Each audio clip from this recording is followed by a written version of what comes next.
Volume 1. Chapter 1 Prologue. My name is Joo In-gong. The name that my parents gave me meant protagonist of the world. As anyone can predict, I was constantly teased due to my name. In kindergarten, elementary school, middle school and high school, if I went to university as planned, then I would probably be laughed at there as well. So, at one point, I really hated my name, but not anymore. Now, I think slightly differently. Maybe being named Joo In-gong was a type of foreshadowing? Name, Shutra. Age, 17. Species, Gandharv. Occupation, protagonist. Uniqueness, prince, conquest knight. This shows my situation on the Asenba continent at a glance. My name is Joo In-gong. A protagonist. If you find any errors, ads pop up, ads redirect, broken links, non-standard content, etc., please let us know. Report chapter so we can fix it as soon as possible. Chapter 2 Chapter 1 Entry. Old movies, music, games and novels were recreated again. Joo In-gong, who had his university admission tests right around the corner, took a deep breath. The black bag in his hand contained a game that had just been released today. A remake of Knight Saga, Knight Saga, Re.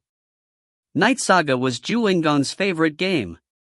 Due to the fact that it was the best hit of the production company Tarosoft, there were rumors a remake wouldn't come out unless Tarosoft was in a crisis. Yet, to everyone's surprise, a remake was released unexpectedly. It wasn't just a remake. The number of playable characters increased from 2 to 12 and it was changed from a regular RPG to a virtual reality game. In-gong stared at the virtual reality device, which had artificial settings, that he had been given as a gift and took a deep breath with a pious expression. He had cleared Knight Saga more than 10 times, so there was nothing he didn't know about the characters, special items, hidden events, and so on. However, this wasn't Knight Saga but Knight Saga, Re. In-gong was happy to read the manual. He checked the website every day but there wasn't much new content revealed. However, true fans enjoyed small things like this. Knight Saga was a story about two sides, humans and demons. The protagonist on the human side was Locke, who was born and raised in a temple.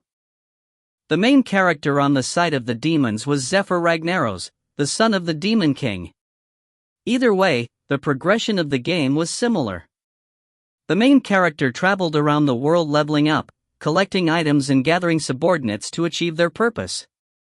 The purpose of Zephyr was to unify the demon world and human world as the Demon King, while Locke's purpose was to slay the Demon King and save the human world.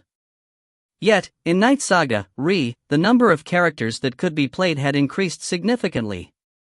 On the demon side, it was possible to choose other princes and princesses who were originally Zephyr's rivals.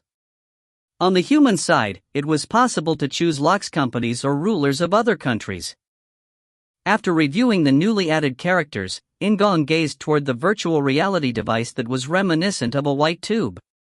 Knight Saga, Re had already been installed. Okay, shall I play lightly for 8 hours today? In-gong laid his body down in the virtual reality device and was surrounded by a bright light.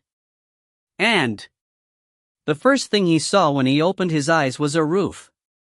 Even though it was dark, he was able to see due to the sunlight coming from a hole in the wall. The boy who was lying down on a folding cot, In-gong, slowly raised his body. And he smiled with satisfaction. Indeed, an RPG hero should always start by waking up in a bed. After nodding his head several times, In-gong looked around. His mouth dropped open with admiration. Wah, aren't the graphics perfect? The various items in the tent looked real. Moreover, the textures of the cushion and blanket in his hands were vivid. Although virtual reality games had long been commercialized, virtual reality didn't embody real reality. There were limitations to the technology. Did Tarosoft consult an alien? In-gong muttered as he admired it. He started touching objects like a person who had just started playing a virtual reality game. Then when he was looking like a fool. I am going inside. A voice was heard from outside the tent. In-gong looked up with surprise as a huge man entered the tent. Oh! In-gong was impressed. The man had well-developed shoulders, arms that reminded him of a gorilla, green skin that couldn't be seen in humans, and lips that peeled back to expose some canines. He belonged to the orc species that often appeared in games with a fantasy genre. However, In-gong wasn't impressed that the man was an orc. Just like the items in the tent, the orc seemed real. This is almost, no, isn't it completely diligent? He would have believed it was real if it weren't for the mini-map and various menu buttons in the corner of his vision. What are you staring at? The orc gruffly asked, and In-gong replied bluntly. No, the graphics are cool. Graphics? The orc tilted his head and asked. In-gong once again felt admiration. Wah, we can even exchange conversations, . The development of virtual reality and artificial intelligence were in completely different areas. It was possible to implement realistic graphics through diligence, but it was difficult for realistic artificial intelligence to be created with modern technology. Therefore, he couldn't actively have conversations with the NPCs that appeared in virtual reality games. Only predetermined questions were asked in accordance to certain keywords. Yet the orc before In-gong had responded to the word graphics. He might have been designed to react like that to all unspecified keywords, but that was still great. Did Taro Soft begin torturing aliens? Why weren't these facts advertised? Was the marketing aimed at surprise? Hey, this doesn't really matter. In-gong decided to enjoy the game. The game was as great as expected, so he would just enjoy playing it. In-gong came to that conclusion and looked at the orc. I am nervous. The orc in front of him seemed so real, he couldn't open his mouth easily. In the end, In-gong coughed several times before speaking. Hum. My name is Joo In-gong. What is your name? He was awkward about introducing himself, thanks to his name. The orc frowned at In-gong's question and muttered something. He couldn't hear it very well, but it seemed like a curse. This bastard, just because my name is Joo In-gong. Having artificial intelligence was a good thing, but In-gong still didn't like it. No, it would have been nice if a pretty girl, not an orc, had appeared in front of him. A succubus, or succubus. However, the orc wasn't frowning because of In-gong's name. The orc scratched his head and muttered. Karak. I told you that yesterday. And isn't your name Prince Shutra? Shutra Ignus. He was the 9th child of the Demon King. He was one of the 12 characters that could be chosen in the game. That reminds me, I didn't get to pick my character. Does everyone have to play a demon the first time?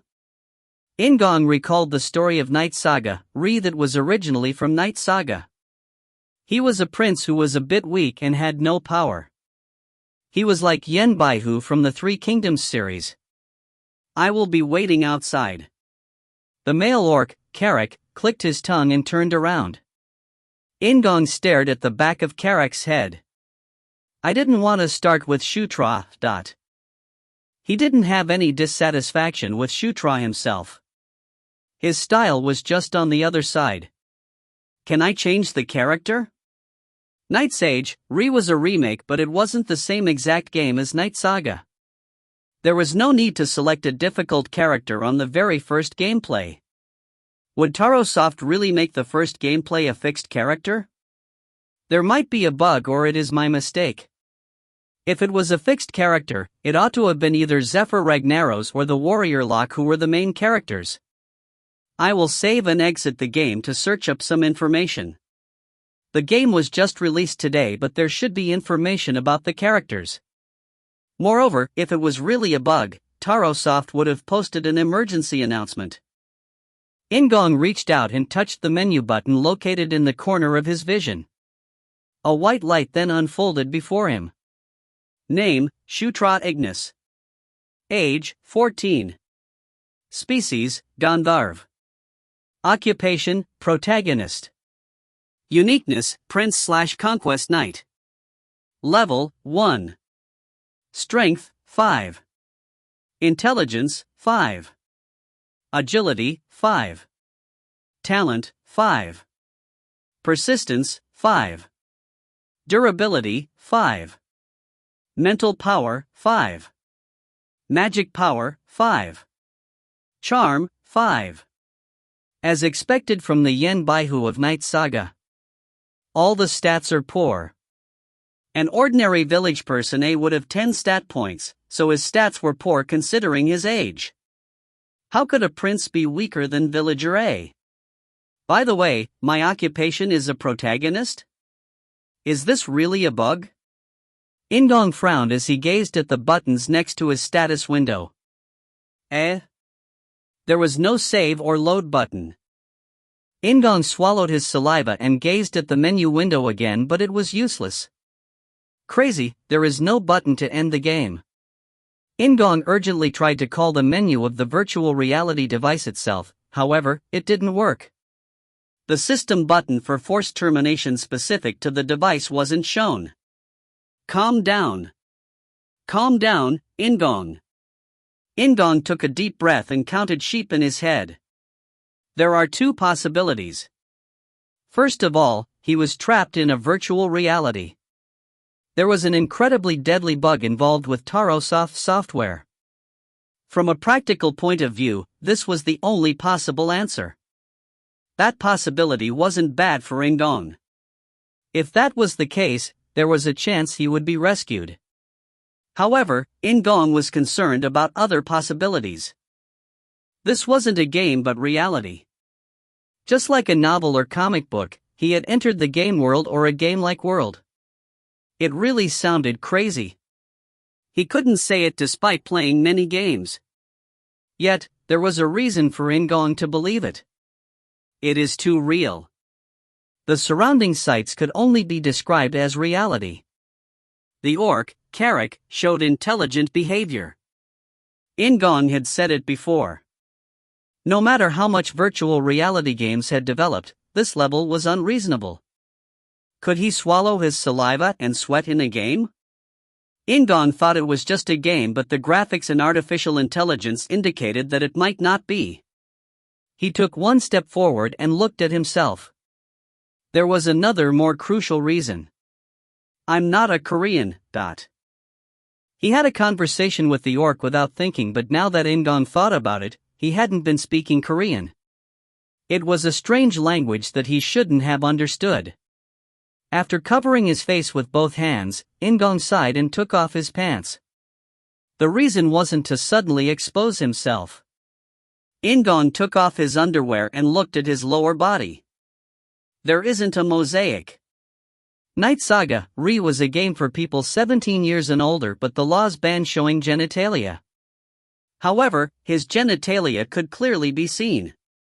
Ah, please. In-gong put on his underwear and pants again with a despairing expression and sat down on the bed. No, if I entered a game, then it should be another game.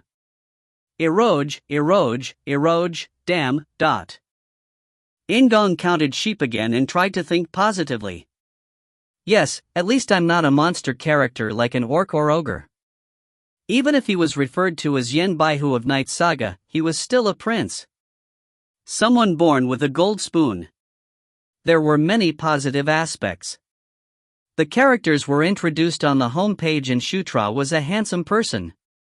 He couldn't see his face, but his arms were thin and white like a girl's, so his face must have changed as well. In the worst case scenario, if I have to live here, at least I am a prince. Okay, it isn't bad. In that sense, it is like winning the lottery. I have regressed to 14 years old. He had an infinite power of positivity. The endorphins were squeezed out forcefully, but it was enough to bring peace to In-gong's mind and body. But as the excitement subsided, rational thoughts entered his mind once again. What happened to Shutra in Knight Saga? He was the competitor of the main character, Zephyr, who defeated his opponents and became the devil. In short, Shutra was Zephyr's enemy. So, of course, in the game dash. The day of the massacre. A forced event. While Locke was an orthodox warrior, Zephyr was an orthodox demon king. Zephyr was a cold-blooded person who killed all his siblings during the event, the day of the massacre.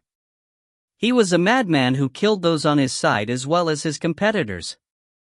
Anyway, if he remembered correctly, Shutra had been hiding. Yet, Zephyr traveled around the entire demon world and found him. How old is Zephyr now? How much time is left until the day of the massacre? There was no answer.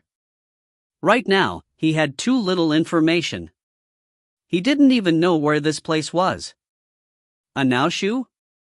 A ringing voice was heard outside the tent. In-gong tapped his cheeks lightly and stood up. He didn't know if this was a game or a world that was like a game, but he decided not to worry about it for the moment. Right now, he needed information. In-gong prepared his heart and exited the tent. If you find any errors, ads pop up, ads redirect, broken links, non-standard content, etc., please let us know. Report chapter so we can fix it as soon as possible. Chapter 3. Chapter 3. Du Shu. It is a little late, but here is breakfast. As soon as he stepped out of the tent, Carrick was sitting at a foldable table with food on it. In-gong looked around as he approached Carrick's table. There were dozens of tents lined up on a vacant lot the size of an elementary school playground. Is this a garrison base in the mountains? The blue sky surrounded him. In-gong sat at the table and examined the food. There was a piece of bread on a plate as well as vegetables and meat stew. Shutra, he is a prince, right? He had a moment of doubt, but it only lasted for a second. It would have been strange if this campsite was celebrating. In-gong took a bite of the stew as a test. The taste was ordinary, but the important thing wasn't the taste. In-gong was convinced. It is real. Touch, vision, smell, hearing, and even taste, everything around him was shouting that it was real. Who? He couldn't stop sighing. In-gong took a deep breath to calm down and asked Carrick, who was staring at the distant mountains. Carrick, what year is it now? Carrick frowned at the somewhat awkward question. He asked In-gong a question instead of answering. Did you have a fever last night? In-gong quickly nodded at the question. Yes, my head was hurting when I woke up. My memories are confused. In-gong thought it was a ridiculous story but decided to push it confidently. He still had many questions. No, why is an orc treating a prince like this?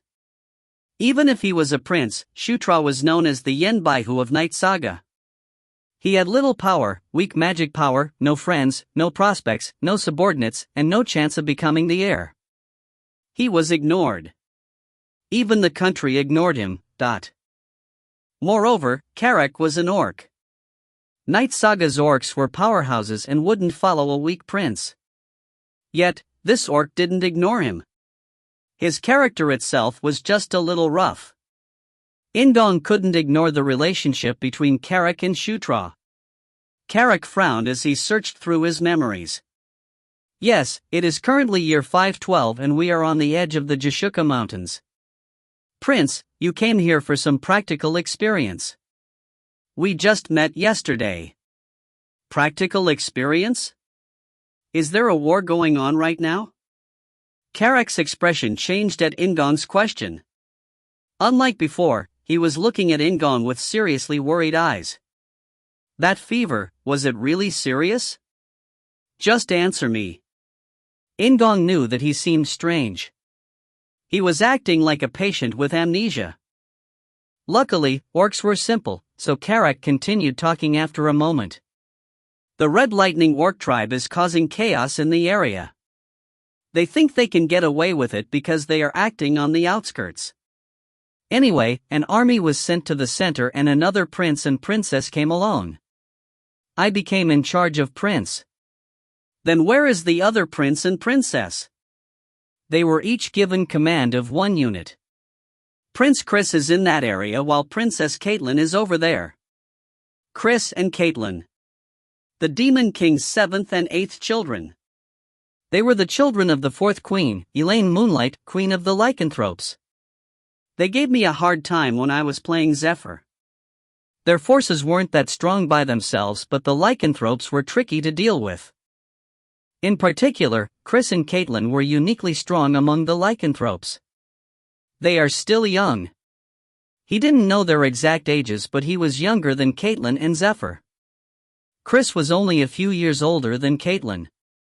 Your meal seems to be finished, so I can start the training again, Carrick said, after looking at the plate of stew. In-gong had been eating breakfast while listening to the explanation, and he reached the word training. Training? It was natural to be affected. This seemed like a realistic game, but this situation wasn't a game. Surely, I don't have to spar with an orc? Carrick's arm muscles were almost the size of Shutra's waist. It was obvious he would break his bones when sparring with a monster like that. Carrick clicked his tongue as In-gong's complexion worsened. Don't worry. I know how great Prince is. It will be like yesterday. I am well aware that Prince doesn't have much physical strength. Oh, I won't be as hard on you due to the fever. He looked In-gong up and down and decided on a course. A simple training course circled the vacant lot where the tents were set up. After hearing that, In-gong sighed with relief and stood up. It wasn't a bad proposition since he needed time to sort out his thoughts. In-gong started to jog lightly. Caitlin and Chris. Is their situation the same as it was in Knight Saga? If so, they would become problems in the future. What events would happen soon in Knight Saga? For reference, Knight Saga started in year 513. It was currently year 512, so there would be 5 years left until the day of the massacre took place in year 517. Now that I am living as Shutra, what should I do next? Firstly, run away and hide. Secondly, work hard to become close to Zephyr. Thirdly, work hard to oppose Zephyr. Needless to say, he dismissed the first two options. Zephyr killed his enemies and allies unconditionally on the day of the massacre. He found and killed the ones hiding and tortured the siblings who supported him. There was only one choice remaining. Pant. By the way, my stamina is so low. He had only completed a few laps but was already breathing heavily. Even if he was the Yenbaihu of Knight Saga, wasn't this too terrible? He couldn't face Zephyr with this body. It was at that moment. Your level has risen. There was a ringing sound, a woman's voice was heard, and his body was surrounded by white light. In-gong blinked his eyes with bemusement. His breath calmed down and strength returned to his legs. Prince? What type of magic is that? Carrick asked with a startled expression. Wait a minute. In-gong raised his hand to stop Carrick and looked at himself. I will check it once. It was absurd that he had leveled up through running, but that wasn't the important part. In other words, it was possible for him to level up. If so, what had changed? In-gong hurriedly activated his status window. Name, Shutra Ignus. Age, 14. Species, Gandharv. Occupation, protagonist. Uniqueness, Prince/Conquest Knight. Level, 2. Strength, 7. Intelligence, 7. Agility, 7. Talent, 7. Persistence, 7. Durability, 7. Mental power, 7. Magic power, 7. Charm, 7. Extra points, 2. Heek. All my stats were raised by 2? His stats were still shabby, but that didn't matter. How much will my stats rise with the next level up? Isn't this a scam? It was like a fraudulent job in Knight Saga. Skills, let's look at the skill window.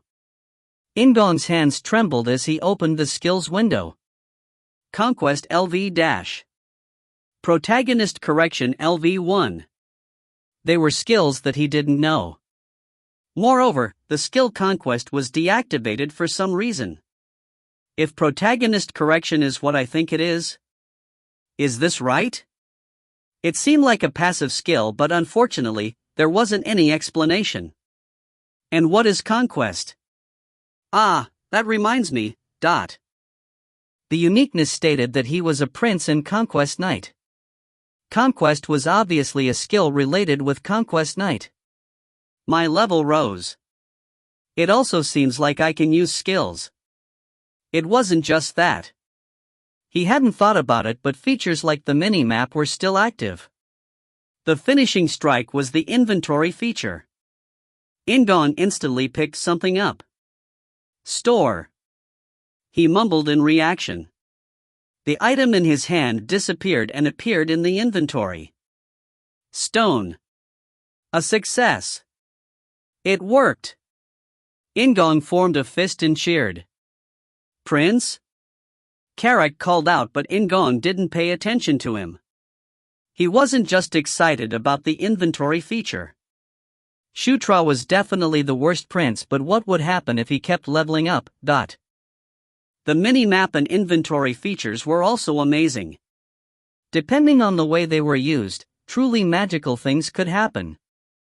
There was one more important fact. My knowledge. There was no guarantee that all the events that occurred in Knight Saga would happen. Even if they didn't, there was something that wouldn't disappear. Information. Who and where. The locations of items. The secrets of his competitors. He knew the human world as well as the demon world. I can do it. He could oppose Zephyr. No, it was possible to become the Demon King. Yes, it is better to go back. But if I can't, then isn't it better to move forward? His thoughts were running wild, but they weren't wrong. He had no idea how he came to this world or how to return. Therefore, he needed to find a way to survive. Prince? Are you okay? Carrick asked with a confused expression once again. In-gong nodded absent-mindedly and Carrick narrowed his eyes. There is something different. All of a sudden, you have eyes filled with burning ambition. Maybe he had become too excited. Thanks to Carrick, In-gong regained his spirit. It is still too early. I need more information. In-gong looked at Carrick and asked something that could solve a number of questions instantly. Carrick, what level are you? If you find any errors, ads pop up, ads redirect, broken links, non-standard content, etc., please let us know. Report chapter so we can fix it as soon as possible. Chapter 4. Chapter 4. In-gong had a level. Did the other people in this world have levels? If levels existed, did they have a way to raise their stats like In-gong did? After hearing In-gong's question, Carrick scratched his chin and replied. I was level 21 the last time I checked. No, level 22? Why do you ask? This was a summary of what he learnt. Levels existed in this world. However, it was impossible for people to directly check their status window like In-gong. They didn't know their detailed stats, and it was also impossible to distribute additional points. They could only see their level through a level measurement spell. The concept of raising their level to become stronger was non-existent. They just trained hard and fought, making their levels increase. Then don't I have a great advantage? Once In-gong leveled up, not only was his stamina and magic restored, but all his stats also rose. Considering that he could allocate additional points, he had tremendous growth potential. If he doesn't know about the mini-map or inventory, can't this be considered my unique ability? Of course, there might be someone else in this world who had been transported after playing Knight Saga, But when comparing In-gong to the people of this world, he had a unique ability. A smile formed on In-gong's face. Although he was now weaker than Villager A, it was only for the moment. If he gained 2 more levels, each stat would have 11 points. That was stronger than Villager A, who had an average of 10 stat points. Considering the extra points, I would be much stronger, but he couldn't help feeling pained when thinking about being compared to Villager A. The starting point was so low. Anyway, the next important thing was the presence or absence of skills. Magic spells and skills did exist in this world, and the process of learning it wasn't much different from In-gong's. It was possible to acquire skills by training hard. But I have something different. After reaching level 2, the extra stat points weren't the only things he obtained. He also received skill points. Naturally, investing skill points would allow the level of his skills to grow. Oh ho hoo. In-gong couldn't hold back his laughter. Carrick was still paying attention, but he couldn't suppress his happiness. Yes, I should have at least this much compensation when arriving in a different world. If he didn't have such compensation, he would just die as Shutra. Carrick frowned as In-gong kept laughing. Prince, are you really okay? This state. I'm okay. Rather, I'm very good. Should I continue to run?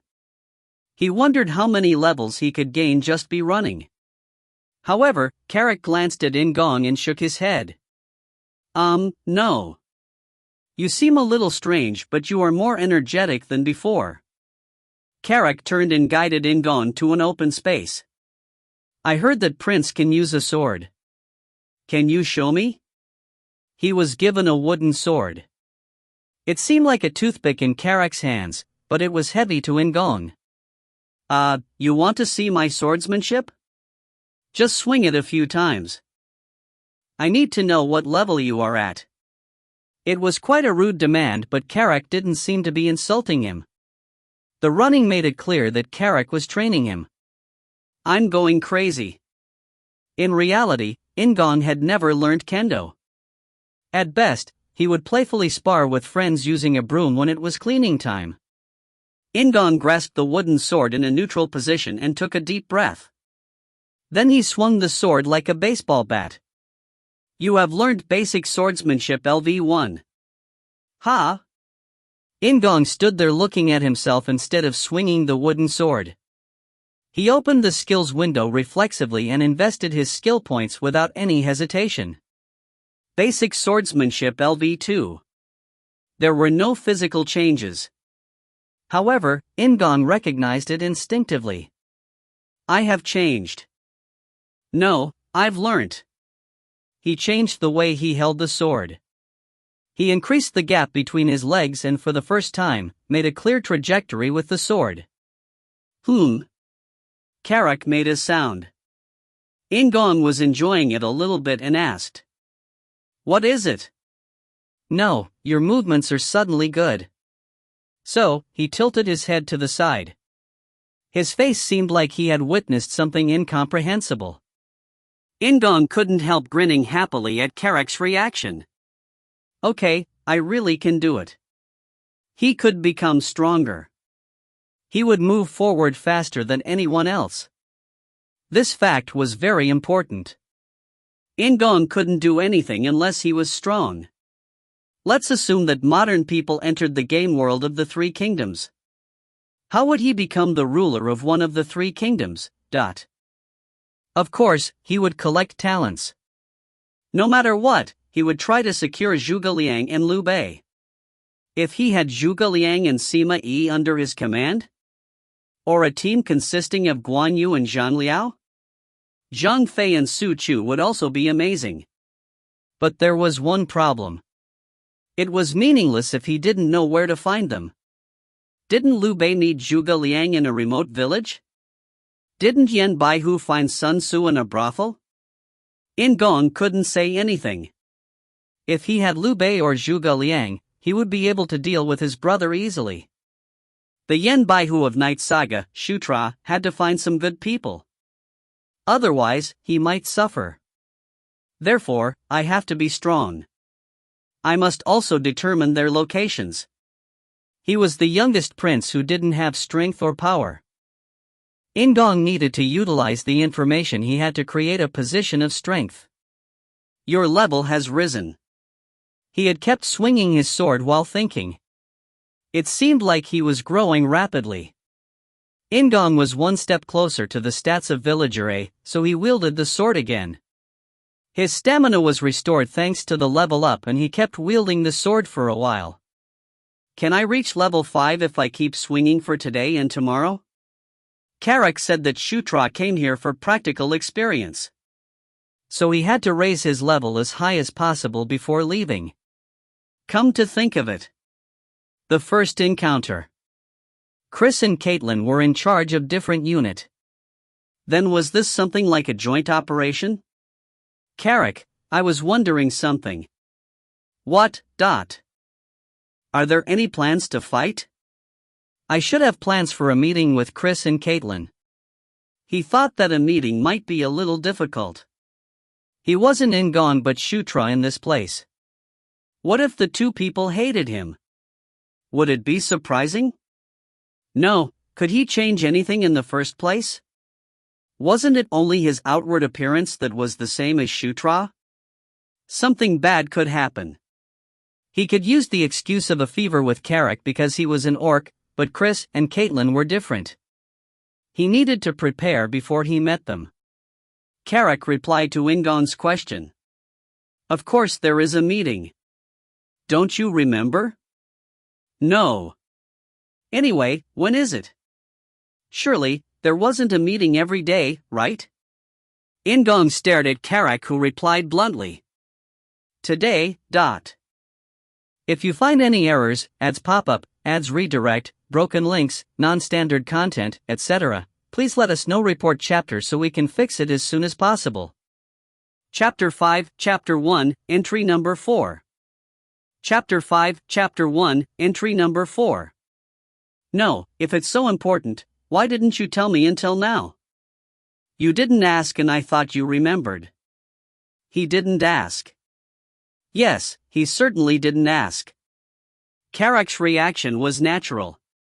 His actions were normal if In-gong had actually remembered. In-gong sighed and acted rationally instead of bothering Carrick about it. When is it happening today? It was still morning, so it was okay if it was a little late. There was still time if the meeting occurred late in the afternoon or evening. Carrick scratched his chin again and replied. It was decided to do it before lunch, so the meeting is at 11 o'clock. Rather than thinking about the unit of time in Knight Saga, he zoomed in on the mini-map that had a clock function next to it. It was 9:52 a.m. It is 1 hour away. Damn it! Why was he only told just before the meeting? Where? In-gong asked reflexively and Carrick pointed beyond the mountains. We decided to do it at Princess Caitlin's location. It is time to go so you should be prepared. It was already like this, so it was impossible to prepare properly. In-gong calmed his heart and started thinking rationally. What he needed now wasn't swearing or lamentation. Information. He had to have information. Hey, Carrick. Do you remember that I'm a little confused because of the fever? Is Prince really okay? Carrick looked worried again. Despite being a bit clumsy, he didn't seem like a bad guy. I'm okay. Anyway, can you tell me about Chris and Caitlin? For example, what I call them. The honorifics. When just looking at age, it was natural to call Caitlin by Nuna and Chris by Hyung. Nuna equals what males use for older females. Hyung equals what males use for men older than them. But Shutra, Caitlin and Chris were all part of the royal family. I don't think I would call them by Hyung or Nuna. Carrick stared at In-gong before saying in a decisive voice. I don't know. You should have seen it at the meeting. Today is the first meeting. I told you, I only met Prince yesterday. It was perfect logic. In the end, In-gong lost to the orc's logic and sprang up. Okay, let's prepare to depart. And in fact, nothing special was needed to be prepared for the departure. He just needed to wear different clothes. This is due to the fever. They might think it was strange, but he would continue to push the idea. I just need to seem okay. Of course, there would be some doubts, but what could they do? He had Shutra's body. Carrick hadn't moved past In-gong's actions simply because he was an orc. Yes, maybe they will just be worried like Carrick. The crucial part was that Shutra, Chris, and Caitlin weren't close friends. They might be worried but not suspicious. Or they might not be worried at all. In-gong nodded and looked around for a while. Carrick was at the front with orcs walking on either side of him. Let me think. I will try to reason it out. He had cleared Knight Saga from Zephyr's point of view. Therefore, he didn't know the nuances of the relationship between Shutra, Chris, and Caitlin. However, it was possible to reason things out to a certain degree. Zephyr had little contact with Shutra, Chris, and Caitlin as a child. The reasons were different, but in Shutra's case, he had always stayed in a corner while Chris and Caitlin barely spent any time at the palace. Unlike the other queens, Elaine Moonlight, queen of the lycanthropes and mother of Chris and Caitlin, didn't have any ambitions to make her children the Demon King. Chris and Caitlin were educated at the royal palace of the lycanthropes. Therefore, the two of them spend most of their childhood in the land of the lycanthropes rather than the Demon King's palace. In other words, Shutra should have had almost no contact with Chris and Caitlin. This was probably not the first meeting, but there was a high possibility that they hadn't had a conversation before. Okay, I will just push forward. I won't care about acting different. He had a severe fever and couldn't remember anything. He seemed to have acquired a partial memory loss. In-gong nodded with a determined expression, but he soon found it tough to breathe. Pant, my body has leveled up but my stamina is still low. He was currently level 3. He had 9 points in each state, but he was still weaker than Villager A. It was hard to climb up the rough mountain trail. Almost there. Just have a little more strength. Carrick said with a smile. It seemed that In-gong looked exhausted. Yes. In-gong laughed and stepped forward with difficulty. How far did they walk? The uphill slope gradually calmed to reveal a wide vacant lot. We are here. In-gong stretched and looked around at Carrick's words. The vacant lot wasn't empty. It was an army base. It couldn't be compared to In-gong's base and seemed more like a village. There were dozens of tents lined up in an orderly manner with cheap and permanent grazing grounds. The soldiers were also different. Dozens of soldiers with the symbol of the lycanthropes seemed to be Caitlin's troops. Everyone was wearing black leather armor and they all looked big and wild. They were obviously elite soldiers. The orcs among the elite soldiers also looked different. The orcs were obviously local soldiers and didn't seem much different from In-gong's, but they looked stronger and more resilient. Carrick laughed as he saw the tension on In-gong's face. It's okay, they are on our side. Isn't it reassuring? It seemed like he thought In-gong was frightened by the atmosphere. Yes, they are on our side. In-gong replied lightly, but he spoke in a low voice. Carrick knocked his shoulders against In-gong's. Let's go inside. That is the meeting place. Located in the heart of the base was a large tent surrounded by lycanthrope warriors. Chris and Caitlin, the 7th prince and 8th princess. Shutra's half-siblings. They were like two wild beasts in front of Zephyr, the lycanthrope monsters. In-gong swallowed his saliva and entered the tent with Carrick. And In-gong was startled by the insides of the tent. The inside and outside of the tent were completely different. It wasn't an exaggeration to say that the inside of the tent was like a luxurious palace. The floor had fluffy carpets and the walls were decorated with beautiful silks. Despite being inside a tent, it was completely bright. A gentle light poured from the ceiling and it was reminiscent of stained glass in a cathedral. There was a circular table located in the middle of the tent. In-gong was an outsider to this world, but it still seemed luxurious. A large map of a battlefield with elaborate models was laid out on the table. Please sit here. A young man wearing the emblem of the lycanthropes guided In-gong toward a seat. It seemed like there were only 3 seats for In-gong, Chris, and Caitlin. Once In-gong was seated, the young man said with a smile, "Prince Chris and Princess Caitlin will be coming soon. Please wait a moment." He had nothing to do but wait. In-gong watched the clock attached to the mini-map. There were 10 minutes left until the scheduled meeting time. This is great. As expected from Chris and Caitlin. Shutra was the child of the Demon King, but he was different in many ways. In fact, In-gong didn't have good impressions of Chris and Caitlin. It was because they worked hard to block him whenever he played Zephyr. It had been a nightmare fighting Chris and Caitlin. He'd been able to save and load the game, but he had died many times. That's not even mentioning their soldiers. As the fight over the succession to the throne deepened, the fighting became more bloody. Sometimes, he barely managed to face them during an event. Chris had growled at his enemies while Caitlin had watched silently with a frozen face. I could call them middle-ranked bosses. He now had to meet those 2 people. If possible, he needed to maintain a friendly relationship with them. In-gong needed allies to face Zephyr. I need to oppose Zephyr while stopping others from joining him. He sighed as he thought about it. It was like Yen Baihu standing up to his enemies in an isolated area. Prince!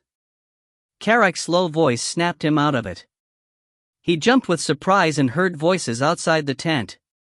Chris and Caitlin, the 2 of them had appeared. TL, occasionally the author will write a note with some facts about the novel. I will translate some of them. Here is the first one.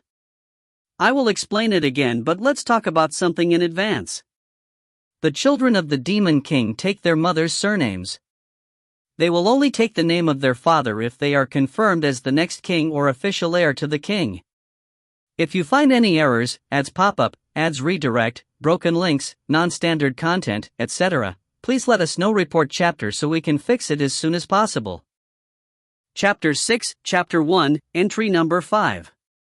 Chapter 6, Chapter 1, Entry Number 5. In-gong knew almost all the characters of Knight Saga. So, he knew how Chris and Caitlin looked like. Nevertheless, he still lost his spirit for a moment. Really pretty. Caitlin was the first to come in. She was older than Shutra at 15 years old. Her small face between dark blue hair was very white and her 2 golden eyes were like moonlight in the night sky.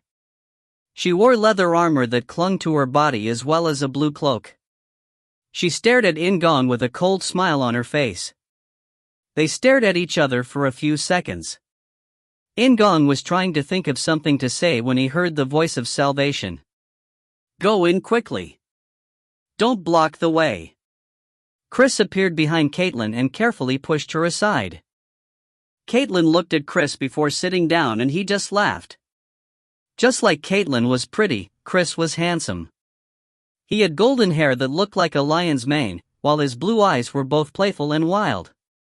Incredibly unbalanced. The body below the handsome face was really huge. Looking at the body, he would guess that Chris was 30 years old, not 17. The tiger leather that wrapped like a cloak around him made him seem like a bandit.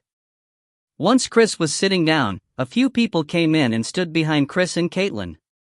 The 2 people seemed to be their escort knights. I already knew, but the gap is too big.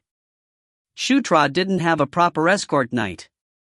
Karak was behind him, but he was a local warrior, not sworn to Shutra. I used to have lots of subordinates. Beautiful succubi escort knights, ogre warriors, the strongest evil necromancer sectum, and so on. In-gong gritted his teeth as he visualized it.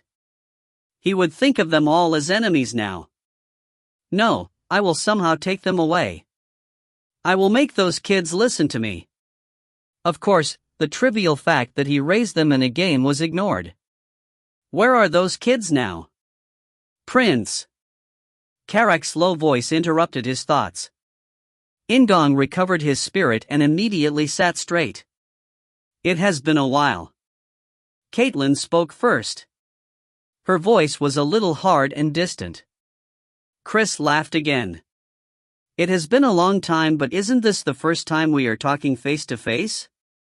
We have never spoken separately to him. Was this actually the first time? He hadn't talked to them? Oh, nice. As expected, Shutra didn't have a lot of interactions with Chris and Caitlin. It was as In-gong thought. Maybe he didn't need to use a fever as an excuse. Please feel comfortable. I am your Hyung, your Hyung. This is not the Demon King's palace. Speak comfortably, call me Hyung. Chris winked slightly. In-gong was grateful but slightly distracted by the attractive face. That Chris, he is a good person. The problem of honorifics was solved instantly. I understand, Hyung. Chris laughed at In-gong's words and then pointed to Caitlin. Chris was Hyung. Then what should he called Caitlin? Nuna? At In-gong's shy? Words, Caitlin lowered her eyes and pouted slightly. On closer inspection, the corners of her lips were twitching. Wait a minute, what is this reaction? Surely it was a good thing? Why were her ears turning a little bit red? Chris laughed again. Yeah, who is a Nuna?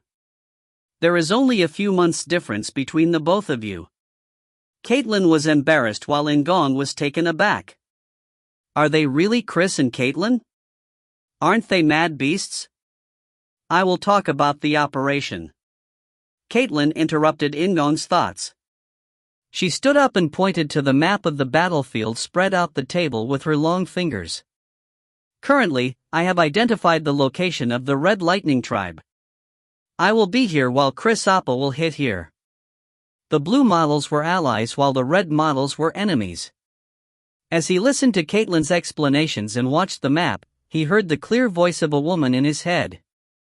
Map reading LV1 has been learnt. It was like with swordsmanship. It was the same map as before, but In-gong could read more things. Can I learn other skills this way? He had swung the sword and learned swordsmanship, and he learned how to read the map after seeing it. Even though it was only LV1, he still learned it. Anyway, the level could be increased by investing skill points. Can this be done with magic? If I can use both physical and magical skills at the same time. The ultimate multi-class. Indeed, it was the birth of a fraudulent character. Of course, skill points were limited, so he could end up with a mediocre character if he misjudged his choices. However, the possibility of that was low. It was because In-gong was a master of Knight Saga. There were a few synergistic combinations in his head. Shutra, you will scout this place. Caitlin's words interrupted his thoughts. In-gong quickly looked in the direction Caitlin pointed to. It was an area without any red models representing the Red Lightning Tribe. Scout? Yes, a reconnaissance mission. This is the area where the Red Lightning Tribe lived before. When looking at their recent movements, it is unlikely that they would have many troops here. You don't have to be worried. Caitlin licked her lips and looked at In-gong again. I'm sorry for the one-sided notice. Do you have another opinion? Sorry? Another opinion? What was she saying now? It is difficult to say. Hey, Shutra. Chris called out to In-gong from where he was relaxing in his seat. I'm sorry, but aren't your troops a little bit weaker than ours? It could be dangerous if you go to the wrong area. It made a lot of sense. He was the weak Shutra. But if you don't do anything, won't it be difficult when we return? Our actions need to be reported. You weren't able to do anything, I don't want to report that. This also made a lot of sense. Wait a minute, perhaps? I wish we could split the troops, but then it would be our merit, not yours. Shutra came here for practical experience. Still, he was a prince, so he was given some troops. Yet, what would happen if he didn't get any results? All external activities of the children of the Demon King were scored. Their treatments would differ depending on the results, so it was important to work hard when going somewhere. Shutra's status wasn't that good. Whether looking at it objectively or subjectively, Shutra was weak. He didn't have any of his own soldiers and was supported by the local orc troop. Putting him on the front lines would naturally be dangerous. But he couldn't borrow any troops from Chris and Caitlin. The two of them can let him borrow the Leakin troops, but the merits were likely to go back to Chris and Caitlin. It wasn't impossible for him to fight in the front lines. Yet, he would need to pay the cost. He would just have to use his own troops. Caitlin has thought hard about this. Chris grinned happily at Caitlin, who was once again tight-lipped. In-gong alternated looking between them. Perhaps, aren't they pretty nice? In-gong knew that Chris and Caitlin were monsters. They were blood-crazed monsters. But was that due to Zephyr? Moreover, the place where Zephyr mainly encountered Chris and Caitlin was the battlefield. They weren't allies but enemies. Then Shutra, what will you do? I'm sure you will do some good work once you start. This isn't a battle that will end with one fight anyway. In-gong looked at Caitlin after Chris's question. She looked like a shy 15-year-old girl rather than a commander. However, she wasn't just cute. I understand, I will do as Nuna said. Thank you for your consideration. After In-gong finished talking, Caitlin didn't show any obvious expression, but her eyes were half smiling. Even the corners of her mouth went up slightly. Satsu, I'm sorry I was so honest towards you. Caitlin ignored Chris' laughs and pointed to the map of the battlefield. Since it is like this, I will now explain the details. Chris and Caitlin explained what would happen in the battle tomorrow. In-gong's expression was a little complicated after hearing the two of them speak. Assuming that they went against Zephyr, Chris and Caitlin could be good companions. However, it was difficult to say that they would be unconditionally good companions. Chris and Caitlin died a year before the day of Massacre, due to a surprise attack led by Zephyr along with other children of the Demon King. The reason was simple as to why the children of the Demon King, who were busy fighting each other, united to remove both of them. The 8th princess, Caitlin Moonlight. She wasn't the child of the Demon King. Author's note. There are many species in the demon world. All 5 of the Demon King's queens are different species, so the princes and princess would have different species characteristics. The species of the different princes and princesses will soon be explained. If you find any errors, ads pop up, ads redirect, broken links, non-standard content, etc., please let us know. Report chapter so we can fix it as soon as possible. Chapter 7, Chapter 1, Entry Number 6. Chapter 7, Chapter 1, Entry Number 6. He had lunch with Chris and Caitlin and it was really superb compared to Shutra's breakfast.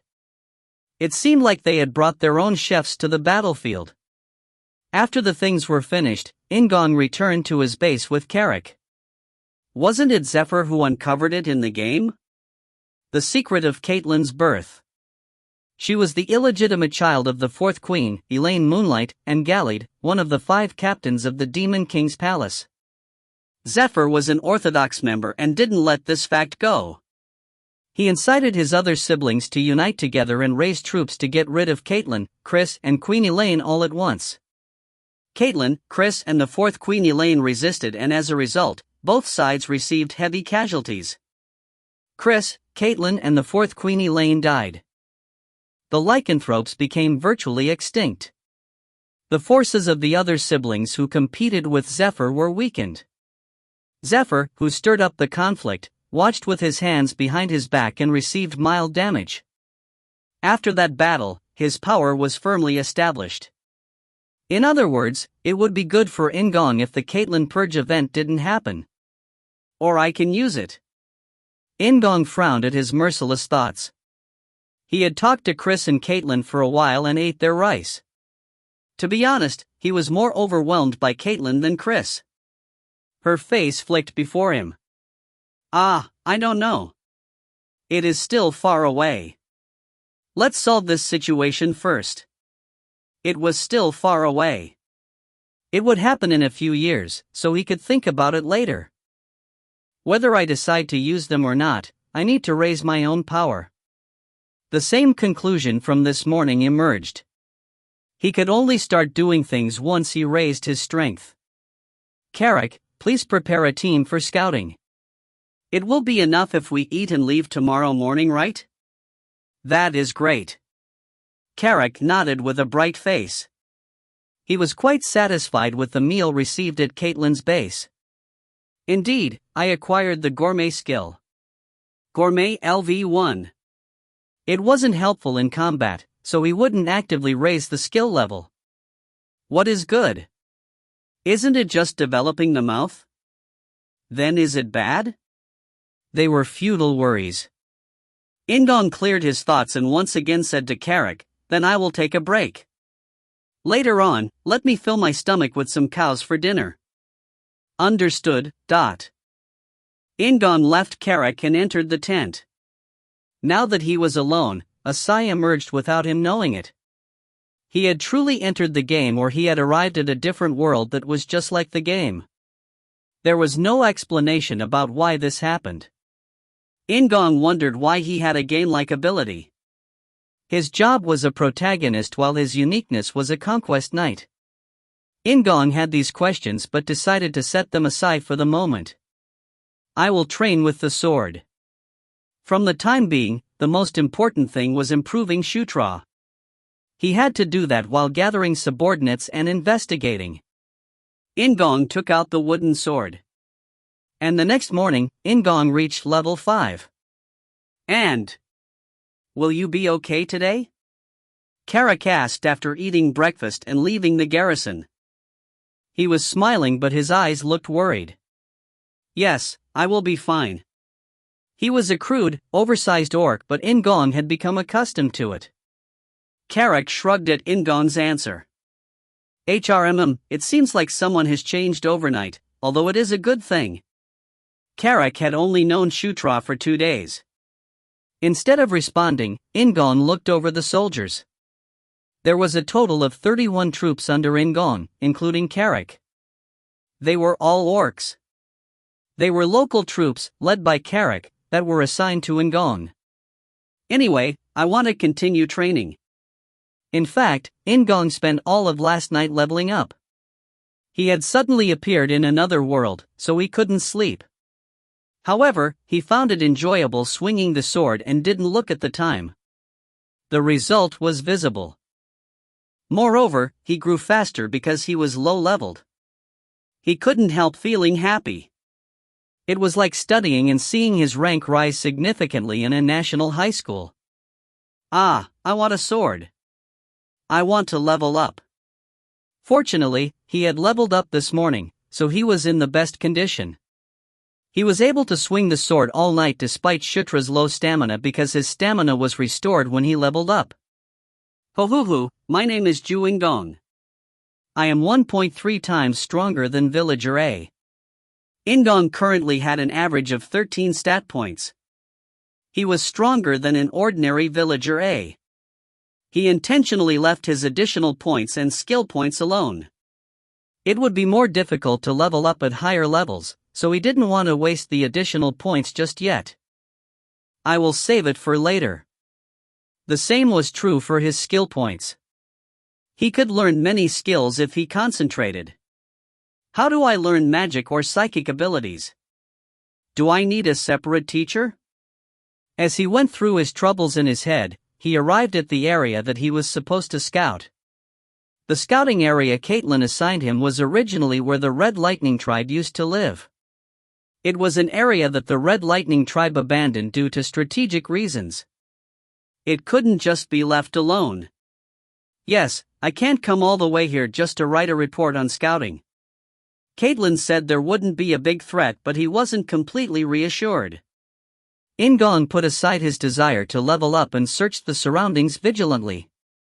While confirming the map given to Carrick, he zoomed in on the mini-map as much as possible to ensure accuracy. After approximately 20 minutes. In-gong suddenly stopped.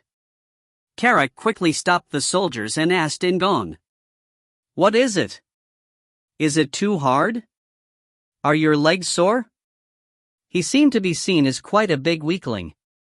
In-gong pointed to the map he was looking at and asked, "This is the correct map, right? Is there something wrong?" Rather than something being wrong, there was another part. The map showed a straight path while the mini-map showed a small side path. Why did it matter? What is it? A hidden path. It wasn't on the map. In other words, the people who made the map didn't know about it. Yet, it was on the mini-map. In other words, a route obviously existed. Then it had to be a hidden path.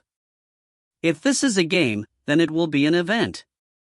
At the end of the hidden path, there was always a monster, event, or treasure. Moreover, this was a reconnaissance mission, so finding anything was good. An enemy might emerge, but there is Carrick. He had Carrick and the 30 orc warriors that were at least 10 times stronger than Villager A. He didn't think there would be a big problem unless the enemy had superior numbers. "Carrick, I will lead from now on." Carrick narrowed his eyes, then he burst out laughing. "Your eyes are burning. Ambition is roaring." In-gong guided the orcs. The path was changed suddenly, but because of Carrick, the orcs followed In-gong's instructions without saying anything. The side path was really hidden. After walking through bushes for a while and passing an area covered in rocks from a landslide, there was a small path covered by trees. As In-gong had expected, the path didn't just end up as a path. At the end was an old stone door. There were letters engraved on the surface, but they were difficult to recognize because they were covered in moss. "Wah, how did you find this? Is Prince a magician?" In-gong grinned at Carrick's admiration. "I just did." He wasn't a magician yet. Although, maybe, he would soon become one. In-gong shrugged and ordered Carrick and the orcs to clean up the stones around the door. The stone door was big enough for Carrick to walk through, but it didn't budge when they tried to open it. It seemed like they had to break the stone door to get inside. "Prince, what do you want to do? Should I break in?" Carrick asked In-gong. In-gong stared at the stone door for a while instead of answering. It is like the protagonist getting a broken leg instead of dying after falling off a cliff. The main character lived while others died. This was a chance to obtain money or something like an elixir. In-gong stared at protagonist correction LV1 and nodded. He ordered Carrick. "Smash." Carrick lifted his hammer. If you find any errors, ads pop-up, ads redirect, broken links, non-standard content, etc., please let us know. Report chapter so we can fix it as soon as possible. Chapter 8, Chapter 1, Entry Number 7. Chapter 8, Chapter 1, Entry Number 7. The stone door was large and solid, but in the end, it was a stone tablet designed for opening and closing. Carrick used his muscles and smashed it with the hammer. It was obvious, but the inside of the cave was dark. On top of that, it looked quite deep. The dwarves seemed to have made this cave, Carrick said with squinted eyes. In-gong had some questions. Dwarves? Are there dwarves in the demon world? Just like how orcs were universally present in fantasy, Knight Saga also had dwarves. They were a small species with thick shoulders and beards. Of course, they also had good strength, stamina, and dexterity.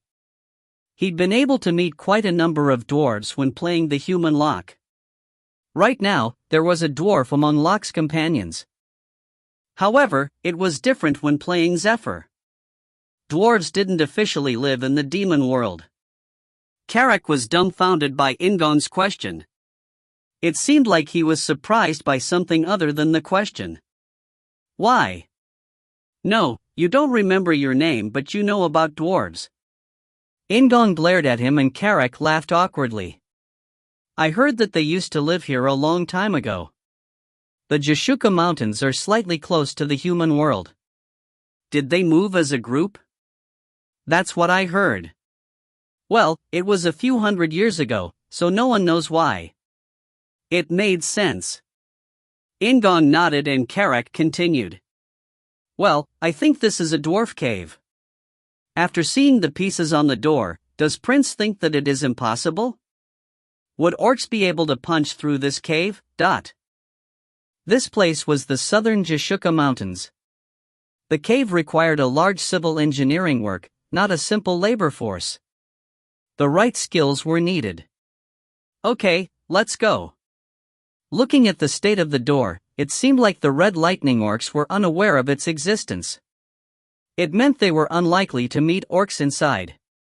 If this is a dwarf cave, there should be dwarf weapons, right? Dwarf weapons were naturally expensive. They were expensive due to their good performance.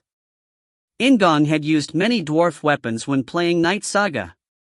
All of Knight Saga's items were divided into 5 grades: common, uncommon, rare, unique, and legend.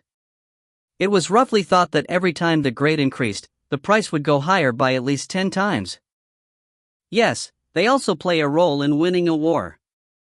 If he was armed with a dwarf weapon, then even the weak Shutra could kill a person. It would be better if higher grade weapons come out. In-gong felt his chest swell with wild dreams. How long did they move? Pant, over here. He found a hidden room due to the mini-map.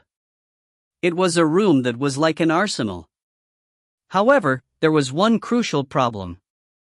Your level is not high enough. Your strength is not high enough. Your magic power is not high enough.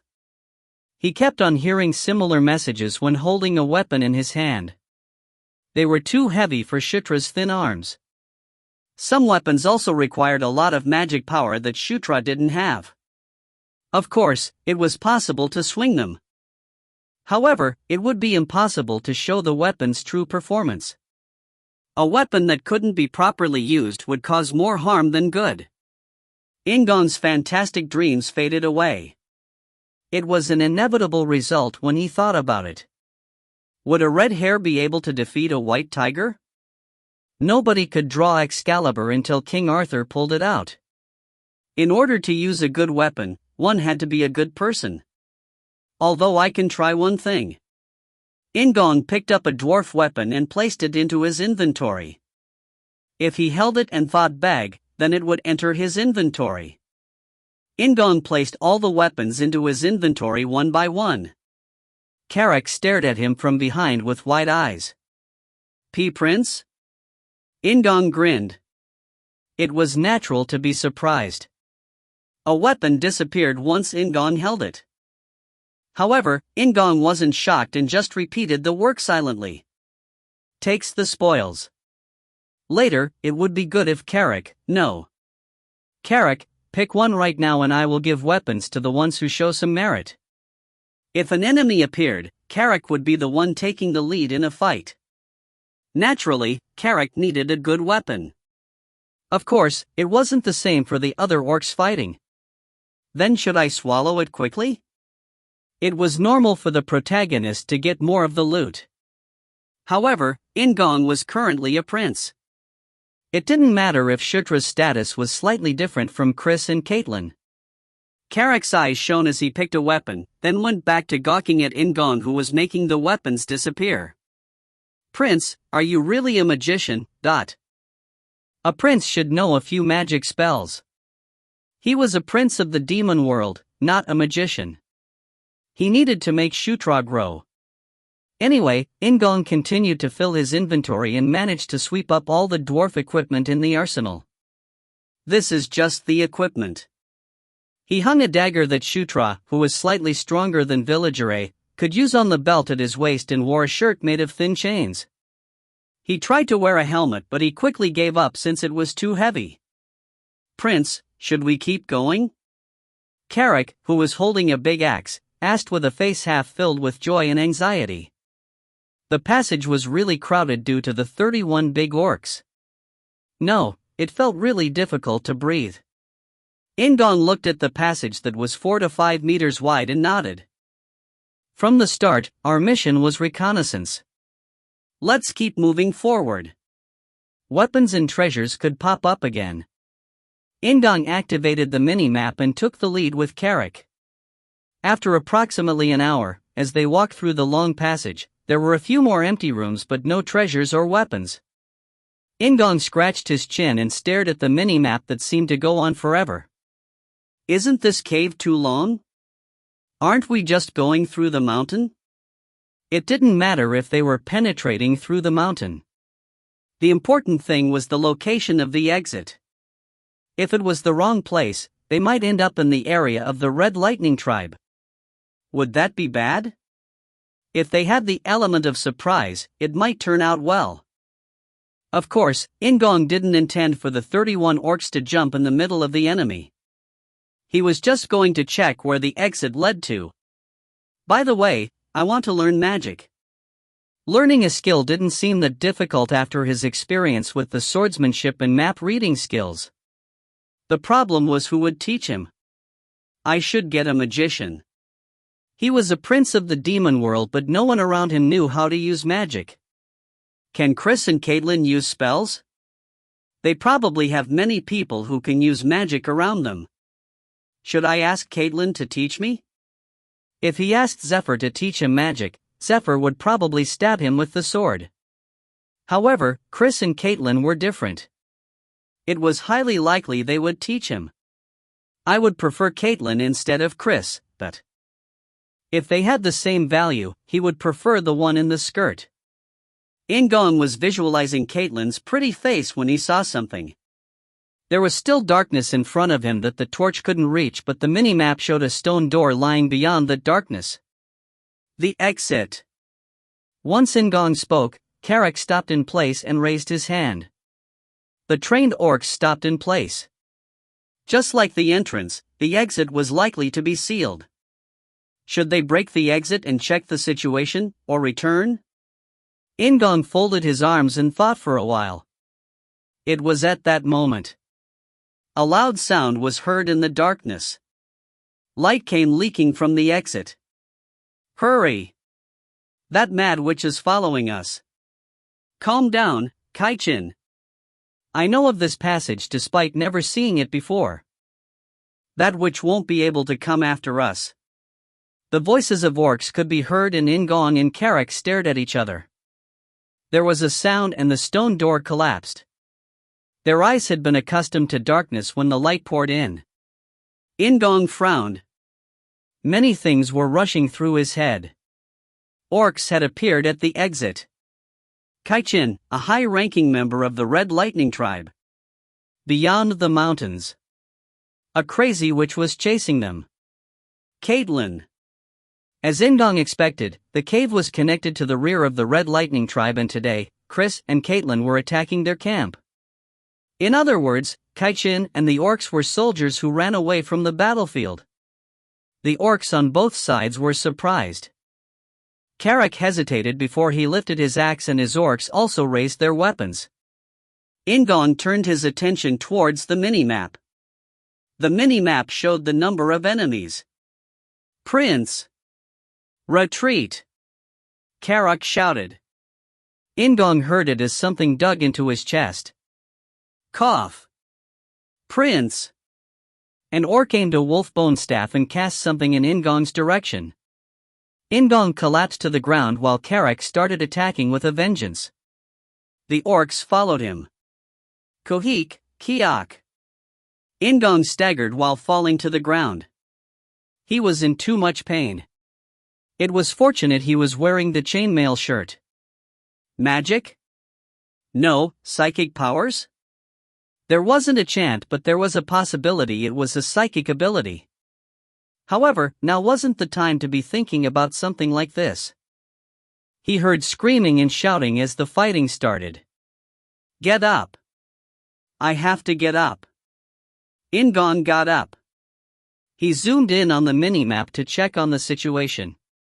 However, In-gong couldn't concentrate. The clear voice of a woman rang in his head. Telekinesis LV1 has been learnt. Ha!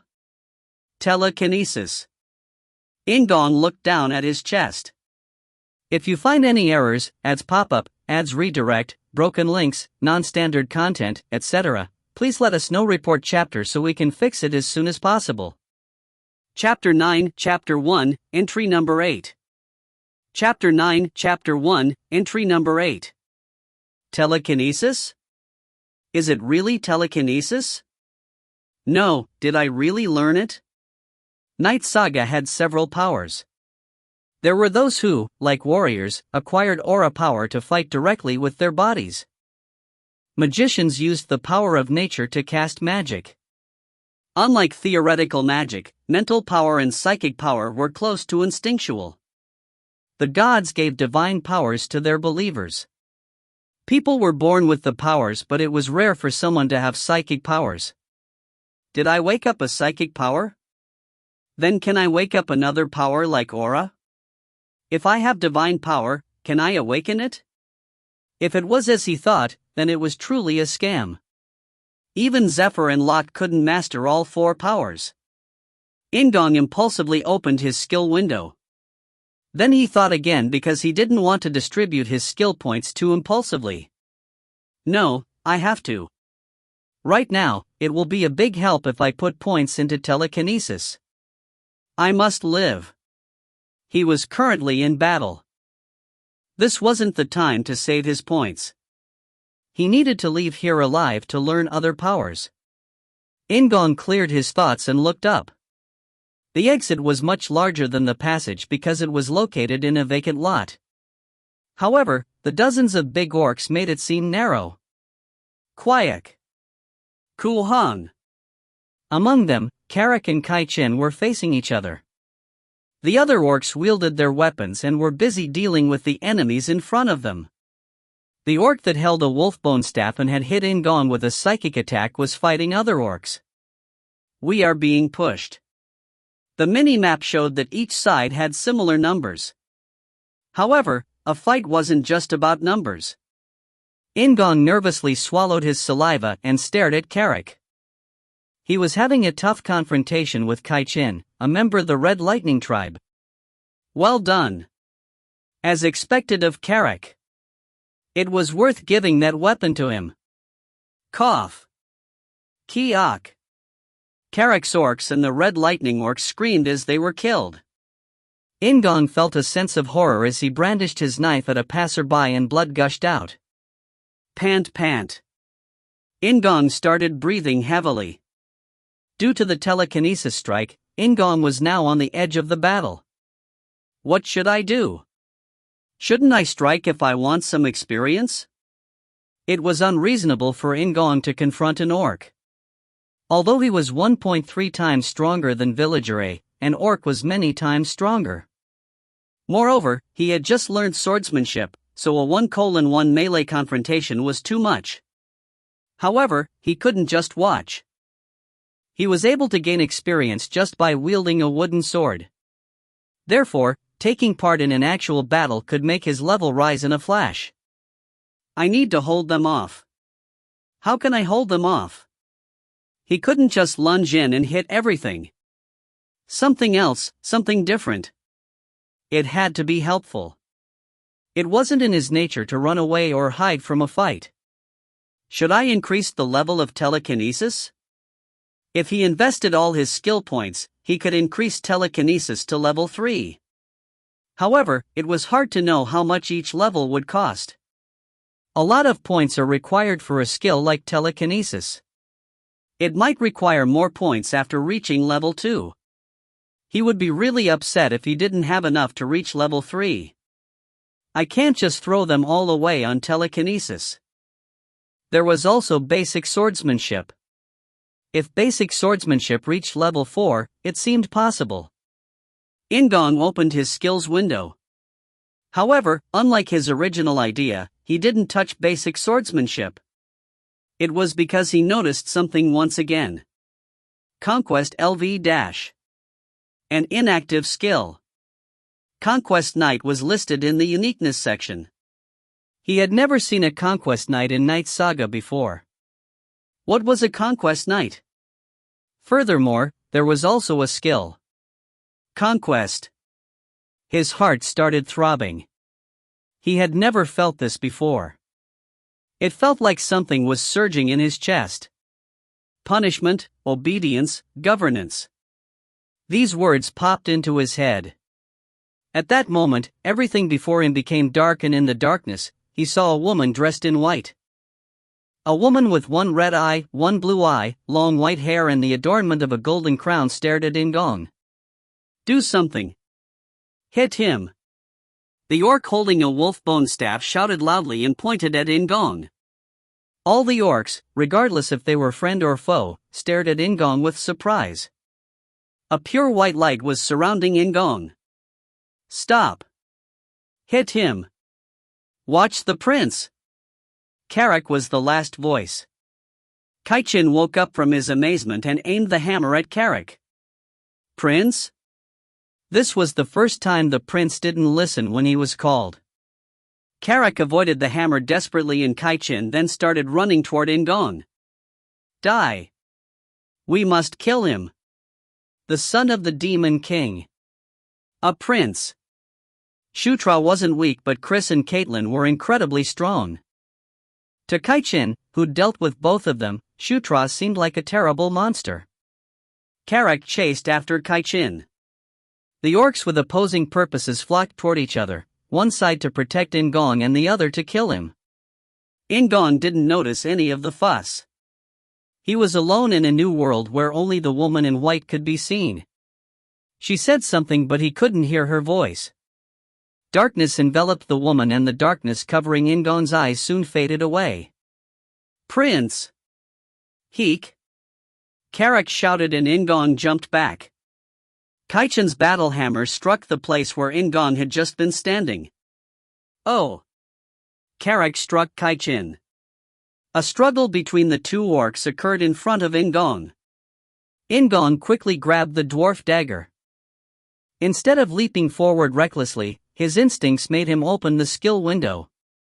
Secondary occupation, Conquest Knight LV1. It was a new occupation. Additionally, it wasn't just the occupation that was added. The power of conquest is a king's strength. In-gong understood it naturally. The skill Conquest had been activated. Below the king's flag, In-gong stabbed the dagger into the ground. At that moment, a white light scattered around the area. A white line also formed between In-gong and Carrick. It was only for a moment. But it was enough. In-gong invoked the power of a king, and Carrick embraced that power as the king's subordinate. Coup! Carrick swung his axe. It was a faster and more powerful blow than before. Kiok, dot. Kaichin moaned with confusion as he was pushed back by Carrick. Then Carrick aimed his axe at Kaichin's head. It was a continuous strike that normally wouldn't have been possible. The dwarf battle axe smashed through Kaichin's head at once. As brains and blood splattered everywhere, a sensation was shared between In-gong and Carrick. Your level has risen. Your level has risen. Carrick achieved some merits for his king. In-gong stared at Carrick after gaining 2 levels. Yet, the line between In-gong and Carrick was still the same. Go! Carrick! After hearing In-gong's command, Carrick took a deep breath and pulled his axe from where it was stuck in Kaichin's head. Shaking his axe, he let out a battle cry. Fight, fight! That is the only way to live, dot. The orc shaman, the orc with the wolf bone staff, shouted urgently. However, it was useless. The red lightning orcs standing near the exit were trembling as they felt like fleeing. Coup! Carrick rushed through the orcs and swung his axe in every direction. The momentum was so intense that no orc could endure Carrick's strikes. Run away! Once one of the orcs cried out, the balance collapsed completely. The red lightning orcs fled toward the exit. Meanwhile, Carrick rushed toward the orc shaman, who cursed and brandished his staff. Ka Kang! There was a clanging sound as the axe and staff hit each other. However, they didn't bounce off each other. Carrick's axe split through the staff and dug into the orc shaman's chest. Kuhak! The orc shaman gave a pained groan. However, his eyes were still alive. He pushed intensely at Carrick with telekinesis. It was his final, desperate struggle. The orc shaman was determined to die. In-gong reached for his dagger. Just one more. The orc shaman's next attack didn't happen. A new blade had pierced the side of the orc shaman. Cough. The orc shaman felt some excruciating pain while using telekinesis. The orc shaman stared at In-gong, who was stabbing him with poisonous eyes. The dwarf dagger was firmly embedded in him. I have to kill him. In-gong didn't say it out loud, but it was enough. The orc shaman fell down with a final cry and In-gong took a few steps back. Ha, ha. The line connected to Carrick disappeared. Despite having just leveled up, his body felt heavy, like he had exhausted all his stamina. Prince! Carrick called out to In-gong, who then turned and looked at him. Carrick seemed like a brutal beast due to the blood covering him, but Carrick just laughed and raised his axe. We won. I took Kaichen's head. Prince's victory. Oh. Oa. Carrick's orc subordinates cheered with pleasure at the victory. Instead of cheering with them, In-gong sat down and breathed in deeply. Now that the battle was over, he didn't have much spirit remaining. Over the orc's cheers, a voice was heard in In-gong's head. Your level has risen. Level 8. In-gong laughed with delight. End of Chapter 1 entry. Start of Chapter 2 Alliance. Author's note. Some of you may have noticed, but one of the core materials of Breakers is the 4 Knights of the Apocalypse. Joo In-gong is a conquest knight.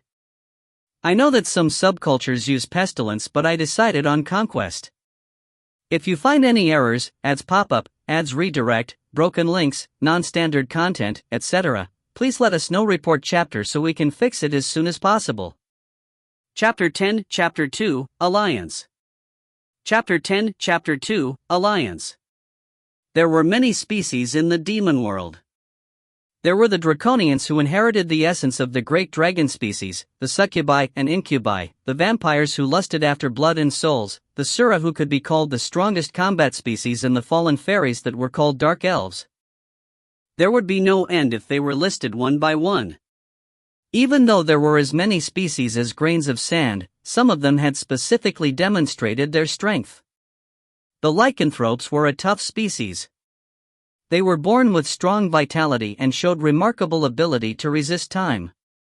Additionally, those with the blood of the wild were ruthless, persistent, and excellent hunters. The lycanthropes were breathing harshly. Their appearances varied, and they could pass off as wolves, tigers, and so on. They weren't breathing hard because they were exhausted. It was to control the wild blood that had awakened. The smell of the Red Lightning tribe's blood stimulated the lycanthropes. Some lost control and bit the bodies of the orcs. Among the lycanthropes, there was one who was different. It was a female with dark blue hair tied up in bloodied black leather armor. Caitlin Moonlight. The 8th princess and lycanthrope was controlling her breathing with closed eyes. As a half lycanthrope and half Sura, she was unlike the other lycanthropes. However, none of the lycanthropes dared to ignore her. After breathing for a long time, Caitlin finally opened her eyes. She sniffed as she looked around and frowned. I missed him. She succeeded in smashing Kaichen's army, but she missed killing Kaichen and Kaitum.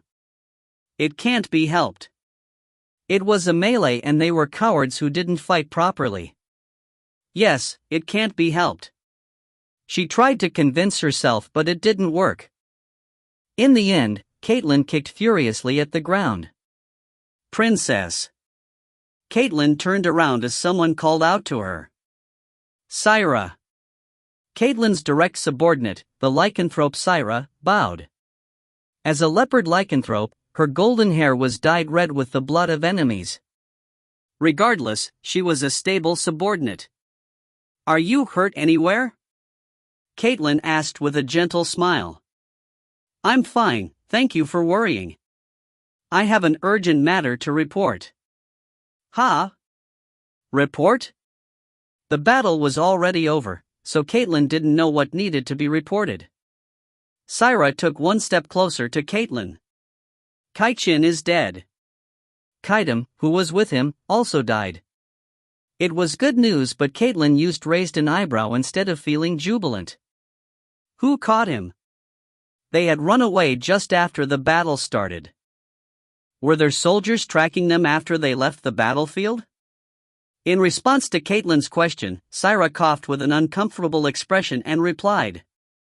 Prince Shutra. Ha? Caitlin let out a sound reflexively. Shutra's name had suddenly come out.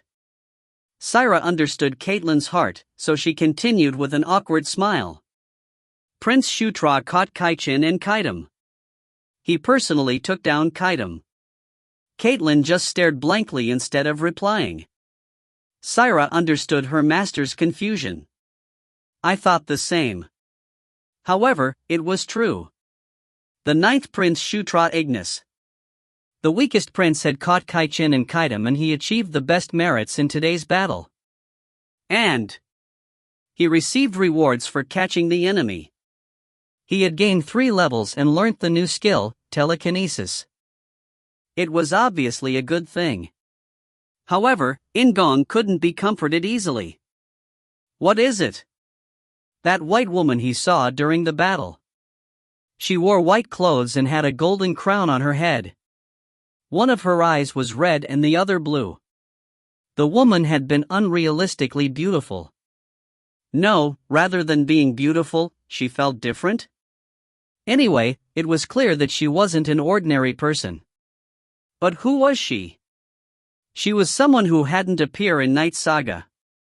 Is she an important person who normally appears in moments of crisis? Maybe she was the one who had brought In-gong into this world. Punishment, obedience, governance. The words he'd heard from the woman surfaced in his head again. In-gong activated both the status window and skills window. Both of them surfaced in front of him. Secondary occupation, Conquest Knight LV1. Conquer LV1. Below the King's Flag LV1. The deactivated skill Conquest became LV1, but like protagonist correction, he wasn't able to raise the level with skill points. Conquest. Conquest Knight. It was a skill and occupation that hadn't existed in Knight Saga. Below the King's Flag is a buff skill. The power of conquest is the power of a king? Is that why the white woman is wearing a crown? In-gong worried about it for a while before sighing, then concluded it neatly. I don't know. If she is really important, I'll see her again later. He wouldn't get any answers, so there was no point struggling alone. The information he had was too lacking in the first place. If I go to the library, there might be stories related to this. The library in the Demon King's palace was managed by an elder lich. It contained a lot of information, so there might be something related to a conquest knight there. In order to take advantage of that, I need to be strong. It was a ridiculous rule in the Demon King's palace and the demon world. Those who didn't reach a certain level of strength couldn't use some facilities in the palace and in the towns. A few more levels were required to use the magic laboratories or the blacksmiths. The library needed a very high level. Even Zephyr hadn't been able to use the library in the early parts of the game. It is good for now. He was already level 8. It wasn't even half of Karak's level, but it was significant since he had just barely stepped into this world. Come to think of it, In-gong had killed an orc with his own hands. However, he didn't feel any surge of emotions. Shouldn't I have a trauma by now? Was In-gong a psychopath? No, there was no way. Anyway, it was in a battle, and if he didn't kill the orc, his allies would have died. And it was an orc. He felt sorry towards Karak, but he couldn't think of orcs as people yet. Their appearance was too different. Prince. Ha? In-gong raised his head after hearing Karak's call. Carrick looked at In-gong like he was crazy and pointed down the hill. Someone is coming. What? He asked, but there was no reply. In-gong checked to see who was coming from the bottom of the hill. Caitlin? He didn't have time to observe more closely. Caitlin quickly climbed the hill and moved next to In-gong. Are you okay? Are you injured anywhere? Caitlin asked while looking at In-gong's bloody clothes. Her voice was full of worry. You? No, is Nuna okay? In-gong was more concerned about Caitlin. In-gong only had a little bit of blood on his clothes, but Caitlin seemed like she had bathed in blood. Her blue hair was dyed dark from the blood. Caitlin shrugged at In-gong's question and said, "It isn't my blood." Wah, I never thought I would actually hear that line. Caitlin took one step closer to In-gong while he was admiring her. She stared straight at In-gong and asked, "What happened, Dot?" I will explain what happened. In-gong summarized his experiences, making it as short as possible. During the reconnaissance, he had found a small path and an entrance to a cave. As he moved along the cave, he had arrived at the exit and encountered Kaichen's party. I will leave out the part about finding dwarf weapons. In-gong glanced nervously at his inventory button before looking back at Caitlin. How will she respond?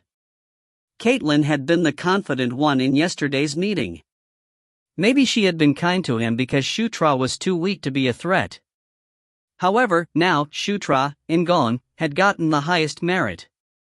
He had also taken down one of the enemies with his own hands. How would Caitlin respond? Would she be wary? Would she treat him unkindly like Zephyr? Amazing, Dot. Ha! It is really amazing. You have made yourself distinguished. It wasn't what he'd expected. Caitlin laughed brightly. Her face was so pretty that it was the first time In-gong understood the phrase, flower bud blooming. He completely forgot that Caitlin was bloody. Caitlin was different from yesterday. It was like she was truly delighted that her little brother had gotten some merits. Kook, I should be purified. In-gong felt bad for thinking dark thoughts. Zephyr aimed for someone like this? Indeed, Zephyr. It was Zephyr who removed all threats by killing his siblings. It would be harder to be friendly to someone like that. Anyway, In-gong had a question answered when he saw Caitlin laughing. She was similar but different from the white woman. They were both pretty, but Caitlin seemed like a person while the white woman hadn't. You are much stronger than I thought. Cool, you're trustworthy. Caitlin patted In-gong's shoulder. At that light touch, In-gong had another thought. Didn't I awaken telekinesis after being hit by it? Unfortunately, In-gong didn't have any priests who knew how to use divine power. Neither did he have magicians who knew mana or aura users around. However, now, Caitlin was in front of him. Nuna, I have a request. Ha? A request? What is it? She grinned like she was pleased to receive the request. In-gong said as naturally as possible. Please hit me with a little bit of your aura. It didn't take long for Caitlin's expression to change. Author's note, the 4 Knights of the Apocalypse. White Knight of Conquest / Red Knight of War / Blue Knight of Death / Black Knight of Famine. See you tomorrow. Today is a happy day, laughing face. If you find any errors, ads pop up, ads redirect, broken links, non-standard content, etc., please let us know. Report chapter so we can fix it as soon as possible. Chapter 11, Chapter 2, Alliance Number 2. Chapter 11, Chapter 2, Alliance Number 2. My little brother is a pervert. My little brother is a pervert. Caitlin shouted toward Chris from the middle of the tent. It was loud enough to be heard from outside the tent as In-gong waved his hands frantically. Is that possible? He had certainly made a mistake. He asked her to hit him with her aura. It was certainly a strange request. however, a pervert. Shutra was a young man who was only 14 years old. Moreover, In-gong didn't enjoy those types of hobbies. I thought you were respectful, but... In-gong didn't know why, and Chris just clicked his tongue, seeming to enjoy teasing In-gong. Caitlin alternated between looking at Chris and In-gong and muttered, "Pervert." Her eyes were looking at her younger brother, but they had changed a little bit.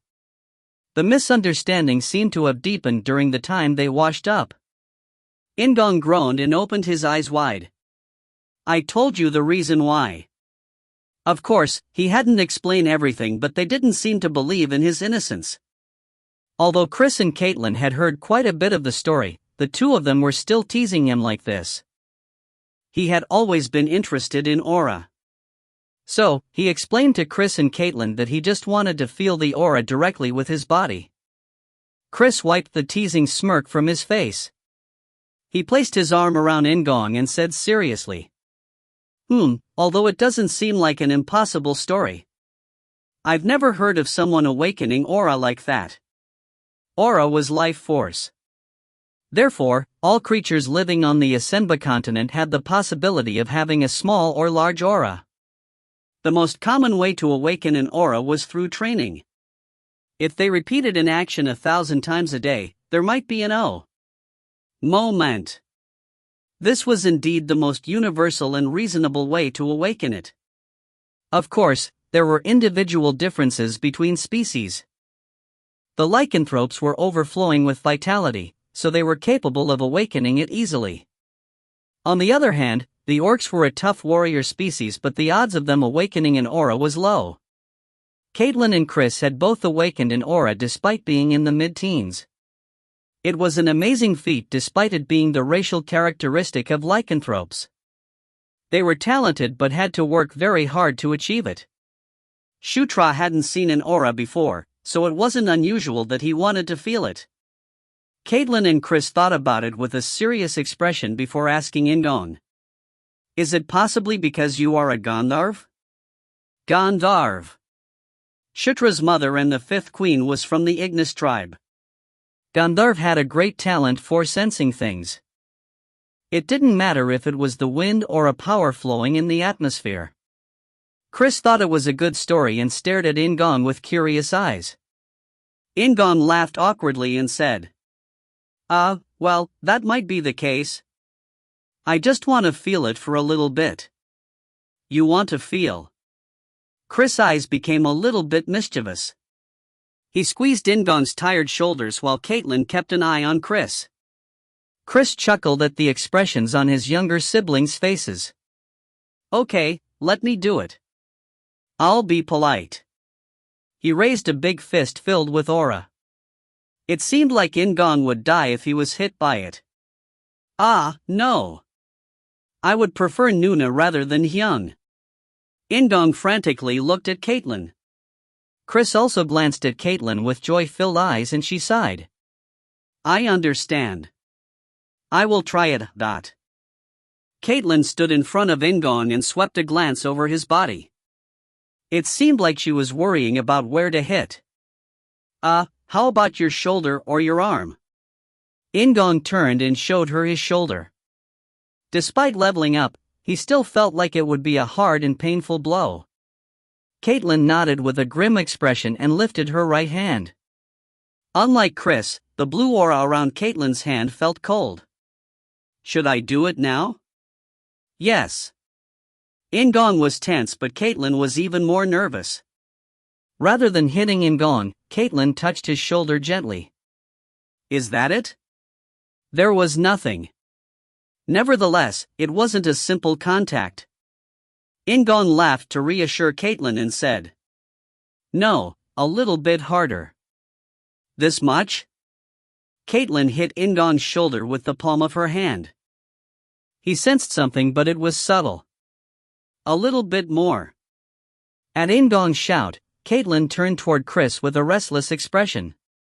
In-gong didn't know why, but he enjoyed it a little bit. It was because Caitlin's restless face was so cute. "No, now isn't the time for something like this. Regain your spirit, your spirit." In-gong shook his head and urged Caitlin. Properly. Chris nodded toward Caitlin's unspoken question. She closed her eyes and struck In-gong's arm. Kiak. In-gong cried out and fell to the ground. He was hit in the arm, but his whole body was sore. Shutra? Hey! Are you okay? Caitlin and Chris approached with surprise. He had screamed so loudly it could be heard outside the tent. In-gong endured the pain and nodded. He was literally in tears, but there was an achievement. You have learnt Aura LV1. Hu Hut. Aura LV1. However, he felt sick as the new power spread deep inside his body. Hey! Hey! Are you really okay? Chris' voice seemed somewhat distant. Why was he losing consciousness from being hit in the arm? Was it due to awakening the aura? Shutra.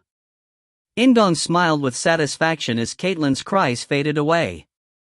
He had fainted. And In-gong was in the dark. His eyes weren't open, so it wasn't strange that his vision was dark. There were people gathered in this space. He was able to see them easily despite the darkness around him. He saw a woman with white hair wearing a golden crown. It was the woman dressed in white that he had seen before. The woman wasn't alone. It was blurry, but there were 3 more people with her. There was a woman with reddish blonde hair and a fire-like, red aura around her body. There was a skinny man dressed in black clothes that made him almost indistinguishable from the surrounding darkness. The last man was wearing a blue cloak and a skull-shaped helmet. In-gong wanted to look at the 3 people more closely. However, he couldn't reach them. The white woman turned in his direction. Her red and blue eyes stared at In-gong and he woke up. Are you okay? Hayek. In-gong stared straight into the face of an orc when he woke up. He tried to move his body away as much as possible. Pant, what a surprise. It was shocking to suddenly go from looking at a beauty to an orc. The orc who he saw was Carrick. Carrick stared at In-gong and sighed with relief. Did you have a bad dream? That is. In-gong made a confused sound. He obviously had a dream but couldn't remember the contents. They were all just blurry images. Well, it was just a dream. By the way, why did you ask the princess to hit you? The princess has been restless. In-gong checked the time before answering. It had only been approximately 5 hours, so a day hadn't passed yet. He knew it was dark without needing to go outside. Was she really worried? He recalled Caitlin's face from just before he fainted. Her face was cute when she was confused. Prince? No. It is nothing.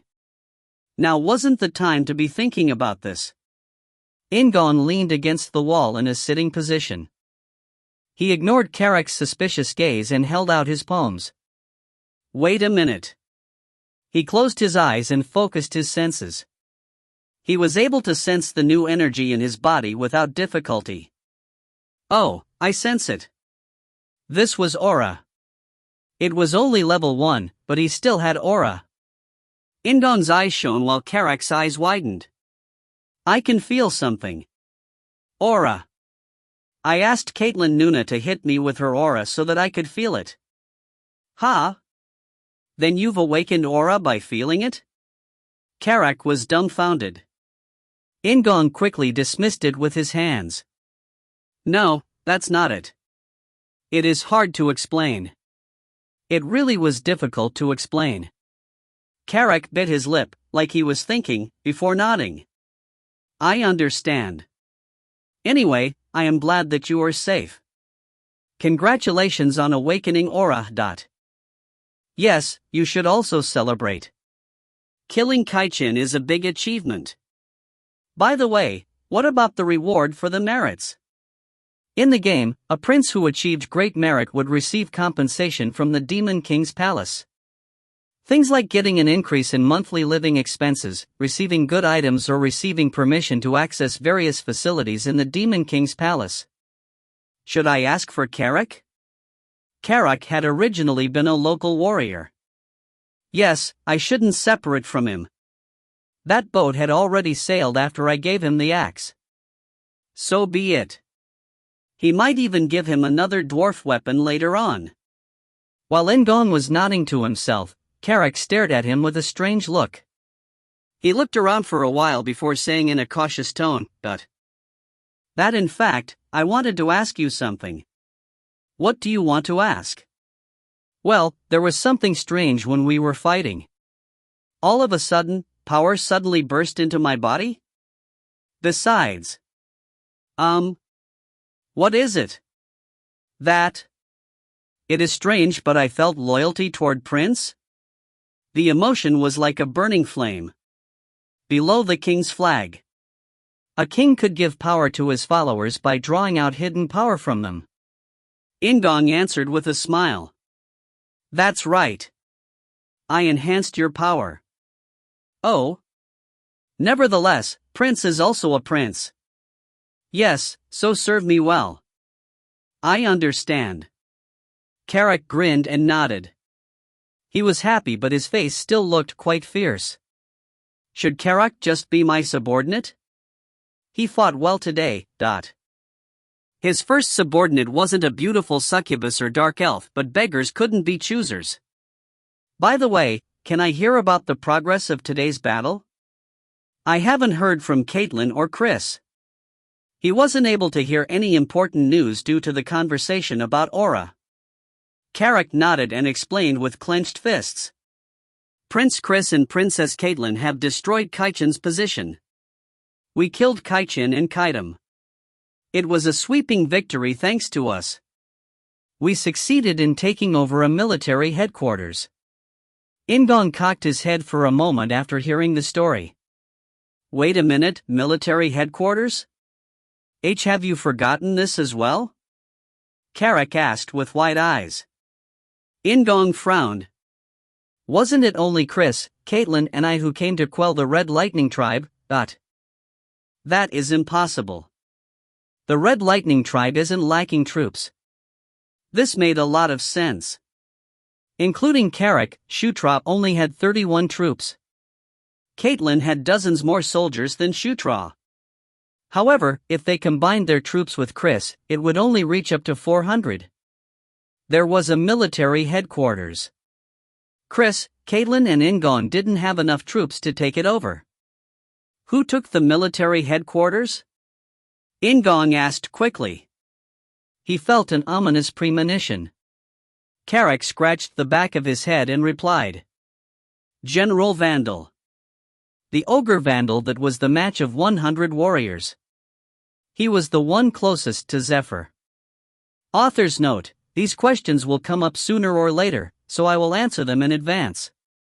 Q. What species is the Demon King? A. The Demon King is a Sura. Therefore, all of the Demon King's children are half Sura plus half another species. E.g. Shutra, Sura plus Gandharv/Chris, Caitlin, Sura plus Lycanthrope, Galid, who is Caitlin's father, is also a Sura. The rest of the children will gradually be revealed. The species of the queens are different. See you tomorrow. Today is a happy day, laughing face.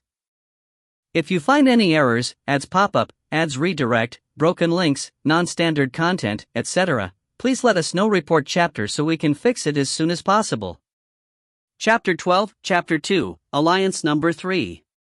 Chapter 12, Chapter 2, Alliance Number 3. From the tip of his head to his toes, he was 4 meters tall. His body was one of the largest among the ogres, and he had a power that surpassed even the giants. Among Zephyr's followers, just his physical attack power could be considered the strongest. In-gong swallowed his saliva as he was reminded of Vandal's specs and appearance. When he was playing Zephyr, he really liked having Vandal as a subordinate. I have to go against Vandal using Carrick? In-gong compared them involuntarily. It was clear that Carrick was no match for Vandal. Vandal the Ogre Warrior, an ogre that could face 100 enemies alone. Wasn't he equivalent to Zhang Fei in the Three Kingdoms? By the way, is there a reason to think like this? Right now, it was year 512. However, Vandal hadn't become Zephyr's subordinate until year 515.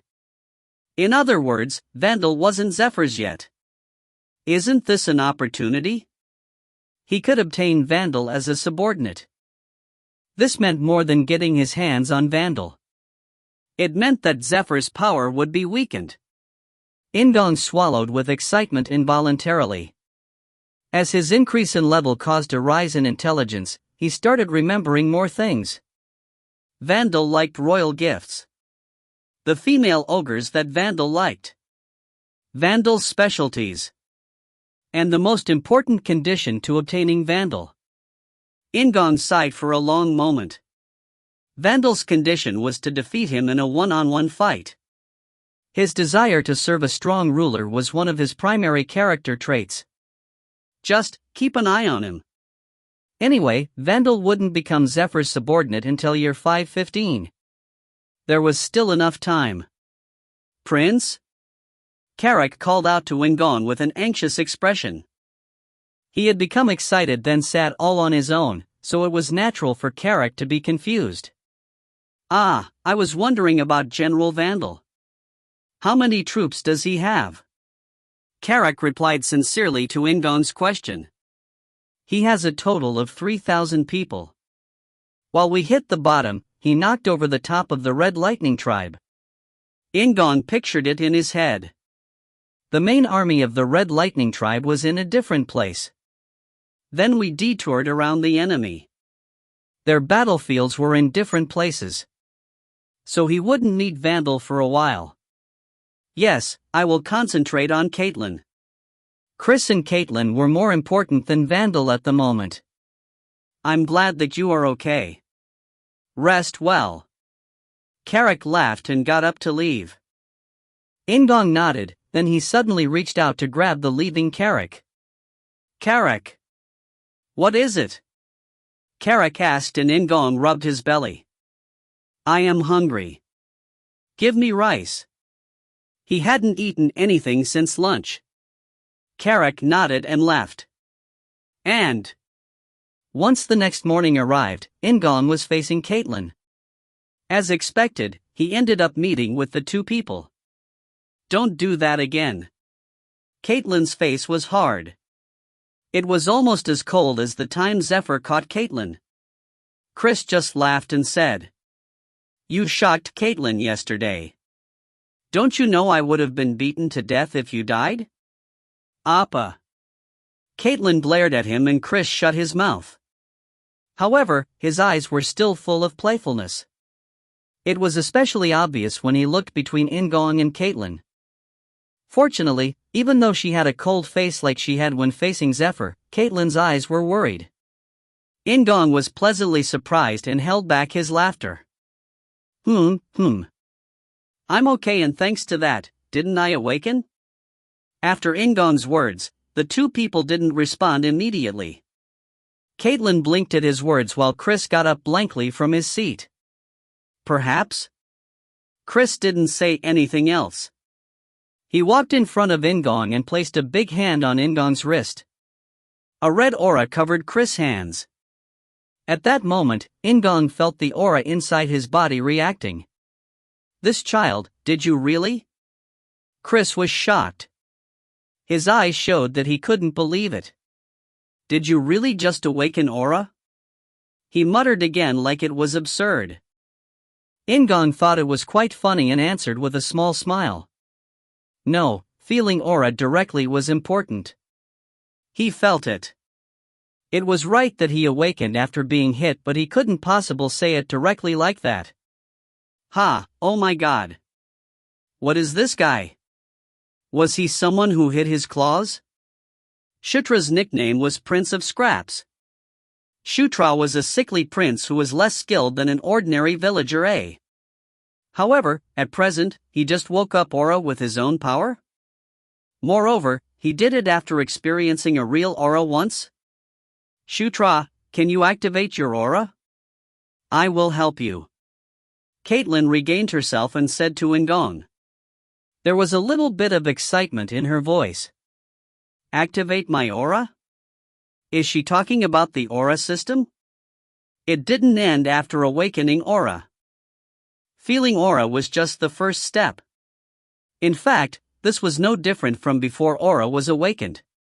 It was just preparation for developing aura. Activating aura was the second step. It was often called the step where internal strength type aura was utilized. There were many applications of the internal strength aura system, but the basics were the same.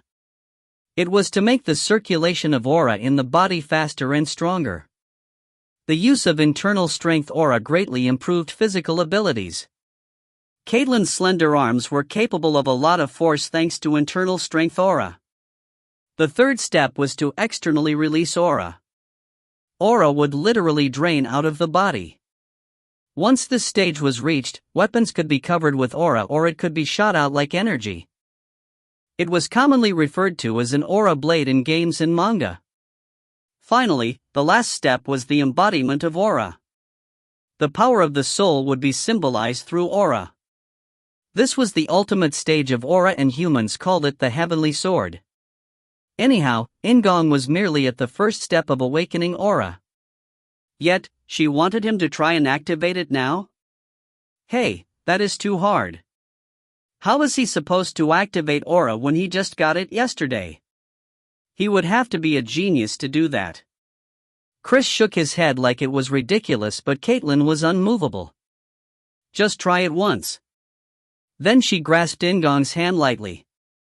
In-gong blinked with surprise at the light touch. Usually strong warriors had calluses on their hands, but Caitlin didn't have any. In-gong was surprised, but he had the perspective of a pre-university student who had just graduated high school, so he was just surprised by the softness. It feels good. His face turned red. Fortunately, Caitlin was focused on In-gong's hands instead of his face. I'll start. Just follow me. Caitlin took a deep breath and closed her eyes. In-gong thought, long eyelashes. While he was thinking, a blue aura covered him slowly. It was being guided, and In-gong made his aura mimic the movements. It might have been possible if In-gong really was a genius who awakened aura after experiencing it. However, In-gong wasn't such a genius. After closing his eyes and trying to concentrate, In-gong finally changed his mind and glanced up. Chris was staring at Caitlin while Caitlin was concentrating with her eyes closed. I'd like to surprise them. It wasn't just that. Right now, aura was a necessary skill for In-gong. There were no room for slow growth, so he used the skill points.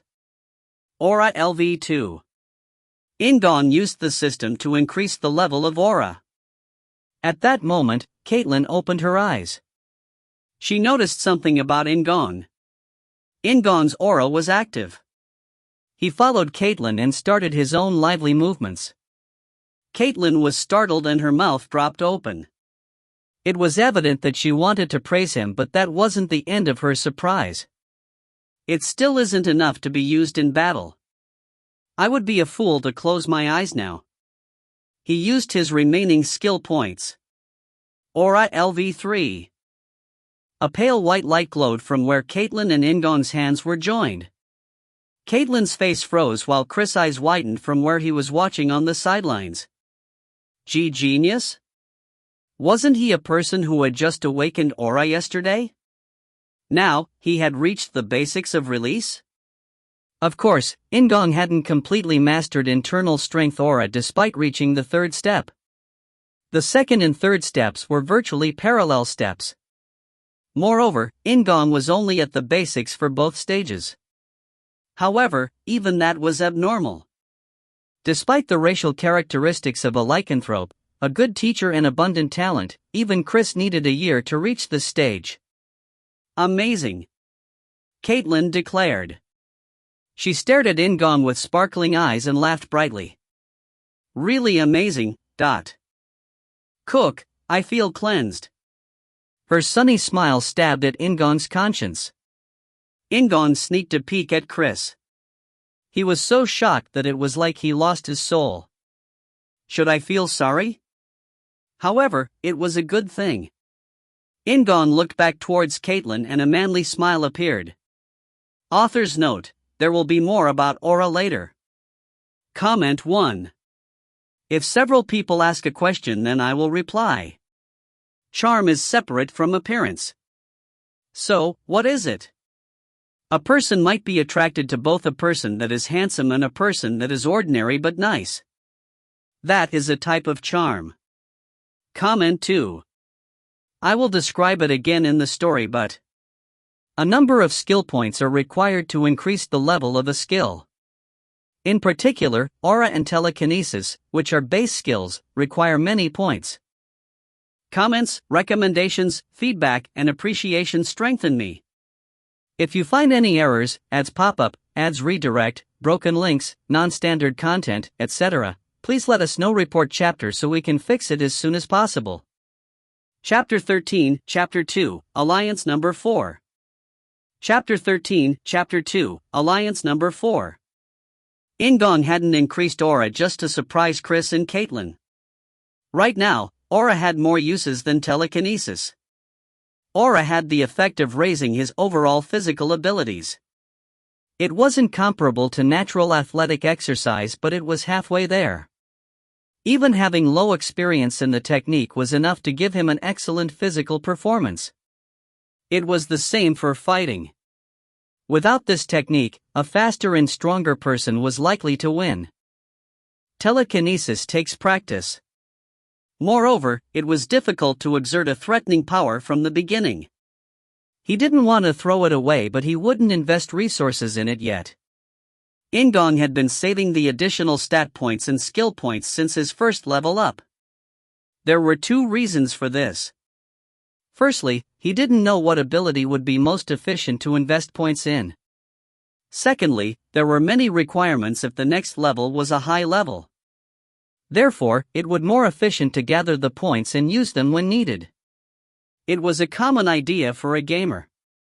However, In-gong revised his plan after experiencing a battle. Skill points? He would use them. It was more important to survive than to grow at peak efficiency. He needed to grow to live. However, he decided to leave some of the additional points. It would be saved for when he found a skill he wanted, like aura. Although, I shouldn't be too choosy. He had some freedom due to Carrick and his men. If In-gong had to survive alone, he would have gone with endurance and durability type skills without hesitation. Isn't this a terrific talent? It is amazing that there hasn't been any rumors.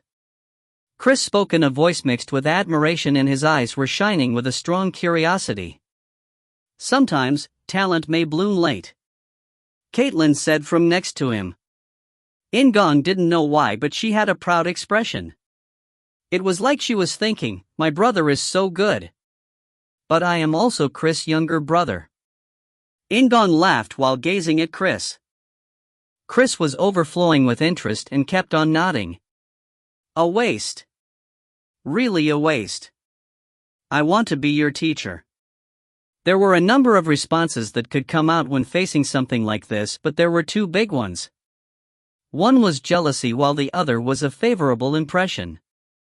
They would like to raise him. They would want to make a genius and he wouldn't be left to rot.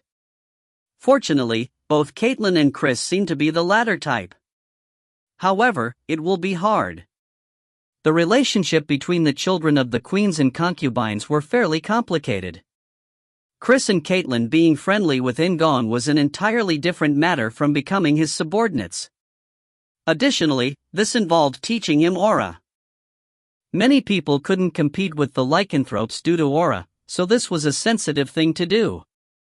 It was upsetting, but In-gong had to give up. However, Chris wasn't dissuaded. Hey, Shutra. Chris said, flinging his arms around In-gong. Then speaking in a low voice like he was telling a secret. Can I teach you? Although it will only be limited to this expedition. Chris, Prince of the Lycanthropes, would teach him aura directly. Based on In-gong's position, it was a really welcome offer, but In-gong thought about it once again before accepting it.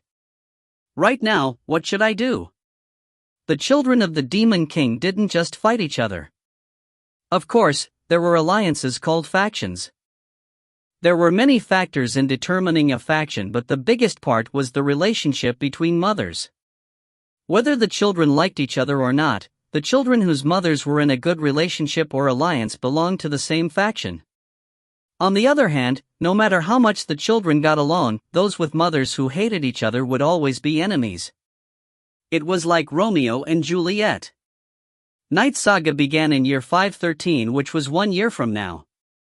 However, In-gong knew the composition of the factions among the children. There are only 3 children without factions. One was Shutra and the other 2 were Chris and Caitlin.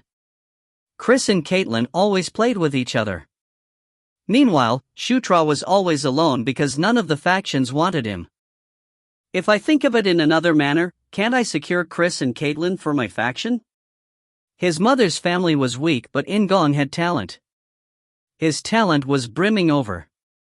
It wasn't necessarily useless, this was Chris' judgment of the situation. It wasn't bad for In-gong. Right now, he needed powerful allies he could rely on. If there was one problem, it was the secret of Caitlin's birth. It was a story that was really cool to talk about.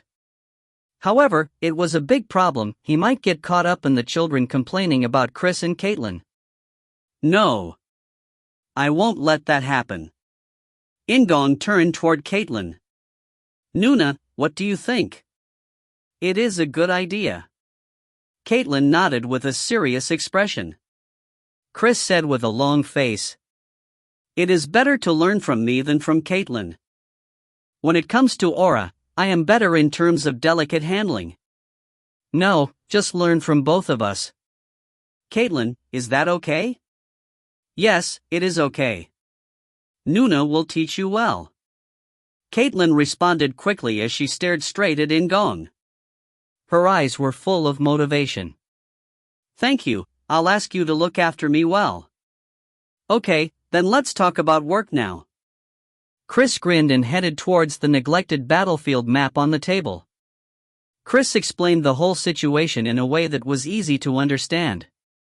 Thanks to the battlefield map, the movements of General Vandal and the main army were clearly visible. The battlefield is advantageous this time. We are winning. However, if we keep marching this way, we will reach the base of the Red Lightning tribe. There will be a lot of resistance. Perhaps, there would be a big fight. Shutra, can you make a map of the cave? Chris glanced at In-gong with anticipation. Thanks to the cave, Kaichin had been able to be caught. Perhaps, it could be utilized more. Both Caitlin and Chris stared at In-gong. In-gong wanted to meet their expectations, but his answer could only be no. I have the mini-map. He would be able to draw a map if he used the mini-map. Thinking about it, won't I be able to draw it? He could just look at the mini-map. Wait a minute. I will draw it now. Ha? Chris made a disbelieving sound. Rather than replying, In-gong looked at Caitlin instead. Just a moment. Nuna, can I borrow pen and paper? Wait a minute. Caitlin nodded with a little bit of surprise. In-gong smiled and started to draw the mini-map on a large piece of paper. In addition to the cave, In-gong drew what he scouted yesterday. At first, Caitlin and Chris just watched without any expectations, but their eyes soon changed. The road itself was simple, but the map was so detailed. Once In-gong finished drawing the map, Chris alternated between looking at the map and In-gong. Are you really a genius?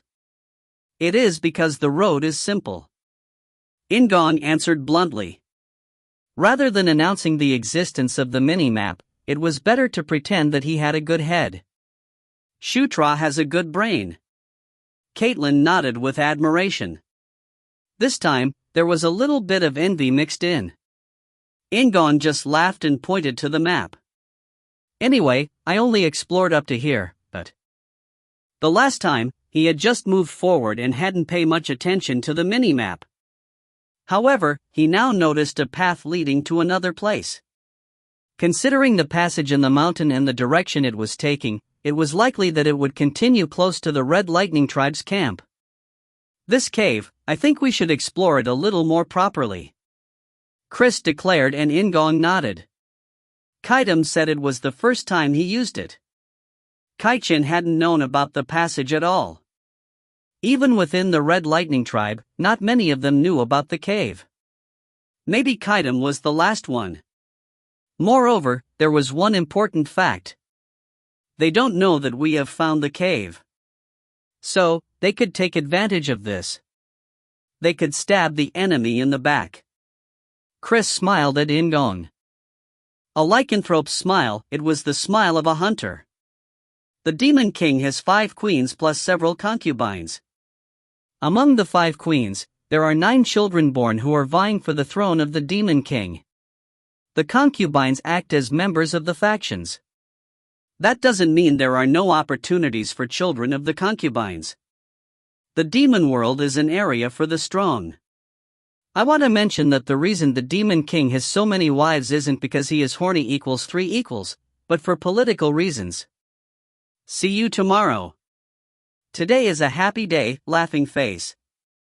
If you find any errors, ads pop up, ads redirect, broken links, non-standard content, etc., please let us know. Report chapter so we can fix it as soon as possible. Chapter 14, Chapter 2, Alliance Number 5. Chapter 14, Chapter 2, Alliance Number 5. After leaving Caitlin's tent, In-gong walked with Carrick and talked with him. Carrick nodded at the rough explanation like it was expected. Well, then it is another reconnaissance mission. It is a little bit rushed, but it will begin today. It should be kept secret from others. It was decided that the cave would be kept a secret from Caitlin and Chris' troops. It was unlikely that the orcs, especially the Red Lightning Tribe, would actively engage in espionage activities, but there was still a chance. The faster the passage in the cave was explored, the better it would be. Depending on where the passage in the cave connected to, the whole operation might change in the future. Carrick didn't ask why and only nodded. I did some work while Prince was inside. I have recruited some troops today. Recruited troops? Carrick laughed at In-gong's question. We received a lot of damage. The fight against Kaichin was a melee. It had been a one-sided fight until Carrick killed Kaichin, so there were those who were seriously injured and died. In-gong swallowed his saliva. It wasn't because the damage was greater than he thought. Even if he was concerned with aura, it was surprising that he hadn't considered the deaths of the orcs until now. Yes, a person is dead. People. It isn't a game. In a game, the lives of the soldiers were just numbers. If he had enough resources, he could increase or decrease the numbers. However, this wasn't a game and each of them had their own lives. After a moment, In-gong took a deep breath. It was unreasonable to pamper each soldier, but he shouldn't think of them casually like he had done previously. If he only thought of people as numbers, then he would be disqualified as a human. In-gong controlled his heart and looked toward Carrick again. Carrick's eyes were asking, "What are you thinking about this time?" In-gong just shrugged.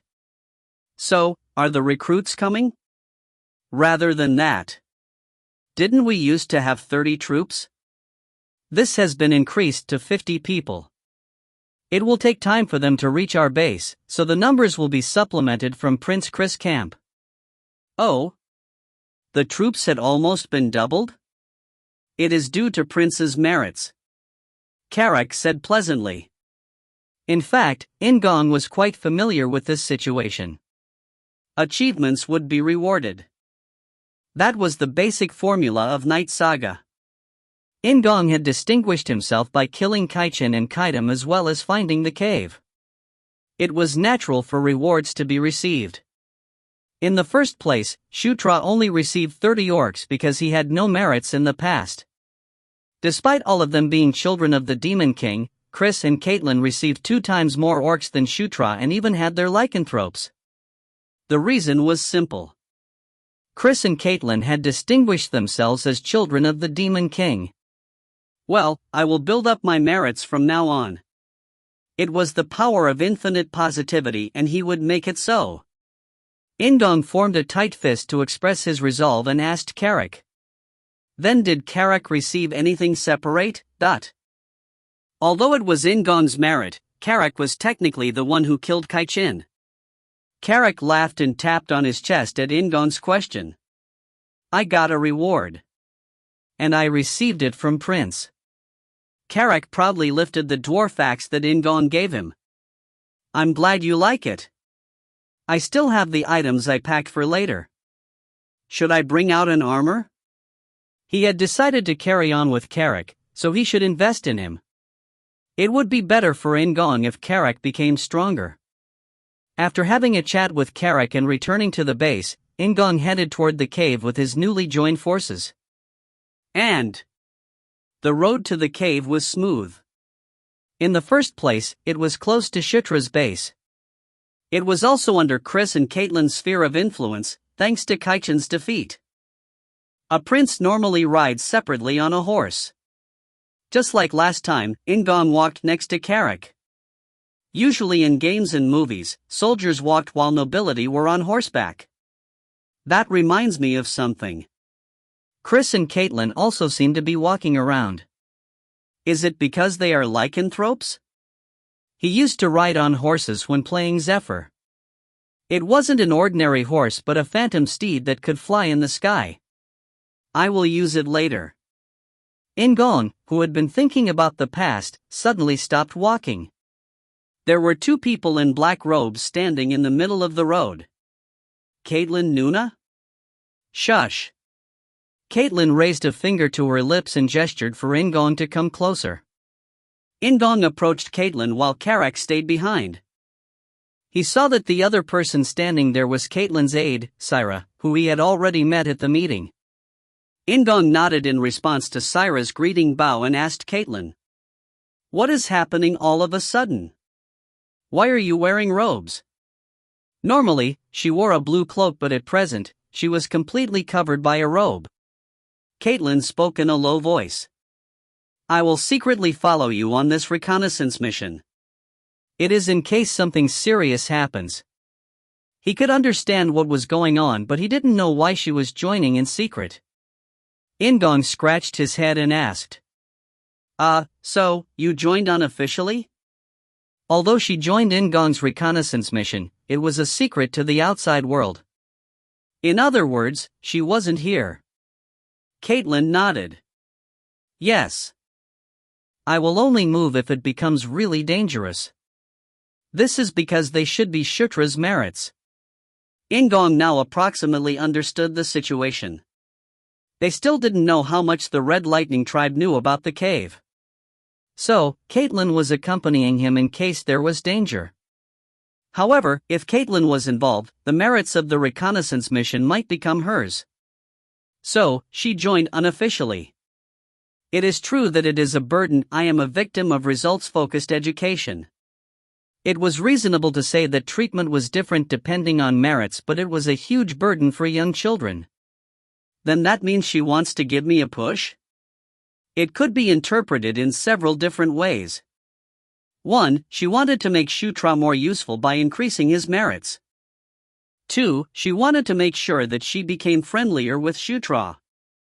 Chris may not know that Caitlin is doing this. It was clear that she came to help with a pure heart. What type of star was I born under? No, not all children in this world are plotting. In-gong nodded as he was convinced and smiled brightly at Caitlin. I understand. Thank you, Nuna. Yes. Caitlin responded by pulling down her hood and moved to the front of the unit with Syra. Unlike Caitlin, Syra seemed a little bit dissatisfied with the present situation. She should be. It was a situation where her master had come to serve another prince for free. It wasn't something she would do for Chris. Once In-gong returned to his position, Carrick asked him. Is it okay for Princess to join? Just don't think about it and proceed with the operation normally. Caitlin followed so quietly that Carrick no longer looked back. How much time passed? In-gong found that other pathway inside the cave that he had described to Chris and Caitlin. The only difference with the passage was that it led in a different direction. In-gong searched various empty rooms in the passage and frowned as he looked at the minimap. All the rooms are empty. He was expected an arsenal covered in dust, but there were no treasures in the room. However, Carrick didn't seem surprised as he explained. Wouldn't people take their valuables when moving? The dwarves would have taken all of it when they migrated. Then what about the weapons yesterday? I guess they weren't that valuable. This was perfect logic. In-gong was speechless as he stared at Carrick. This guy, is he a genius among orcs? He felt strange, but it was good for In-gong if his subordinate was competent.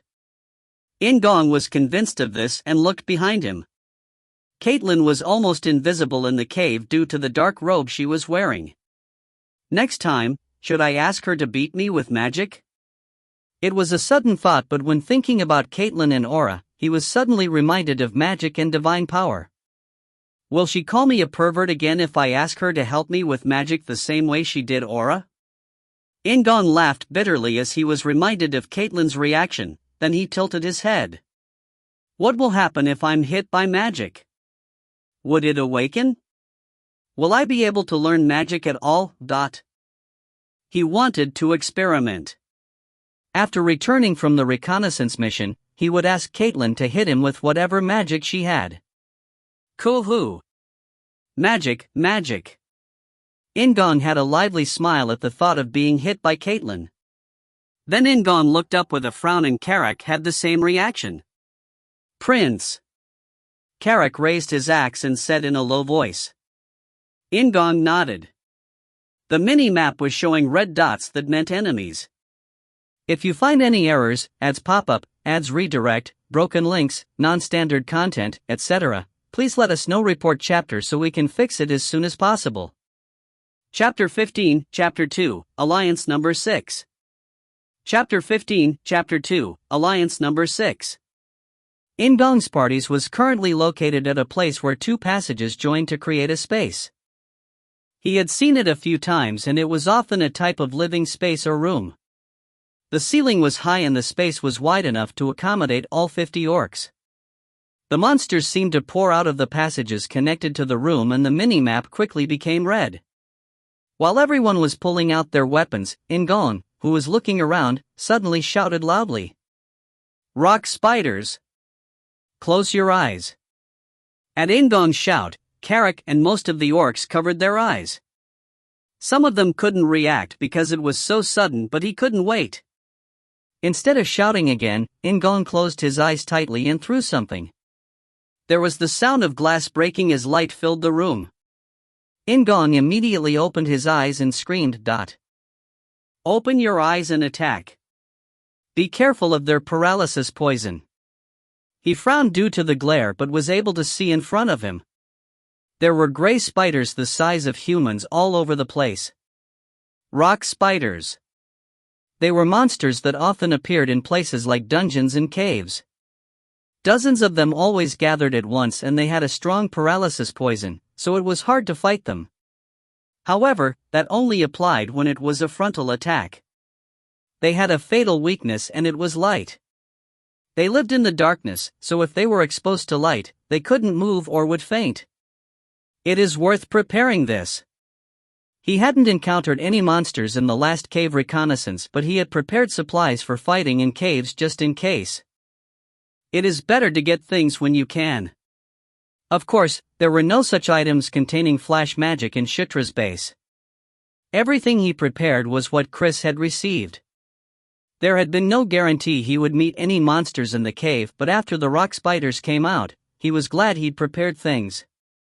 Rock spiders hunt in groups and a group must always have a boss. He was sure of it because that was always the case in a game. Boss, let's find the boss.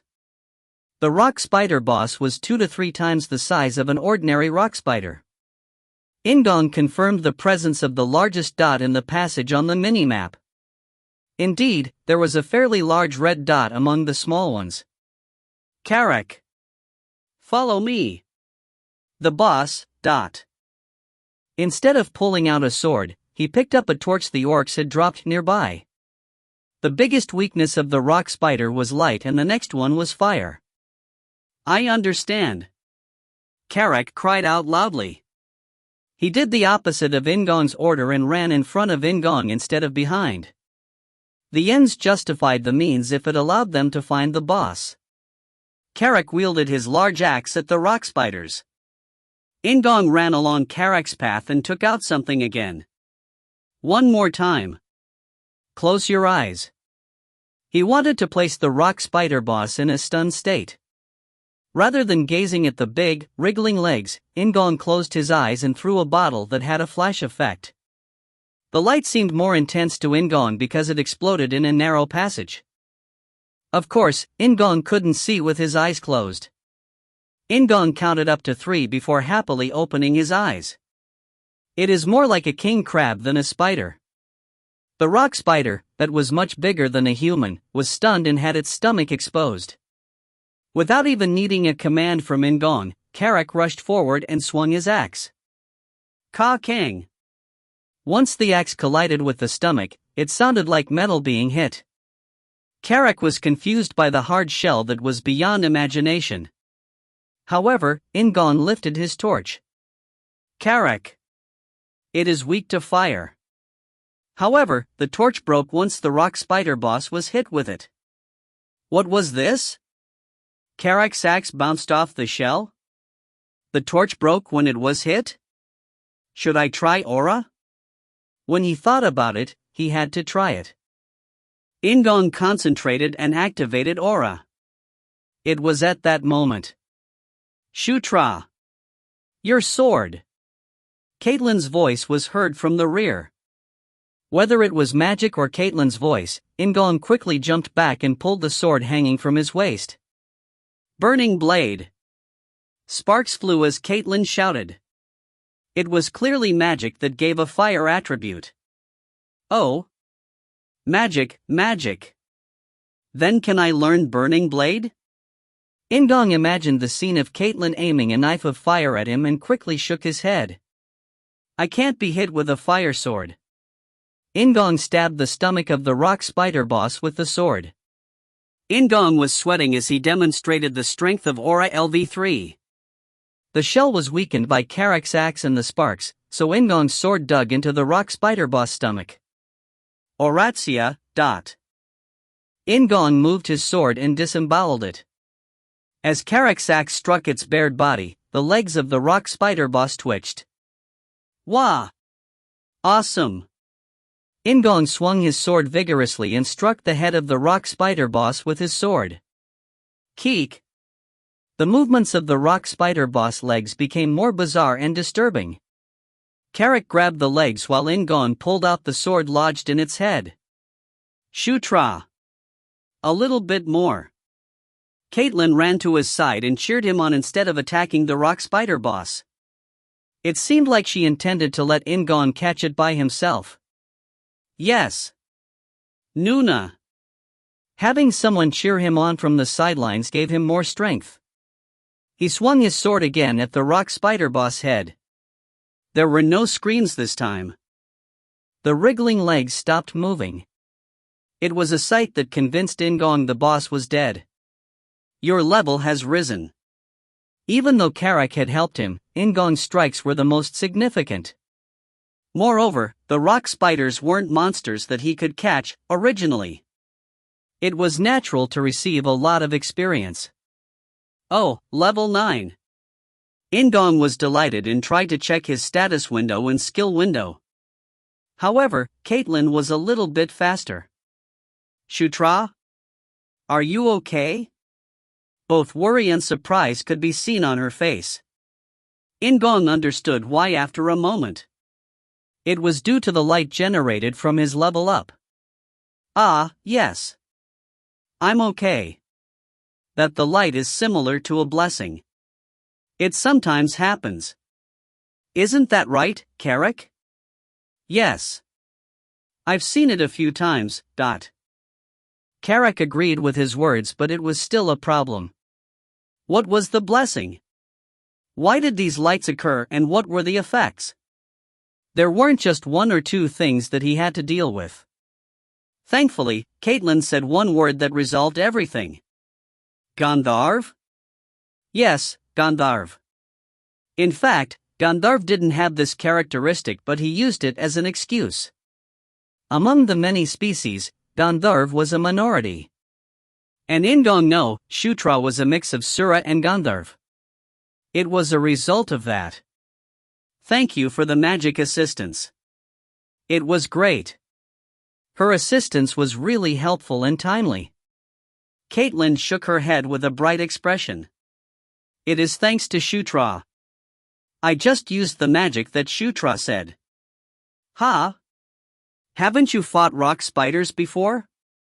Today is the first time. Ha, then did she give me the magic because she heard me shouting at Carrick?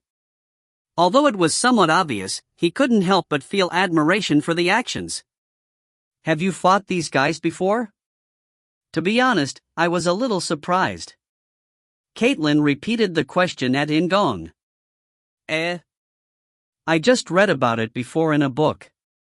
He had only fought against them in the game, but he did read about it in a book. He saw them for the first time in an internet strategy guide.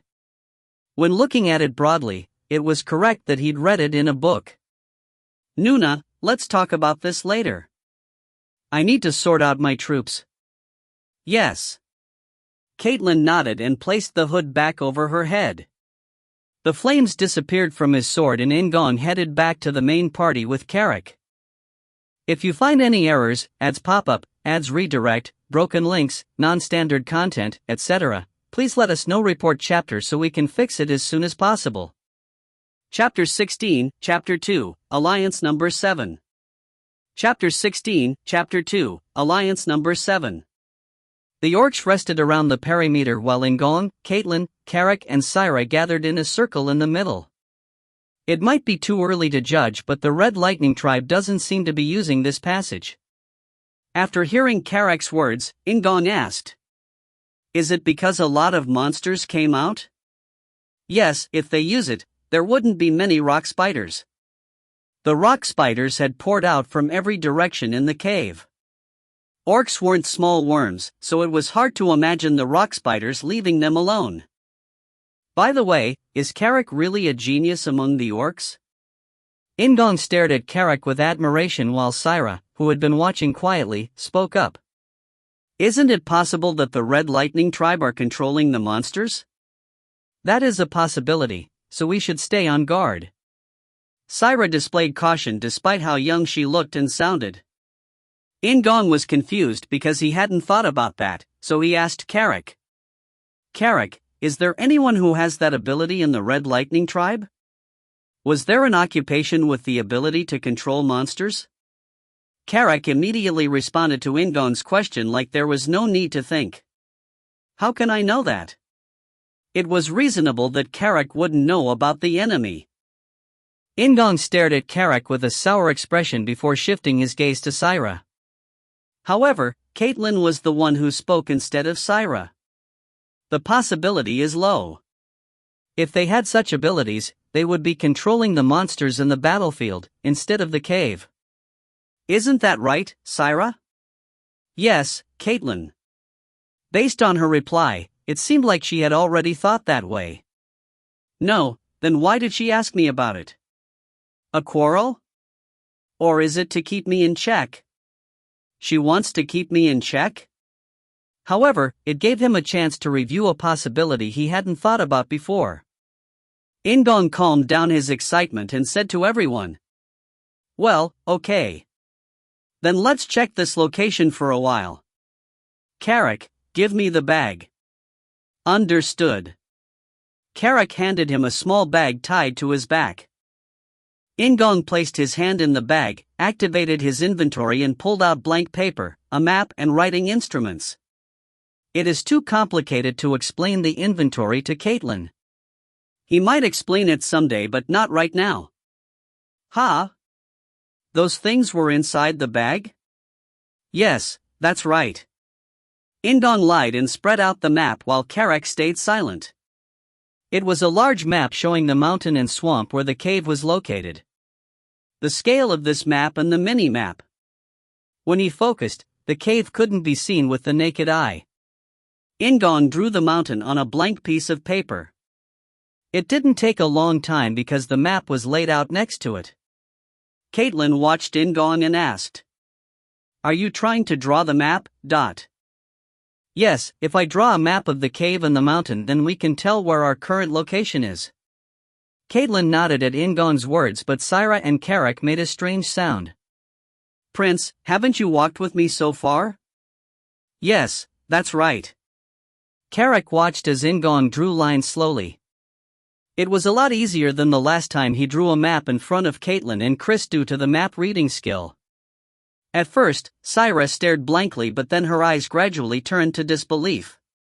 She thought he was just drawing the map roughly, but it was too accurate. "Did you remember the path all the way up to here?" "No, how is this possible even if you memorize it?" "It wasn't simply memorizing.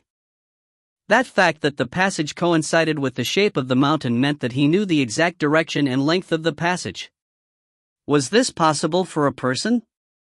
Did he have a compass in his head? I told you that Shutra is amazing." Caitlin spoke on In-gong's behalf, boasting proudly in an odd tone. In-gong laughed because it was quite cute, then went back to focusing on drawing the map again. Then after approximately 5 minutes, In-gong had completed the map up to their present location and put down the writing instrument. "We've come approximately halfway." In-gong had moved near to the center of the mountain. No matter what direction they traveled, they would have to move the same distance in order to leave. "Syra, is this the place where the Red Lightning tribe is supposed to be?" "Yes, princess." Caitlin picked up a stone and placed it on the map. "The passage will open near that area. If there was an exit behind the base of the Red Lightning tribe, they could plan an operation to strike. Some troops would lure the Red Lightning tribe while the ones moving through the cave would occupy the base." But won't it take a long time to move through the passage?" "We can only pack enough for a day." Carrick asked with an anxious face. The shape of the passage in the cave changed quite often. Despite moving for a long time, they had only reached the middle of the passage in the cave. However, there were 5 passages connected to this area.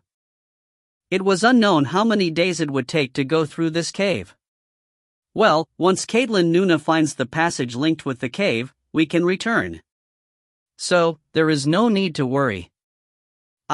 Is that so? Then should we go through this passage?" Carrick pointed to one of the passages on In-gong's map. It was the passage with the shortest line towards the base of the Red Lightning tribe. "Yes, we will most likely have to go through a swamp." As expected, Carrick was smart. In-gong nodded, then pretended to place the map in the bag while storing it in his inventory and spoke to Caitlin.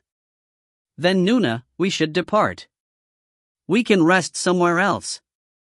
The rock spider corpses didn't smell strangely, but he couldn't ignore the possibility of other monsters coming. "Yes, I'll be in the rear like before." Caitlin nodded, wore the hood again and moved with Syra. "We are leaving." "Set off." "Understood." Carrick ordered the orcs in a loud voice. It didn't take a long time for them to depart. Fortunately, the passage they took had a simple structure. In-gong stretched out a hand and touched the air as he walked with Carrick. "If I use it a lot, the skills will increase." There were generally 2 methods to increase skill levels in Knight Saga. 1. Investing skill points to instantly raise the level. 2. Just use it often and the skill level would naturally increase. It was obvious, but the second option took longer than expected. There weren't enough skill points. There is a third method that isn't common, that It didn't involve the amount of experience or skill points. There was nothing certain about it. If he experienced a certain event or reached a certain level, the level would automatically rise. As In-gong walked, he classified skills into 4 categories. 1. Important skills that were worth investing skill points in. Aura and telekinesis belonged here. 2. There were those he would use in order to naturally increase the level. Skills like map reading that weren't worth investing skill points in belonged here. 3. There were the skills that In-gong couldn't increase. Skills related to the Conquest Knight, such as Below the King's Flag and the Mysterious Protagonist Correction, belonged here. Of course, there were 4 categories. The last one contained things like basic swordsmanship. Should I invest the points earned this time into aura again? Or telekinesis? I would like to learn swordsmanship and martial arts. Although he didn't want to invest skill points into basic swordsmanship, the story was different when it came to powerful martial arts. Zephyr's sword technique, Heavenly King's sword, sounded strong just by hearing the name. There was also Locke's warrior's sword. The names of several martial arts techniques flashed through his mind. What should I pick up? In fact, there were many hidden techniques in Knight Saga. They could be attained by clearing special events, defeating powerful monsters, or by purchasing them from a treasure trader. Okay, I will focus on the things I can do. In-gong organized his thoughts and activated aura. He thought about investing skill points, but there was no time to do that. Prince. As soon as he activated aura, Carrick called out to him. In-gong deactivated aura with a little bit of distress and looked around for Carrick. What? There is something over here. Carrick pointed to a small room off the passage where the interior could be seen because there was no door. In-gong stopped the troops and entered the room with Carrick. It was a square-shaped room, approximately 7 meters on each side. There was nothing special on the ceiling or walls, but the floor was different. There were complex patterns engraved inside a large circle. Town portal? You know what it is? Carrick asked after In-gong muttered reflexively. In-gong responded moderately with a lowered posture. No, I just guessed. He wasn't sure. No matter how he looked, it was similar to the magic circles that were town portals in the game. It must be a dwarf version. He never saw them as Zephyr, but he had seen it a few times when playing as Locke. Will it work if magic power is injected? He looked around and found a crystal ball in the middle of the circle where someone could insert magic power. What's going on? It was Caitlin and Syra. In-gong replied. That. It seems like a town portal. Doesn't it, Nuna? Caitlin seemed confused by In-gong's question. Syra? It is highly likely. Indeed. Her cheeks turned slightly red. In-gong looked around the magic circle and asked. Where does it go? It looks like a dwarf circle. It should go near here. While Syra was replying, Carrick called out to In-gong from one side of the room. Prince, letters. There are pictures that look like letters. In-gong went over and saw letters that weren't commonly used in the demon world. Caitlin spoke from next to In-gong and Carrick. They are dwarf characters. Oh, as expected of Princess. Can you read dwarf characters? Carrick asked with great admiration. In-gong also watched Caitlin with anticipation in his eyes. Caitlin frowned and spoke in a timid voice. Syra? She couldn't read it. In-gong suppressed his urge to smile and glanced at Syra, but Syra also looked confused. Well. They are dwarf characters. Who doesn't know that? Princess just said it. Carrick stared at Syra like she was ridiculous. Syra just looked elsewhere and didn't reply. Well, it can't be helped. The dwarves had left hundreds of years ago. It was amazing that Caitlin and Syra even recognized that they were dwarf characters. Carrick, it is natural. I mean, this is Jashuka Mountains Portal 2. It is connected with Portal 3. Eh? In-gong spoke unwittingly and Carrick, Caitlin and Syra stared at him. At the time, In-gong heard a clear voice in his head. Dwarf characters LV1 has been learnt. If you find any errors, ads pop-up, ads redirect, broken links, non-standard content, etc., please let us know. Report chapter so we can fix it as soon as possible. Chapter 17, Chapter 2, Alliance Number 8. Chapter 17, Chapter 2, Alliance Number 8. He didn't know it at first. Just like Carrick, he had thought of them as pictures. However, when he tried to read the characters, he could. What is this? I can learn characters and languages like this? Of course, it was only level 1, so it was likely he couldn't interpret complex documents. However, just having the ability to decipher text by looking at it was really enormous. Doesn't that mean I don't need to worry about foreign languages now? Isn't that right? He had the ability to learn what he saw. Then he wouldn't have to go through a lot of difficulty. While In-gong was busy screaming inwardly, Carrick, Caitlin and Syra were staring at him blankly. Carrick spoke first. Prince. Can you read this? Why would he say that he couldn't read it when they already heard him?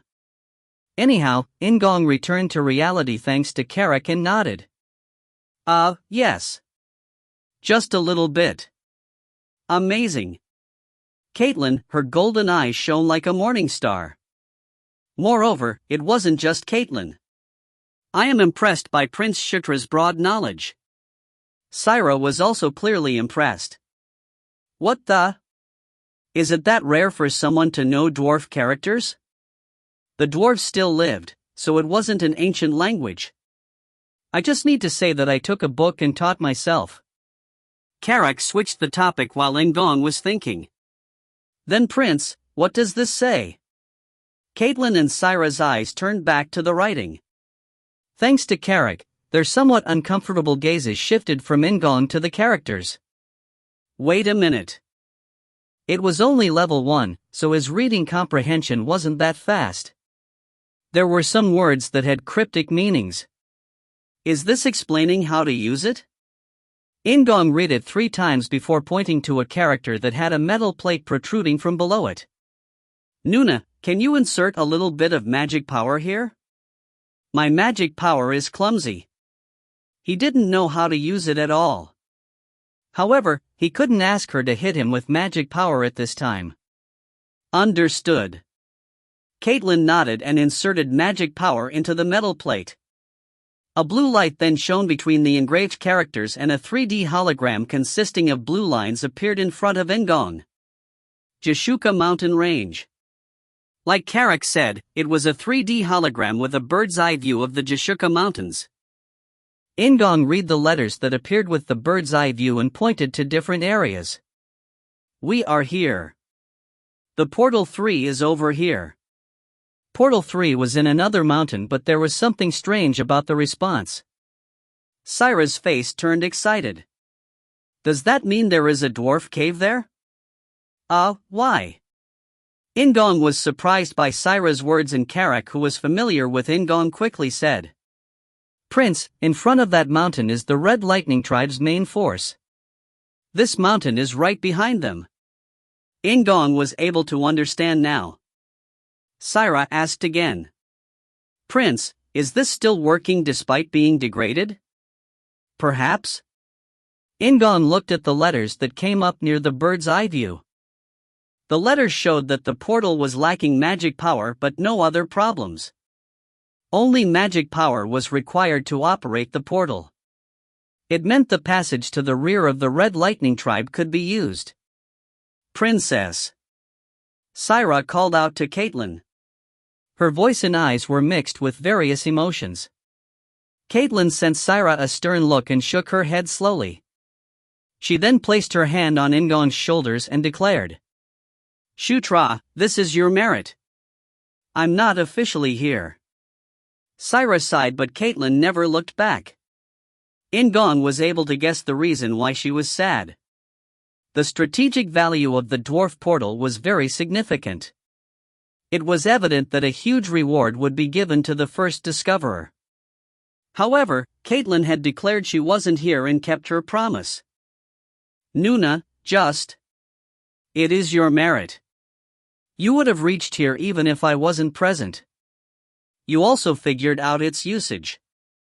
I don't want to be a liar. Don't you remember what I said in the first place? It wasn't just a courtesy. Caitlin had truly come along to protect him. In-gong nodded eventually. I understand, Nuna. Thank you. Caitlin laughed and covered herself with the hood again. Syra had a severe frown on her face but followed her master's actions. Shutra, let's return to Chris Appa once we have confirmed that the portal is working. A more serious investigation into this cave is needed. They had to inform the main army of the existence of the portal and secure it as soon as possible. In-gong already had a lot of merits, so there was no big difference if Chris and Caitlin's troops were committed to protecting it. Okay, then please do it again here. In-gong pointed to the crystal ball in the center of the magic circle. Caitlin nodded and touched the crystal ball, immediately inserting magic power. And it was already late at night when In-gong returned to the base. In spite of that fact, In-gong and Caitlin immediately headed to Chris' tent. Appa will be really surprised. Those were the only words Caitlin said, and they made Chris shift his gaze to In-gong. Hey, what is it? I'll explain it. In-gong coughed and spread his map of the cave on the desk. Although it was unfinished and only drawn to the middle, Chris immediately found the value of the map. We can hit Kairam from behind. Kairam was Kaichen's brother and the leader of the Red Lightning Army currently confronting Chris.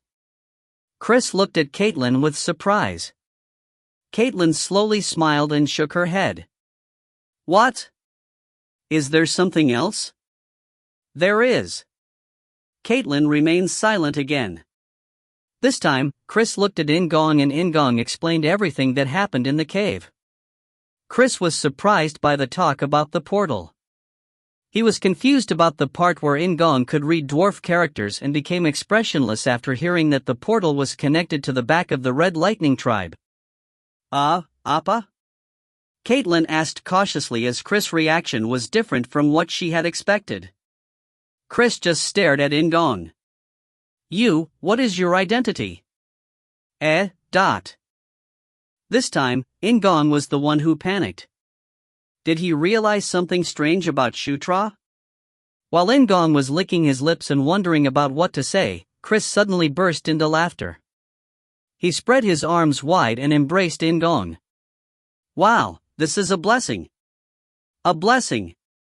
It was like finding a vein of gold.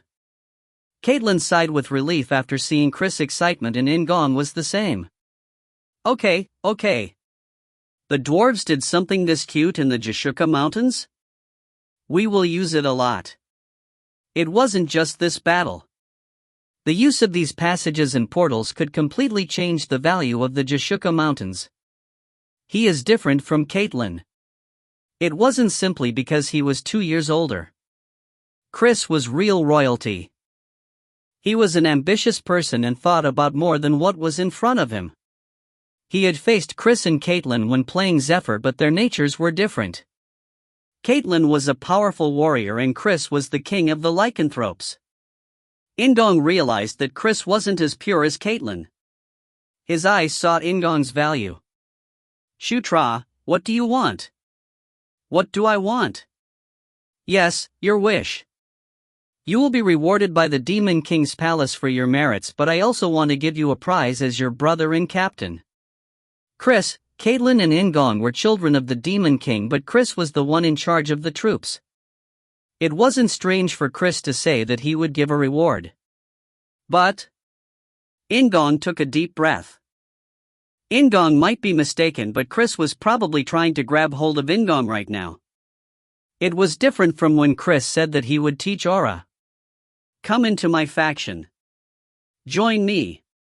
Depending on what In-gong asked, his relationship with Chris might change. Is it okay even if it is a little unreasonable? In-gong's words were somewhat provocative, but Chris just smiled. Ho! A little unreasonable? What are you asking for? He could ask for a competent subordinate, or he could ask for an item that couldn't be handled by the current Shutra. However, In-gong chose something completely different. Teach me divine beast authority. Shutra? Caitlin was shocked. It was receiving. It was a powerful technique passed down through the royal family of the lycanthropes. Even among the lycanthropes, only the royal family and the people closest to them could learn it.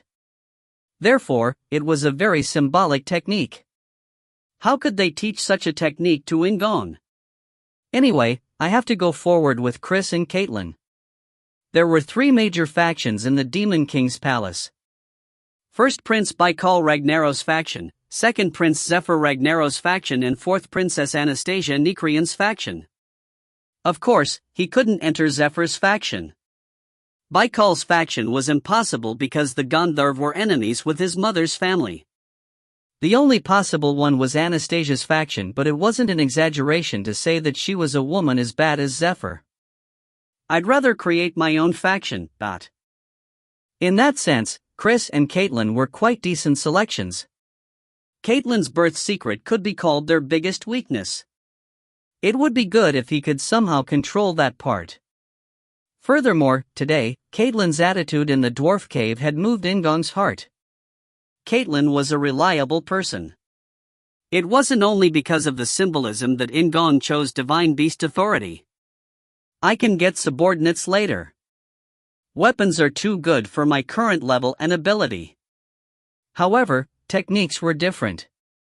Moreover, divine beast authority was a S-ranked martial arts technique.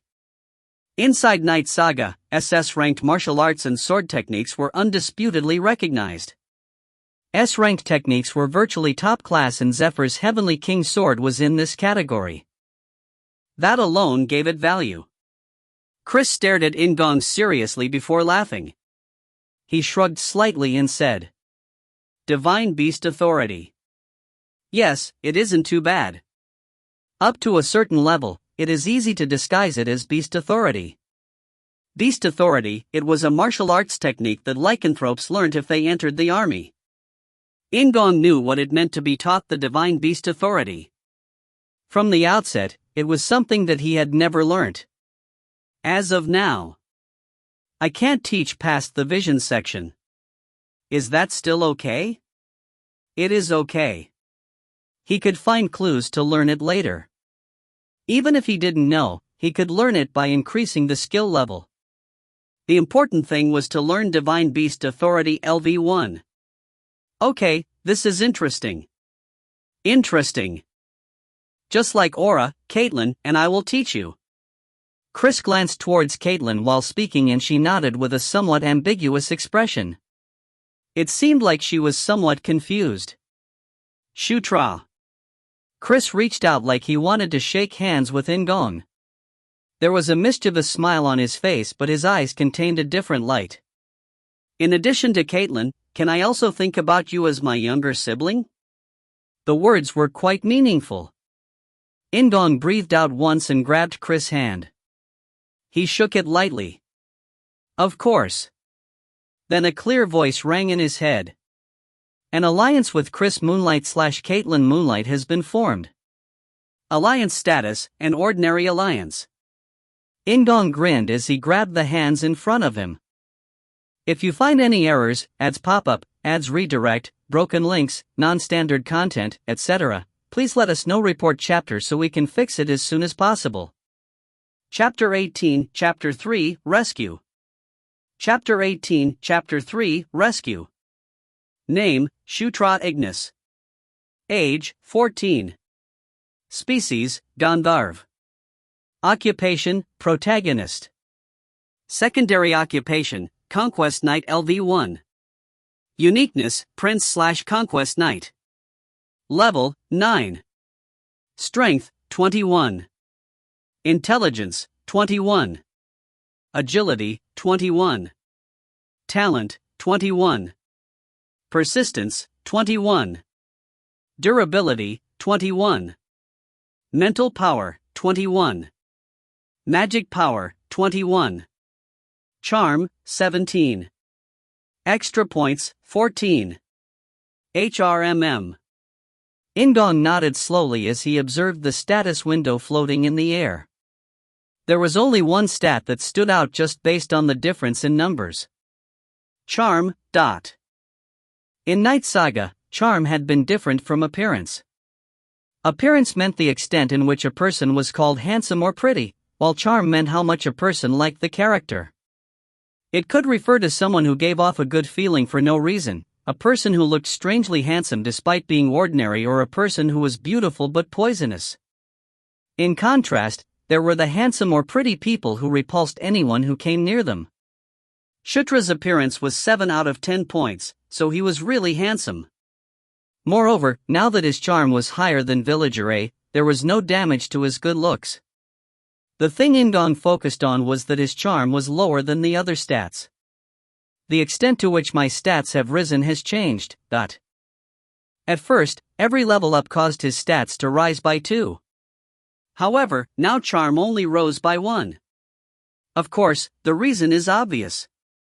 Characters in Knight Saga grew individually.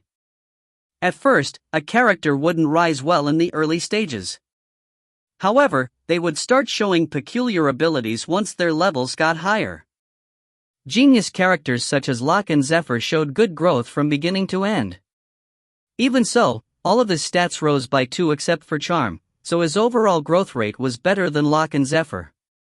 There were also his additional points. As expected of a protagonist. In-gong mumbled and grinned as he checked the skills window.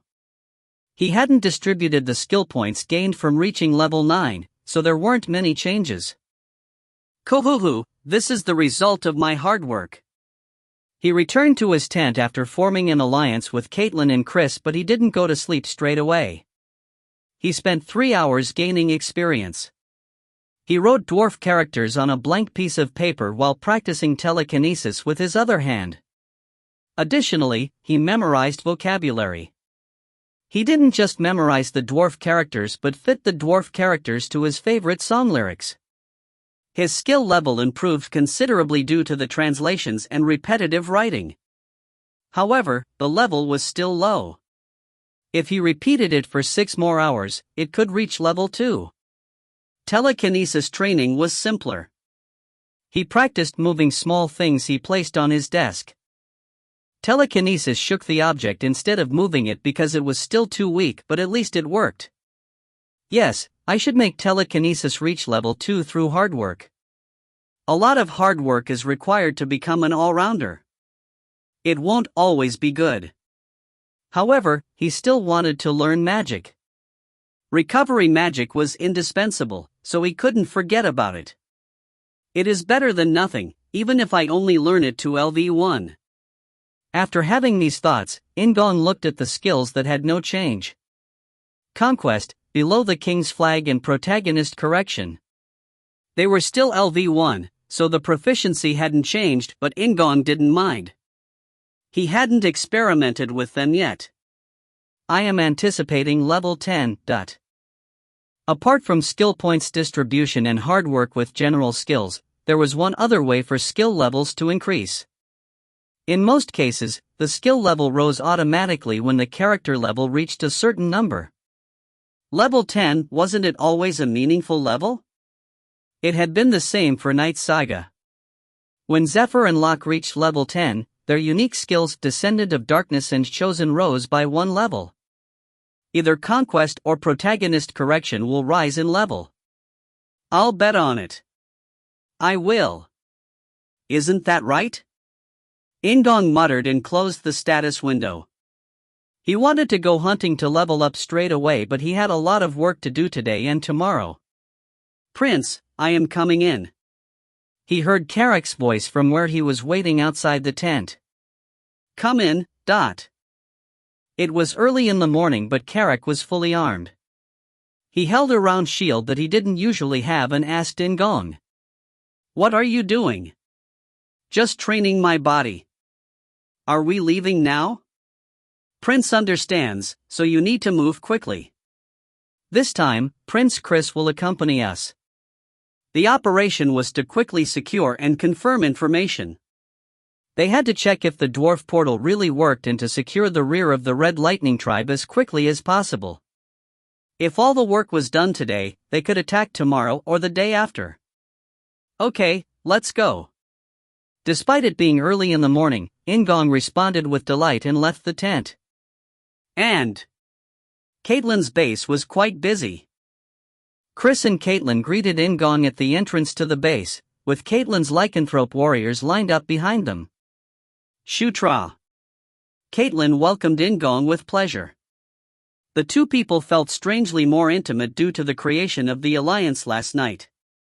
"It would be nice if I could see their favorability toward me." Unfortunately, there was no direct way to see that. In Knight Saga, a character's favorability could only be checked using special items or special NPCs. There were cases when a loyal character would suddenly commit an act of betrayal. Chris placed an arm around In-gong's shoulder and said familiarly, "Lunch is packed, so let's eat at the cave." "Hurry." His expression was like a child going on a picnic. Caitlin sighed, then explained to In-gong. "While we check the portal, my soldiers plan to clean up all the monsters in the cave. Syra will take command." Caitlin pointed towards Syra while In-gong remained silent. "Well, it is unreasonable to level up using the monsters in the cave." He felt regretful, but it couldn't be helped. Securing the dwarf portal and the passage needed to be done at the same time. Chris squeezed his arm. "The discovery of the cave and portal is all yours, so you can expect a huge reward. If this is finished well, won't your life in the Demon King's palace become completely different?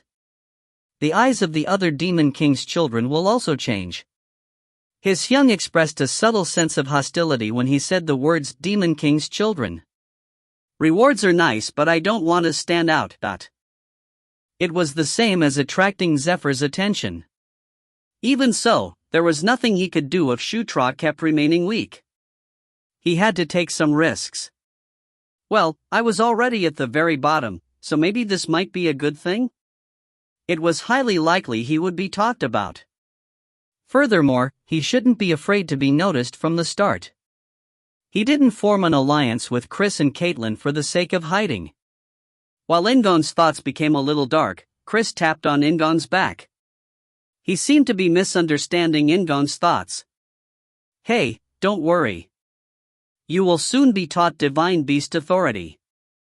Your aura isn't developed enough, so special medication is needed. It will take some time to prepare the ingredients. I will be sure to teach you aura properly. There will be some time after this operation." Caitlin also jumped in. There were so many things he decided to learn that there didn't seem to be enough time. In-gong stared at Caitlin and inwardly laughed. "Divine Beast Authority and aura is good, but I want to get some magic. Wait." In-gong made a confused sound. Something flashed through his head. Do I really need to be hit by magic? So far, he had learned 2 skills through 2 methods. One method to acquire the skill was to do the related actions. Basic swordsmanship, map reading, dwarf characters, and so on belonged here. The other method was being hit by the skill. It was impossible to learn aura and telekinesis through doing the related actions. Moreover, both skills required awakening. Magic. It was necessary to awaken magic power. However, the process of learning magic was closer to the former learning type than the latter. Should I ask for some magic books? A basic spellbook or a collection of Circle 1 magic? Caitlin and Chris were powerful warriors and magicians. Although they leaned more towards being warriors, they ought to have a few spellbooks. At that moment, another thought popped up. Magician, prince and princess equals their occupation and status in the demon world meant they would know many things. Chris Hyung, I have a question. Huh? What is it? Chris, who was walking alongside In-gong, glanced over with a friendly expression. Caitlyn's beautiful eyes also blinked at him. In-gong asked both of them in a slightly lowered voice. Have you ever heard of something called Conquest Knight? TL note, I've made a small change from Divine Beast Right / Beast Right equals Divine Beast Authority / Beast Authority. If you find any errors, ads pop up, ads redirect, broken links, non-standard content, etc., please let us know. Report chapter so we can fix it as soon as possible. Chapter 19, Chapter 3, Rescue Number 2. Chapter 19, Chapter 3, Rescue Number 2. Conquest Knight. The woman with pure white hair wearing a golden crown. In-gong wanted to learn more about a Conquest Knight and its skills. Punishment, obedience, governance. Weren't those words related to conquest? Protagonist correction might be the cause, but he was more focused on the conquest side. Prince, Conquest Knight. An occupation and skills that hadn't appeared in Knight Saga. Did Chris and Caitlyn know about it? Both Chris and Caitlyn thought about it instead of answering In-gong directly. However, that was only for a moment. Chris shook his head. I don't know, I've never heard of it. Caitlyn, do you know? Caitlyn's response was a little more sincere than Chris, but the result wasn't different. Just like Chris, she shook her head. I don't know. Is that a nickname for someone? Is it a warrior on your side? Conquest Knight. They never heard of it. It was quite interesting. Even Chris, who liked stories of warriors, didn't know? Chris clapped his hands. Yes, there is a possibility. Shutra, do you have a warrior called a Conquest Knight? I would like a knight like that. His eyes lit up at the story. In-gong laughed awkwardly and waved his hands. No, it is the same for me. I just remembered hearing it from somewhere. It was pretty dangerous when he thought about it. In-gong didn't know what a Conquest Knight was yet. In other words, it meant that other people could be Conquest Knights. What if Conquest Knights were a danger to Chris and Caitlyn? Caitlyn and Chris. No, even Caitlyn might want to harm him. I was too hasty. I shouldn't have mentioned it. He needed to find out as much as possible about Conquest Knights by himself. In-gong realized that he shouldn't talk about Conquest Knights. The risk is too much. In-gong controlled his mind and concentrated on the front again. It isn't all smoke and water. If Chris and Caitlyn don't know, should I go to the library? It wasn't an entirely new thought, but he went back to it after not finding any clues. There might be a record there. In the end, it is just a feeling. No, was it really a feeling? The white woman with a golden crown. The red flame-like woman. The skinny man dressed in a black robe and the blue man wearing a skull helmet. The appearances of the four people became a blur in his head. In-gong felt dizzy. Hey, are you okay? Are you not feeling well? Chris, who had been walking ahead, looked back. He called out with surprise as In-gong's eyes rolled back and he stumbled. Hey! It is nothing. I'm still a bit sleepy. In-gong rubbed his eyes like he was sleepy and gave a small yawn. Chris made a ha sound and turned back to the front. Agu, you are still a kid. You should have been mentally prepared from the moment the operation started. He was saying insults, but his eyes were smiling. In-gong had thought so since they first met, but Chris was just like a nice neighborhood young. Do you want water? Caitlyn extended a canteen from where she was walking next to him. She was making the same expression as Chris. Thank you. In-gong wasn't particularly thirsty, but he took the canteen and took a sip. Throughout the past few days, she had been acting like a really friendly Nuna. Although In-gong had only met them for a few days, he could tell how close they were to each other. It was understandable since Chris and Caitlyn were lycanthropes. It will be a nightmare if one of them dies. When Caitlin died, Chris would go wild. If Chris died, then Caitlin would go on a rampage. That's why they were called blood-crazed beasts. In-gong handed the canteen back to Caitlin and looked to the front, where he saw Chris staring back at them. Chris just smiled before turning away again. In-gong had a sudden thought. Does Chris know? Did he know that Caitlin wasn't the child of the Demon King? That her father was Gallied, one of the 5 captains? There was barely a 2-year difference between Chris and Caitlin. Chris had only been a baby when Caitlin was born. However, Chris was part of the Lycanthrope's royal family. As the son of the 4th Queen Elaine Moonlight and the Demon King, he had grown up to become king of the Lycanthropes. It was difficult to imagine that he didn't know about Caitlin, the Lycanthrope's greatest weakness. And In-gong glanced towards Caitlin. She kept walking forward as she responded affectionately to In-gong's gaze. What? Do you want more water? No, I am fine. In-gong looked ahead again. Caitlin Moonlight. A year before the day of Massacre, she would be the starting point for a huge civil war among the children of the Demon King. Did she even know? The fact that she wasn't the child of the Demon King? I have to slowly find out. In-gong stepped forward. The cave wasn't far. And They had already walked on this path once, so the party's marching speed was fast. Once they reached the part of the cave where the rock spiders came out, Syra and her lycanthropes split into 3 passages while Carrick and Chris' elite troops entered another with In-gong, Chris, and Caitlin following behind. Upon arriving at the dwarf portal, the lycanthrope magicians Chris brought started to examine the portal. They seemed to roughly know the dwarf language. Shutra, I'm not doubting you. I just need to confirm it. Isn't this type of procedure necessary? Chris laughed as he spoke towards In-gong. No matter how much he believed in In-gong, it was a necessary procedure. There was a possibility that In-gong's interpretation was wrong. It's okay. I already guessed that. In-gong replied while observing the magicians. Due to the fact that they were lycanthropes, the magicians were all muscular. The mysterious magicians decrypted the dwarf characters and spoke to Chris. Prince Chris, it is just like Prince Shutra said. This portal is connected to the Eska branch of the Jashuka Mountains. Will the portal work normally? The magicians pointed to the magic spell underneath the characters and replied to Chris.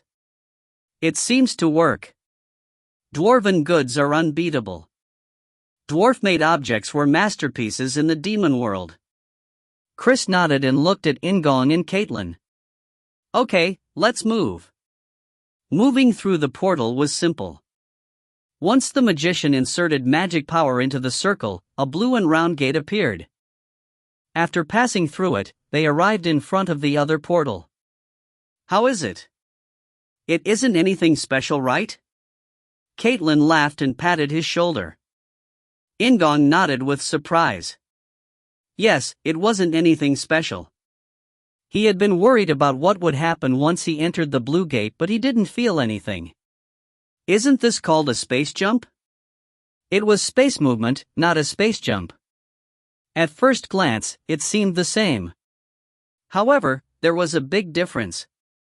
Of course, In-gong had no way of knowing what the difference was.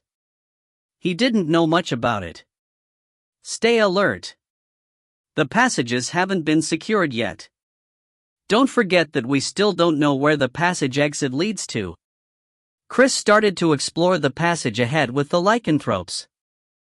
It was completely different from the relaxed figure he showed at the base. Yes, he is this type of person. Caitlin also stayed silent with a serious expression after hearing Chris' words. He looked back and Carrick had a strict and serious expression on his face as well. Fortunately, the passage with Portal 3 was much shorter compared to the one with Portal 2.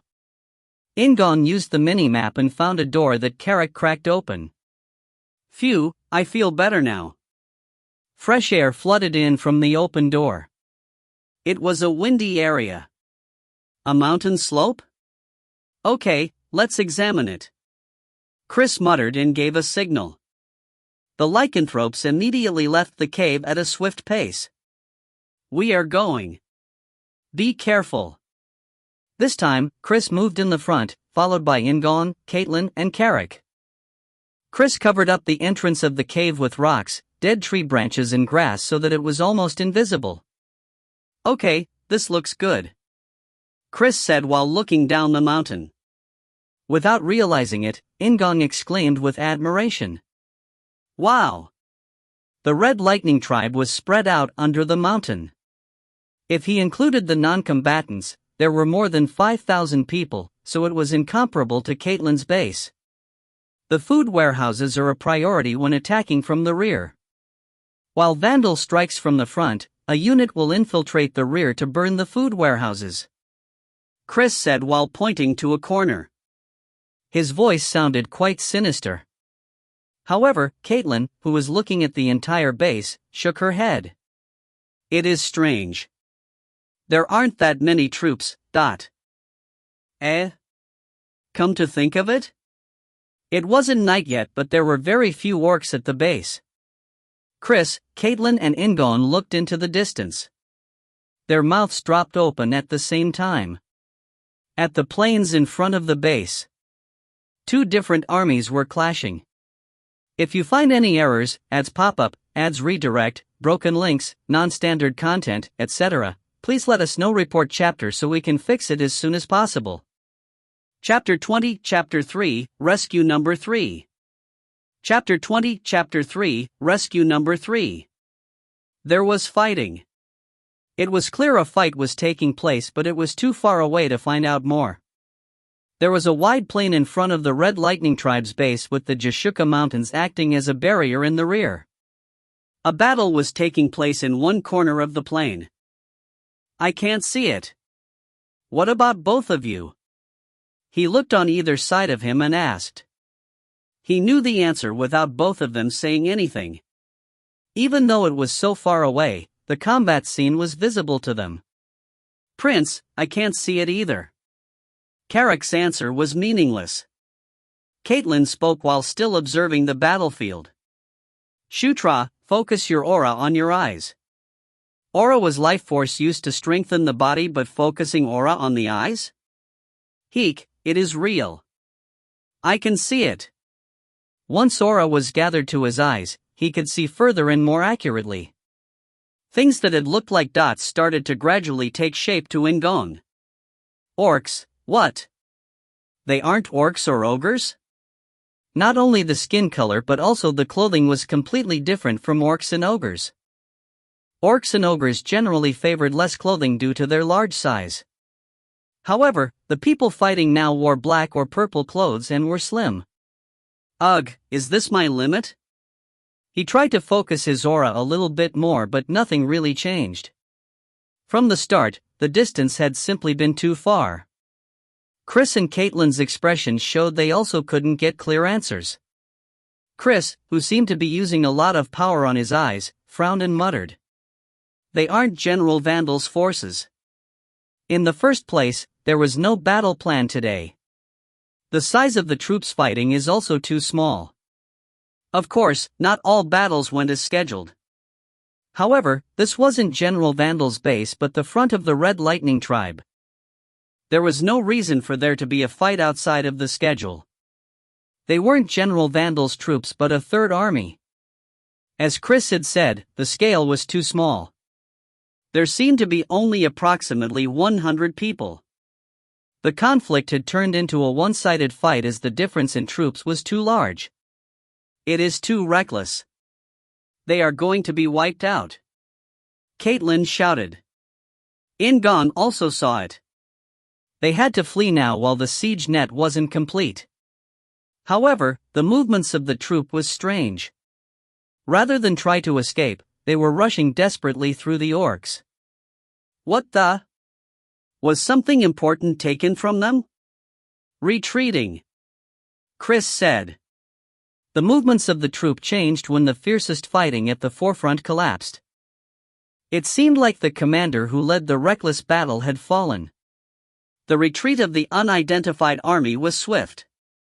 From the outset, they seemed to have excellent maneuverability. They quickly opened a wide distance between them and the orcs on the plains. The big fight is over? Who the hell was fighting? Carrick asked with a frustrated frown on his face. Chris ignored him while Caitlin turned to Carrick with a face that said she didn't know. In-gong breathed out. He couldn't see everything, but he used a few context clues to come to a rough answer. Black or purple clothes. Rapid maneuverability. They weren't General Vandal's forces. The most crucial point was that the unidentified army was riding on a horned lizard. Dark elf. Corrupted elves in the demon world. It was obvious. And, just like dwarves and orcs, the dark elves in Knight Saga were similar to the universal dark elves in fantasy. Their ears were long, they had thin limbs, and their movements were light and agile.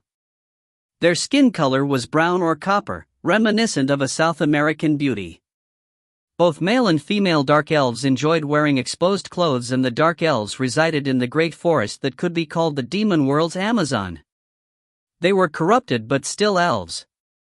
Magic was the reason for their corruption in the first place, so they were excellent at using magic.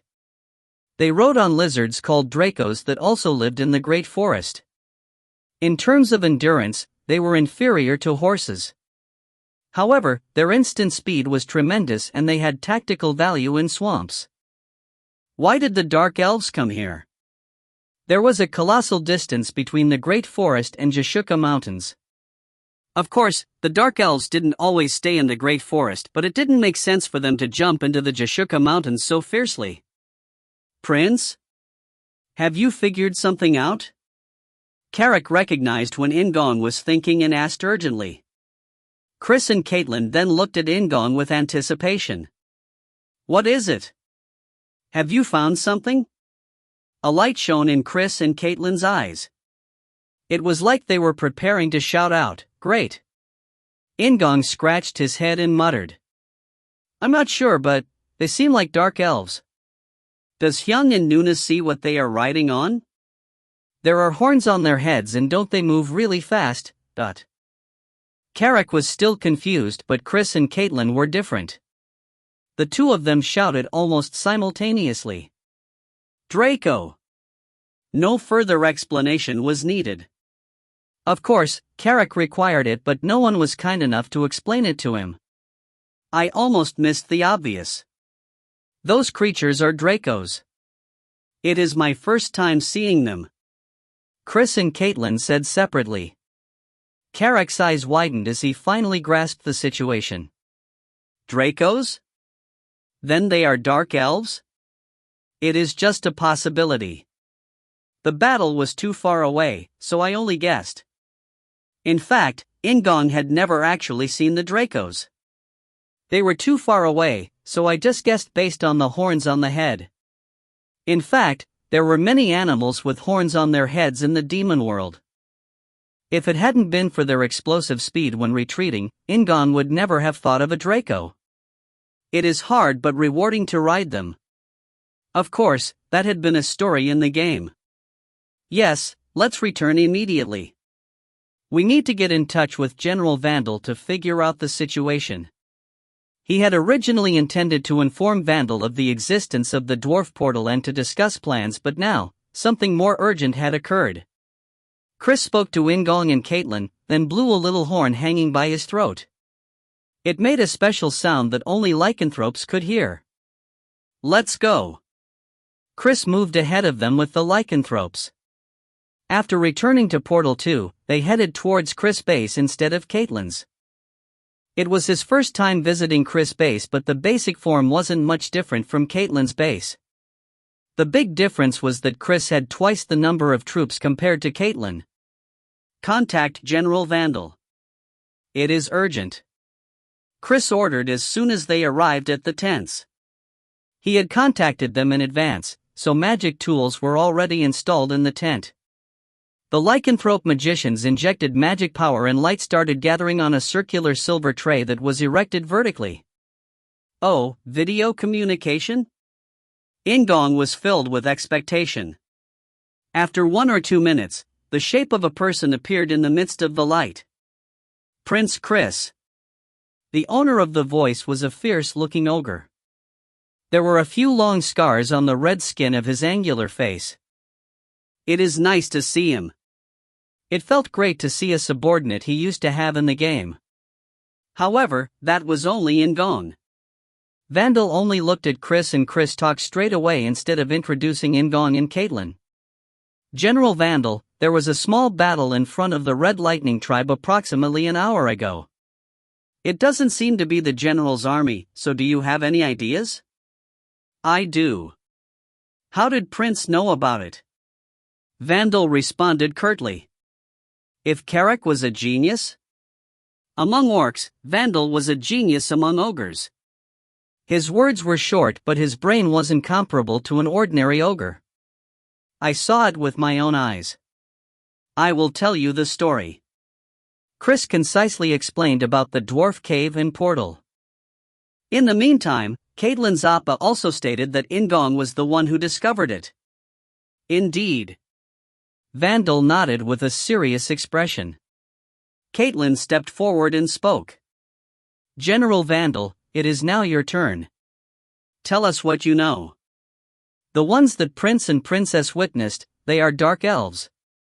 Vandal's story was short and to the point. Indeed. As expected, they were dark elves. Chris asked another question. Why did the dark elves suddenly appear? Are they reinforcements sent from the Demon King's palace? It is similar but different. An independent unit intervened. They said they wanted to scout before joining. Something unexpected happened and they faced a large number of enemies. As Prince and Princess witnessed, they were smashed. However, there is something bigger. The leader of the Dark Elf army was caught by the Red Lightning tribe. Chris' expression changed at Vandal's words. Caitlin seemed like she had already guessed as much. That is why they were fighting so recklessly. Carrick, who seemed independent from the current situation, whispered to In-gong. In-gong nodded and asked Chris and Caitlin. Who is the leader of the independent troop? Felicia Doomblade. The answer came from General Vandal. No further explanation was needed for In-gong. The sixth princess, Felicia Doomblade. Chris and Caitlin's half-sister. If you find any errors, ads pop-up, ads redirect, broken links, non-standard content, etc., please let us know. Report chapter so we can fix it as soon as possible. Chapter 21, Chapter 4, Rescue Number 4. Chapter 21, Chapter 4, Rescue Number 4. The Demon King had 5 queens and 9 children from them. The third queen, Sylvia Doomblade. She was the eldest daughter of the Doomblade family, which could be called the leader of the 7 Dark Elf clans, and was a princess of the Dark Elves. Felicia Doomblade was one of 2 children that Sylvia Doomblade gave birth to. What about her brother? The 5th prince, Sylvan Doomblade, and the 6th princess, Felicia Doomblade.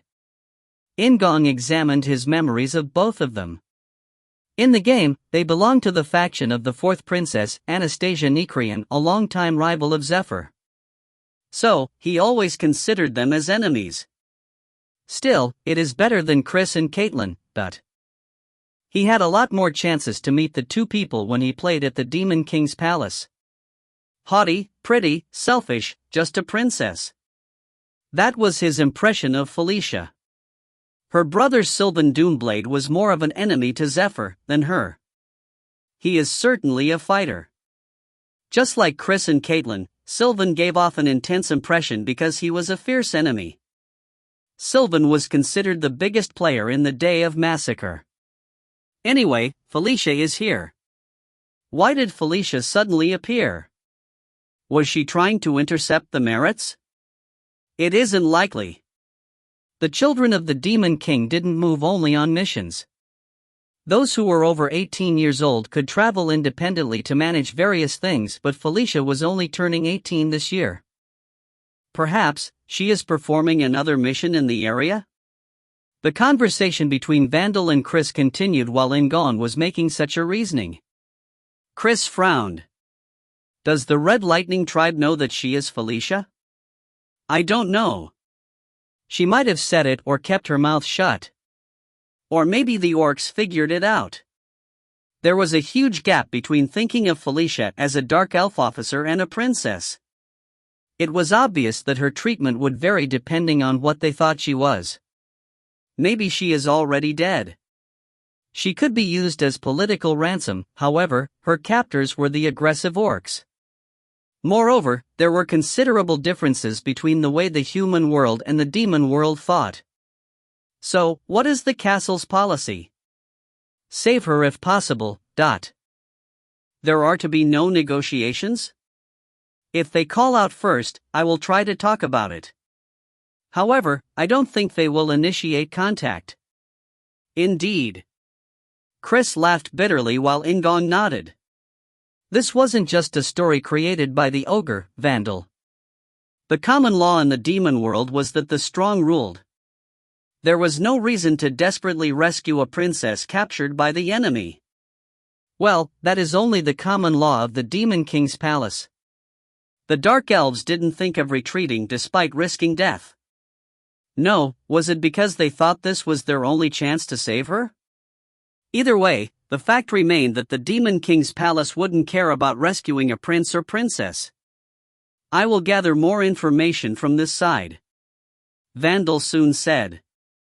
His words were somewhat rude, but Chris nodded without any complaints. Okay, then let's talk again in a few hours.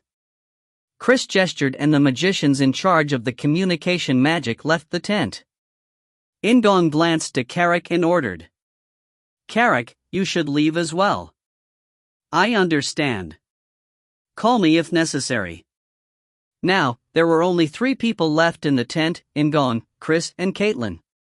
Chris gave a long sigh and flopped down in his chair. Our good sister is a prisoner. There were thorns in his words. Caitlin looked between In-gong and Chris and declared. If she is still alive, then we have to save her. It was a pretty decisive attitude. Caitlin had such a firm will on her face that In-gong nodded inadvertently. However, Chris was a little different. He stared at Caitlin and laughed. Yes, that would be good, but don't forget that one method is to not save her. Caitlin looked at Chris. He just ignored her gaze and shrugged. It is a joke. Is he really not serious? His expression and eyes seemed completely different. It is bloody. It was natural that the relationship between the children of the Demon King wouldn't be good. They were busy fighting each other every day. However, siblings were siblings. Even though their relationships were bad, it wasn't extreme enough to kill each other. That died in earnest after the Lycanthrope War. In fact, it was initiated by Zephyr.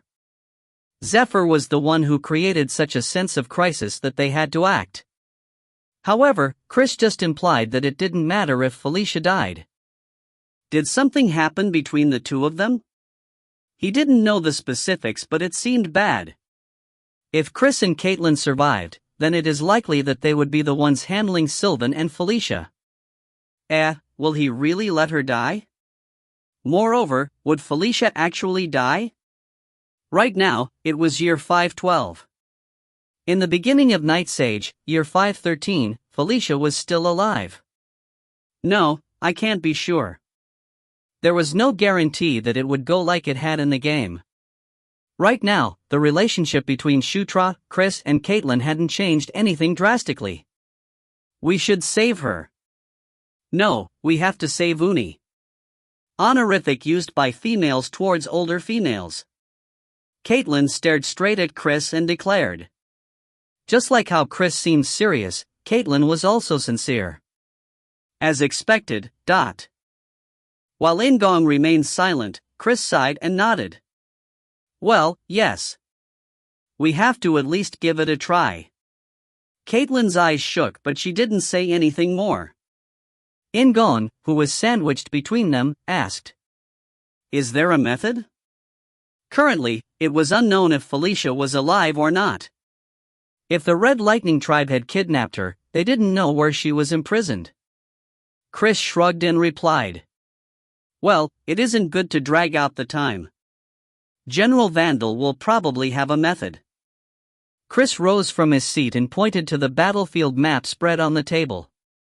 After General Vandal's troops attack from the front, from behind. Chris set up 3 models behind the Red Lightning tribe. You and Caitlin, the 3 of us will hit the rear of the enemy. While I hope we can rescue Felicia in the middle of this, there is a chance we can't. Will that be our fault? Chris' gaze turned toward Caitlin.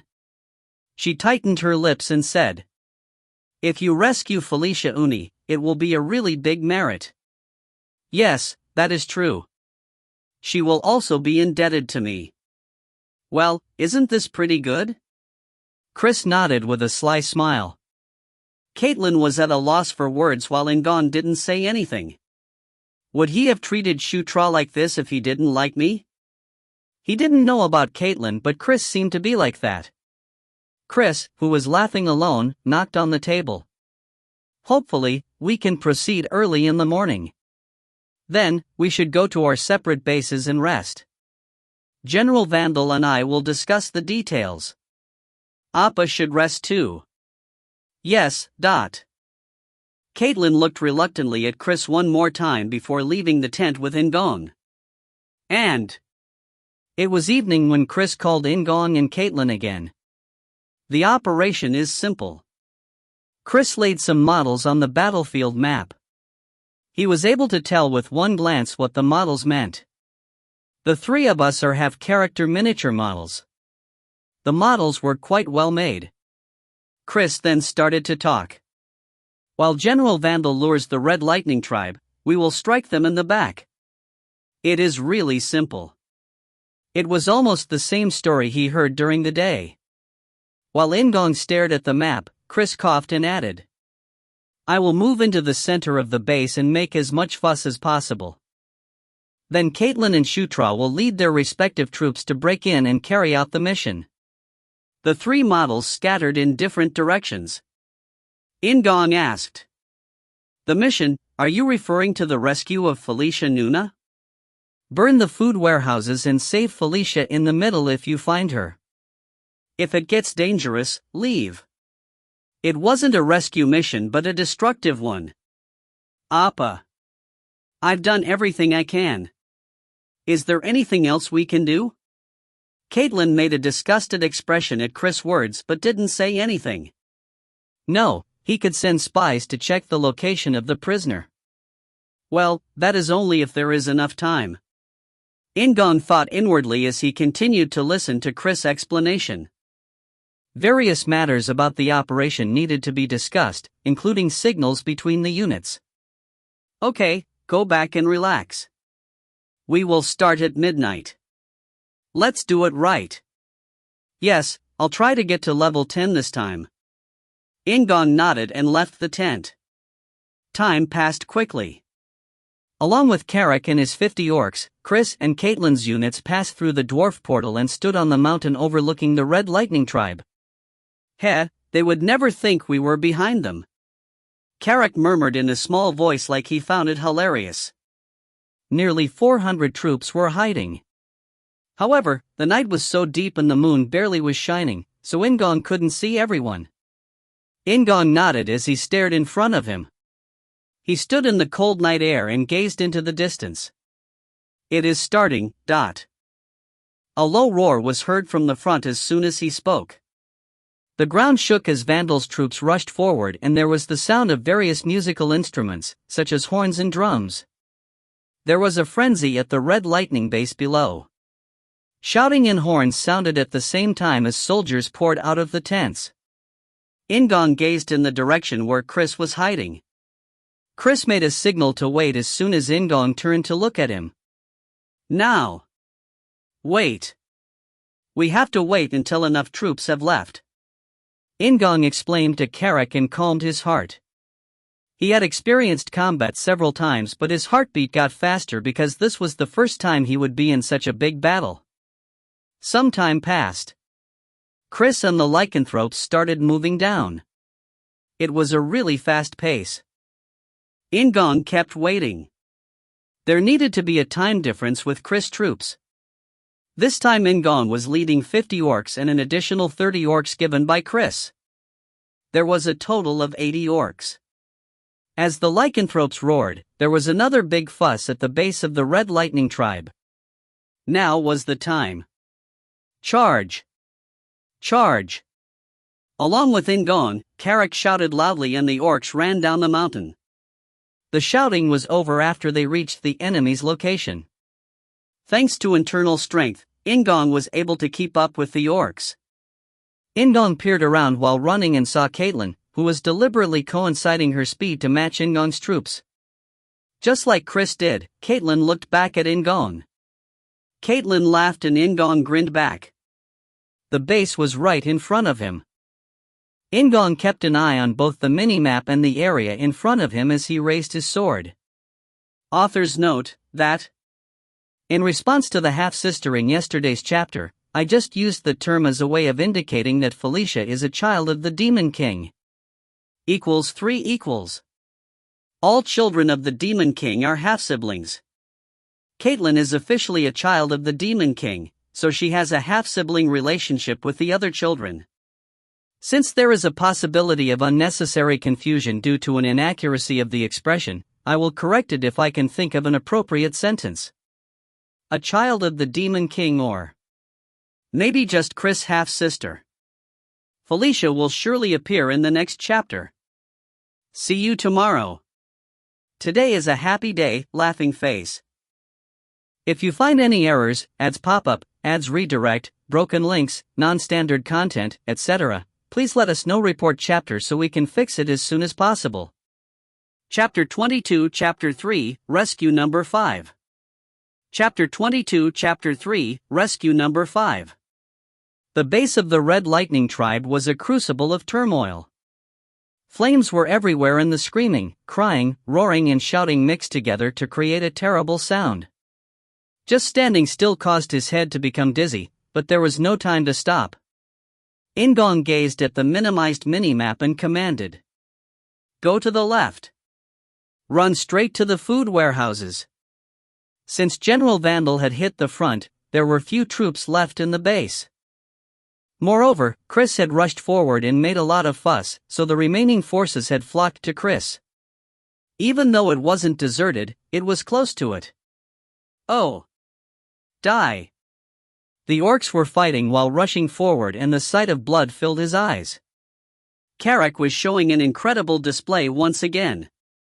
He held an axe in one hand and a big shield in the other. As the lead orc, he crushed everything in his path. In-gong didn't stay still.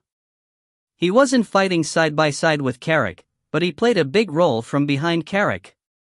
Dagger throwing LV1. It was a skill he learnt yesterday specifically for today. It was just throwing a knife, but he managed to kill some orcs with it.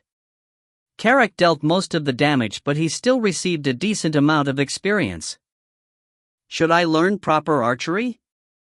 A bow or other long-ranged weapons were useful in a situation like this. Carrick. Pull to the left. Just a little bit more and we'll arrive at a food warehouse. Ow. Adrenaline was being secreted as Carrick responded with a strange sound.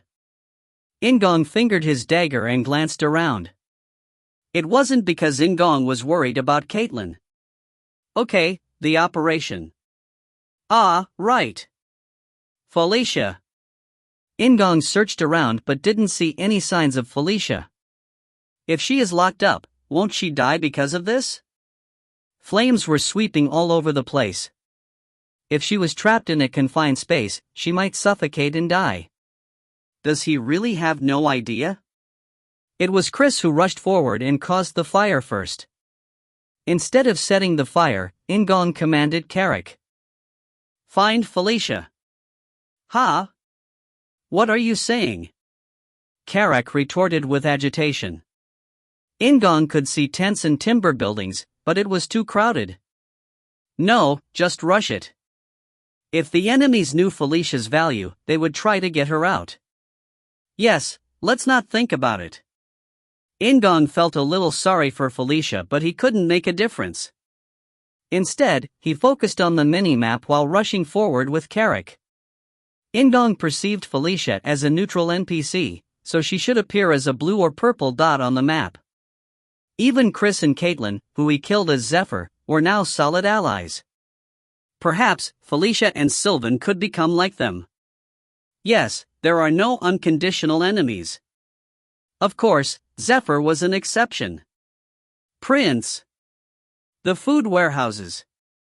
Carrick shouted. A few orcs around him threw flasks of explosive magic, causing a huge explosion in flames to ensue. Quahaha! Good ride! Carrick shouted like a villain with a menacing face. Instead of responding, In-gong looked around again. His first objective of the food warehouse had been taken care of, so now he could find Felicia. Although it is possible to find her. This way. Somebody help. A sharp scream was heard before he finished his thought. The voice of a woman could clearly be distinguished from the sounds of the orcs. In-gong and Carrick ran towards the direction where he heard the sound. Inside a semi-collapsed wooden building, a few orcs from the Red Lightning tribe were knocked out while a female dark elf with both hands tied stood in the middle of burning wreckage. Felicia? Felicia had a sharp face, silver hair, red eyes, and was wearing clothes that could be called a bathing suit. Felicia blinked with amazement at In-gong's call. What, are you Shutra? In-gong replied with a question instead of answering. How? Who knocked out all the orcs? Of course, I did it. I used this uproar to try and escape, but the fires are everywhere. That doesn't matter. Cut this rope as quickly as possible. There is a trick involved with it that is interfering with my magic. Despite that, she had already halfway escaped by herself. As expected from a Demon King's child. In-gong looked at Carrick while cutting Felicia's rope, and Carrick sent a signal into the sky. A green flash crossed with a red flame in the night sky. That is a signal that I found Nuna. Now, let's go. In-gong gestured for her to come out quickly. However, Felicia was standing still with a confused face. Are you sending a signal to Chris and Caitlin? Yes. Both of them are also looking for Nuna. Chris said he didn't care if she died. I will use this opportunity to make some points. If Felicia joins our faction, Silva will also come to our side. Furthermore, Caitlin was sincerely worried about her. In-gong gestured to Felicia, but she kept on blinking with shock. Chris and Caitlin? They are trying to save me? What, is it that shocking? Is their relationship worse than I thought? However, it was subtle. There seemed to be a lot that In-gong still didn't know. I don't know. Let's get out of here first. Now wasn't the time to be thinking about this. They needed to move. Prince! Those guys are coming. Carrick cried out loudly. In-gong glanced at the mini-map and saw many red dots flocking. It is natural after the food warehouses are burnt. Perhaps the enemy had already noticed the main purpose of In-gong's troops. Of course, the food warehouse was burning, so things were going smoothly. Nuna! Come on! Hurry! You understood. But calling me Nuna. Felicia started moving while replying to him. Kill them. Turn those fellows into soup. The Red Lightning tribe orcs were rushing towards them. Arrows flew from every direction and the sound of axes could be heard. Kook! Hide behind me. Carrick placed a shield over his head and covered In-gong. In-gong reached out quickly, grabbed Felicia's wrist and pulled her along. Kayak? Oh! Kill! Fight! The yells of the orcs swallowed up Felicia's scream. Carrick raised his shield and shouted. Prince! Stick closely behind me. It was a situation where he couldn't afford to look at the mini-map. In-gong looked away from Carrick and toward Felicia. Felicia Nuna. Do you have any helpful magic? Sylvan and Felicia were capable magicians. At In-gong's request, Felicia recovered her spirit and nodded. Wait a minute. Then. Shutra. Behind you. What? In-gong looked back.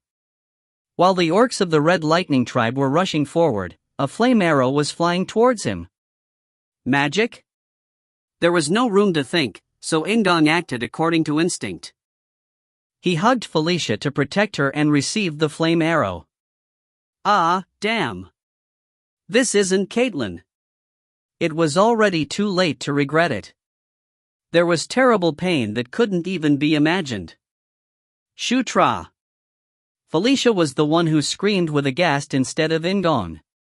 He found a single strand of pleasure in the midst of this suffering, that's right. Magic Power Control LV1 has been learnt. Fire Arrow LV1 has been learnt. Magic. In-gong groaned and released Felicia. He turned around and shouted. Fire Arrow. A fire arrow made of magic. A spark emerged from In-gong's fingertips and flew towards the orcs.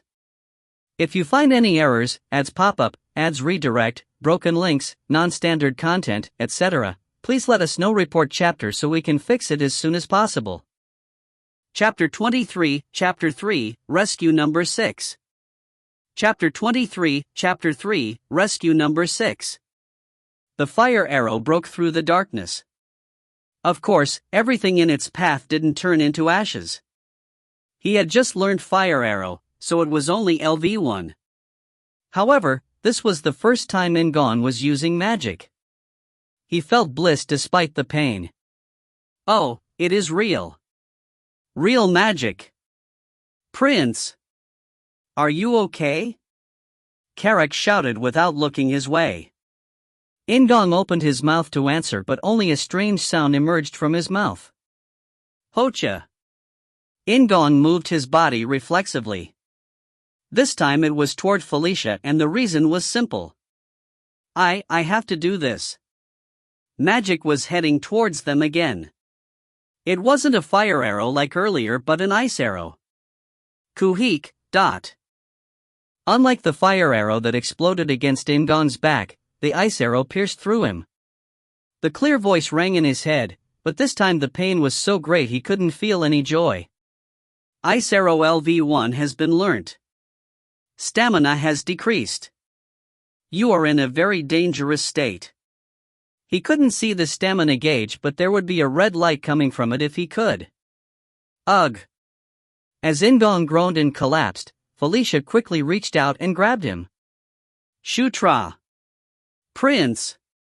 Are you okay? He couldn't respond to the two people. He had been too irrational when it came to magic. He was too greedy. It was crazy to learn magic in this situation. It would be no use learning magic if he died. In-gong had various regrets, but he couldn't think due to the pain. Felicia rolled In-gong over and pulled out the ice arrow. Kiak.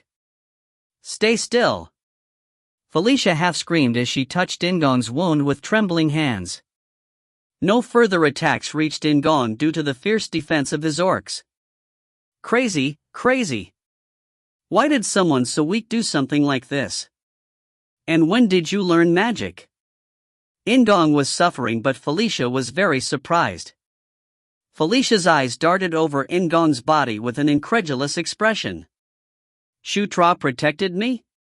He took the blow with his body? Felicia was forced to concentrate in order to cast magic. It was recovery magic for In-gong. A warm light emerged from Felicia's hands and In-gong's wounds healed quickly. It didn't stop until his stamina recovered to a certain degree. Heal LV1 has been learnt. He had been about to die, so now he was just happy to be alive.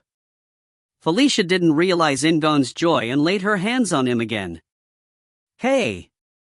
Shutra! Steady yourself! Don't die! She sounded angry, but he was surprised to see tears in the corner of her eyes. In-gong, who was lying down, stared at her face with shock. Felicia? She could act like this? Wasn't she indifferent to Shutra? Hey, are you okay? Huh? Answer me. I'm fine. In-gong tried to answer as energetically as possible, but only a small voice emerged. Felicia started pouring out abusive language. This bastard. Why did you bother? Do you think that I can't stop magic of that degree? Now, I have to protect you. No, I didn't intend to protect you. Of course, that was his intention with the first attack. However, he wanted to be hit the second time. Anyway, can you stand up? Should I use another recovery spell? In-gong nodded at Felicia's question and used his strength to get up. Although In-gong was confused by her overly friendly attitude, it seemed to be quite favorable to him. Prince! Are you okay? He heard Karak's voice from nearby. Instead of answering, In-gong leaned against Felicia and said, Nuna, we need to move quickly. Thanks to the recovery magic, his voice was better than before. Felicia nodded with relief and replied, yes. Hurry. Somehow In-gong felt like Karak was saying, are you joking right now? With his eyes, but he ignored it. He headed to the Jashuka Mountains with Felicia while Karak escorted them. However, escaping wasn't as easy as he thought. The red lightning orcs were flocking like dogs. Damn! What is Chris doing? Of course, it wasn't Chris' fault. Perhaps Chris was facing double the number of orcs that In-gong was. Why are there so many orcs remaining at the base? Is Caitlin okay? In-gong was concerned about Caitlin, who headed in the direction opposite to him. However, they were Chris and Caitlin. Even the powerful Zephyr was reluctant to confront them alone. Yes. I should just worry about myself. Coo. A menacing sound was heard from the front, like it was in response to In-gong's thoughts. The answer came from the orcs around him. Blood Ogre. The orcs simultaneously cried out the name. An entirely red ogre blocked the path of In-gong's party. A mutant species of ogre. They had more power and were bigger than ordinary ogre. He roared and wielded a double-edged axe that seemed to be bigger than In-gong. It was an equipment that only Zhang Fei seemed capable of using. We have to pierce through. They had to get rid of him in order to open the path to retreat. If the delay was too long, the number of red lightning orcs behind them would increase. In-gong turned away from Felicia with a determined expression. Now wasn't the time to be hiding his power. Karak. It will be the same as last time. Karak nodded at In-gong's call and grabbed his axe firmly. No further explanation was required as the hearts of the two people were already connected. Below the king's flag. In-gong stabbed a dagger into the ground and shouted. As before, a white light sprang from In-gong's body. Kiak. His stamina seemed to drain out of him. Even though he was already half-seated due to stabbing the dagger into the ground, his legs lost strength and he almost collapsed. However, the skill itself was a success. The light from In-gong gathered together to form a line with Karak. Karak, who was surrounded by white light, unleashed a wild battle shout. The nearby orcs roared like wolves, but the magician Felicia was different. Her red eyes shook as she stared at In-gong. Shutra? Did you just do this right now? She demanded an explanation, but now wasn't the time. I did. What are you doing? Let's go. As Karak shouted, Felicia frowned but turned toward the blood ogre. Oh. Coo. Karak and the blood ogre roared as they rushed towards each other. Felicia laughed like they were pathetic and waved her hands lightly. Grease. Cock. The spell turned the ground in front of the blood ogre slippery. The blood ogre was unaware of this and felt like he had stepped on a bar of soap in the bathroom. The clever Carrick didn't miss this opportunity. Die! The axe struck the blood ogre's neck. Kayak! The blood ogre tried to raise his body with a terrible scream, but it was useless. Carrick pulled the axe out and struck down on the blood ogre's forehead. Blood and brains splattered. Carrick laughed up towards the sky and Felicia frowned at him. As expected from Felicia. Although Carrick was the one who dealt the direct blow, the MVP of the battle was Felicia. She had used magic appropriate to the situation. Did that mean I didn't have to use Below the King's Flag? It could be seen like that, but the effect of Below the King's Flag wasn't simply giving strength. Your level has risen. It allowed the king to gain the merits. Level 10. A white light shone around In-gong as he leveled up. In-gong's stamina recovered in an instant and he jumped up. Just like last time, he had a headache after using Below the King's Flag, but he didn't care. Level 10, a level with a special meaning in Knight Saga. I mean, maybe. The level of protagonist correction has increased. A clear voice rang out as In-gong formed a fist. If you find any errors, ads pop-up, ads redirect, broken links, non-standard content, etc., please let us know. Report chapter so we can fix it as soon as possible. Chapter 24, Chapter 3, Rescue Number 7. Chapter 24, Chapter 3, Rescue Number 7. Protagonist Correction LV2. In-gong reflexively raised his hands and activated the skills window. Underneath Protagonist Correction, here was a passive skill that he hadn't seen yet. Battlefield Protection LV1. The hit rate of weapons launched towards the protagonist is slightly lowered. Heek, isn't this the Stormtrooper effect? The effect of Protagonist Correction was like the famous Stormtroopers. Stormtroopers were elite soldiers in the classic sci-fi movie, Star Wars. Among the numerous Imperial soldiers, they were especially famous for their accurate marksmanship. However, their hit rate tended to deteriorate when encountering the party of the protagonist. It was like how protagonists don't get shot in action movies. Isn't this the real protagonist correction? Perhaps his ability to learn skills wasn't an effect of conquest but was due to protagonist correction. Anyway, it was a decent skill. He was nervous because it said slightly, but it was currently only level 1. Is there anything else? What effect will protagonist correction have when it levels up? Hey! Shutra! What are you doing? Felicia's sharp voice broke through In-gong's thoughts. In-gong recovered his spirit and stood up. Right now, he was in the middle of a battle. It wasn't the time for skills research. Will I see the effect of leveling up? Or was it suppressed due to the effect of Below the King's Flag? Prince! In-gong replied to Carrick and looked around while picking up the dwarf dagger. After taking care of the blood ogre, the surprised Red Lightning tribe had changed to passive movements. Okay, I should hurry.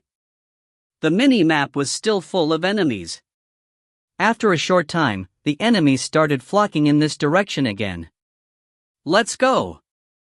Retreat! In-gong gave an order to Carrick, who was swinging his axe. He also shouted towards Felicia. These pigs! Return them to flames. Return them to flames? Felicia heard In-gong's words, laughed and raised both arms. The wind! Stir! Her command soon became a reality. Strong winds burst from Felicia's arms and caused the flames to surround the Red Lightning tribe. Oh!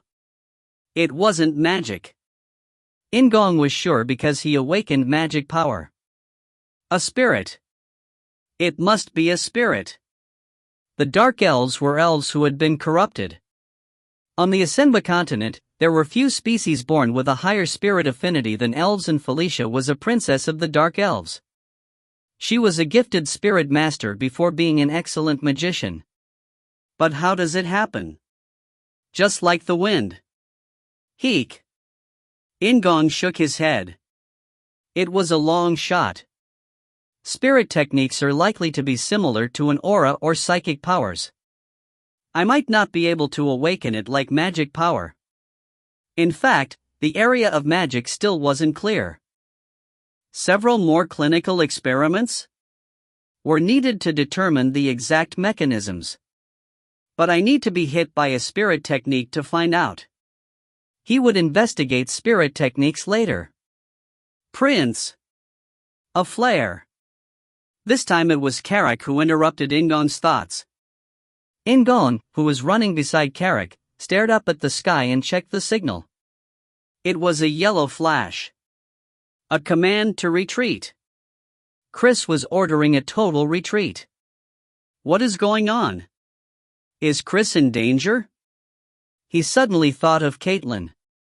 In-gong headed to the Jashuka Mountains with the orcs while navigating with the mini-map. I have to widen the scope around the area. In-gong could look at the terrain in an enclosed space, but he could only grasp the movements of the troops moving in it by expanding the scope. Thanks to the flames being controlled by Felicia, In-gong was able to rush up the mountain. In-gong didn't forget to grasp the movements of the orcs on his side using the mini-map. There are approximately 60. It wasn't easy to figure out the exact number, but there seemed to be 60 or so orcs following him up. Once In-gong reached a certain height, he turned and looked down at the Red Lightning tribe. Flames and smoke blocked his view, but he was able to grasp the movements through the mini-map. There are troops in the center and on the right. Chris and Caitlin were in those places. Even the troops who pursued In-gong were reluctant to continue and turned towards those positions. In-gong gritted his teeth. Chris and Caitlin popped into his head. Blood-crazed beasts, the lycanthrope monsters. However, that was a story that occurred in year 516, 4 years from now. Chris was still 17 and Caitlin was only 15 years old. Caitlin. He had to save her. No, he had to help. Perhaps the reason why In-gong could escape so easily from the enemy was because the enemy troops were all heading to Chris and Caitlin. Carrick. Take your troops. Go and help Caitlin Nuna. If he had to help either Chris or Caitlin, it was right to choose Caitlin. Chris was much stronger than Caitlin and the lycanthropes with him were elites. He would be able to pull himself out. I understand. Carrick immediately responded to In-gong's command, but Felicia was different. Her eyes widened. What, are you going back, Dot? In-gong just nodded in response and ran after Carrick. Let's go. Ow. Oh. The adrenaline had risen in the orcs after the battle, so they roared as they followed In-gong. Felicia stared after them with a bewildered expression before cursing. Hey! This bastard! Go together! Let's go together! Instead of looking back, In-gong only checked the mini-map and ran. In no time at all, Felicia caught up to In-gong and called the spirit again. The wind! Open the path! She opened a path in the raging flames for In-gong to go through. In-gong thanked Felicia in his mind and pulled out a dagger. Red lightning orcs could be seen in front of him. Carrick! Pierce through! Leave me alone! Carrick laughed like a villain as he wielded the battle axe. Felicia sneered, but she used magic and her spirit to block the enemy's path while securing her ally's path. Really skilled.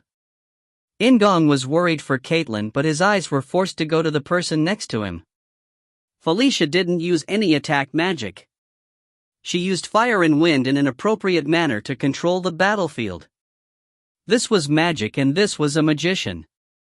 As she moved among the flames, she seemed like a goddess of the battlefield. How the hell was she caught? Was she captured due to a moment of carelessness? Or was there a very strong orc among the Red Lightning tribe? Prince! Where should we go? Carrick asked while bathing in the enemy's blood. In-gong checked the mini-map and pointed. This way, Dot.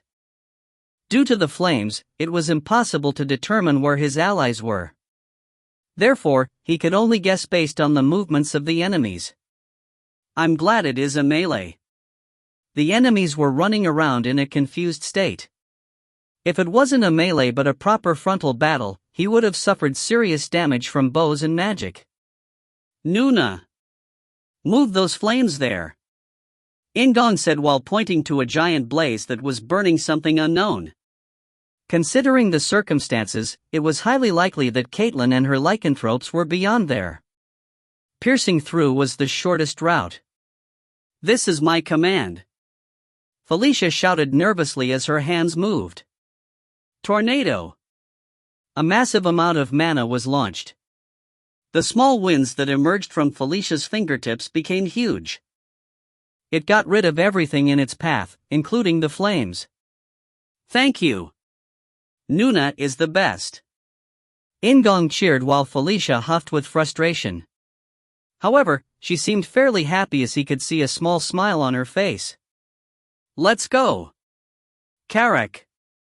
Ow. In-gong ran with Karak towards the vortex and Felicia hastily got rid of it. In-gong shouted as he jumped over the scattering winds. Caitlin. I came to rescue. Quan. A sudden burst swallowed all the noise, including In-gong's cries. The bones and flesh of the orcs shattered, exploding all over the place. The source of the sound was the fist that destroyed the orcs, and the owner of the fist was a young girl. She was surrounded by corpses that could barely be distinguished as orcs. You wanted to go and save someone? Felicia scoffed and Karak laughed. In-gong looked at the girl instead of replying. Confusion flashed in the eyes of the girl covered in orc blood, but that only lasted for a moment. Shutra. You're safe. Caitlin Moonlight. Even though she was young, she still laughed like a blooming flower. Author's note, I feel like addressing something equals. 1. Half of the stories I've written so far have one heroine. The other half were NX female, usually 2 people. I would like you to watch this. 2. There was a request to unify In-gong and Shutra. There is a reason for distinguishing between the two. I will refrain on commenting about things related to future developments from now on. See you tomorrow. Today is a happy day, laughing face. If you find any errors, ads pop up, ads redirect, broken links, non-standard content, etc., please let us know. Report chapter so we can fix it as soon as possible. Chapter 25, Chapter 3, Rescue Number 8. Chapter 25, Chapter 3, Rescue Number 8. Caitlin wasn't alone. Behind her, the lycanthropes were breathing harshly. Just like Caitlin, they were completely covered with the blood of the orcs. Save. No, I came to help you. It was an atmosphere where he couldn't say that he came to save her. Should I have just left? The Red Lightning Tribe orcs were the ones in trouble due to Caitlin and her troops. Caitlin wiped away the blood on her face with her hands and approached In-gong. Then she noticed Karak and Felicia behind him and cried out. Felicia Uni. No one could deny the pure emotions in her voice. The cry contained a mixture of worry and joy, causing Felicia to respond with an awkward expression. Yes. Caitlin. She moved her head and gazed at something else. He couldn't be sure because he couldn't see her facial expression, but it seemed like she was ashamed. Caitlin laughed brightly at the sight of Felicia and turned back to In-gong. Amazing. This is a huge merit. It was definitely a big merit. Caitlin's sincere praise was also pleasing, but this place wasn't very ideal. Despite being reduced, the red dots on the mini-map showed that there were still enemies. Thank you. Nuna, let's escape quickly. Chris Young can take care of himself. The 15-year-old Caitlin was strong, but Chris was close to an adult and was more powerful. Moreover, he had more troops under his command, so there shouldn't be any problems.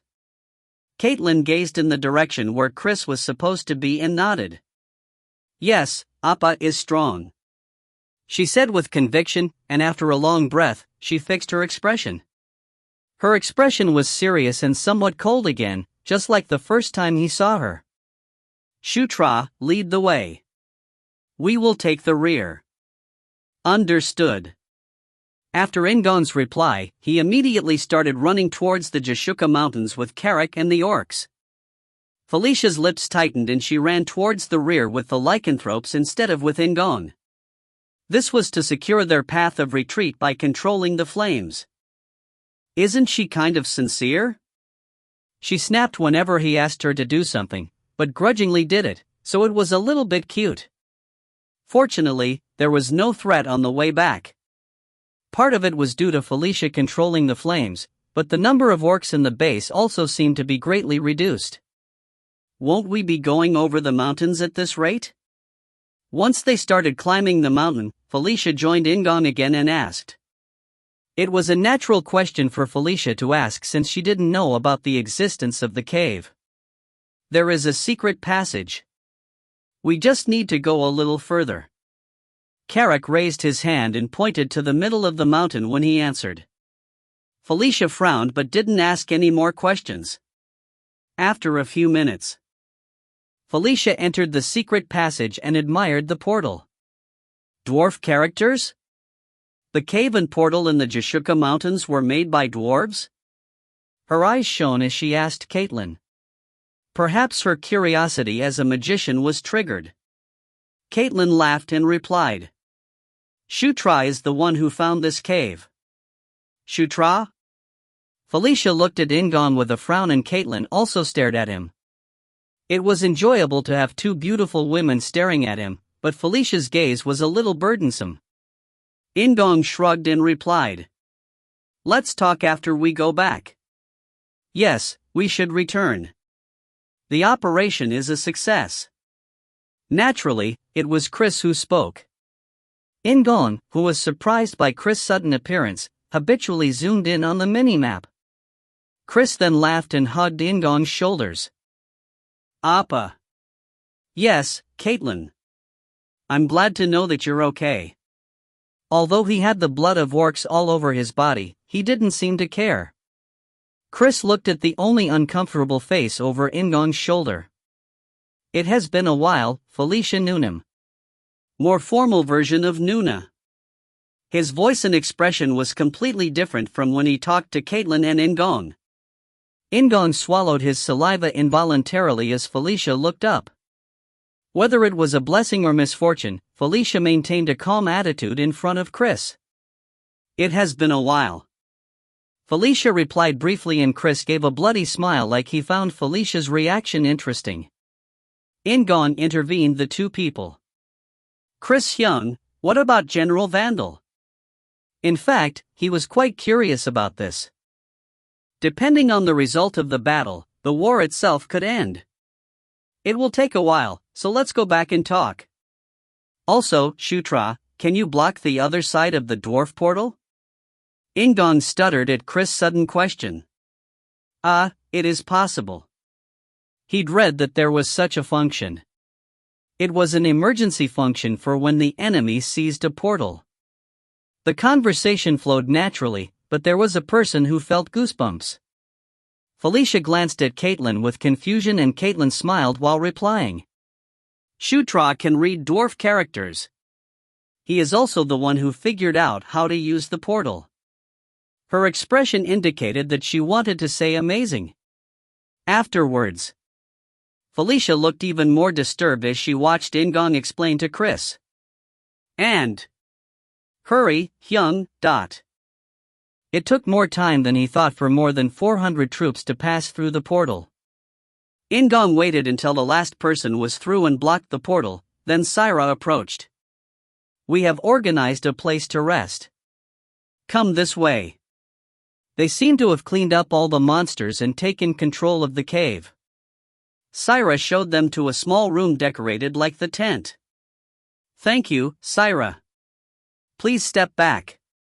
At Chris' command, Syra obediently left the room. In-gong also glanced at Carrick who then left. Once there were only 4 people left in the room, Chris opened his mouth. General Vandal also won. I think Yakuzan gave up the battle once he saw the base burning. Yakuzan was the leader of the Red Lightning tribe. In-gong asked Chris. Did Yakuzan surrender? No, they just scattered in different directions. If he gathers all the scattered Red Lightning tribe members and allies, the battle can still drag on. Beyond the mountain where In-gong's group was located, there was still Kairam, who was Kaichen's brother. If the split-up troops gathered where Kairam was, their numbers would be significant. This time, it was Caitlin who asked. Appa, is General Vandal tracking Yakuzan?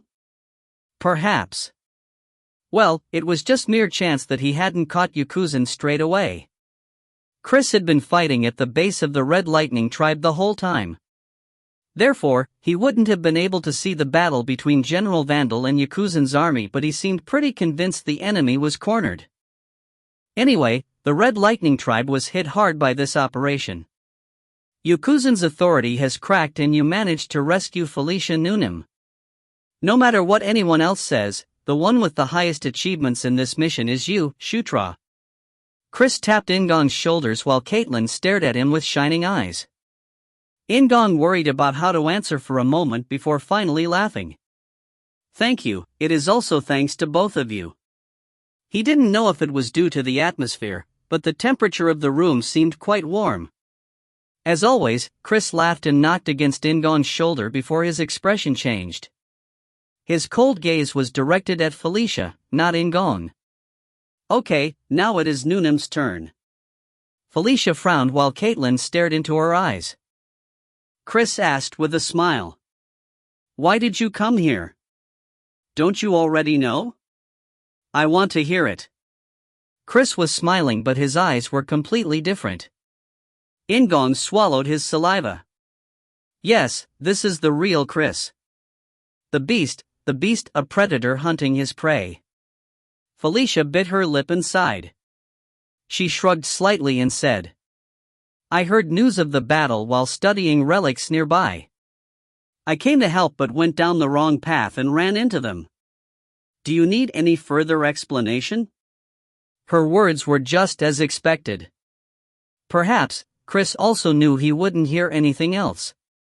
Is it just a quarrel? Or does he want to kill her? Either option wasn't good for his mentality.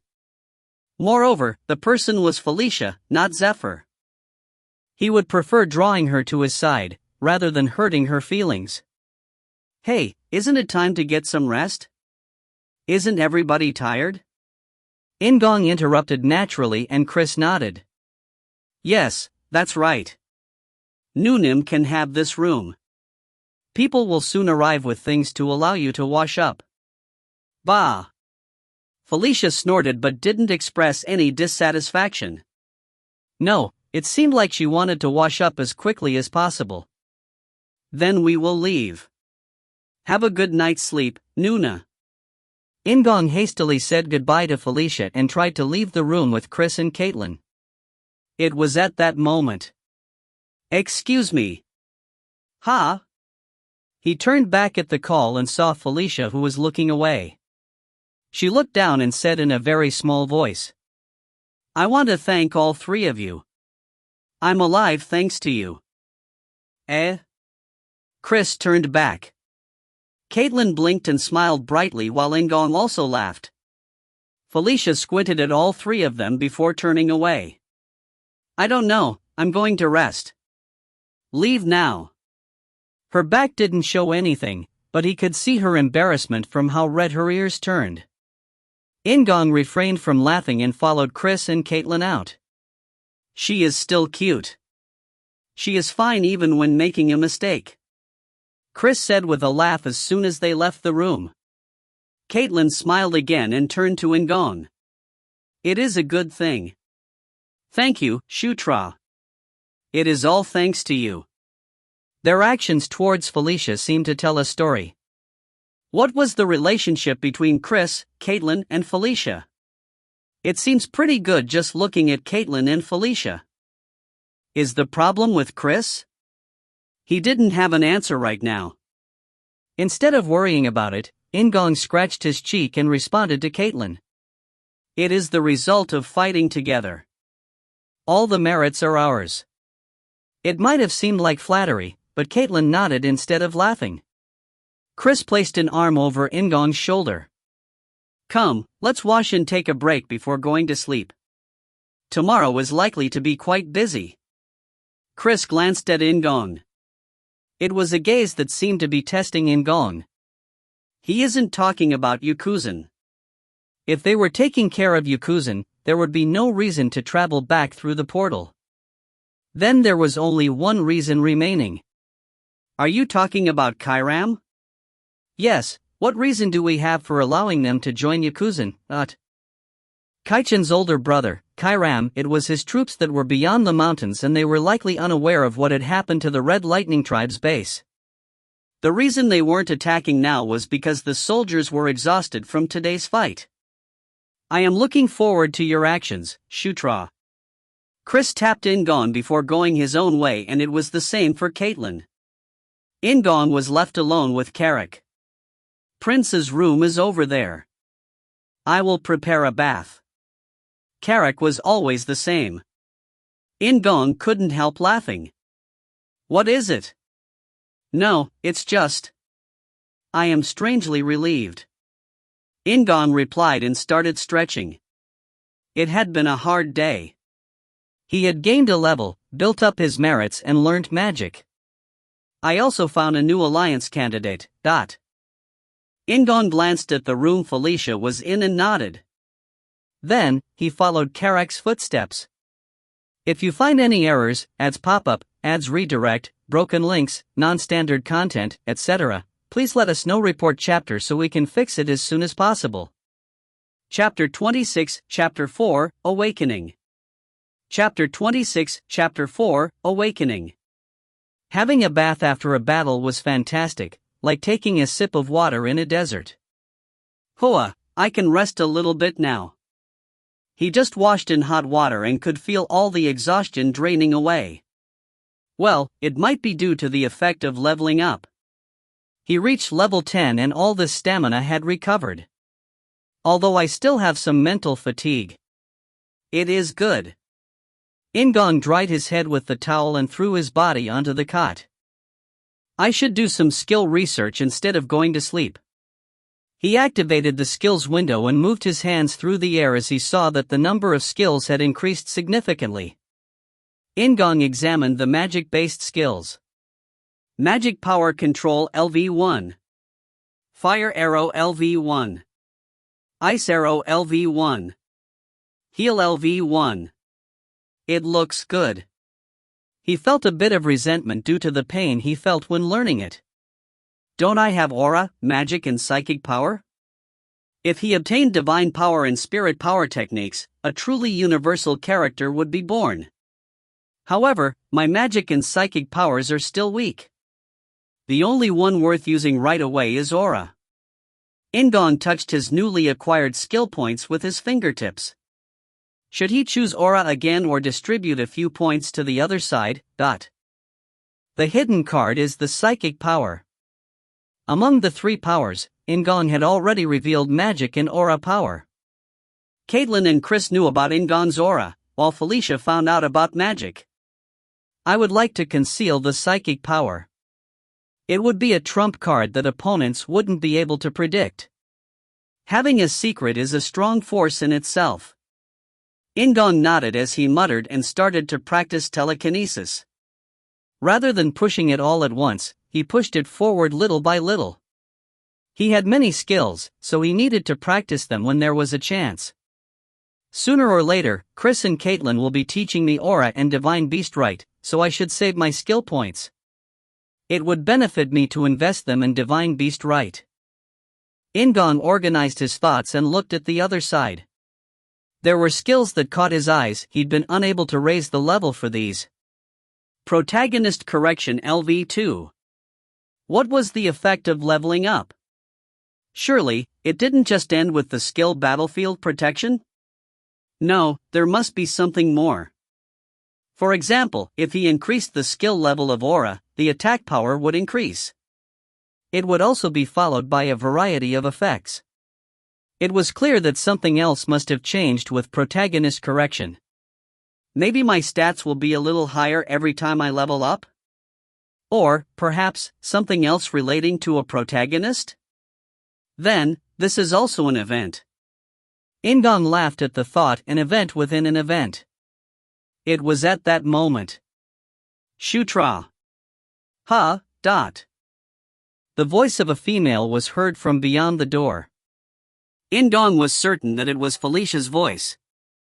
Shutra, can I enter? What is happening that she comes to speak to me in the middle of the night? Don't tell me there is a real event? The confused In-gong jumped out of bed. Yes. Come in. The door opened as soon as In-gong replied. As he'd expected, it was Felicia who opened the door. Manage your subordinate. His fighting skills are good, but his mental state is too young. As soon as she came in, he could see Karak sleeping beyond the open door. Karak is also tired. There are separate guards in the passage. Well, I did approach quietly. Felicia shrugged and stepped in. He didn't hear any footsteps, so it was either because she was a dark elf or it was due to magic. Then. What is the matter? In-gong asked through the towel covering his head. Felicia had obviously just taken a bath as her hair was slightly wet and her cheeks and neck were red. Where is the dark elf outfit? Unfortunately, she wasn't wearing the dark elf outfit that was reminiscent of a swimsuit. Instead, she was wearing the white tunic that Caitlin's lycanthropes normally wore. Felicia closed the door, glanced at In-gong and ordered. Take off your top. Ha?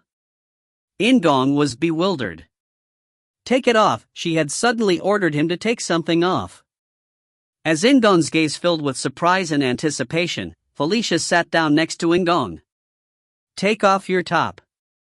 I'll look at your wound. I was in a hurry and didn't treat it properly. It was that. In-gong sighed with relief and disappointment and took off his top without saying anything. However, he could feel a strange gaze. What? That? Did Shutra always have such a good body? After Felicia's words, In-gong looked down at himself. Certainly, he was still bony but his muscles were quite good. I have been exercising. In fact, this was the effect of leveling up. His muscles would develop as his stats became higher. Felicia laughed and slapped In-gong's shoulder. Now, get down. Let me see your back.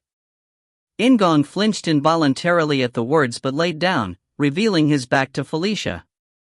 Well, okay. There are no wounds.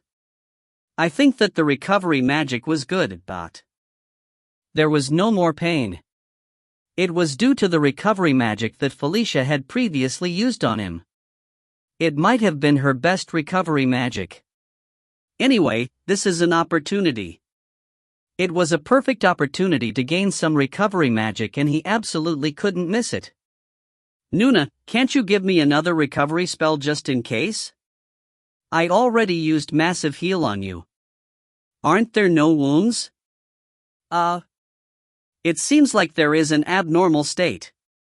Felicia's eyes widened. Perhaps you have frostbite in your body? Let me look. Her hands glowed green as she cast a recovery spell. Cure LV1 has been learnt. Oh. A recovery magic that restored normal states. Although it was lower than recovery, which was a universal magic, it was able to restore all wounds. How is it? Are you okay, Dot?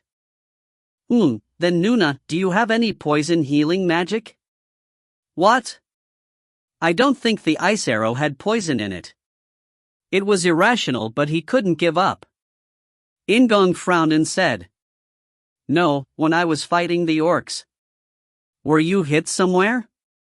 I was hit in the back but it doesn't hurt due to Nuna's recovery magic. After lying, In-gong groaned slightly and buried his face in the sheet. I understand. Let me look. This time, the light around Felicia's hands was purple and In-gong smiled at the sight. Cure poison LV1 has been learnt. Good, good. However, that wasn't the end. A cure for diseases.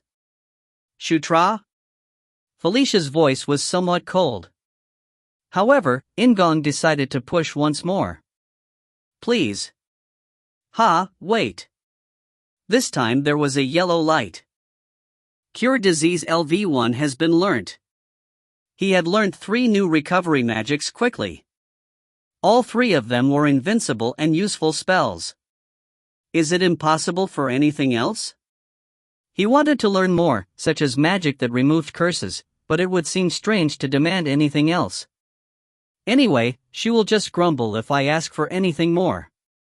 Maybe he could ask Caitlin, who was easier than Felicia. It had been impossible to understand her when I played as Zephyr. It hadn't been a situation where Zephyr could ask Felicia for something. Okay, are you fine now? Yes, thank you. In-gong sat up and put on his top again. Felicia glanced at him and laughed quietly. You have become quite muscular and manly. You even learnt magic. Do you like it now? Fortunately, Felicia didn't ask In-gong about the magic he used today. When thinking about it, it was the inevitable result. It wasn't strange for a child of the Demon King to know how to use magic. What is the relationship between Shutra and Felicia? Looking at Felicia, isn't the relationship similar to the one between a chicken and a cow? It didn't seem to be a close friendship. If not, this conversation would have been different. It isn't bad. It seemed like she felt quite favorable towards In-gong. It seemed possible to drag her into his faction. Don't rush it. There was no hurry. The announcement of factions would take place in a year or 2, and that was when the confrontation between the children of the Demon King would start. By the way, Shutra. Chris. Caitlin, when did you get so friendly with them? Were you this close originally? Felicia will come naturally. She was awkward around Chris, but the other parts were as usual. Is Chris also uncomfortable? And what is with this talk? Just as In-gong saw Felicia as an alliance candidate, Felicia seemed to see In-gong as an alliance candidate and wanted to attract him. Isn't that it? Or is she just curious? There were various ways to interpret the situation. Instead of thinking deeply, In-gong answered lightly. No, I befriended them after coming here. That was true. It was much better to tell the truth instead of lying. Is that so? Felicia smiled and stood up. I will go now. You should go to sleep. Felicia had a strange and brusque way of speaking. Yes. Nuna, have a good night's sleep. He wanted to ask about her relationship with Chris and Caitlin, as well as the spirits, but In-gong wasn't too greedy. He waited until Felicia closed the door and lay down on the bed again. Cool. He muttered, and a small green light appeared at his fingertips. Although the magic power consumption was considerable, he couldn't help smiling. I've figured something out. Felicia stated that she'd used Massive Heal, yet In-gong only learned Heal LV1. Massive Heal is a skill that is automatically learnt when Heal reaches LV5. It is natural to learn the skill from LV1. Despite this, In-gong was still smiling because it was understandable. It didn't matter about the level. To be honest, it was still a fraudulent ability. He just learned 3 new spells. Okay, then shall I continue practicing? In-gong settled his mind and used telekinesis again.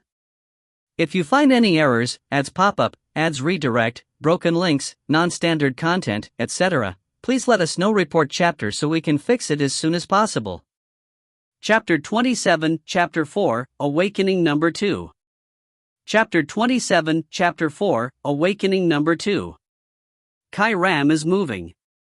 The next morning, Chris spoke to everyone who had gathered in one place. I think his main priority will be to join Yakuzen. Before the day becomes bright, we need to be prepared to launch maneuvers. He clicked his tongue at the end of his words. If I'd woken up late and missed it, would he have allowed me to sleep? Getting up late was always a welcome thing, but it would certainly be a shame to let Kairam go. Felicia made a ha sound and asked with a little bit of provocation. Can't you take care of them on your own? Chris laughed wildly. His face was obviously a human, but his eyes were like a wild beast. Felicia didn't avoid his gaze while Caitlin looked between the both of them with uneasy eyes. Fortunately, Chris shifted his gaze first. Chris sighed and shrugged slightly before explaining. These guys are acting faster than I expected. Even their withdrawal is orderly. I've been keeping an eye on him and would have struck if there was a chance, but I judged it was better not to. Kairam is more competent than I thought. The battle last night was definitely a big hit. Even so, the troops in this area hadn't received any damage. Additionally, while the lycanthropes were full of health, the orcs had no regenerative power. Striking blindly with cornered troops could increase the damage. They can also escape through the cave. Thanks to the cave, they could move directly using the shortest distance. However, that short distance was also a problem. Felicia pouted after hearing Chris' explanation and nodded. Well, if that is the situation. In the first place, Felicia wasn't in a rush. There was no need to argue. Then what will you do now? Caitlin asked Chris. Chris replied by moving the models on the battlefield map. General Vandal contacted me. Yakuzen seems to be attempting a last hurrah here. This is Kairam's path. The orc models of the Red Lightning tribe were moved to the southeast. It was the edge of the Shutra Mountains. For now, we will join General Vandal and shatter the Red Lightning tribe. The three models of In-gong, Caitlin and Chris, that seemed more realistic than others, were moved to Vandal's model. The dwarf portal and cave weren't connected to this section of the Shutra Mountains and the enemies were gathered in one place. Therefore, there was no need to divide the troops. Chris added like it was an afterthought. The Dark Elves are with Vandal, so they will meet you when we join up. Right now, she had no attendants, but Felicia had originally led over 100 Dark Elves. Felicia hesitated before asking Chris. May I know the number of casualties? It was completely different from her normal expression. Due to that, Chris replied more softly than his previous cold tone. I haven't been sent the details, but, honestly, there seems to be a lot of damage. They fought pretty hard for Noonim. That was for certain. The sight of the Dark Elves struggling recklessly against a large number of enemies was still in In-gong's head. Felicia's expression darkened, but it was only for a moment. She soon returned to her usual expression like she didn't want to show any weaknesses.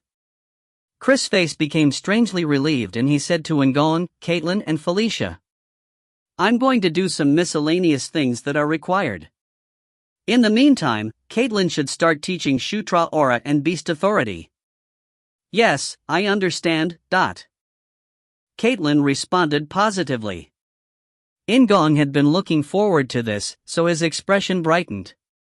It was at that moment. Wait, you are teaching him Aura? Shutra, do you know Aura? Felicia asked, blinking with shock. A child of the Demon King could use magic, but Aura was different. Now, In-gong Shutra knew how to use Aura? Yes. In-gong smiled awkwardly. Isn't it great? Caitlin was happy despite being interrupted, but Felicia's eyes were different from usual. Is that greed in her eyes? It was similar to how Chris looked at In-gong. If I look into the abyss, will I see it looking back? It was slightly different from Nietzsche's saying, but In-gong thought of similar words. Just as In-gong coveted Felicia, Felicia also coveted In-gong. The problem is that we are in different factions. Who would win? In-gong left the room with Caitlin while Felicia followed them. And among the lycanthropes, the proportion of warriors was overwhelmingly high. The reason was due to the hand techniques of the lycanthropes. The lycanthropes' hand techniques alone were powerful weapons. If they had a natural weapon in the form of their hands, there was no need for weapons. In addition to that, there was another decisive reason. Apart from hand techniques, their sizes can change. It was the same for Caitlin's aide, Syra. Her height was quite tall at 170 centimeters, but it was nothing compared to when she was transformed. In that state, her height was close to 2 meters and her hands and feet were almost twice as big as when she was human. There weren't many changes to Syra aside from becoming oversized. However, there were some who could grow to at least 3 meters tall. Therefore, in order to use a weapon, the lycanthropes would have to carry both human and lycanthrope form weapons at the same time. This was inconvenient and inefficient. Moreover, the weapons for the lycanthrope form were too large and heavy for their human forms to carry. Anyway, this was the reason why there were so many warriors among the lycanthropes and most of them learnt the same thing. Beast Authority. A martial art that was the symbol of the lycanthropes. It should be obvious, but there are quite a few factions among the Beast Authority technique. Shutra should pick the one most suited to you. As usual, Caitlin was wearing leather armor and she explained it step by step. There were 2 reasons why Caitlin chose to teach him Beast Authority first. 1. Caitlin and Chris had originally learned Beast Authority first.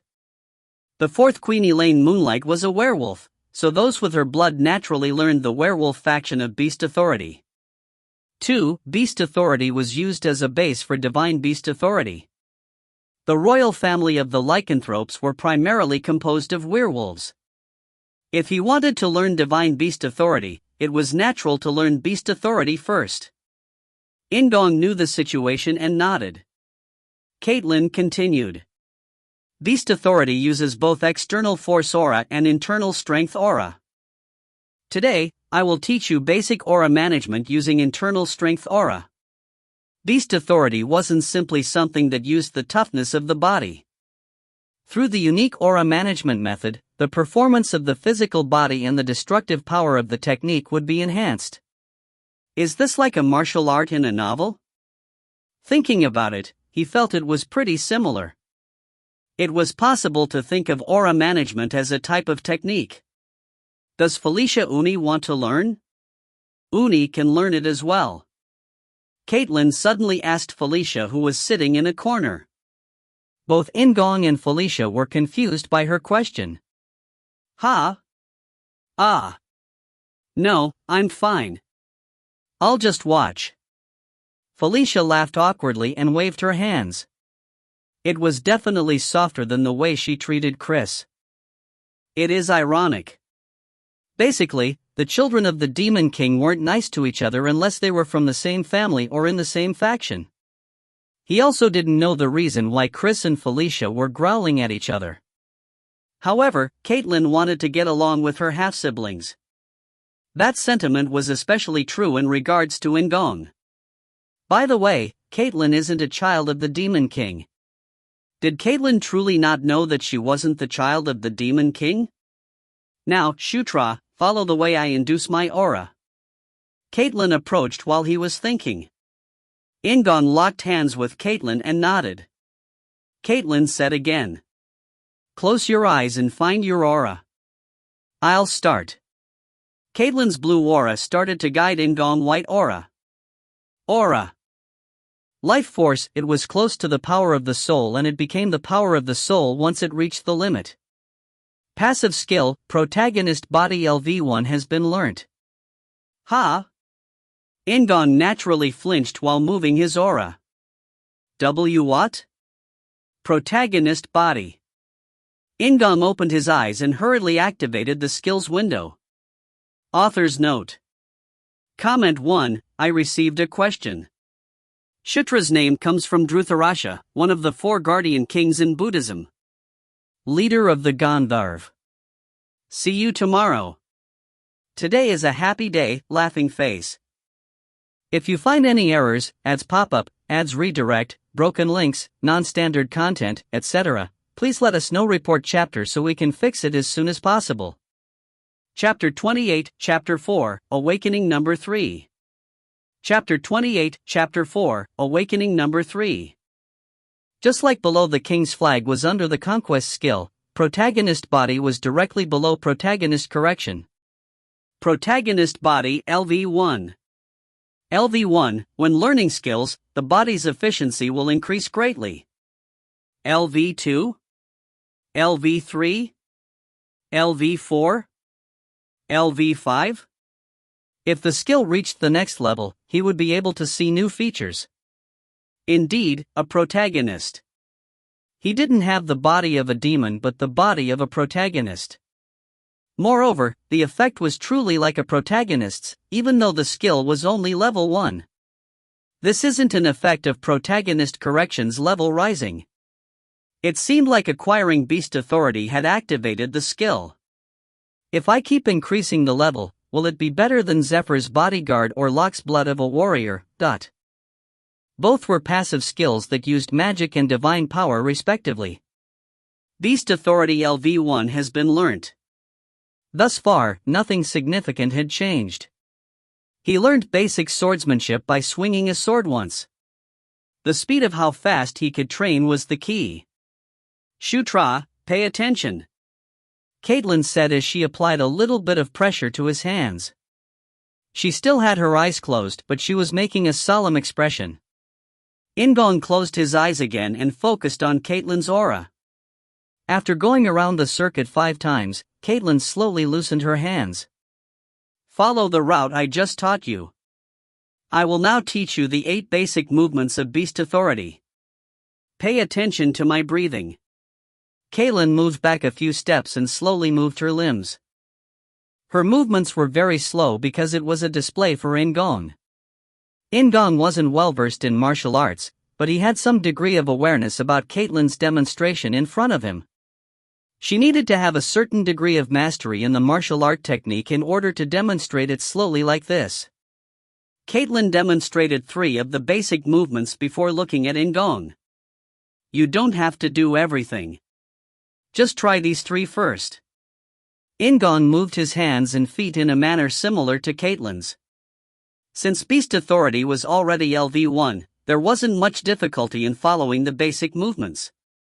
However, In-gong felt completely different from when he used basic swordsmanship or dagger throwing. In-gong's aura responded to his movements. This is aura. So far, it followed everything he had already known. It was a force that was completely different which moved within the bones and muscles of his arms and legs. This is beast authority. His hands were bare but it felt like he was holding a weapon. He felt like he could smash rocks with his bare hands. This was aura-based martial arts. In-gong could understand why Chris and Caitlin were surprised when he awakened aura. It was a miracle. The presence of an aura itself caused a dramatic gap in combat power. He suddenly got goosebumps. Beast authority was only LV1 while aura was LV3. Nevertheless, In-gong felt like there were still quite a large gap. He had seen how ferocious and strong Caitlin was. Furthermore, In-gong's own enemy, Zephyr, was the strongest among the Demon King's children. In-gong had only learnt a few minor magic spells. Even in the world where In-gong had lived originally, the gap between individual people would be enormous depending on the training. There was magic and aura in this world, so the strength of an individual would be able to transcend In-gong's imagination. I have to become stronger. He was motivated by a desire to survive. He calmed his heart and noticed that everything around him was silent. Caitlin and Felicia were staring at In-gong. In-gong hurriedly asked Caitlin, is something wrong? Were his movements wrong? Were his punches and kicks not powerful? Caitlin blinked a few times at In-gong's question before replying hastily. No, well done. Shutra is amazing. The basic movements of beast authority were done correctly. All three movements correctly demonstrated aura. They were only the basic movements, but they weren't easy.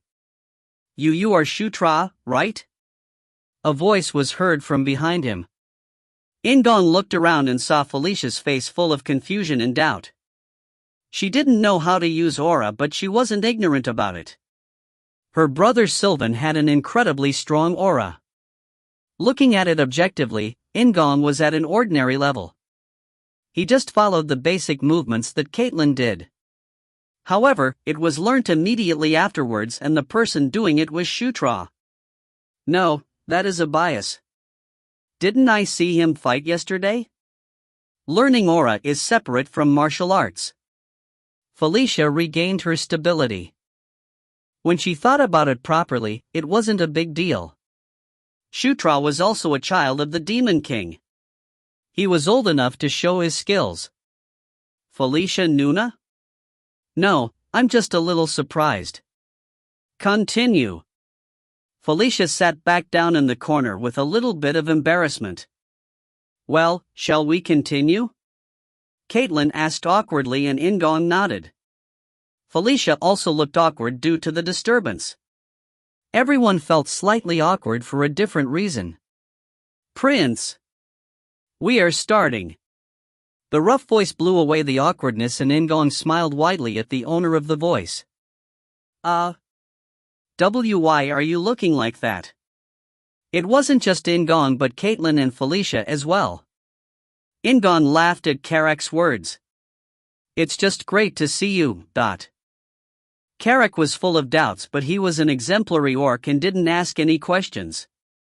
And after moving through the dwarf portal and the destroyed base of the Red Lightning tribe, the soldiers started marching towards the east. All of the infantry troops consisted of orcs and lycanthropes, so the marching speed was quite fast. In-gong was moving right next to Caitlin. Thanks to the power of protagonist body, Beast Authority was already level 3 despite it only being 3 days since he learnt it. Felicia watched In-gong and Caitlin train for 2 whole days, but unlike the first day, she didn't intervene. Her eyes just shone. Did she think that In-gong had already been caught by Chris? So, that was why In-gong showed himself off to Felicia? Or is there something else? The reason not known. He couldn't ask Chris directly, so In-gong just spent the time getting to know Caitlin and Felicia. He had decided to keep watching. On the 4th day, In-gong finally met Vandal. Big. Although Vandal's camp was big, the most impressive thing was Vandal and his tent. The ogre's private tent was at least 6 meters tall, and under its ceiling was where the red-haired Vandal was located. Vandal seemed even bigger thanks to his broad shoulders. It wouldn't seem strange if Vandal's head managed to hit the moon in the sky. Just looking simply at his height, he was at least twice as tall as In-gong. Vandal turned towards those gathered in the tent and bowed. Welcome. I am Vandal. A growl-like voice came from him. Chris responded with a slight nod while Caitlin smiled at Vandal. Vandal glanced to the side toward Felicia. 6th Princess, it has been a while. Your tone is still the same. Yes, it has been a while. Felicia answered confidently as usual. It seemed like they had met several times before. This is the 9th Prince? Vandal tilted his head like he wasn't certain. It seemed like this was our first meeting. Vandal. He was one of 5 subordinates in Knight Saga that In-gong absolutely had to obtain. The other 4 were fairly friendly monsters. In-gong held out his hand for a handshake. Nice to meet you, Vandal. I am Shutra. Vandal seemed somewhat perplexed, but he soon laughed and shook In-gong's hands. It is also nice to meet you, Vadat. In-gong's and Vandal's hands looked completely different. However, Chris nodded like he was satisfied, and Caitlin gave a warm smile. Felicia was the only one who looked confused. After Vandal finished greeting In-gong, he gave an order. Bring the dark elves. Soon, the tent door opened and one dark elf appeared. Royal Princess. Delia. A black-haired dark elf, wearing a swimsuit-like outfit similar to Felicia's, fell to her knees before Felicia. "It is fortunate that you aren't hurt, Your Highness." "I'm glad that you're okay, Delia," Felicia replied in a humble voice towards her subordinate. It was a pretty sight, but Felicia didn't keep it up for long. Felicia arranged her expression and repeated the name in a louder voice. "Delia Adat." The woman Delia understood what Felicia's call meant. She bowed her head towards In-gong's party. "Please forgive my rudeness. I am Delia Trident, an assistant to the 6th Royal Princess." She seemed to be 3 years older than Caitlin and Syra.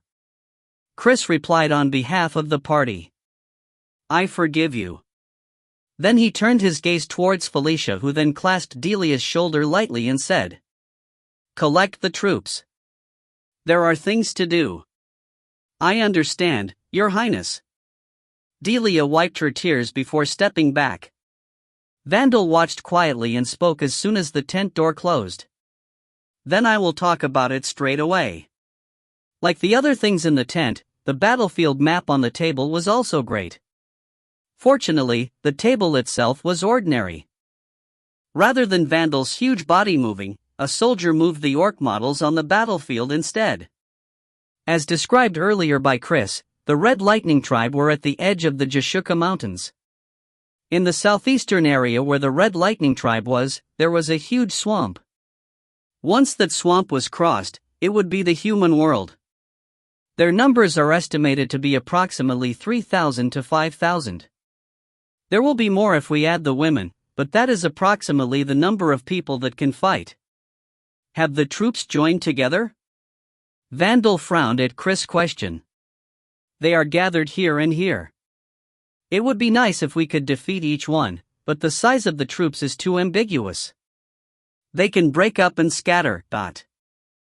At Vandal's words, the moving units were broken up into small troops that couldn't be seen. One of the largest forces was Kyram's, but their movements were too elusive. Chris gazed at the battlefield map and nodded. "We just have to move before they join up. If we take care of Yakuzan, they will break down." The purpose of the expedition wasn't the total massacre of the Red Lightning tribe. It was to take care of the ringleaders and tear the tribe apart. When will a battle be possible? In response to Chris' inquiry, Vandal placed his hand directly on the map.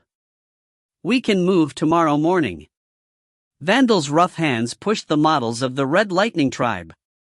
"If you find any errors, ads pop up, ads redirect, broken links, non-standard content, etc.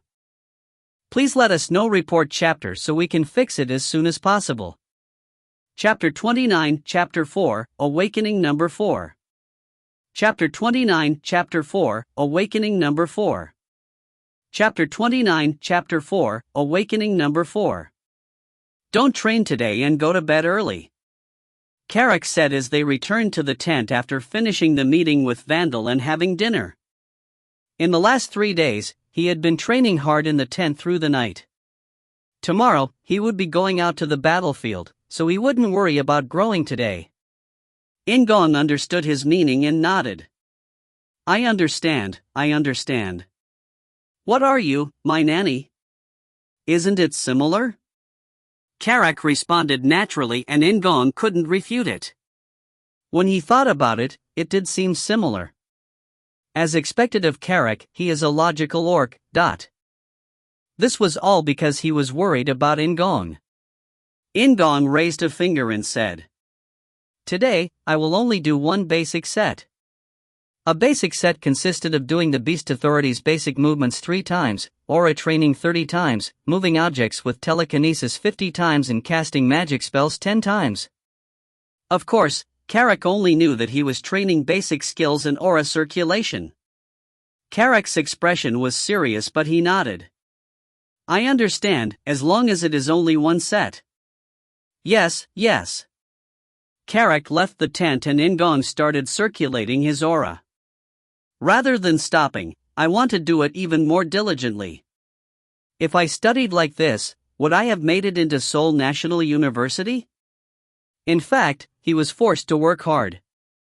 Things might seem like they have gone well so far, but he had already experienced an almost fatal crisis twice. There was a chance that there would be many more crises in the future. Furthermore, he found the training interesting. Thanks to protagonist body, he was able to see the skill levels going up with constant training. Every time the skill level went up, beast authority became more elaborate while aura and telekinesis became stronger. The visible achievements increased his motivation. Be strong. I want to be strong. It wasn't just to win against Zephyr. In-gong simply wanted to become stronger. It was a world where he could become strong enough to oppose a country's army. There was no law that dictated In-gong couldn't become like that. No, he would become like that. He was able to imagine Zephyr's strength after awakening aura, and as a result, he felt fear. In fact, In-gong couldn't imagine going against Zephyr's strength. However, it was different now. It felt like he was climbing a mountain, but he was convinced he could do it. Someday he would see the summit and he would stand on top of it. I got distracted. Let's practice. In-gong settled his thoughts and started to perform the basic movements of beast authority with a calm mind. The important thing right now wasn't Zephyr, but tomorrow's battle against the Red Lightning Tribe. And a white-haired woman wearing a golden crown was facing a woman with red, flame-like hair. They seemed to be staring at each other, chatting lightly.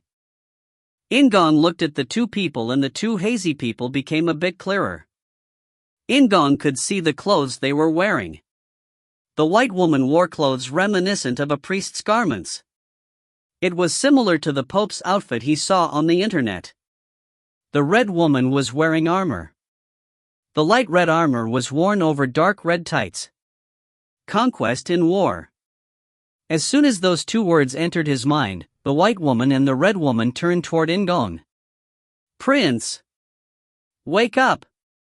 I told you to go to bed early, but did you stay up late again? Karek's rough voice shook his eardrums. In-gong was pulled from his sleep and he opened his eyes. No. I just had a little. What, it isn't even that late, but... He glanced at the clock next to the mini-map and saw that it was 5 o'clock in the morning. However, Karek pulled down In-gong's blanket. Anyway, hurry up. We have to be ready to go after eating breakfast. It seemed like he was really looking forward to this. Moreover, he was only an orc, but he was being overly rude to a prince. Well, this is Karek. In-gong got up and washed with the water Karek prepared. The cold morning air, like the cold water, cleared away all his sleepiness. However, the images were still clear in his head. What was that? That red woman? She was the same as the white woman but different. She was as beautiful as the white woman, however, she didn't feel like a person. He felt some type of familiarity with the white woman, but he felt hostile toward the red woman. Why? What was In-gong's relationship with them? Prince, let's go. We can't be later than the other prince and princesses. Prince is the youngest. The orc warrior Karek once again interrupted In-gong's thoughts. In-gong took a deep breath, calmed his mind and left the tent. First of all, the battle with the Red Lightning Tribe took priority. After a simple breakfast in Vandal's tent, the last strategy meeting was held.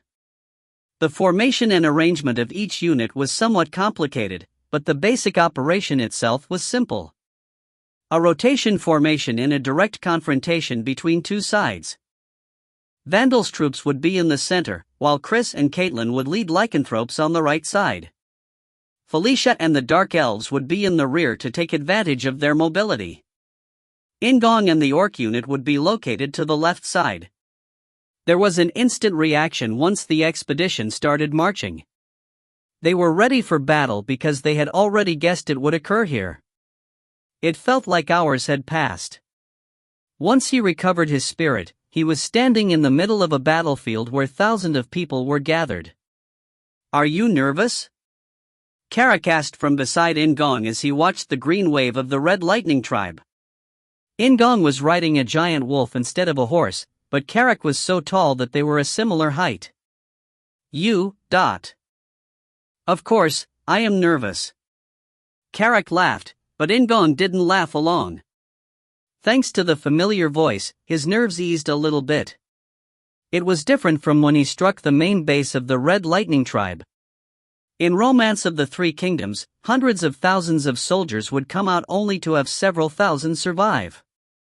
He felt stifled by the thought of everyone fighting at the same time. Stick with me. Yes. In-gong finally smiled at Carrick and looked towards the front. A large horn sounded from Vandal's main troops. Advance! Advance! Every unit started to move forward uniformly. There was a great shout from the Red Lightning tribe's side as well. Up to this point, everything was going as expected. Now, the two forces could just collide with each other. Then something happened. Kuya! Kae-oa-ah! Fierce roars were heard from the rear of the Red Lightning tribe and the entire battlefield was shaken. At the same time, a haze formed over the Red Lightning tribe and a massive amount of magic power shot into the sky. Kwang! Kwang! Kwang! A mass of magic power poured down like a meteor shower over hundreds of meters. Every time a mass of magic power hit the ground, it would explode and flames went on to cover the ground. Dozens of giant monsters suddenly appeared between the Red Lightning tribe. There were screams from the expeditionary troops as the magic burst around them. Swamp mammoth? A huge monster living in a swamp. As the name suggested, it looked like a mammoth. However, the size wasn't comparable to a mammoth as the length of the monster was over 20 meters. It was a troublesome monster. The awful thing about the swamp mammoth wasn't its size. It wasn't an exaggeration to say that the magic fired from a swamp mammoth was like a deadly siege weapon. How? A swamp mammoth was a monster that was nearly impossible to domesticate. Stick together. Don't let them shoot the magic. Someone shouted loudly. It was a reasonable opinion when looking at it from an objective point of view. In the case of a melee, they wouldn't be able to avoid friendly fire. However, would the swamp mammoth and orcs care about friendly fire? Moreover, the swamp mammoth wasn't simply a monster that shot magic. The swamp mammoth's roar had the power to break the will of the opponent. There was no time to think. Magic continued to hit and the damage to his allies was growing. The wolf carrying In-gong started to go crazy and the orcs around him also gave shouts of fear. Prince! Get off the wolf! Carrick yelled and In-gong jumped off the wolf. The wolf ran away and was swept up in a magic explosion. Charge! Charge! The cry came from among the Red Lightning tribe. The swamp mammoths advanced while monsters with the head of a lizard came running out from among the orcs. Lizard men! Swamp monsters! In-gong now realized. The Red Lightning tribe hadn't come here for no reason. It was because they believed they could direct the monsters in the swamp. Moreover, they had hid the power until just before the battle. Prince! Stay behind me! Carrick shouted toward In-gong. A terrible battle had begun. If you find any errors, ads pop up, ads redirect, broken links, non-standard content, etc., please let us know. Report chapter so we can fix it as soon as possible. Chapter 30, Chapter 4, Awakening Number 5. Chapter 30, Chapter 4, Awakening Number 5. Kill, die, break. There were screams and shouts as both armies engaged with each other and magic power poured out. Swords moved blindly all over the place. A spear entered the back of an orc warrior and killed the enemy in front of him, while the spear owner was being trampled by a swamp mammoth. It was difficult to breathe. It was much harder to think rationally. In-gong clenched his teeth and focused. He only listened to Carrick's voice and raised his aura like flames. He had to survive. In order to do that, he had to mobilize everything he had. In-gong activated the mini-map as his fist slammed into the orc in front of him. The flow of the fight was obvious. In-gong guided Karak along the flow while Karak protected In-gong. In this dizzying battlefield, he'd grabbed the best position. His fists were bruised and bloody while his ears pricked at every loud noise. In-gong cast a recovery spell on Karak and restored his breathing. The battlefield was changing as the Red Lightning tribe started to push and the expedition withdrew. On the battlefield, where swords wheat swinging blindly, there was no way for everyone to survive. In-gong moved with the flow once again. Finally, he saw Karak's legs stop moving. Once he stopped, it meant the battle was over. The expeditionary army had been completely defeated. And the Red Lightning tribe didn't pursue the expedition. Due to the nature of the swamp mammoth, they had strong attack power but a limited range of movement per day. The damage to the expedition forces was enormous. As a result of a single day of battle, approximately 1/3 of the troops were killed or injured and unable to fight. In fact, it was a miracle that the damage wasn't larger. Without Vandal and Chris, as well as Felicia's magic support, the troops would literally have been wiped out. We were complacent, Chris said to the small gathering of key personnel. They had laughed at the Red Lightning orcs. They never imagined that swamp monsters would have joined them. They didn't even think that they would have the magic and ability to hide the huge swamp mammoths. They had been too drunk on their victory. Well, it is lucky that none of us were seriously injured or killed. Felicia shrugged and replied. Due to her desire to lighten the mood, she kept her voice upbeat. At Felicia's words, Chris bit his lip and couldn't say anything. It was because he was reminded of his words when arguing about rescuing Felicia. Chris was clearly stumped by Felicia. He never thought he would be made to feel like this. Caitlin, who had always wanted to be close to Felicia, gazed at her with a touched expression in her eyes. Meanwhile, Felicia turned her gaze away like she wanted to avoid the pure light from Caitlin. In-gong was able to smile at the sight of both of them. However, that didn't change the fact that they had been defeated. Both the lycanthropes and dark elves had suffered great damage. We can't win in this state, Vandal said. His voice wasn't filled with hopelessness or defeat. It was just a cold evaluation. We must either physically test our troops or ask for reinforcements from the Demon King's palace. It was a default declaration of defeat. The expedition force had been defeated. This meant that all the merits of the Demon King's children would be buried. Rather, they were likely to be blamed for the defeat. Achievements were important for the children of the Demon King, due to the fact that they were assessed on all activities and their treatment varied according to the outcome. If this expedition ended in defeat, the children of the Demon King, including Chris, would be hit with a considerable political blow. It can't be helped. I can't kill my subordinates just because of my irrational ambition, Chris said with a bitter sigh. Right now, there was no way to overturn the situation without receiving bigger losses. I'm sorry, Shutra. In-gong was the one with the most merits on this expedition. It wasn't an exaggeration to say that his treatment in the palace would have changed drastically due to this battle. In-gong shook his head at Chris' words. No, it is okay, It would just return In-gong to his starting point. Moreover, he had built an alliance with Chris and Caitlin and learned many things through this expedition. The fact that he couldn't use the library in the Demon King's palace for a while was painful, but it was unavoidable. I understand. Then I will dispatch some troops and get the opinion of the Demon King's palace, Vandal declared, and Chris and Caitlin nodded toward him with gloomy expressions.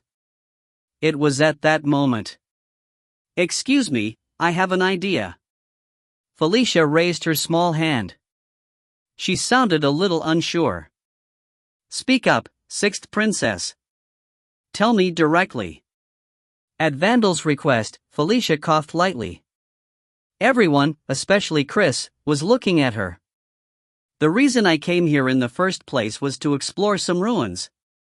So, Chris asked immediately.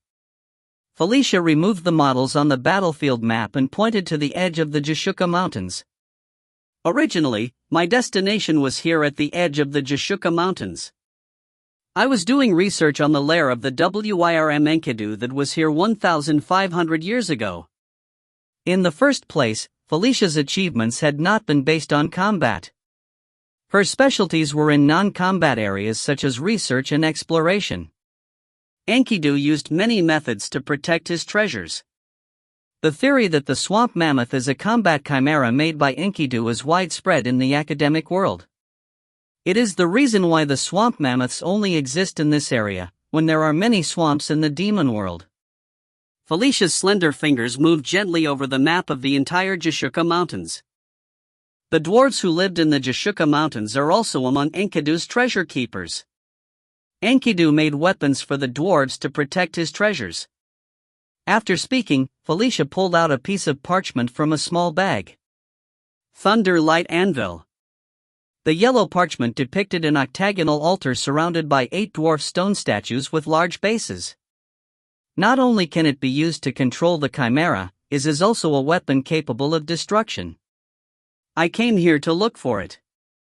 There was nothing more to explain. Vandal asked. There is a weapon like that around here? According to my research, yes. And I am almost certain of it. I joined the expedition in the middle because the Red Lightning tribe was interfering. Felicia looked at Chris, who seemed to be thinking. Worrying about it, Chris shook his head.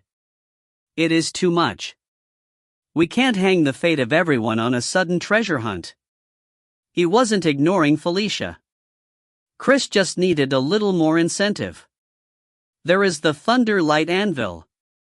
Shutra Ignus was convinced. In the past, he had encountered the Thunder Light Anvil before. When he played Locke as the main character in Knight Saga, his goal had been to defeat the Demon King and regain peace. Due to this, there was an event where they had to travel through the Shutra Mountains and the swamp area to enter the demon world. It was horrible. The combination of the swamp mammoths and Thunder Light Anvil was vicious. As the passage was narrow, there was no way to avoid an enormous amount of damage when passing through. I thought it was a weapon mobilized by a magician, but it was actually built around an ancient ruin. If so, they had to use it. Like Felicia said, if they obtained the Thunder Light Anvil, they would be able to overturn the situation. But I can't say that I saw it in a game. He had to convince them in some other way. In-gong swallowed his saliva and opened his mouth. When I was studying dwarf characters, I came across this story. A similar story was told among the Gandharv. Moreover, I don't think Felicia Nuna would do a fake study. The words poured out. If he had told this story the first time they met, he would have been seen as crazy. However, it was different now. In-gong had proven it by reading the dwarf characters and through his own performance. The bit about the Gandharv, that nobody could confirm, was a convincing argument. After In-gong's words, Felicia pointed to an area on the map and said, "The entrance to the ruins is likely to be in this vicinity. If we get our hands on the weapons, we can shatter the swamp mammoth." Felicia finished talking and laughed at In-gong. In-gong laughed along with her. Vandal frowned at the map before turning towards Felicia. "Sixth Princess, I can't give you much time. At most, the limit is a day or two." General Vandal? Chris was amazed. Vandal declared without any hesitation. "I will try the path of the 6th Princess and 9th Prince. Even if there is no way, I don't want to run away like this." Despite there being 4 Demon King's children here, Vandal was the one in charge. Chris sighed. "Felicia Noonan, how many troops are required?" "I don't need a lot because we are exploring ruins. Rather, a minor group of 10 or less will be better," Felicia replied quickly. Chris had no choice but to look at In-gong beside Felicia. Shutra, find the ruins with Felicia Noonan. Chris believed that In-gong was his man, as In-gong had demonstrated that he would be a big help through his performance in the dwarf cave. In-gong nodded. I understand. Can Caitlin Noonan come along? It wasn't because he wanted her to go with them or because she was strong. It was because Caitlin's power was necessary to find the Thunderlight Anvil. I will go with you. Caitlin answered instantly. There was a strong will in both of her eyes. Chris had no choice but to allow it. Okay, I will hold on as long as possible with Vandal. They won't be able to commit the swamp mammoths to every battle. The weakness of the swamp mammoths was revealed in today's battle. The distance they could travel was limited, so there were many difficulties in using them for aggressive raids.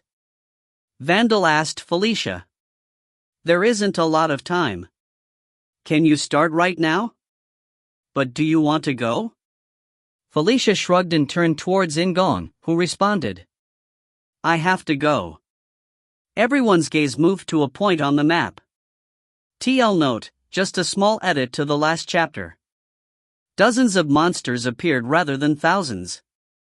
If you find any errors, ads pop up, ads redirect, broken links, non-standard content, etc., please let us know. Report chapter so we can fix it as soon as possible. Chapter 31, Chapter 4, Awakening Number 6. Chapter 31, Chapter 4, Awakening Number 6. It was immediately after the battle and their defeat, so everyone was exhausted. However, there was no time to delay. Chris distributed health potions to In-gong, who handed them over to Carrick. In-gong then ate a few pieces of jerky and headed to Felicia's tent. Caitlin had already arrived at the tent of Felicia, who was the captain of this ruins exploration. There weren't many people gathered in the tent because the operation needed to be carried out secretly. Additionally, in the first place, not many people were actually needed for it. In-gong brought Carrick, who was carrying a large bag on his back, while Caitlin was accompanied by Syra. Delia, who had been introduced by Felicia, and another nameless dark elf were present. He wanted to ask who she was, but Felicia seemed to have no intention of introducing her. Caitlin was silent, so In-gong also stayed quiet. Okay, let's get started. However, Felicia just swaggered out of the tent like she was going to face the enemy right then. Heek, don't tell me that we are walking? Carrick's aghast voice entered In-gong's ears. Carrick, who had always been disgruntled, was weary after the long battle. What did he say? Should he ask Felicia? While In-gong was troubled over this, Felicia looked over. Her long ears pricked up as she laughed. Don't worry. We are flying. Delia, Kachuan. After Felicia called out, Delia and a dark elf called Kachuan chanted a spell with her. Out of reflex, In-gong looked above the heads of the three people. Magic power is gathering. However, it was different from attack or recovery magic. Black smoke emerged from their united magic power and formed a shape. Phantom steed. A flying ghost. 7 ghosts shone with a green light as they stood in front of Felicia. Wouldn't it be trouble if we had to bring a lot of people? Let's hurry. Felicia winked at everyone before climbing on the back of a phantom steed. Carrick hesitated while Caitlin's eyes shone as she stroked the mane of a phantom steed. I often rode this when I was playing Zephyr. He felt a cold chill as he climbed on the back of the ghost. Well, isn't it natural? There wasn't just attack magic and recovery magic. Moreover, summoning magic like the one for a phantom steed required a catalyst. Once all the party members were on the phantom steeds, Felicia looked back and said, I will lead on the phantom steed. However, be careful. Are you ready? Depart. Since there was almost no gap between getting ready and departing, Carrick had no choice but to grab onto the phantom steed's neck tightly. In-gong lowered his body on the back of the phantom steed. The phantom steed's 4 legs sprang into the air and the wind started to blow. It was a dark hour in the party that rose on the back of the phantom steeds naturally became one with the darkness. The wind that blew was cold and sharp, so In-gong looked at the mini-map with his head bowed. The blue dots, which symbolized In-gong and his companions, were headed towards the edge of the Shutra Mountains at a terrific pace. Red Lightning Tribe. Red dots gathered at a corner of the mini-map, but they disappeared quickly. In-gong stared at the mini-map for a while, but he couldn't see the Red Lightning Tribe anymore. The phantom steeds landed on the ground after almost an hour. They were at the edge of the Shutra Mountains, at the location that Felicia had pointed to on the map. As soon as they landed, Carrick jumped off the phantom steed like he was rolling. In fact, he actually was rolling down. Felicia called out to the spirits of light to brighten the surroundings and said to everyone, "Everybody, dismount carefully. I'll send the phantom steeds back. We will have to move on feet from here on." She confirmed the location through research, but she had never visited it herself. Rather than flying on the phantom steed, it was better to look at the mountainside with their own eyes. However, In-gong cried out just before Felicia dismounted from the phantom steed. Wait a minute, Nuna. Huh? Why?" Felicia raised her head with a dubious expression and asked him why. In-gong moved his phantom steed close to her and asked, "Is the entrance to the ruins near here?" "Probably, there is a very high possibility, but..." It was a somewhat ambiguous answer, but her eyes and voice were confident. In-gong swallowed his saliva and said straight to Felicia's face, "Then can you follow my lead here? In my opinion, there is no need to search for the entrance." "What? What are you talking about?" "Right. What does that mean?" Carrick, who regained his stability thanks to having 2 feet on the ground, asked urgently. He didn't want to ride the phantom steed again. He was speaking informally and Delia and Kachuan's expressions darkened. In-gong spoke quickly before Felicia pointed out Carrick's disrespect. "While I was opening the dwarf portal, I looked closely at the map in the cave. The dwarves already knew of this place. Of course, it was a lie. He never looked closely at the map or found anything related to these ruins, but he needed to say something plausible. Considering the characteristics of this terrain and the dwarf cave, as well as the story that I heard, I think I know the approximate location." "Location? The location of the room that holds the light?" Felicia corrected her posture on the phantom steed and asked with confusion. In-gong nodded. "Yes, that's right. I don't think we need to go to the entrance when considering the terrain." Felicia's expression became even stranger. Delia and Kachuan maintained their expressions, but he could see incredulity in their eyes. Additionally, Carrick didn't stay silent. "Prince, what does that mean? Instead of going through the door, are you going to make a hole in the wall to enter?" Indeed, Carrick's comprehension wasn't common for an orc. In-gong said with a smile. "Yes, that's right. The cave was used by Enkidu's treasure keepers, so it is virtually like a dungeon. There might be traps or guardians still moving. It is much better to make a gap than to break through the entrance." In-gong's voice was confident and he believed firmly in his own words. It was because he actually did that when he played Locke.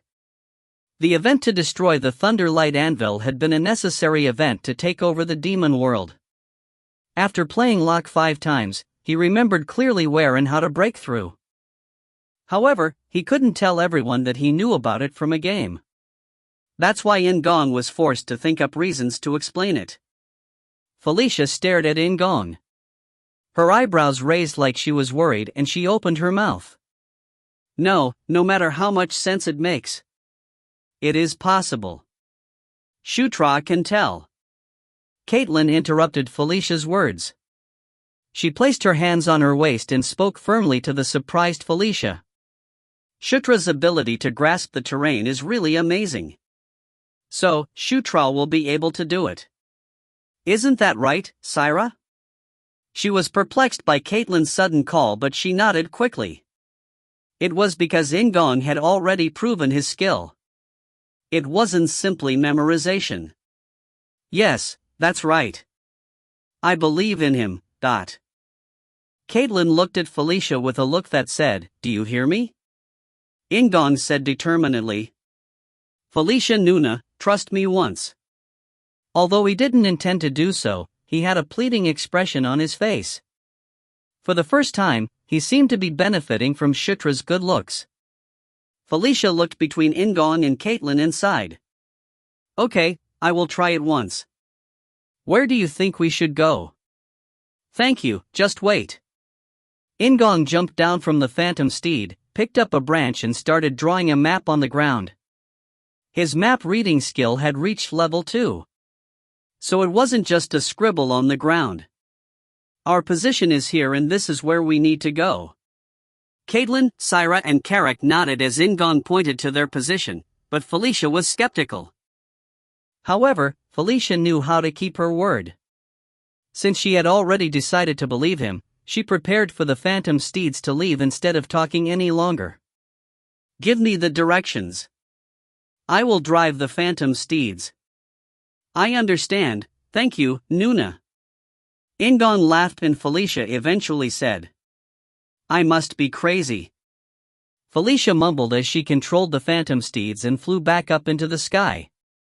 And there was quite a considerable distance toward the place where In-gong had pointed to. Moreover, the surroundings were dark, so it was hard to find the way when looking down from the sky. However, it wasn't an exaggeration to say that In-gong's minimap was a fraudulent system. He checked their current location with the minimap and acted as Felicia's navigator. At first, Felicia followed In-gong's directions with an uncertain face, but she soon became speechless. Caitlin saw Felicia's expression and smiled. They arrived at the destination without much difficulty, but the atmosphere was different from before. Their current location wasn't far from the swamp where the swamp mammoths and lizardmen resided in the Shutra Mountains. "Okay, it probably isn't around here. They pushed us back, so now it is our turn to push them. Even if the swamp is close, it is quite far on the map." In-gong didn't know if Carrick was a mind reader or just thought about it properly, but Carrick said what he was thinking. Felicia agreed and called light to the surroundings, but the light was weaker than before. "Shutra, where should we go?" "Just wait a moment. In-gong enlarged the minimap while pretending to be concentrating. He checked the boundaries of the terrain and found the coordinates. Of course, he hadn't memorized every feature that appeared in Knight Saga. He just remembered this because it was a famous and bad event. "This way." In-gong confirmed the coordinates and moved through some bushes. A large wall soon appeared in front of him. Felicia stared up at the cliff with wide eyes. There was a large crack on the wall like someone had split apart the mountain with a giant knife. "What is going to happen here?" In-gong smiled mischievously at the question in Carrick's eyes. This was the reason why he argued that Caitlin should come with them. "Yes, Caitlin Nuna. It is Nuna's turn." "Ha! Smash that cliff and break it down. Can you do that?" As a wolf lycanthrope, Caitlin could smash a gate with one blow. It was 4 years earlier, so Caitlin was weaker. However, In-gong had no hesitation after seeing her in battle. That's why anticipation was in his eyes. "Eh? Ah. Eh? Yes." Caitlin couldn't ignore the anticipation in In-gong's eyes and looked up at the cliff with clenched fists. A cold wind was blowing but she was sweating. "Please take care of it." In-gong cheered Caitlin on and Carrick also looked at her with admiration. Delia and Kachuan were affected by the mood and became excited. In front of all the gazes, Caitlin swallowed her saliva. She had no choice but to try.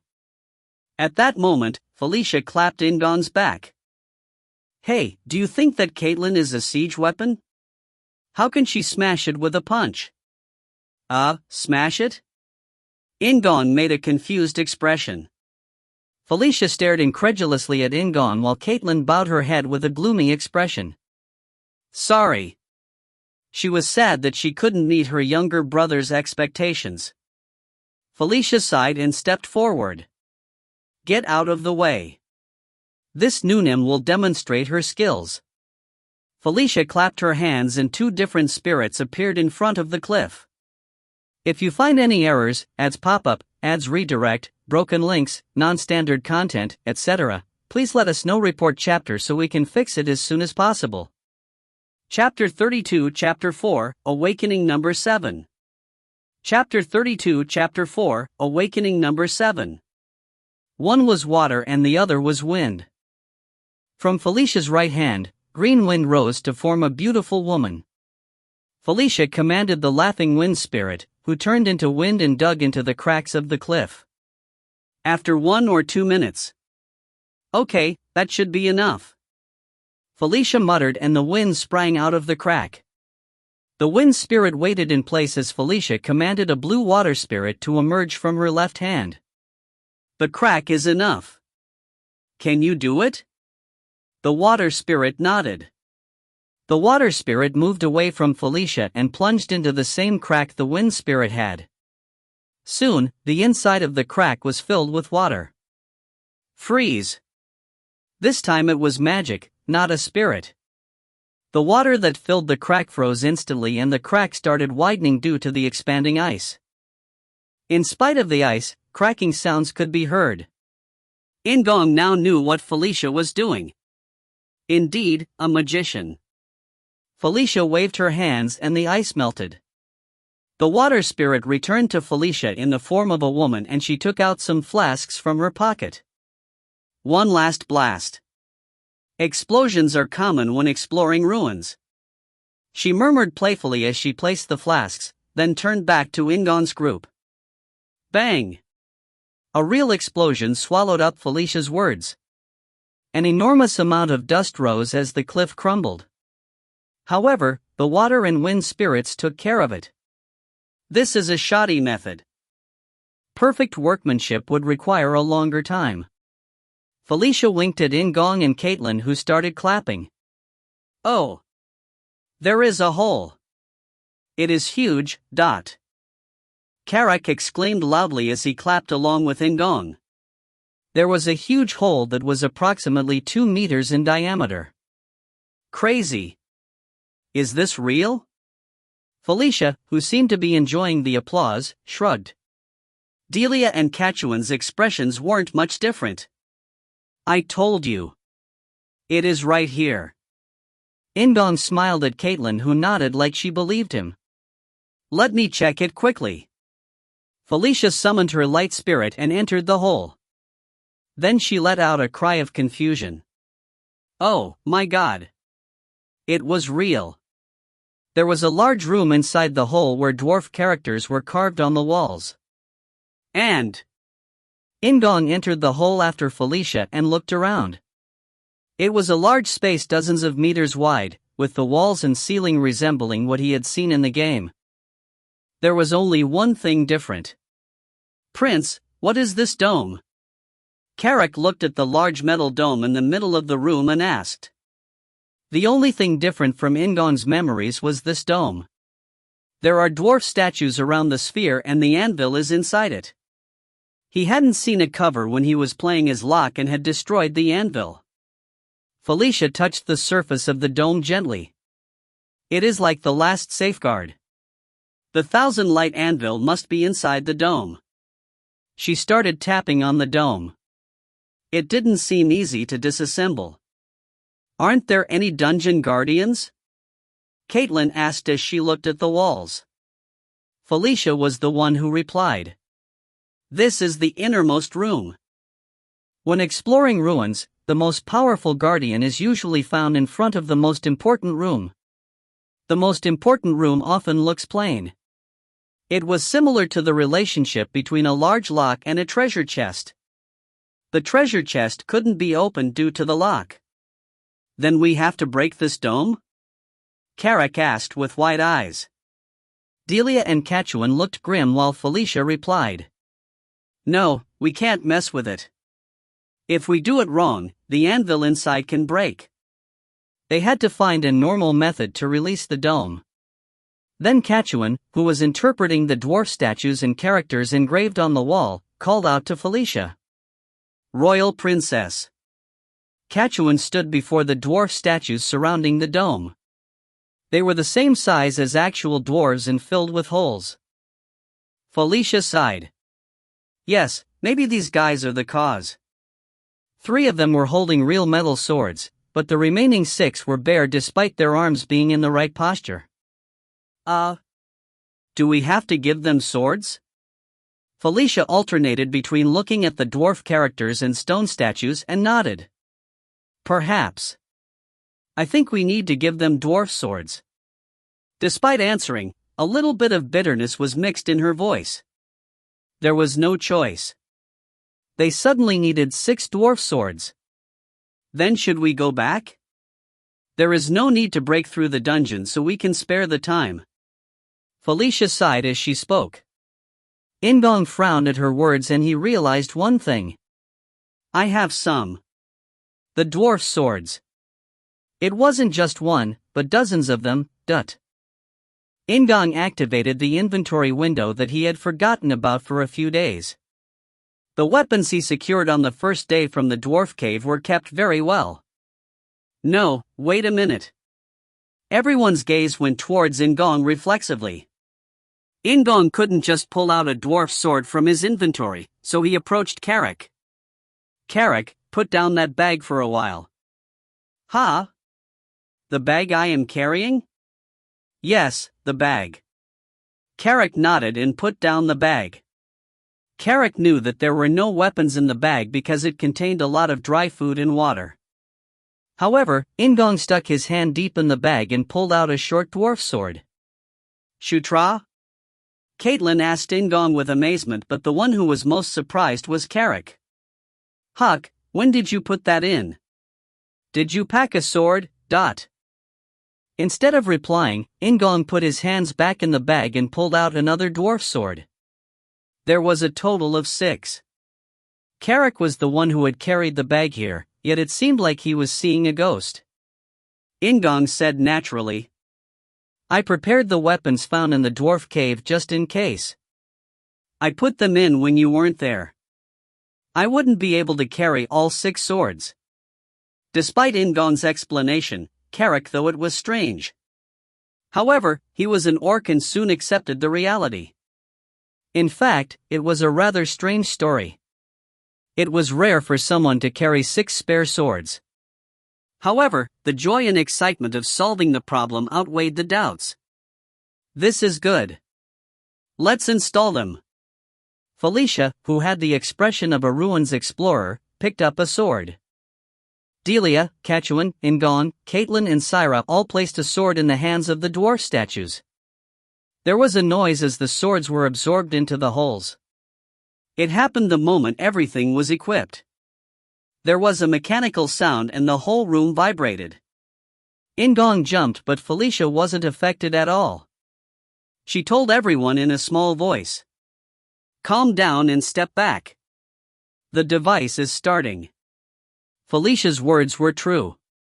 As everyone took a few steps back, the statues surrounding the dome started to move. They turned exactly halfway towards the dome and another mechanical sound was heard from the dome. The dome is opening. Caitlin muttered in a small voice. The middle of the dome cracked and started to open. Thunder Light Anvil. An enchanted magical weapon used by the Wyrm Enkidu to guard his treasure. Felicia's smile widened.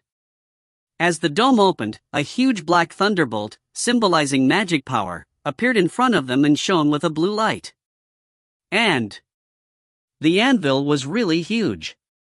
It was 1 meter long and the anvil plate was wide enough for Carrick to lie down on. It was clearly the Thunder Light Anvil. However, what should they do now? Caitlin and Felicia stared at the anvil. Felicia smiled brightly and explained. Wait, it isn't complete yet.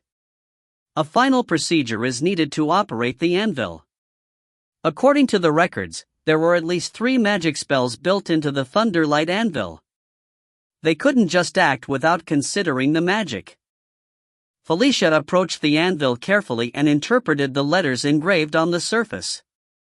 The characters were engraved in the area where the blue light was shining. The speed is different. In-gong had reached level 2 in dwarf characters due to his training, but it was still only level 2. Felicia was an expert in ruins exploration, so it was natural that she would interpret it faster and more accurately. Just let it go. He would entrust the work to the expert. With a relaxed mind, In-gong watched Felicia work.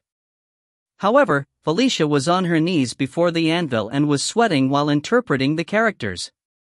Okay, I understand. I understand. Felicia stood up after deciphering the letters on the anvil and told everyone that everyone has to come inside the circle of the stone statues. Delia, Kachuan, and Caitlin? She called out, but her last word was filled with hesitation and anxiety. Caitlin just laughed and replied, "Yes, Uni." Felicia smiled at the friendly reply. She gave the three people a cheerful look. Do you see the discs on the ground? Delia and Kachuan will stand on the ones in the 3 o'clock and 6 o'clock direction, respectively. I will stand at the 12 o'clock direction and Caitlin at the 9 o'clock direction. Ah, then what about us? In-gong, Carrick and Syra were left over, so Felicia had to think about what to do with them. Just stand in the right place. Don't step on the discs. Everyone else was surplus manpower. In-gong stayed near Felicia and Caitlin while Carrick and Syra were also in the vicinity. Felicia turned to them and said, "Okay, insert magic power one by one in the clockwise direction." Got it? I understand. Yes, Your Highness. Yes. Delia, Kachuan, and Caitlin replied.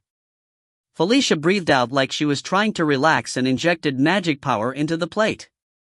Then the plate and altar glowed with a gentle light.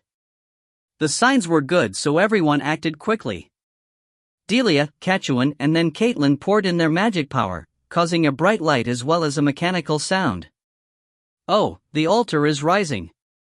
The moment that Carrick cried out, an enormous amount of light enveloped the party. If you find any errors, ads pop up, ads redirect, broken links, non-standard content, etc., please let us know. Report chapter so we can fix it as soon as possible. Chapter 33, Chapter 4, Awakening Number 8. Chapter 33, Chapter 4, Awakening Number 8. The sky was ablaze. It was neither day nor night, and there was an enormous presence under the red sky. It was a black dragon.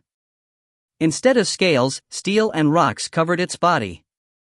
Red and yellow lava was flowing endlessly along the cracks in the steel and rocks. The Wyrm Enkidu. A great dragon that had been born in lava. In front of him, In-gong was only a small presence. It was impossible for him to even see all of Enkidu's body. Enkidu was on top of the Jashuka Mountains, and the steel and rocks made him seem like one with the mountains. At the feet of the great Enkidu, there were a number of dwarf treasure keepers. Behind them, paying homage in their own way, there were the swamp mammoths and many varieties of powerful chimeras. They all had the same mission: protect the great Enkidu. They formed a barrier between the demon world and human world. Enkidu opened his mouth slowly and his voice resonated through the Jashuka Mountains.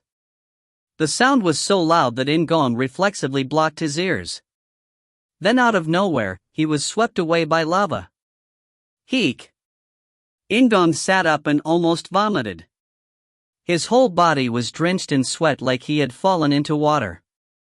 In-gong continued to breathe rapidly. He could hear his heart pounding wildly. It was a dream. Whether it was a fantasy or something else, it wasn't reality. A black dragon, it was probably the Wyrm Enkidu. In Knight Saga, he had been one of the 6 elder dragons that were said to have the power of a god. He wasn't in the demon world anymore. He had only mentioned in Knight Saga and never appeared directly. So, he may already be dead. In-gong covered his face with both hands and took a deep breath. He seemed to be calm. Okay. In-gong muttered, removed his hands and got up. Then he saw Carrick, who wasn't moving. However, he wasn't dead. He had simply lost consciousness. Carrick! Carrick! In-gong called out Carrick's name while shaking him wildly. Then he hit Carrick's cheek a few times. Just like In-gong, he finally regained consciousness. In-gong sighed with relief, then stepped forward again when he saw the other side. Caitlin Nuna. Are you okay? Wake up, Dot. In-gong cautiously held Caitlin's upper body, which had fallen on the altar, and called her name repeatedly. He shook her shoulders a few times before she reacted like Carrick. Oh. Shutra? Her voice sounded like someone who had just woken up from a deep sleep. Do you feel okay? Yes. Caitlin nodded before sitting up. In-gong didn't question Caitlin anymore and looked around. As expected, everyone around the altar was in a collapsed state. Caitlin Nuna, I will wake up Felicia Nuna. Young, yes.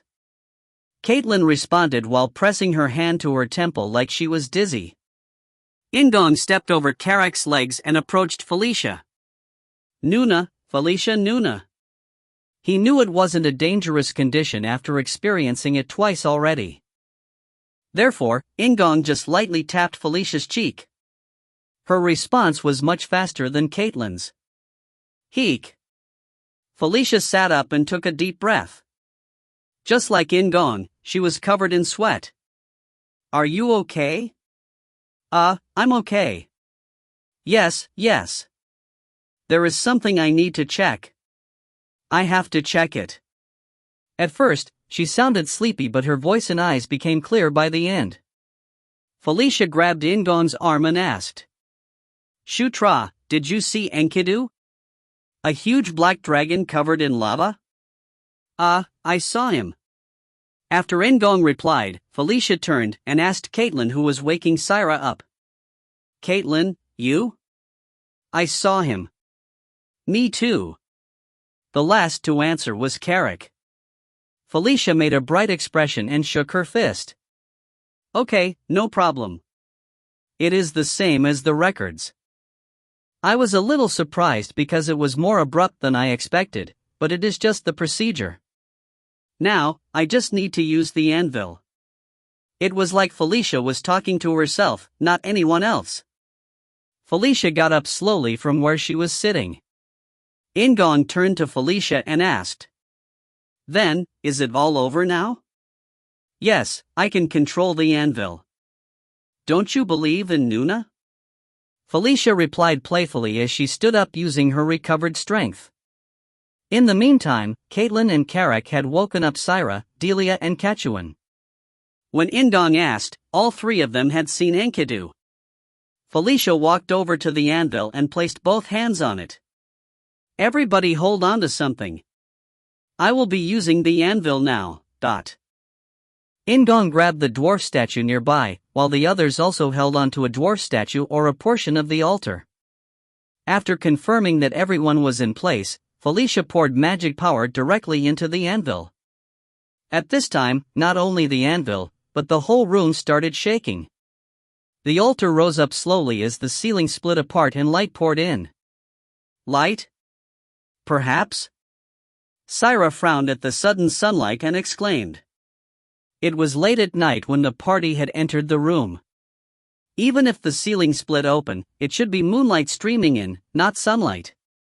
However, the sunlight was real. In-gong checked the clock next to the mini-map and was shocked. Oh, my God. It has been 12 hours? In the meantime, the altar continued to ascend and rose through the ceiling. Despite the blue light coming from the altar and the strong wings, Felicia continued chanting a spell with both hands on the anvil. Usually, it wouldn't be hard, but now, sweat was pouring along her forehead and neck. However, the result was clear. Light emerged from the discs around the altar. The expedition. Carrick shouted with amazement. Each window of light showed the expedition army fighting the Red Lightning tribe. It was like he was watching an internet broadcast. Just like yesterday, the expedition army was struggling. The swamp mammoths nestled among the Red Lightning tribe launched their powerful magic and the lizardmen devastated the orcs. They seemed to be watching the battlefield from the viewpoint of the swamp mammoths. In-gong's party had to use them somehow. In-gong looked hurriedly at Felicia while Caitlin screamed. Felicia Uni! Royal Princess! Delia and Catuan shrieked. The state of Felicia, who was controlling the base, wasn't normal. Her whole body was trembling and blood was coming from her nose and ears. Despite that, Felicia couldn't take her hands off the anvil. It seemed like the anvil was stealing her magic power, rather than it being injected. We have to control the anvil. Help the royal princess! Delia shouted towards In-gong and Caitlin before putting her hands on the anvil along with Catuan. However, the same thing happened to Delia and Catuan. As Delia and Catuan's magic power was devoured by the anvil, more light and wind appeared. Caitlin and In-gong didn't hesitate to reach out towards the anvil. Caitlin and In-gong's hands touched it at the same time. And his consciousness became connected to something else. In-gong could feel Felicia, Caitlin, and everyone else through the anvil before he started screaming. It felt like all the magic power in his body was being torn out. A fierce swirl of magic power shredded In-gong's consciousness. Prince! Carrick shouted loudly as blood poured from In-gong's nose and ears, but In-gong didn't hear it. In-gong's spirit was in the anvil. Felicia and Caitlin screamed from the swirling magic power, while Delia and Catuan had already lost consciousness and didn't make a sound.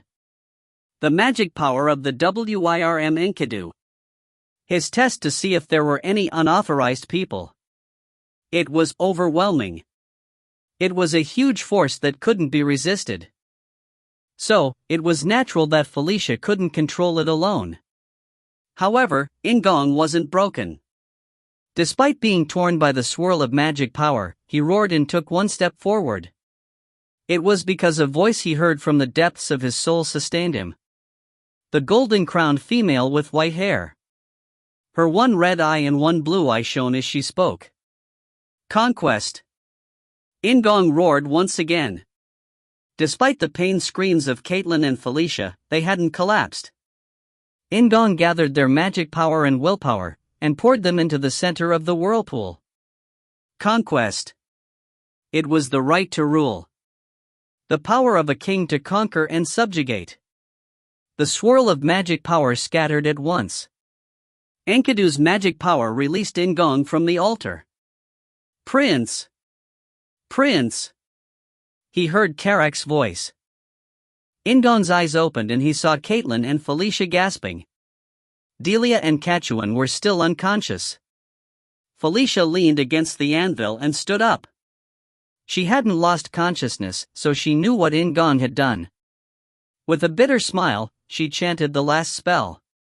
A hammer was paired with the anvil. A hammer made of Enkidu's magic power appeared in In-gong's hands. In-gong glanced at Felicia, who nodded. Do it! Enkidu's magic power told him what to do. Conquest didn't stay still either. It whispered to In-gong about how to conquer, dominate, and use the Thunderlight Anvil. First of all, he had to dominate the swamp mammoths.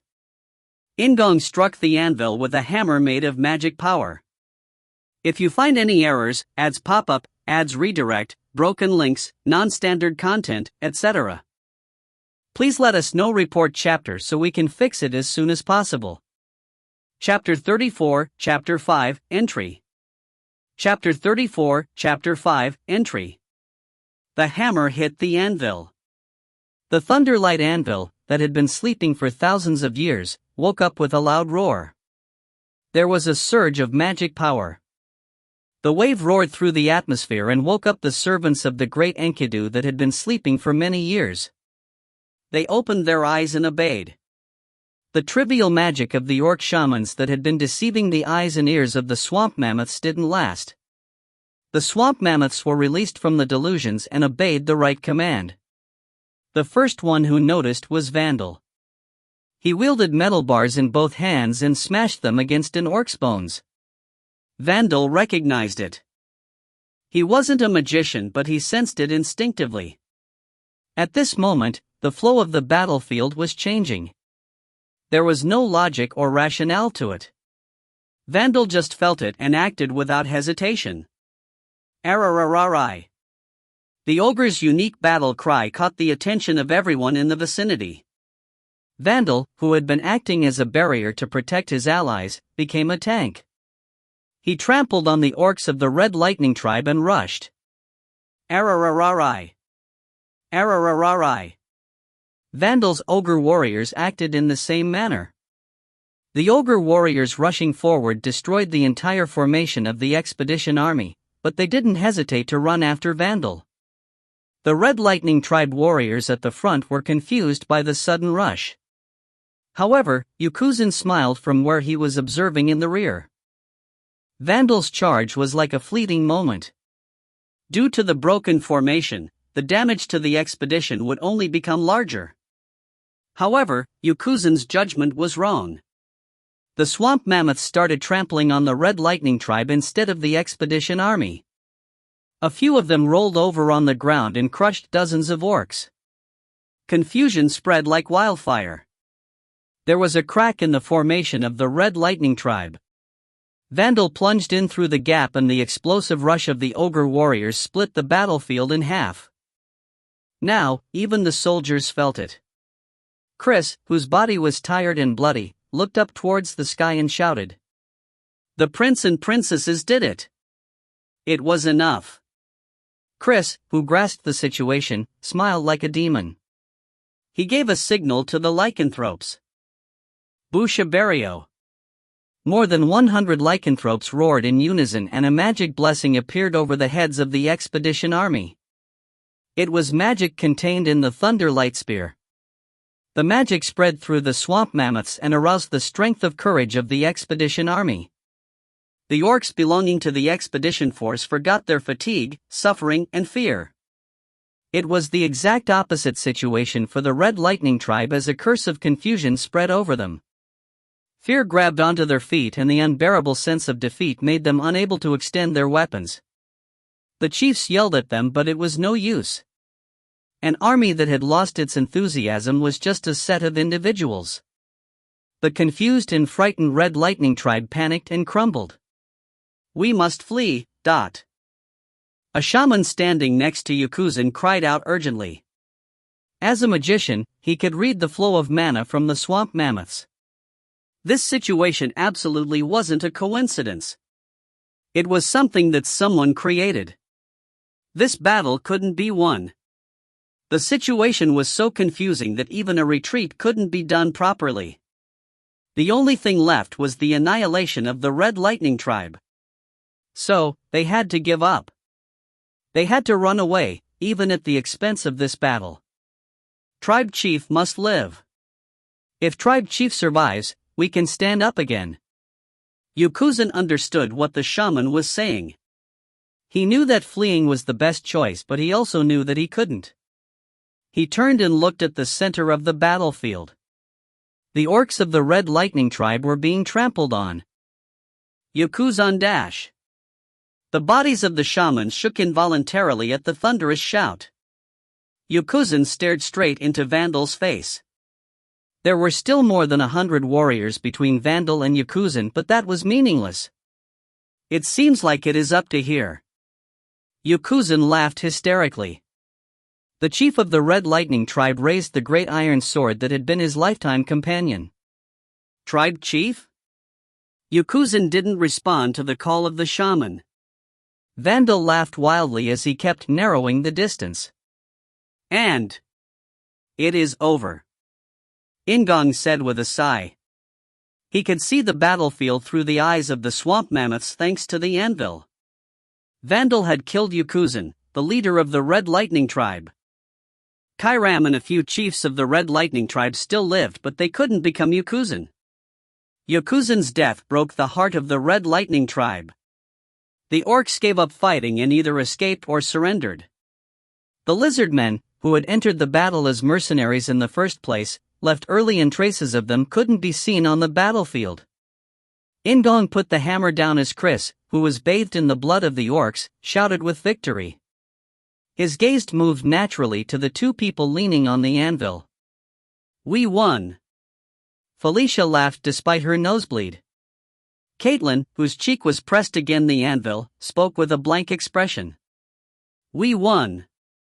It seemed like she wanted to express her feelings more intensely, but her strength was so weak that her shoulders sank. In fact, Caitlin needed to lean on the anvil. It wasn't a choice she'd made.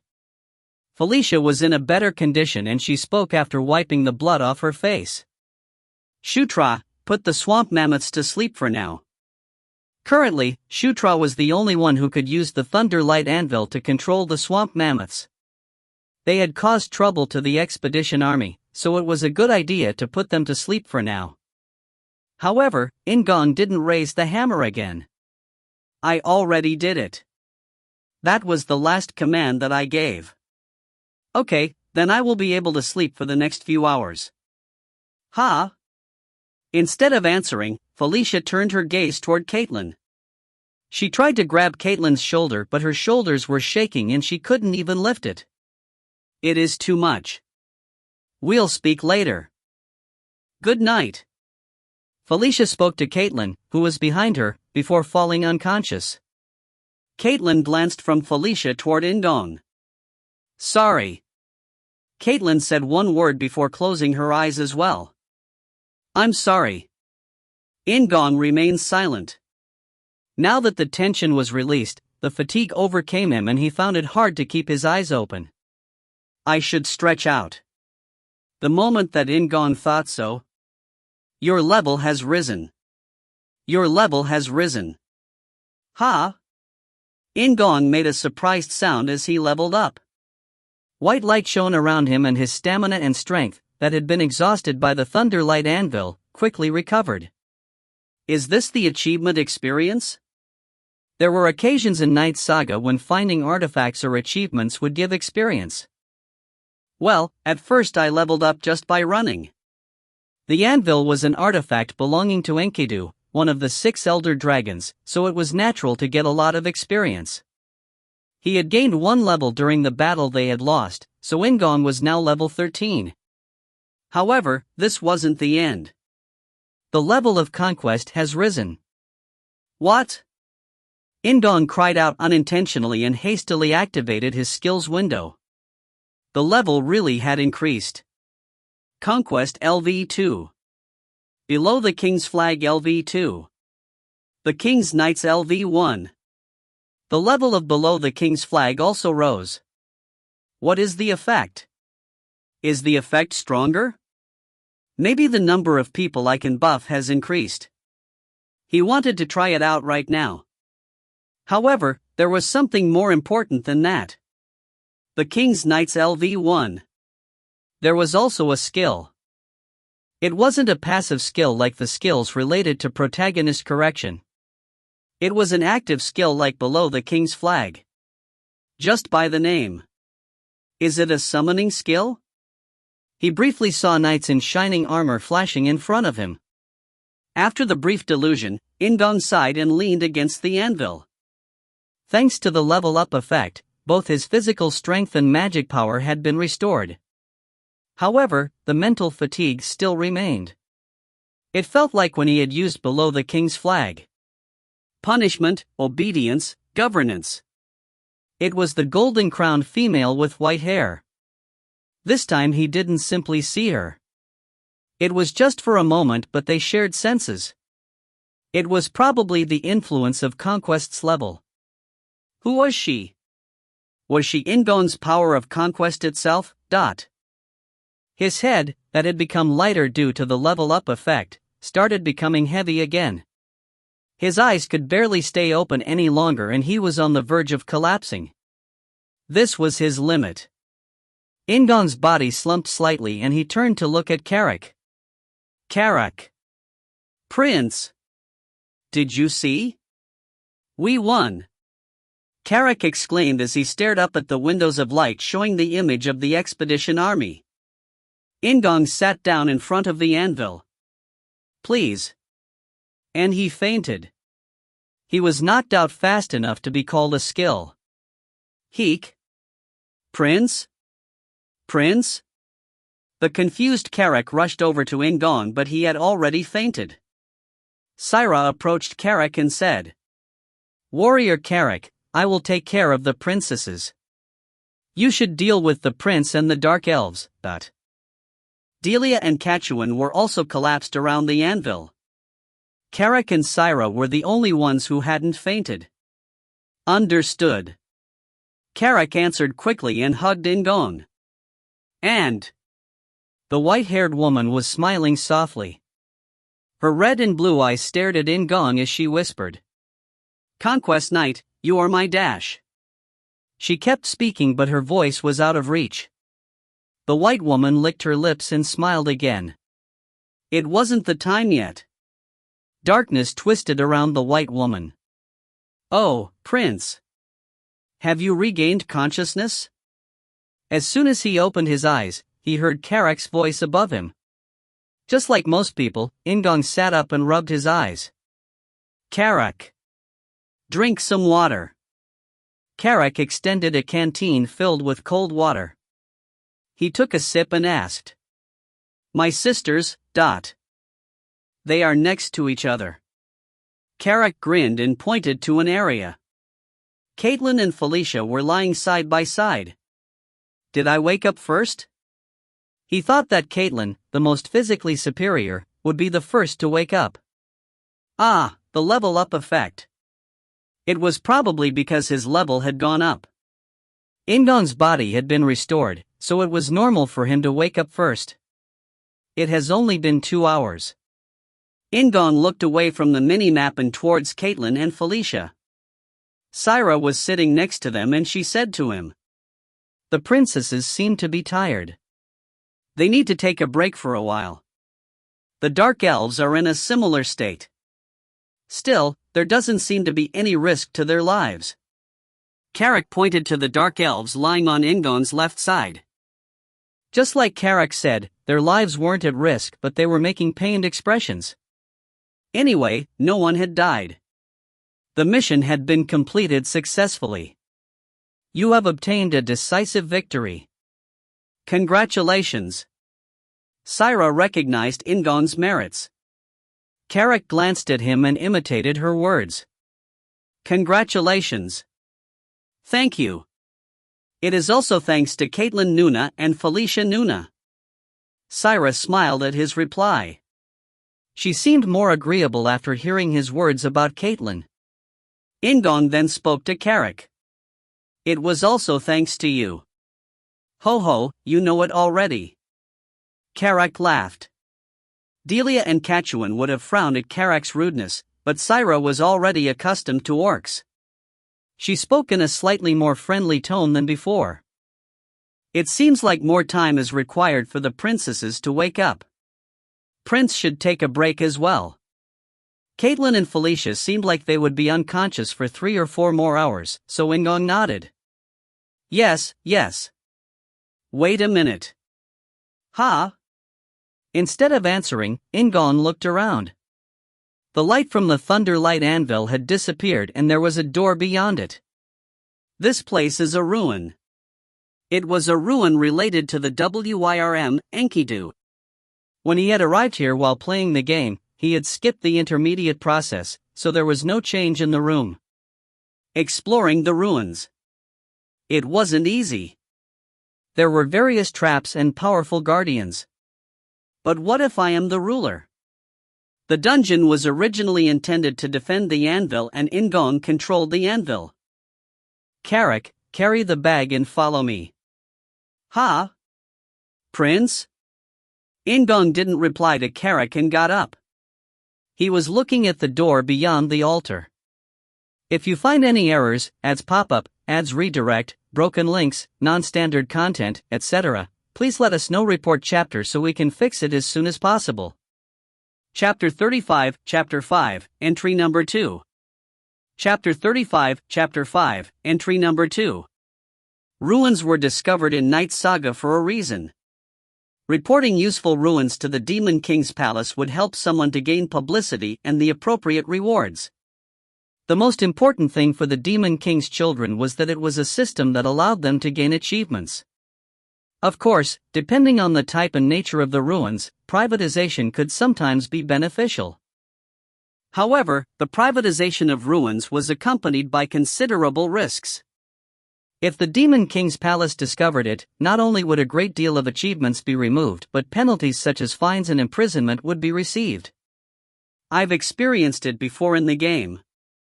However, the Demon King's palace didn't just maintain a tight hold. They didn't just treat the discovery of ruins harshly. In general, those who discovered a ruin would be able to keep some of the relics, depending on the size. Of course, there are slightly more informal procedures. The hidden ruins and relics differed in their difficulties. It was clear that the discovery of the Thunderlight Anvil was a great achievement. Even though it would be divided between 3 children of the Demon King, he was sure that the achievement would be great. However, it was up to there. It was impossible to privatize the Thunderlight Anvil. The Thunderlight Anvil was tied to these ruins. If the anvil was separated and installed elsewhere, it wouldn't be able to give off the same performance. It can't be helped. It was a fact he had learnt after controlling the anvil. The anvil was powered by the enchantments left behind by the Wyrm, Enkidu, and the enormous magic power flowing underneath the ruins. It was why the dwarves had left without the anvil. But can I leave empty-handed? He felt sorry towards Caitlin and Felicia, but they were sleeping right now, so it was a perfect opportunity to obtain relics. The ones I can use will go in the inventory, while the miscellaneous items will be put in Karak's bag. There was no water left, so his excuse was perfect. Sorry. In-gong apologized to Caitlin and Felicia in his mind, then he entered the second room with Karak. The second room was much bigger than the one with the anvil. The ceiling was higher and it seemed to be 10 meters wide. Wow, what a terrific monster! Karak acted like a little child as he pointed excitedly to a monster in the middle of the room. In-gong was puzzled. Oh, my god! It is an arc golem! Look at that shape! A monster with the head and wings of an eagle and the body of a lion. The monster in front of him seemed to be a griffin covered in armor. If In-gong's eyes weren't mistaken, the monster in front of him was obviously a arc golem among the dungeon guards. Could we possibly face that head-on? If it was the Caitlin at the time of the lycanthrope subjugation, it might be possible. However, right now, she was weaker. Felicia also doesn't seem to be a combat magician. Although she was a capable magician, not every capable magician was a combat one.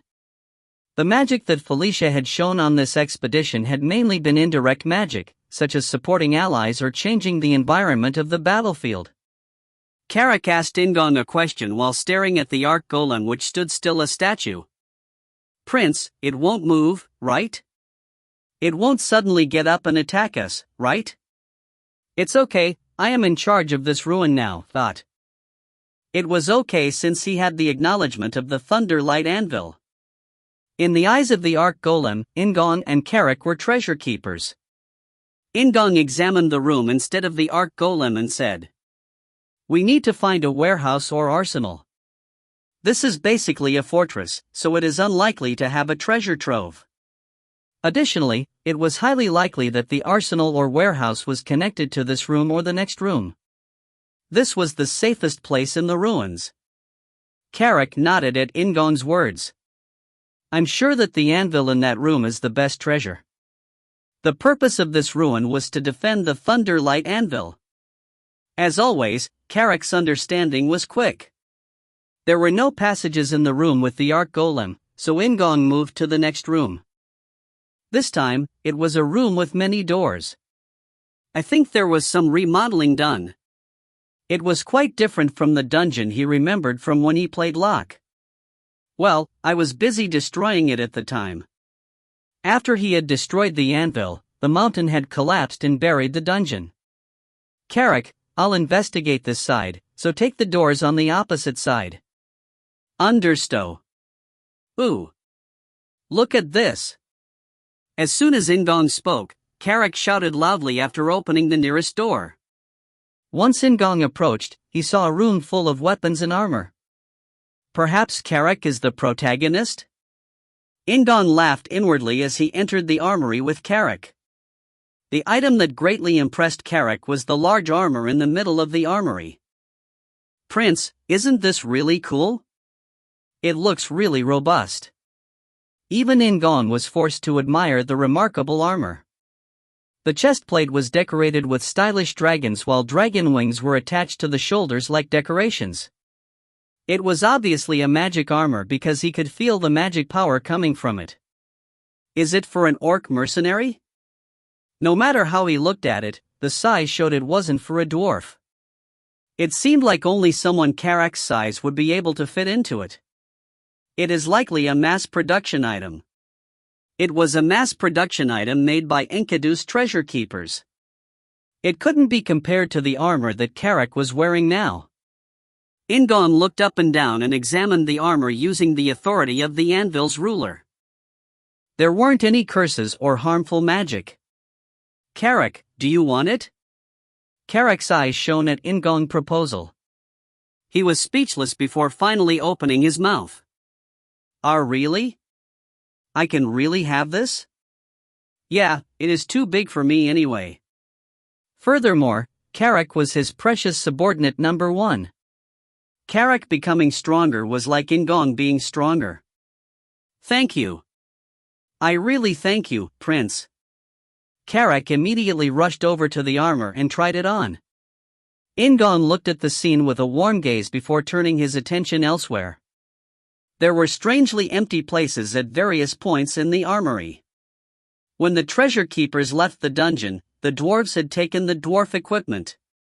Well, the dwarf size isn't right for me anyway, In-gong thought it was good and started to enter things into his inventory. There was no reason to hesitate because they were treasures that the dwarves had left behind. One day, I will use them. The dwarfs had left them behind with the Thunderlight Anvil, so they probably didn't play a big role. In-gong would decide whether to use the items, give them to his subordinates or sell them. In-gong swept up the swords, shields and axes on the shelves before looking at the chests on the ground. Most of them were empty but some contained old gold coins. Are these ancient gold coins? The value of an antique gold coin was significant. In-gong filled his inventory without thinking. After dozens of minutes, In-gong suddenly felt uncomfortable as he looked at the chests. This feeling is? Despite clearing the shelves and chests in the room, he felt like he had missed something. What was it? What did he miss? My nerves are irritated. His gaze went to a chest in the middle. It wasn't because of anything special. It was just a feeling. However, it was a feeling that absolutely couldn't be ignored. In-gong stretched out his hand unknowingly and touched the chest. His hand touched something. Heek, a secret device? He could feel a catch under his hands. In-gong swallowed his saliva and pressed the device. This is what I felt. As expected of protagonist correction. He heard the familiar sound of a machine and the wall behind the chest opened. It was a secret place to hide the really important things. Prince. Carrick was surprised by the sudden machine noise and came to In-gong while only half clad in the armor. However, In-gong didn't look at Carrick. In the middle of the secret place, a steel gauntlet were floating silently. Enchanted by Enkidu. Earthquaker. The name popped into his head the moment he saw it. It came to the top of his arms and resembled the WIRM Enkidu. The steel plates were like the scales of a dragon while the arm was sculpted like a dragon head. Oh, it looks awesome. Carrick muttered with a blank expression. Breathing heavily, In-gong reached out slowly to grab the gauntlet. Your level is not high enough. Your magic power is not high enough. Your mental power is not high enough. Your strength is not high enough. Your persistence is not high enough. Numerous sentences popped into his head the moment his hand touched it. It was a powerful magical artifact that was impossible for In-gong's current state to use. However, Earthquaker has recognized you as its owner. Earthquaker's user has changed to Shutra. In-gong found Earthquaker. It accepted the one who conquered the Thunder Light Anvil as its master. A yellow light shone and the gauntlet was disassembled. He was surprised to see that it reformed around In-gong's right arm. It was a perfect fit. Did you see? It acknowledged Prince as its master. Strength has increased by 10. Magic power has increased by 10. Persistence has increased by 10. Some of Earthquaker's features were activated. In-gong formed a tight fist and was thrilled at the power he felt at his fingertips. Wait for a while. I will train hard to restore your original features. It would probably be a S-rank weapon if all its original functions were working. He knew this because he had felt Enkidu's magic power when using the anvil. Permission is needed. It seemed like the dwarves had known this and left Earthquaker behind. If In-gong hadn't dominated the Thunderlight Anvil, he wouldn't have obtained the Earthquaker. In-gong dismantled the gauntlet and put it in his inventory. He then turned around and told Carrick. Carrick, I have something to say. Prince. Is it to keep the mysterious magic where you take things a secret? Carrick said with a smile. Indeed, a genius orc. He had noticed In-gong's intentions. In-gong nodded with a pleased expression. Yes. Keep it a secret from my sisters too. Understood. I am proud to serve Prince. I will keep it a secret until the knife is at my neck. He felt a little uneasy, but it was realistic. Come to think of it. He had forgotten about it until he was reminded of it due to Carrick. The King's Knights. The new skill he had gained when the level of conquest had increased. What type of skill was it? Was it a summoning skill as expected? I will know soon. It was a saying that a picture was worth 1,000 words. In-gong breathed in lightly and declared. The King's Knights. The new power of conquest was activated at In-gong's fingertips. If you find any errors, ads pop up, ads redirect, broken links, non-standard content, etc., please let us know. Report chapter so we can fix it as soon as possible. Chapter 36, Chapter 5, Entry Number 3. Chapter 36, Chapter 5, Entry Number 3. The King's Knights LV1. A group of knights will be generated. Please wait a moment. A woman's voice rang in his head as he activated the skill. In-gong's eyes widened. A group of knights will be created? Perhaps this is similar to a guild creation? A window of light stretched out in front of him after the order of knights was completed. The King's Knights LV1.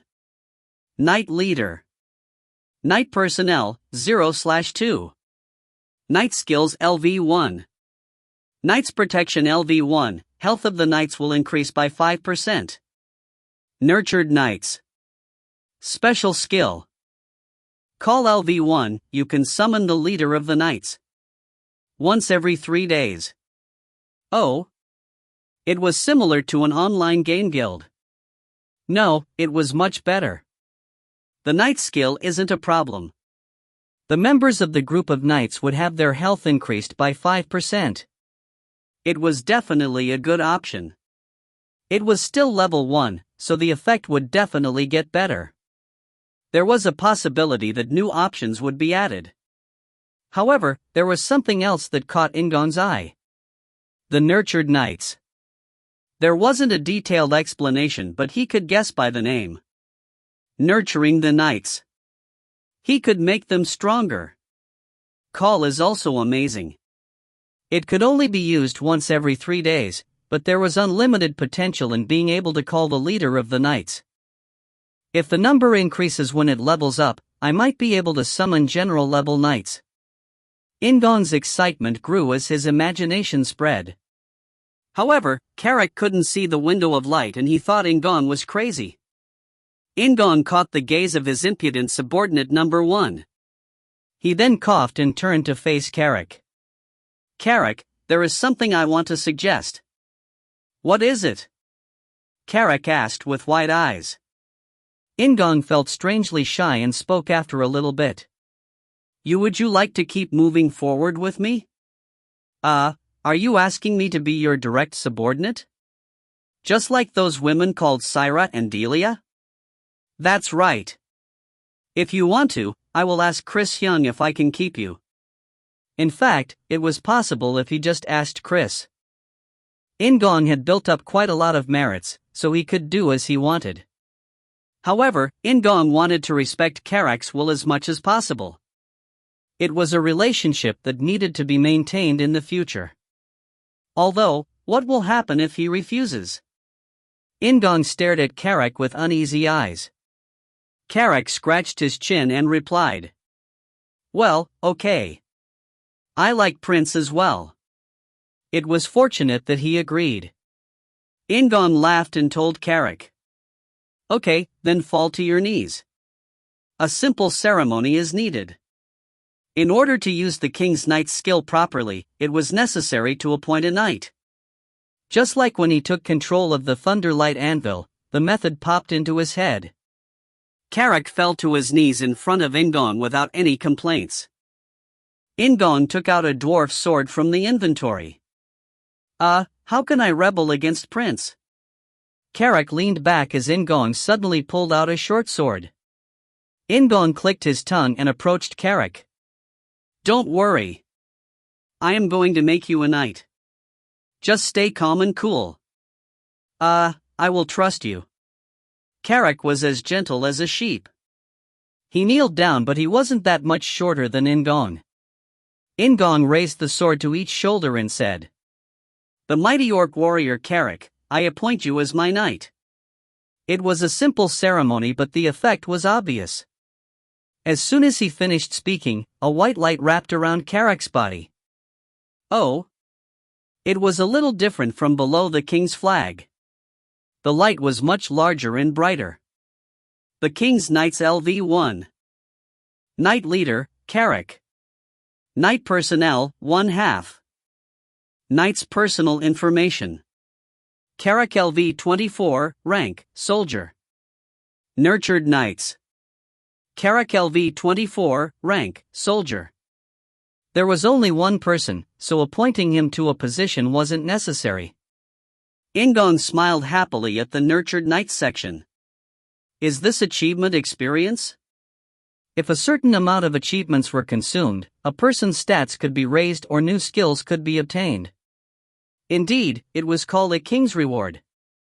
In-gong formed tight fists as he thought of the rewards he could get from the achievements. He understood why there was the rank of soldier next to Carrick's name. Once he reached a certain level, his rank would be promoted.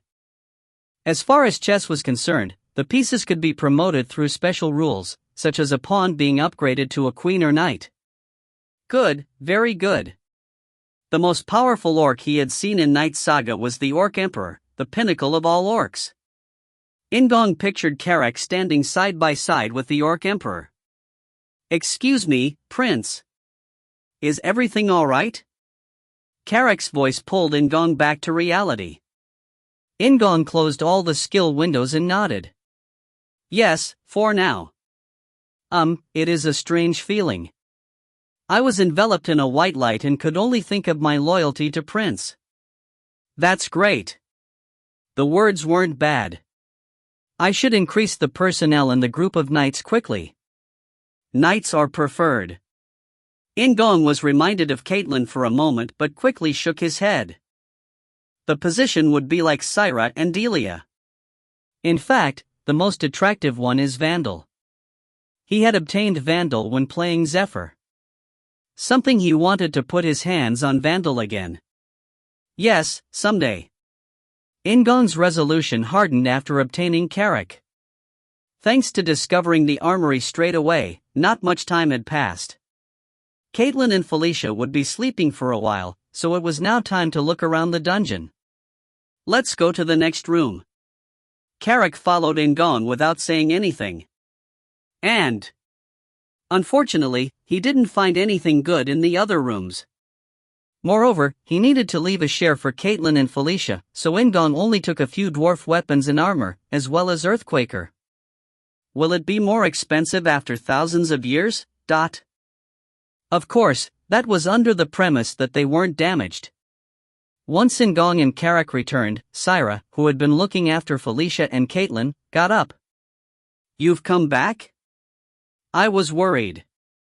Thank you. There wasn't anything special.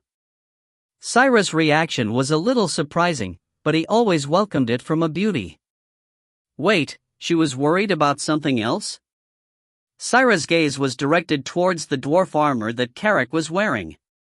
In-gong realized the reason behind the scene. That's it.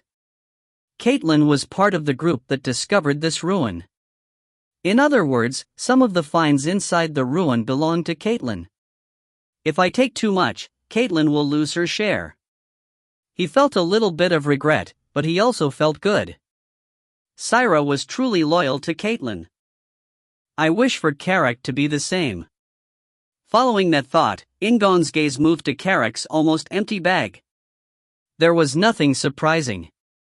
There is enough for my Nunas. So I took this armor from the armory.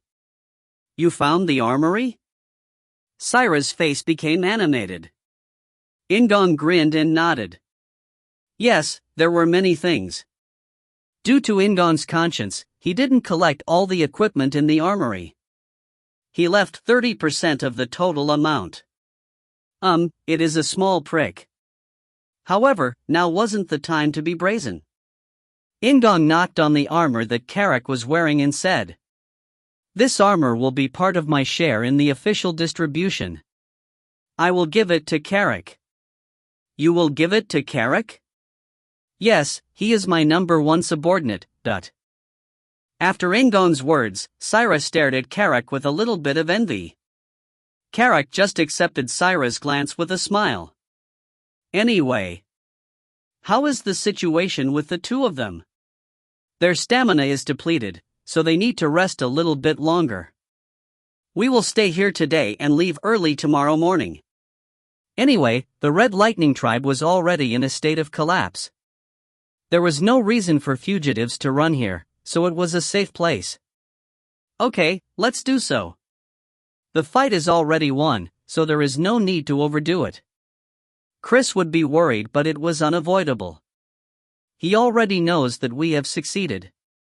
It was only a day or two, so he could wait that long. Prince, I will prepare the camp now, Carrick said while taking off the cumbersome armor. In-gong just nodded. And As expected, Felicia and Caitlin turned a blind eye to Carrick's armor after waking up the next morning. In fact, they weren't greedy over the artifacts in the ruin. Just like in the dwarf cave, Caitlin wasn't worried about the merits and was more upset that she couldn't break the cliff. On the other hand, Felicia was focused on the anvil. I am sorry that there are only a few artifacts, but there are other things. There is a huge income, starting from the Thunderlight Anvil and the Arc Golem. This is really a great discovery. Caitlin's eyes shone. There is no need for me to worry. He felt full of energy like it was a spring day. So, In-gong decided to worry about Caitlin. Is your body okay? Yes, I felt better after waking up. Shutra, what about you? Me too. The two people gazed at each other with warm expressions before being summoned by an excited Felicia on a phantom steed. In order to explore the ruins some more, Felicia didn't want to go back. However, she realized that she couldn't be foolish and had to return. Due to the reversal of the losing battle, Chris and Vandal's base was filled with vitality. As soon as he was informed that In-gong's party was approaching, Chris leapt out of the tent and welcomed them with open arms. Oh! These lucky people! Chris rushed over to the phantom steeds. The first thing he did was hug Caitlin, then In-gong tightly. Kyuk. Due to the fact that Chris was big and powerful, the hug itself was close to torture. However, it was still quite a good feeling. Chris released In-gong and headed towards Felicia, but he stopped short just before hugging her. You did great work, Noonim. Chris greeted her with both arms in an awkward position. Felicia, who shuddered like she was a little afraid he would hug her, grinned at him. Well, it was nothing because I am me.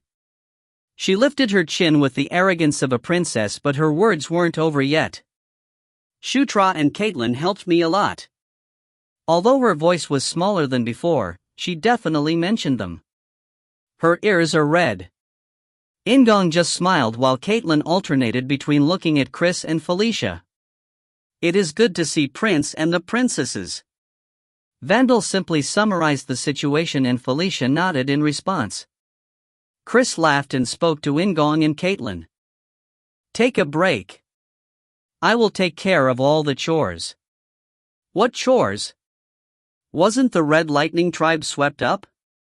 In a game, it was the end after defeating the enemy. However, reality was different. Moreover, there were still leaders in the Red Lightning tribe such as Kyram. Chris replied to In-gong's question. There are still things like the swamp monsters. We have to negotiate with the lizard men. The lizard men attacked the expedition along with the Red Lightning tribe. It couldn't be allowed to continue. It will take more than a fortnight to finish. Troops will then be stationed here to take care of the Red Lightning tribe. Chris looked briefly at Vandal's army that would be left here and asked Felicia. Noonim, what will you do now? In-gong didn't understand the question, but Felicia replied without hesitation. Well, shouldn't I follow you? I have to report the discovery and use of the anvil. I will be returning with Caitlin. In-gong was now able to understand what the two of them were talking about. The Red Lightning tribe mission has been accomplished. There was only one thing left to do. Return to the castle to receive the rewards for the merits. It was a return to the Demon King's palace. If you find any errors, ads pop up, ads redirect, broken links, non-standard content, etc., please let us know. Report chapter so we can fix it as soon as possible. Chapter 37, Chapter 5, Entry Number 4. Chapter 37, Chapter 5, Entry Number 4. Since Chris was responsible for the work with the lizardmen, In-gong was given his first period of free time since entering this world. I should use this opportunity to train harder. There was nothing for In-gong to do right now, so he just had to become stronger. In-gong had a fairly realistic personality.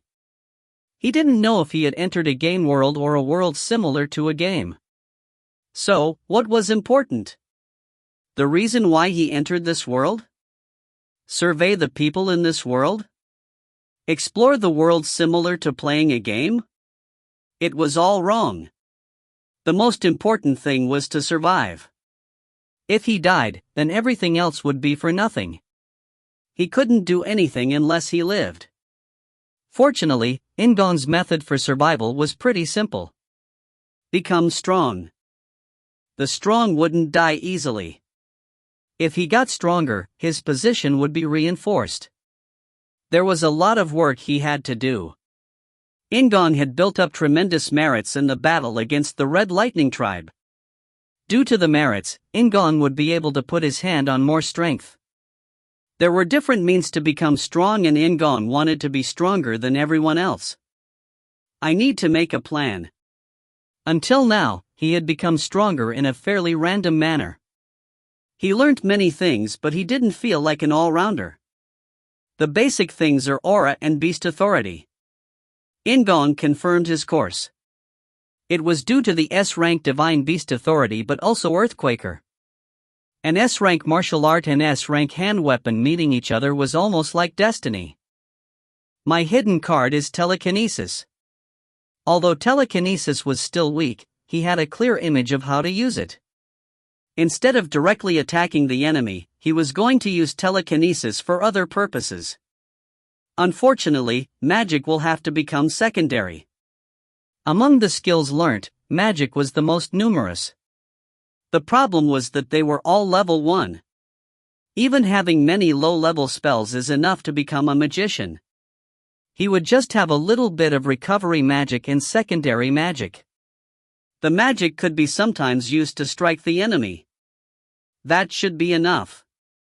Even though In-gong was a protagonist, it was better to concentrate on a few abilities in the early stages. There is Earthquaker.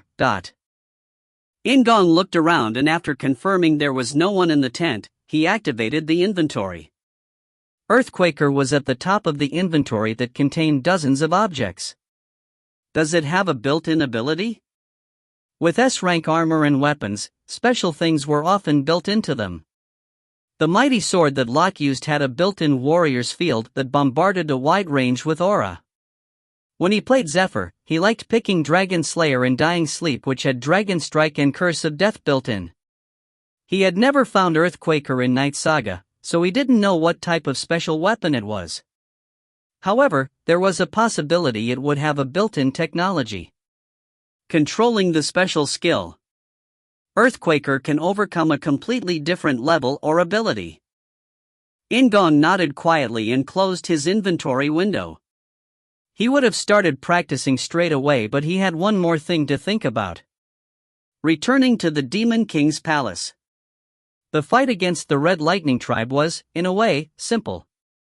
He just had to fight the Red Lightning Tribe. It was a simple battle without any compromises. However, the Demon King's palace was different.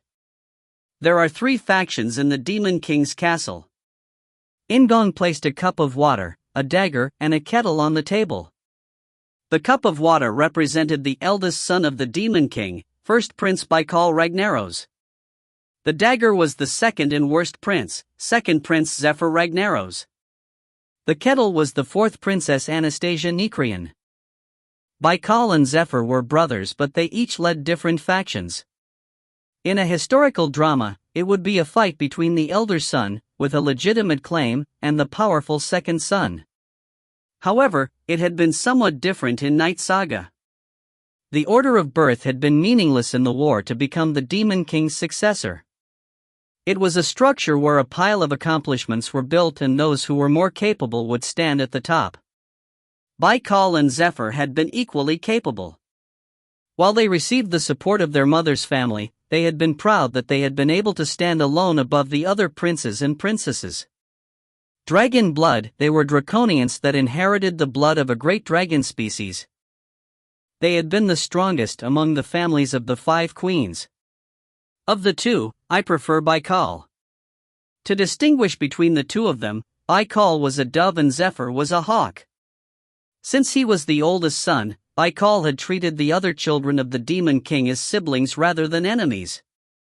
When he played Zephyr, the warm Baikal would host the tea parties that other children of the Demon King participated in. Baikal had been relatively safe until year 516 when the lycanthrope subjugation occurred. After that day, Zephyr's nature was exposed and the relationship between the brothers became the worst. Baikal had picked up his sword and maintained a moderate stance. He would have been great if only the Draconians weren't enemies with the Gandharv. One of the reasons why Shutra's clan, the Gandharv, was small was due to the clash with the Draconians. The Gandharv had been reduced by more than half, thus making them mortal enemies. I have to keep my distance from Zephyr. There was nothing good about getting close to him. Of the 3 factions, Zephyr had the second largest, but that only lasted until the day of Massacre. None of the Demon King's children under Zephyr survived. Anastasia. I don't know. Would it be better to just keep a distance? The 4th Princess Anastasia Nikrian. Her mother, the 2nd Queen Titania Nikrian, was queen of the Night Hags. Night Hags/nightmares, a collective word for creatures that appear in dreams, e.g. incubus and succubus. Among the 3 major human desires, the Night Hags were extremely involved in sexual desire while sleeping. A gifted seductress, Anastasia was talented in enslavement and had many devoted servants under her. He wasn't sure when, but at some point in Knight Saga, Sylvan and Felicia had joined her faction. If I managed to take Felicia and Sylvan, there might be some friction. No, perhaps she would try to take In-gong from Chris. I have to maintain my spirit. She was a succubus, an innate seducer and enslaver. He wondered if he could hold out if she decided to seriously acquire him. Next are the Demon King's bastard children. In addition to the 5 queens, there were more than 10 concubines. Although Wang Jian of the Goryeo dynasty had used this system to control his enemies, the concubines of the Demon King differed by species. There were roughly 20 of them. Unlike the legitimate children of the Demon King, they didn't deserve to be called the successor of the Demon King. Therefore, they usually played support or management roles under the children of the Demon King. The faces and names of the bastards In-gong encountered while playing Zephyr came to his head. There were those who truly adored Zephyr and those who In-gong liked. Yet, he had to get rid of all of them. It was a forced event, so In-gong had to curse every time he played it. The Dryad Druid, Daphne. The Blood Vampire Knight, Silas. The High Elf Archer, Celine. Let's see if I can gain as many of them as possible. Of course, he was currently Shutra, so he needed to accumulate more achievements to acquire them. Anyway, this visit will be a scouting mission. In fact, he was apprehensive about what type of situation Shutra would be in. He didn't have any information about Shutra's situation in the Demon King's palace. He didn't know if there were any servants or maids in his home. No, was there even anyone to take care of Shutra? This is like my debut in the Demon King's palace. He had quite a few merits, so his treatment would obviously improve. Additionally, perhaps the children of the Demon King and their followers would start paying attention to Shutra. It's okay, I'm not alone. He had Caitlin and Chris as strong allies and Felicia was likely to help him. Okay, then shall I start training? In-gong cleared away the troublesome thoughts and took a deep breath. He started to earnestly train in Beast Authority. And the next morning, Felicia headed to the ruins with some dark elves, stating that she would investigate a little bit before leaving. Meanwhile, Chris headed to the swamp for negotiations with the lizardmen. Due to this, only In-gong, Vandal and Caitlin remained at the base. Caitlin came to In-gong's tent early in the morning. Today, I will start the special training. Are you ready? Unlike her normal appearance, she was wearing really thick clothes. I am ready. As In-gong replied confidently, Carrick leaned towards Caitlin and said, Please do something. He does something else at night. It is his growing period, so I am worried about him not sleeping enough.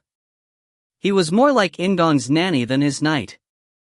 Doing something else at night. He didn't know what he would say if Caitlin misunderstood. However, there was no need to worry. Caitlin stared at In-gong before nodding toward Carrick. Don't worry. Starting from today, I will make sure he gets a good night's sleep. Her expression said that she would force him if she had to. Caitlin's words weren't a lie. The training wasn't a joke and she made sure that In-gong didn't train separately at night. And on the 11th day of Caitlin's training, the level of Beast Authority has risen. The level of Aura has risen. Beast Authority and Aura had both become level 5. The moment that In-gong heard those words, Caitlin looked at him differently. She looked In-gong up and down and said, You learn really fast. This is... Caitlin, with a slightly clouded expression, looked around before whispering in In-gong's ears. Should I introduce you to Divine Beast Authority? The fact that In-gong was learning Divine Beast Authority was a secret. In-gong's expression brightened as he exclaimed. Really? Yes, I think it would be good to introduce you to Divine Beast Authority now. I am honestly really surprised. This is the first time I've seen someone learn so quickly. Although In-gong's aura level was too low to enter Divine Beast Authority, he had the minimum requirements necessary for the training course. The protagonist body. Of course, it was also thanks to investing some skill points in aura. Otherwise, In-gong wouldn't have qualified so quickly even with protagonist body. Caitlin looked around again and said, Divine Beast Authority is an evolutionary version of Beast Authority. Now, I will teach you a new aura management method. Caitlin sat in a sitting posture with In-gong and extended both hands forward. This had already happened a few times, so In-gong grabbed Caitlin's hands naturally. I'll start. Caitlin closed her eyes and a dark blue aura formed around her hands. The white aura produced from In-gong's body started to circulate along with Caitlin's aura. At first, it seemed like Beast Authority. However, In-gong could feel the difference in the depth. Aura. It was life force. Once it reached the ultimate state, it became the power of the soul. In-gong had yet to reach the end of aura. However, he roughly knew what the power of the soul was. Conquest. The brute power of subjugation. It allowed him to feel a little piece of it. It was the first time In-gong felt true aura since beginning aura training. 1 minute, 2 minutes, maybe a few hours or days, he didn't know how much time passed. As time flew past, In-gong awakened naturally. He could see Caitlin sitting in the darkness with her eyes closed. You have learnt Divine Beast Authority LV1. The level of Beast Authority has risen. The level of aura has risen. His understanding of aura itself had risen, he had crossed a wall. And the last one. Crossing the wall was an achievement. Your level has risen. A white light surrounded In-gong's body. If you find any errors, ads pop up, ads redirect, broken links, non-standard content, etc., please let us know. Report chapter so we can fix it as soon as possible. Chapter 38, Chapter 5, Entry Number 5. Chapter 38, Chapter 5, Entry Number 5. Level up. In-gong was now level 14. Now, his abilities had increased to the extent that he couldn't be compared to Villager A anymore. However, it was aura that made In-gong more excited. I have been wrong so far, He'd thought that aura was growing with every level, but now in hindsight, he felt like a frog inside a well. I am looking forward to it. He would need to cross a mountain then another mountain, but it felt rather pleasant. He was thrilled to see what type of landscape would unfold beyond the mountain. Caitlin. In-gong settled his excitement about aura and looked at Caitlin sitting in front of him. He could still feel Caitlin's aura through their entwined hands and In-gong could see something. Caitlin also crossed a wall. Whether In-gong influenced Caitlin or she influenced him, it was clear that both of them had grown one step further. As he watched, Caitlin sighed suddenly. She was surrounded by a blue aura as she slowly opened her eyes and smiled. Thank you, Shutra. It is all thanks to you. She was enlightened after feeling Shura's aura. She had found a new and unfamiliar road in Divine Beast Authority, a technique that she had been training in for many years already. Caitlin was able to gain a deep understanding from the aura that came from In-gong. In-gong and Caitlin's auras had harmonized. They had pushed and pulled at each other like water. It was a pleasant surprise. In-gong and Caitlin had both felt it. Interesting. In-gong and Caitlin looked around in surprise as a voice was suddenly heard. A man was sitting inside the tent where In-gong was doing his martial arts training. General Vandal? As In-gong exclaimed in a shocked voice, Vandal touched his chin and said, 8th Princess and 9th Prince haven't slept or eaten in a few days, so many people are worried. In particular, the aide of the princess. In-gong and Caitlin were surprised to learn that it had been a few days. It seemed like now was the time to sleep. A new voice interrupted then. Right. Syra is pretty worried. Carrick was sitting next to Vandal. Carrick had a hulking figure but he seemed small next to Vandal. In-gong asked hurriedly. Carrick, how many days have passed? Now, it is dawn. At a rough guess, I think it has been 4 days? That reminds me, aren't you hungry? Once Carrick rubbed his belly while asking, In-gong also looked down at his belly. Now that it was pointed out, he was aware of an empty feeling in his stomach. Caitlin didn't say anything, but her red cheeks indicated that she was also hungry. By the way, 4 days. Has it been that long? He hadn't been able to feel the flow of time properly until he opened his eyes. It had seemed like a moment or a few years. Was I in a trance?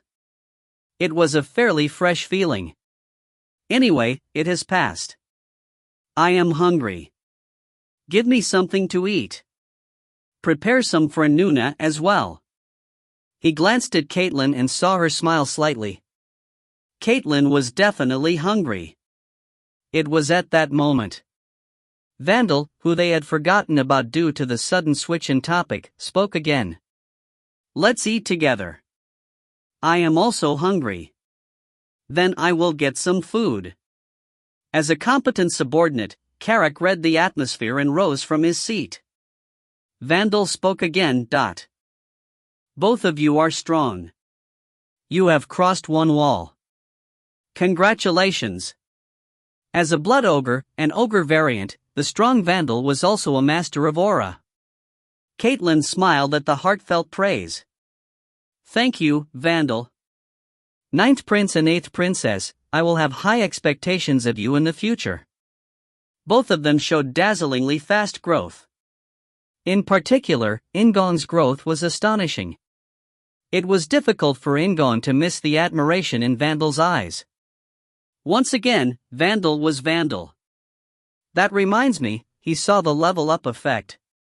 Does he think it is the effect of aura? He didn't say anything, so it didn't seem like a big deal to him. Let's eat.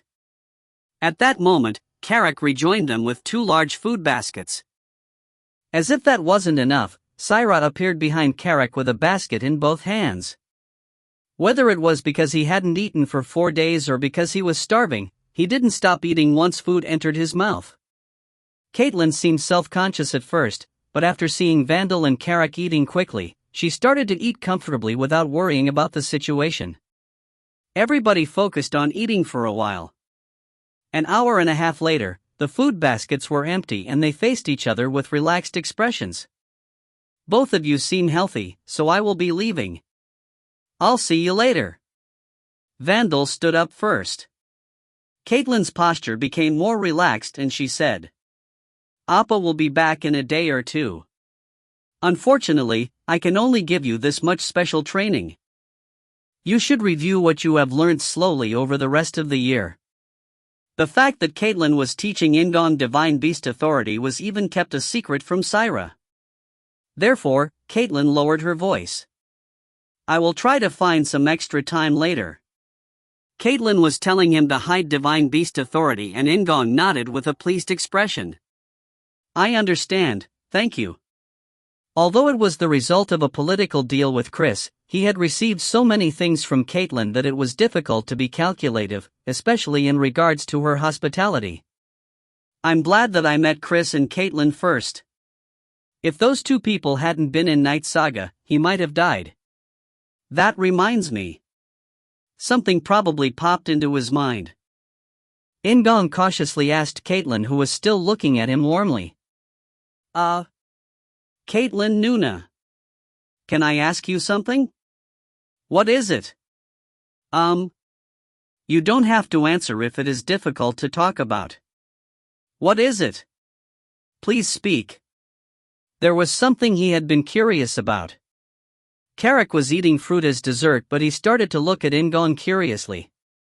In-gong laughed awkwardly and said, Why is Chris Hyung at odds with Felicia Nuna? Did something bad happen between them? I think there has to be something. Was there an incident in the past? It didn't seem like there was direct hostility between the 2 of them. Although Chris sounded a little sarcastic, he still called Felicia by the honorific Nunim. It might be ironic, but Felicia also didn't seem to hate Chris. Felicia was a talented person who had to be brought into his alliance in the future. It would be difficult if she didn't get along with Chris, who was equally important. I don't think there was an incident directly related to Chris Appa and Felicia Uni. Then? I think it is a problem between Chris Appa and Felicia's Appa. Unfortunately, I don't know what happened between the two of them. Caitlin's expression darkened as she thought about the problem, but then she smiled brightly. Still, it is a good thing. I think that I have become good friends with Felicia Uni during this expedition. Uni's relationship with Chris Appa also seems to have improved. In-gong had to agree. The relationship between the two of them had improved after the Red Lightning tribe was defeated. Caitlin sighed and wriggled her fingers.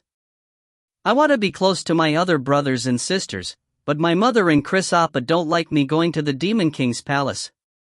It has been a long time since I've been back. It made sense if it was the fourth Queen Elaine Moonlight.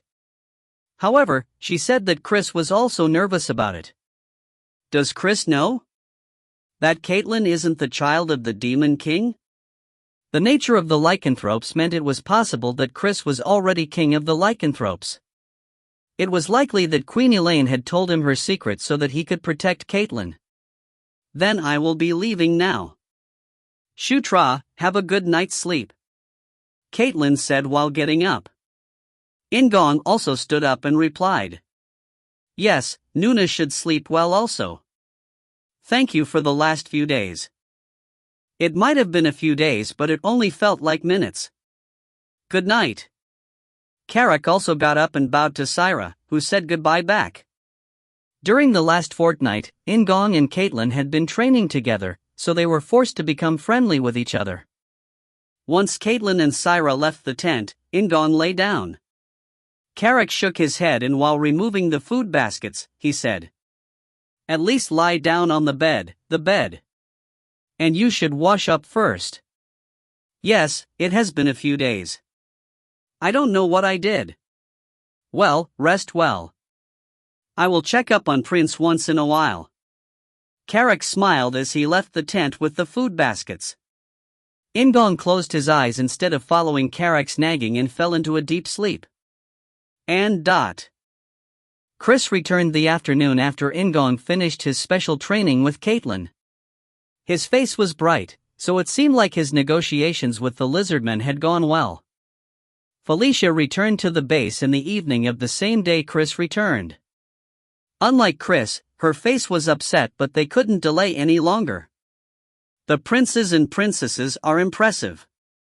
The next morning, Vandal said goodbye to the party that was ready to leave. Chris faced Vandal with the dignity of a prince while Felicia arrogantly said goodbye to Vandal. Caitlin smiled honestly like always. Vandal said goodbye to In-gong last. He stared down at In-gong and extended a finger. I am looking forward to seeing you again, Ninth Prince. I am as well, Vandal. In-gong shook Vandal's finger. It was a brief goodbye, but it seemed like Vandal was very impressed with him. Someday. Vandal was expecting In-gong's growth. Then what if they met again? He might be strong enough to acquire Vandal. In-gong nodded energetically at the thought. Felicia, who was staring at them, gave a strange smile. What? No, it is like seeing a connection between a boy and a wild animal. After that, she summoned the phantom steeds for the party. And the return journey was fairly simple. Felicia summoned the phantom steed to return to a transfer formation, where the transfer magicians returned them to the Demon King's palace. There were transfer formations installed in various parts of the demon world to allow for long-range space leaps. In Knight Saga, it had been written that the transfer formations were a key that allowed the Demon King to control the entire demon world. The closest transfer formation was far from the base, so they had to travel there using the phantom steeds. It was a short flight, so they hadn't considered staying at a hostel. They had to set up camp at night, but it felt like a camping trip without any discomfort. It is good if everyone uses this time to get to know each other better. The relationship between Chris and Felicia was still ambiguous, but there was fairly big progress between Felicia and Caitlin. And on the third day, the party arrived at the tower where the transfer formation was installed. The tower was small and the number of people staying there was smaller.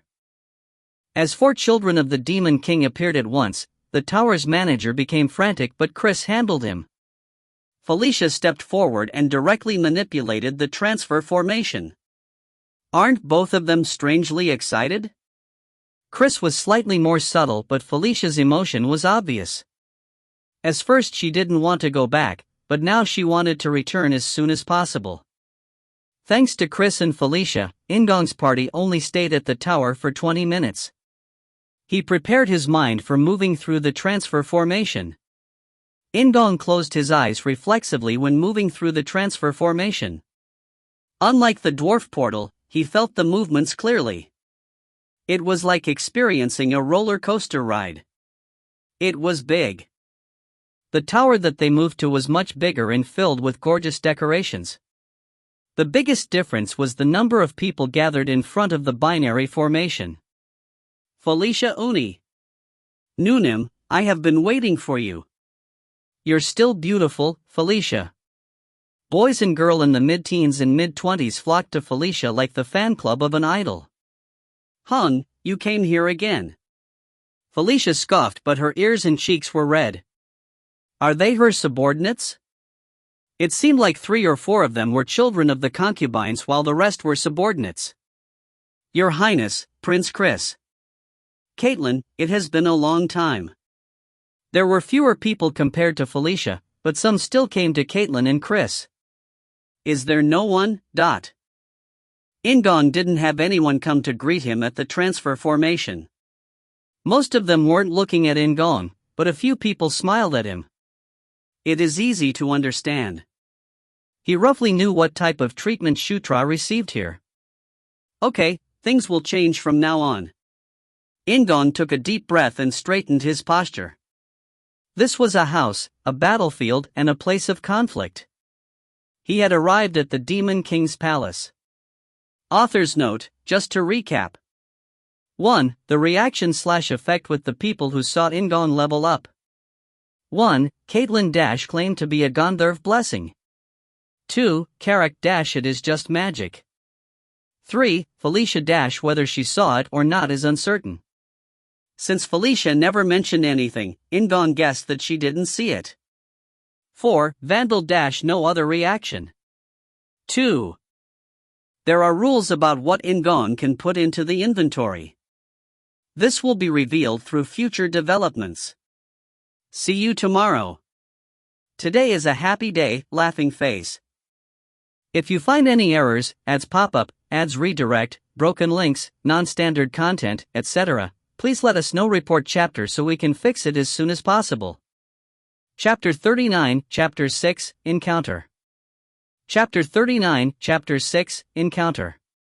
He would obviously be alone after traveling through the transfer formation. A correction. I still have Carrick. Felicia had vanished somewhere with her followers. There were many people lingering in the area, so it could feel overwhelming. Chris and Caitlin had less people, but unlike the excitement and passion of Felicia's followers, they seemed calm and serious. Chris lowered his voice as he moved and Caitlin followed Chris silently, sending a glance to In-gong before she left. It might be considered as neglecting In-gong, but he wasn't confused at all. It was because he had already foreseen this situation. Felicia, Chris and Caitlin had warned him in advance that they would have to leave him alone. The official event schedule, including the first court gathering, would start from tomorrow. If this had been an ordinary palace, there would be a tight schedule for the princes and princesses. However, the Demon King's palace was different. Freedom, if he thought about it another way, it was neglect. Chris and Caitlin were busy because they had a lot of people to meet. Meanwhile, In-gong had no one. It was decided that I will meet Chris and Caitlin again in the evening. Thus, it was okay. Now, it was time to enjoy the freely given time. It is good that it is quiet. All the people that had gathered at the transfer formation site for various reasons, including Felicia's and Chris' followers, were gone. Carrick, who was watching the view, moved his head from side to side. "Prince, you are a prince, right? Did I miss something? I am a prince." There was no one here, but he was clearly a prince. "Follow me. Let's unload all the gear first." "Understood," Carrick replied while lifting the large bag on his back. "Your Highness, the Ninth Prince." A beautiful woman appeared at the entrance. She was a dark elf dressed in the blue uniform of a lower official of the Demon King's palace. Oh, that's right. No matter what the situation was, it didn't make sense that there would be no one present for Shutra. "Prince's subordinate? Then you are my co-worker." Carrick smiled as he asked. The dark elf female remained silent as she ignored Carrick and approached In-gong. Pretty. She was a beauty with the slim body of an elf and purple hair. The short, neatly cropped hair gave her the atmosphere of a cool urban woman. It is a bit surprising that it is a dark elf instead of a Gandharv. However, that had no meaning. The fact that he had a subordinate was more important. It was also good that she was a pretty female. In-gong pushed down his excitement and remained composed as he waited for the woman. The woman looked over In-gong and said words he hadn't expected. "Are you really the Ninth Prince Shutra?" "Huh? Why? Wasn't he Shutra? Was she truly his subordinate?" "My name is Flora Sevensword. I belong to the Demon King's Palace's real estate administration. It is an honor." Flora followed up with more words. "I heard the news. You can now choose a new home according to Ninth Prince's achievements." "Huh? New home?" The reason for In-gong's confusion was simple. In Knight Saga, it was common for treatment to improve if there were more achievements. However, there had never been a case of a new home being assigned. That is because I was Zephyr, but Zephyr stayed in a mansion that was supplied by his mother's family. Therefore, it wasn't necessary to receive a new place of residence. In the first place, it was doubtful if there was any place in the city that was better to live than Zephyr's mansion. However, Shutra was different. There were many mansions in the Demon King's palace that were much better than Shutra's old home. There is no reason not to give it to me. In-gong was convinced and nodded with delight. I understand. Then should I go the merits department to choose? That's correct. Should I guide you to the merits department? Please. He already knew the location of the merits department. However, In-gong accepted Flora's offer just in case the layout was different from Knight Saga. I understand. I'll take the lead. Flora said respectfully before turning around and taking the lead. Carrick gazed at her rear view and laughed. Oh, you really are the Ninth Prince. I am a prince. In-gong shrugged and started moving. And the Demon King's palace wasn't just one big and terrifying castle like those commonly found in RPGs. There were several small castles and palaces surrounded by walls, as well as comfortable living spaces arranged among well-kept roads that were like towns and cities. The Merits Department was located at the North Building after passing through a deep path in the forest. The transfer formation was located in the same building, so In-gong's party could arrive there quickly. The transfer formation is on the first floor of the building while the Merits Department is on the second floor. It is the same as Knight Saga. However, it was different seeing it in reality compared to in the game. Flora guided In-gong to the Merits Department before retreating. He felt regrets sending her away like this, but it wasn't her position. After Flora left, In-gong looked at the nameplate that stated Merits Department on the intimidating door. His heart unknowingly became warmer. It is great to see it. The Merits Department was the place that In-gong knew the best while playing Knight Saga. He also missed the NPC Isabella who was in charge of the Merits Department. In-gong felt the same sense of subtle appreciation like he did when gazing at Vandal, but he couldn't delay due to Carrick. In-gong opened the door to the merits department. The merits department wasn't that great. It was like the VIP room of a bank with a fine desk and one staff member. There was an intelligent-looking lamia, a species with the upper half of a beautiful woman and the lower half of a snake, with red hair at the desk. It was Isabella who In-gong had missed. Isabella was dressed in a neat uniform suited for a lamia and turned around to gaze at Shutra. In-gong walked in front of Isabella. Ninth Prince Shutra Ignus. Isabella was surprised for a moment, but she quickly restored her professional expression. She gave a faint smile towards In-gong. Isabella from the merits department greets Ninth Prince. She bowed elegantly and continued speaking. Thank you for visiting the merits department. I welcome Ninth Prince for your first visit. She doesn't know about me. She said that this was his first visit, implying that he hadn't made any achievements so far. It was so sad that In-gong wanted to sigh, however, he couldn't waste time. He sat down at the chair placed in front of the desk for visitors. I've come to check my achievements. It is said that my merits level has increased, so I can get a new place to live. Please wait a moment. The somewhat excited Isabella moved her fingers in the air and something similar to In-gong's status window floated there. Ninth Prince Shutra Ignus. Merits level 0-5. Cumulative merits, 0-15,000. Currently available merits, 15,000. Merits related to participating in the Red Lightning Expedition. Dwarf Cave/Portal Discovery. Defeating the Red Lightning Chief Kaichen's army. Killing Kaichen/Kaitem. Rescuing 7th Princess Felicia. Causing a food shortage at the base of the Red Lightning tribe. Found/secured the Thunderlight Anvil. Red Lightning Expedition's First Class Merit Award. The Ninth Prince's merits level will increase to 5. The facilities available to use inside the Demon King Palace has increased. The monthly allowance has increased from 5 gold to 500 gold. Only 5 gold? This explained the decorations inside his tent. 5 gold a month, even Carrick received more than that. Now, it was increased to 500 gold. His merits level was also 5. That wasn't the only thing that had risen. Really wonderful! Isabella exclaimed with a wide smile. Her cheeks turned red as she expressed her sincere admiration. Ninth Prince has raised so many merits on your first assignment.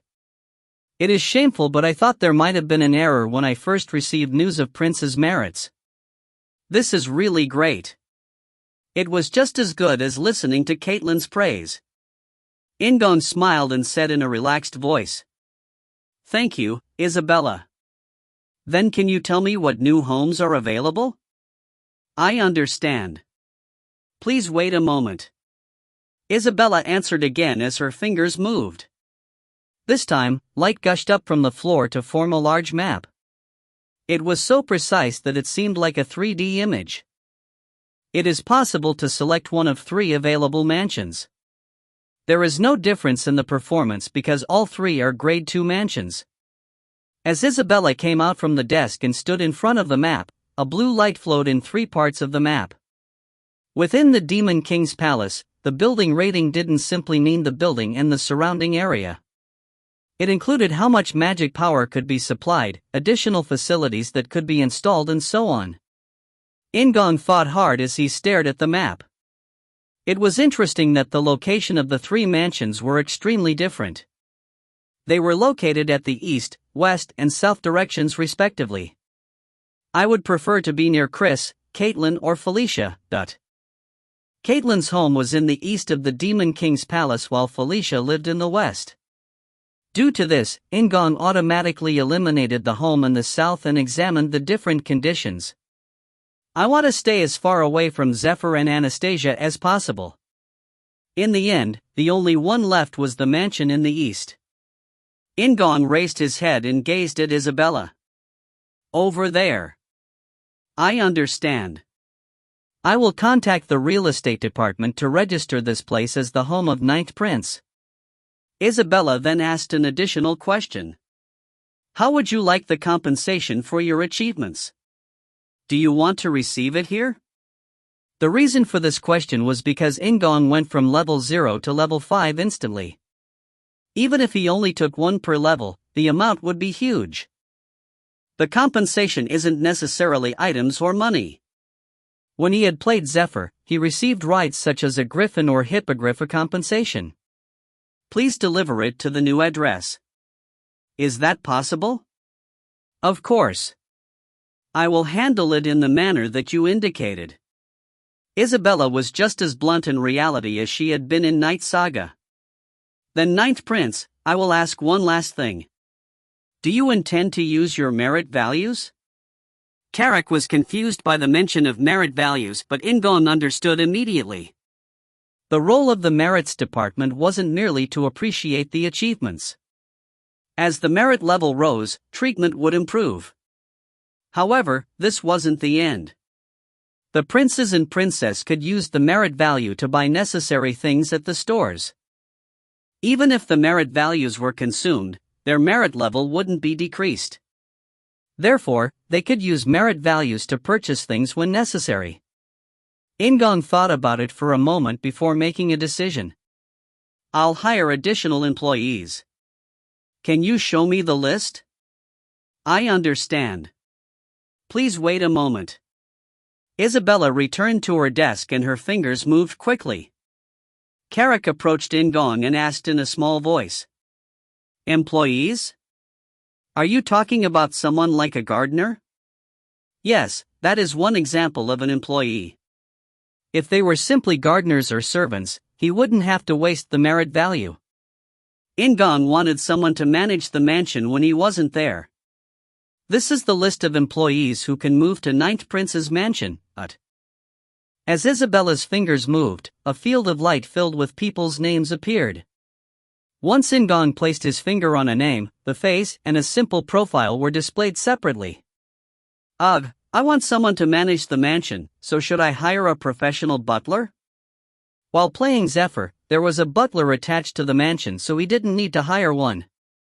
Therefore, it was In-gong's first time picking a butler. Their abilities are similar. Should I do separate interviews?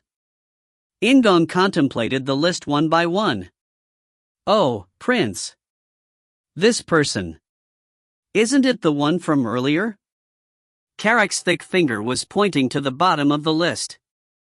In-gong reflexively looked down to see a familiar name. Flora Sevensword. Butler/maid function available. Uniqueness, a follower of the goddess of dreams and shadows, Kayla. This is it. In-gong looked at Carrick. Carrick read his master's mind and nodded quietly. And it is great to see you again. Approximately 15 minutes later. Flora greeted them outside the merits department, but there was a little bit of confusion on her face. In-gong smiled brightly and asked her to guide them to the mansion. I understand. I'll take the lead. She coolly took the lead just like before.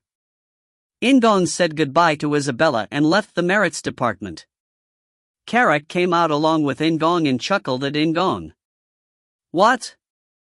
Prince, you really are a prince. Yes, so serve me well. In-gong and Carrick followed Flora down the corridor with pleased expressions. The distance to the new residence was far, so it was tiring to walk. I'm not done with the schedule for today. He still had to meet Caitlin in the evening. In-gong didn't intend to be locked inside his house. This was the Demon King Palace. It was a place of opportunity where all the children of the Demon King were gathered. Should I make them look at me? There was a sly smile on In-gong's face. If you find any errors, ads pop up, ads redirect, broken links, non-standard content, etc., please let us know. Report chapter so we can fix it as soon as possible. Chapter 40, Chapter 6, Encounter Number 2. Chapter 40, Chapter 6, Encounter Number 2. The Dryad Druid, Daphne. She had been 17 in the year 513. Therefore, in year 512, she was 16. She often frequented the Great Garden and Botanical Garden in the Demon King's palace. Her hobby including sunbathing, and all boys, girls, women and men considered her a beauty. The vampire blood knight, Silas. He was 17 years old. The areas he frequented were the training ground and art museums. His hobbies were cleaning equipment and painting. The high elf archer, Celine. She was 14 years old. The areas she frequented were the stables, training centers and libraries. Her hobbies included reading romance novels and taking care of horses. When he thought of the names, he was reminded of their age, areas they liked to frequent and hobbies. I must secure one of these 3 children of the concubines. When Knight Saga had first begun in year 513, those 3 were definitely in the faction of a prince or princess. All 3 of them weren't adults yet and they liked to go around alone. I met Nyatra for the first time outside the Demon King's palace. I can get Vandal if I am stronger than him, and Sectum is wandering around the wilderness right now. Nyatra, the succubus, was one of Zephyr's escort knights. Vandal, the ogre, was responsible for being the vanguard of the team. Sectum was called the worst necromancer. In the case of Nyatra, he had met her at the underground slave market, so it was important to earn enough money before then. It was completely lucky that I found Sectum in a random area. I will put it off for now, but. After thinking about his favorite subordinates when playing Zephyr, he came up with another influential person. Gallied, Caitlyn's true father and the strongest of the 5 captains. He is on the same side as Caitlyn, so I might be able to get along with him. He couldn't think of a way to approach the other captains right now. Even when he had been playing Zephyr, he didn't know them that well until Zephyr's merit level was high enough. Okay, then Daphne, Silas and Celine are at the top of the list while I will ponder about the rest. In-gong finished thinking and nodded with a cheerful expression. By the way, where is this place?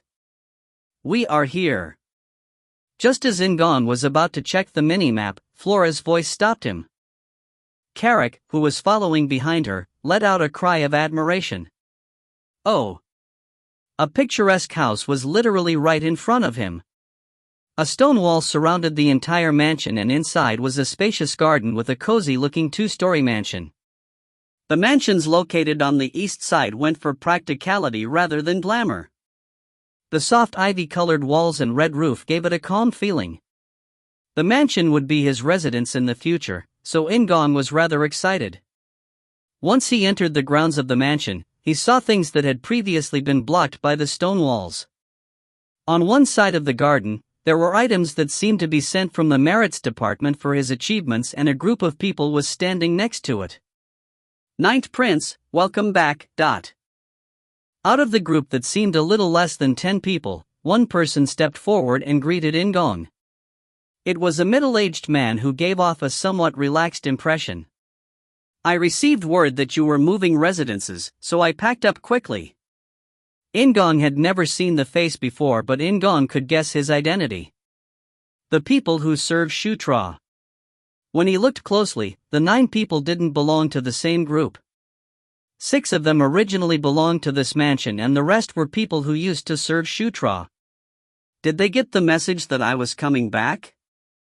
Come to think of it, he didn't see any direct servants greet Caitlyn and Chris at the transfer formation. Most of them were the children of the concubines and their subordinates. In-gong smiled awkwardly and looked closer at the 3 men, beginning with the middle-aged man. They're not Gandharv. Pure-blood Gandharv gave off a fragrant scent similar to a fruit. None of the 3 had a sweet scent coming from their bodies. In fact, 2 of the 3 people had blue skin, so they obviously weren't Gandharv. In-gong felt uncomfortable about this point. No matter how much the population of the Gandharva had decreased, did it make sense that there wouldn't be a Gandharv serving their prince? It seemed like there was a matter In-gong didn't know about. Shutra's role in Knight Saga had been very small, so In-gong didn't know a lot about the Gandharv. I'll have to find out. He was currently Shutra. There was a need to learn properly. Welcome. Please look after me in the future. I understand. In-gong introduced both Carrick and Felicia. As expected, the 6 people standing beside Shutra's old servants were those who belonged to the mansion. After the introductions were over, the woman who seemed to be the oldest among the servants bowed. Your Highness, there are guests waiting inside. Guests? He just moved, so who would already know where to find him? No, is there anyone who would even come? In-gong hurried forward. In the reception room located next to the mansion's hall, there were 2 beauties sitting next to each other while drinking tea. In-gong knew their faces. Felicia Nuna? Caitlin Nuna? Felicia, who had disappeared with her followers, was here. Additionally, wasn't he supposed to meet with Caitlin in the evening? Where have you been? Did you walk here? As Felicia said, people usually rode something instead of walking. In-gong sat down next to both of them and asked, "Why are both of you here?" He was really curious about it, but Felicia sighed like it was rather absurd. Shutra, tomorrow is the first court gathering. It is also an official court gathering. Are you properly prepared? Prepared? Surely you don't intend to go to a court gathering dressed like that? Felicia frowned as she looked In-gong up and down. He was still wearing the same attire worn through the Red Lightning Tribe expedition, and he had only taken off the cloak and leather armor. No. The clothing was a problem that In-gong hadn't even thought about. Felicia covered her face with both hands, deeply sighed and rose from her seat. Tomorrow is your official presentation of your merits to the court. Then your merit for saving me will be announced. That can't be. The 6th princess, Felicia Doomblade. Felicia, whose cheeks were red from shame or embarrassment, quickly waved her hands and said, "There is no time to make new clothes, but it might be possible to fix already existing ones. It is time to get ready." Huh? Now. Wasn't he going to meet Daphne or Silas? However, Felicia didn't allow him to argue. She grabbed In-gong's arm with a beautiful but scary smile. Now, let's get started. He wondered what was going on. In-gong started sweating and looked hurriedly at Carrick. However, Carrick wasn't free either. Caitlin got up quickly and grabbed Carrick's hand. Carrick will get ready with me. I have to prepare as well? Carrick asked In-gong with confusion. Caitlin laughed and nodded. We have to bring an aide to the court gathering. Carrick is Shutra's only knight. You have to dress up nicely. I am looking forward to it. Syra appeared out of nowhere and placed a hand on Carrick's shoulder. And there were 2 types of court gatherings at the Demon King's palace. One was the informal court gathering while the other was the formal court gathering. In the case of the informal court gathering, only the officials were gathered. However, a formal one was different. All the children of the Demon King presently in the palace as well as the 5 captains under the Demon King would be gathered in one place. Many officials and nobles who wanted to shine would gather at the Demon King's palace to participate. Although a formal court gathering wasn't held every time a child of the Demon King returned, this time a great military suppression was completed and 4 children of the Demon King were involved. Therefore, it had been decided that a formal court gathering would be held. The game and reality are different. He had participated in a few formal court gatherings while playing Knight Saga. However, this was a real situation, so one corner of his heart trembled as he stood in a waiting room. Demon King, the Sura King, Mitra. A being seemingly oblivious to his children, including Zephyr, he was the strongest person in the demon world, the ruler of the demon world. In-gong had to face him. Not only that, the gazes of many people would be turned toward In-gong. Prince, I'm nervous. Sweat flowed down Carrick as he spoke. In-gong had wondered if there would be any clothes that fit Carrick, but that was just a delusion. This place was the Demon King's palace. It was a place where all types of people gathered, so there were clothes suitable for Carrick. It was interesting to see Carrick wearing a formal suit and red cloak, but In-gong couldn't laugh. He responded with a stiff expression. Is that so? I'm also nervous. In-gong was wearing white clothes picked by Felicia. In-gong had silver gray hair that was close to white, so it was awkward to wear white clothes. However, he couldn't refuse Felicia's choices. It's okay. Both of you look terrific. Time, just a little bit more time. Caitlin and Syra were waiting with In-gong and Carrick, while Felicia was accompanied by Delia. Felicia had gotten to play dress-up with In-gong all day yesterday, but it didn't feel like it was enough. Caitlin and Syra were dressed in long blue clothes while Felicia and Delia weren't afraid to wear purple swimsuit-like clothing that was customary for dark elves. The parts that were usually exposed were covered with a black mesh.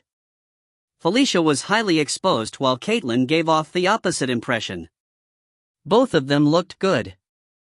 Chris was looking at them from where he was leaning against the waiting room wall. He then approached In-gong.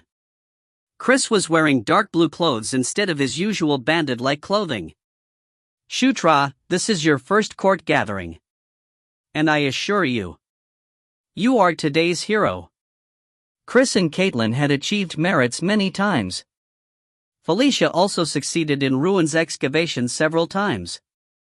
However, In-gong was different. It was the first time and he gained so many merits the first time that it would be shocking. Other children of the Demon King would be left alone, but he was different. Some people would think he was just lucky. However, everyone would be paying attention to In-gong. They would think again when looking at him. You will be shown off to everyone in the Demon King's palace, Chris said, staring into In-gong's eyes. The time came and the door to the waiting room opened. It was the beginning of the court gathering. If you find any errors, ads pop up, ads redirect, broken links, non-standard content, etc., please let us know. Report chapter so we can fix it as soon as possible. Chapter 41, Chapter 6, Encounter Number 3. Chapter 41, Chapter 6, Encounter Number 3. The Black Castle, deep inside the forest to the north, was called the True Demon King's Palace. It was the place where the Demon King lived.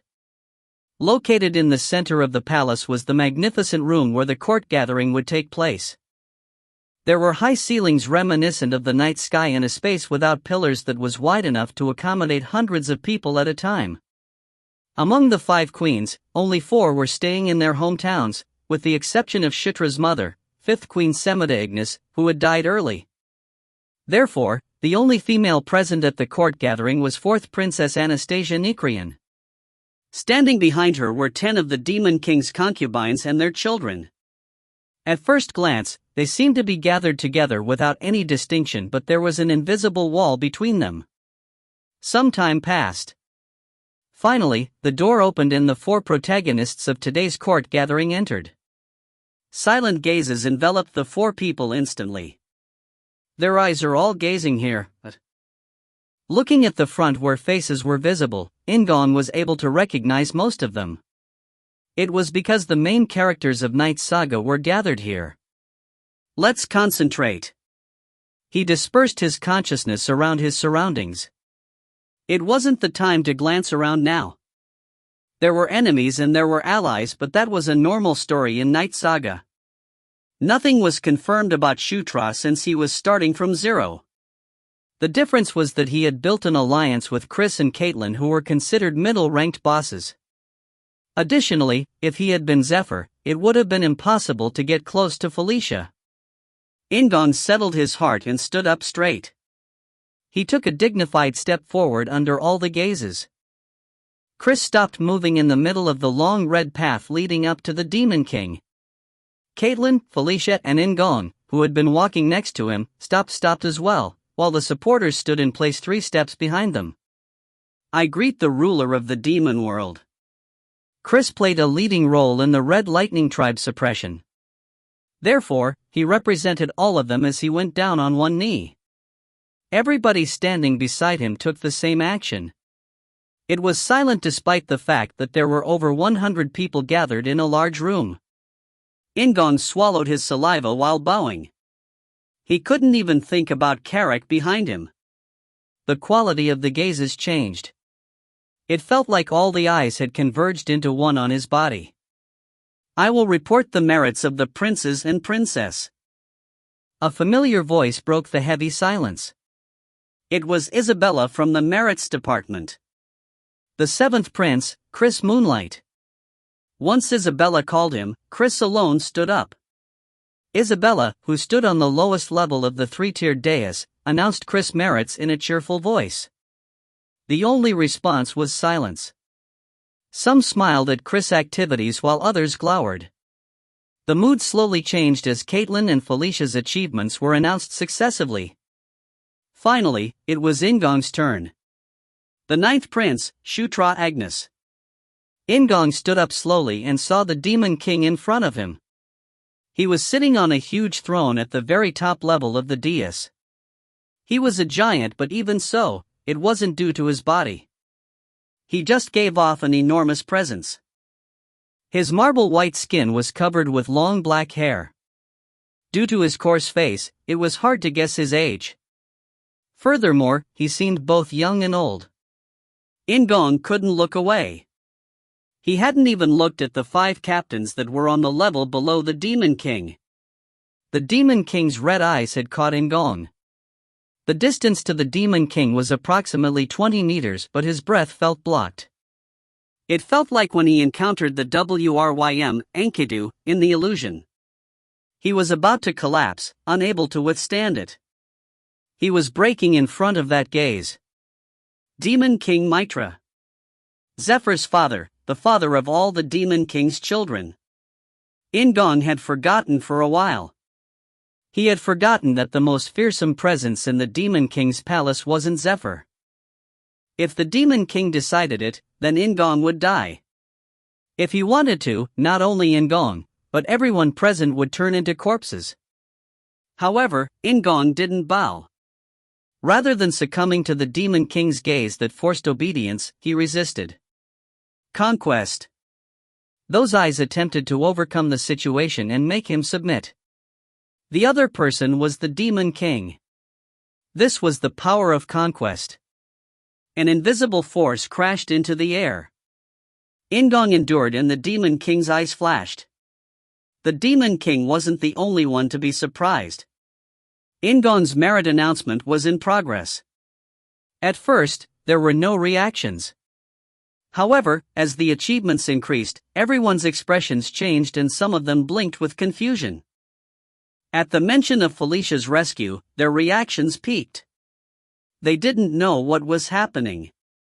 Was it just a coincidence? Or a manipulation?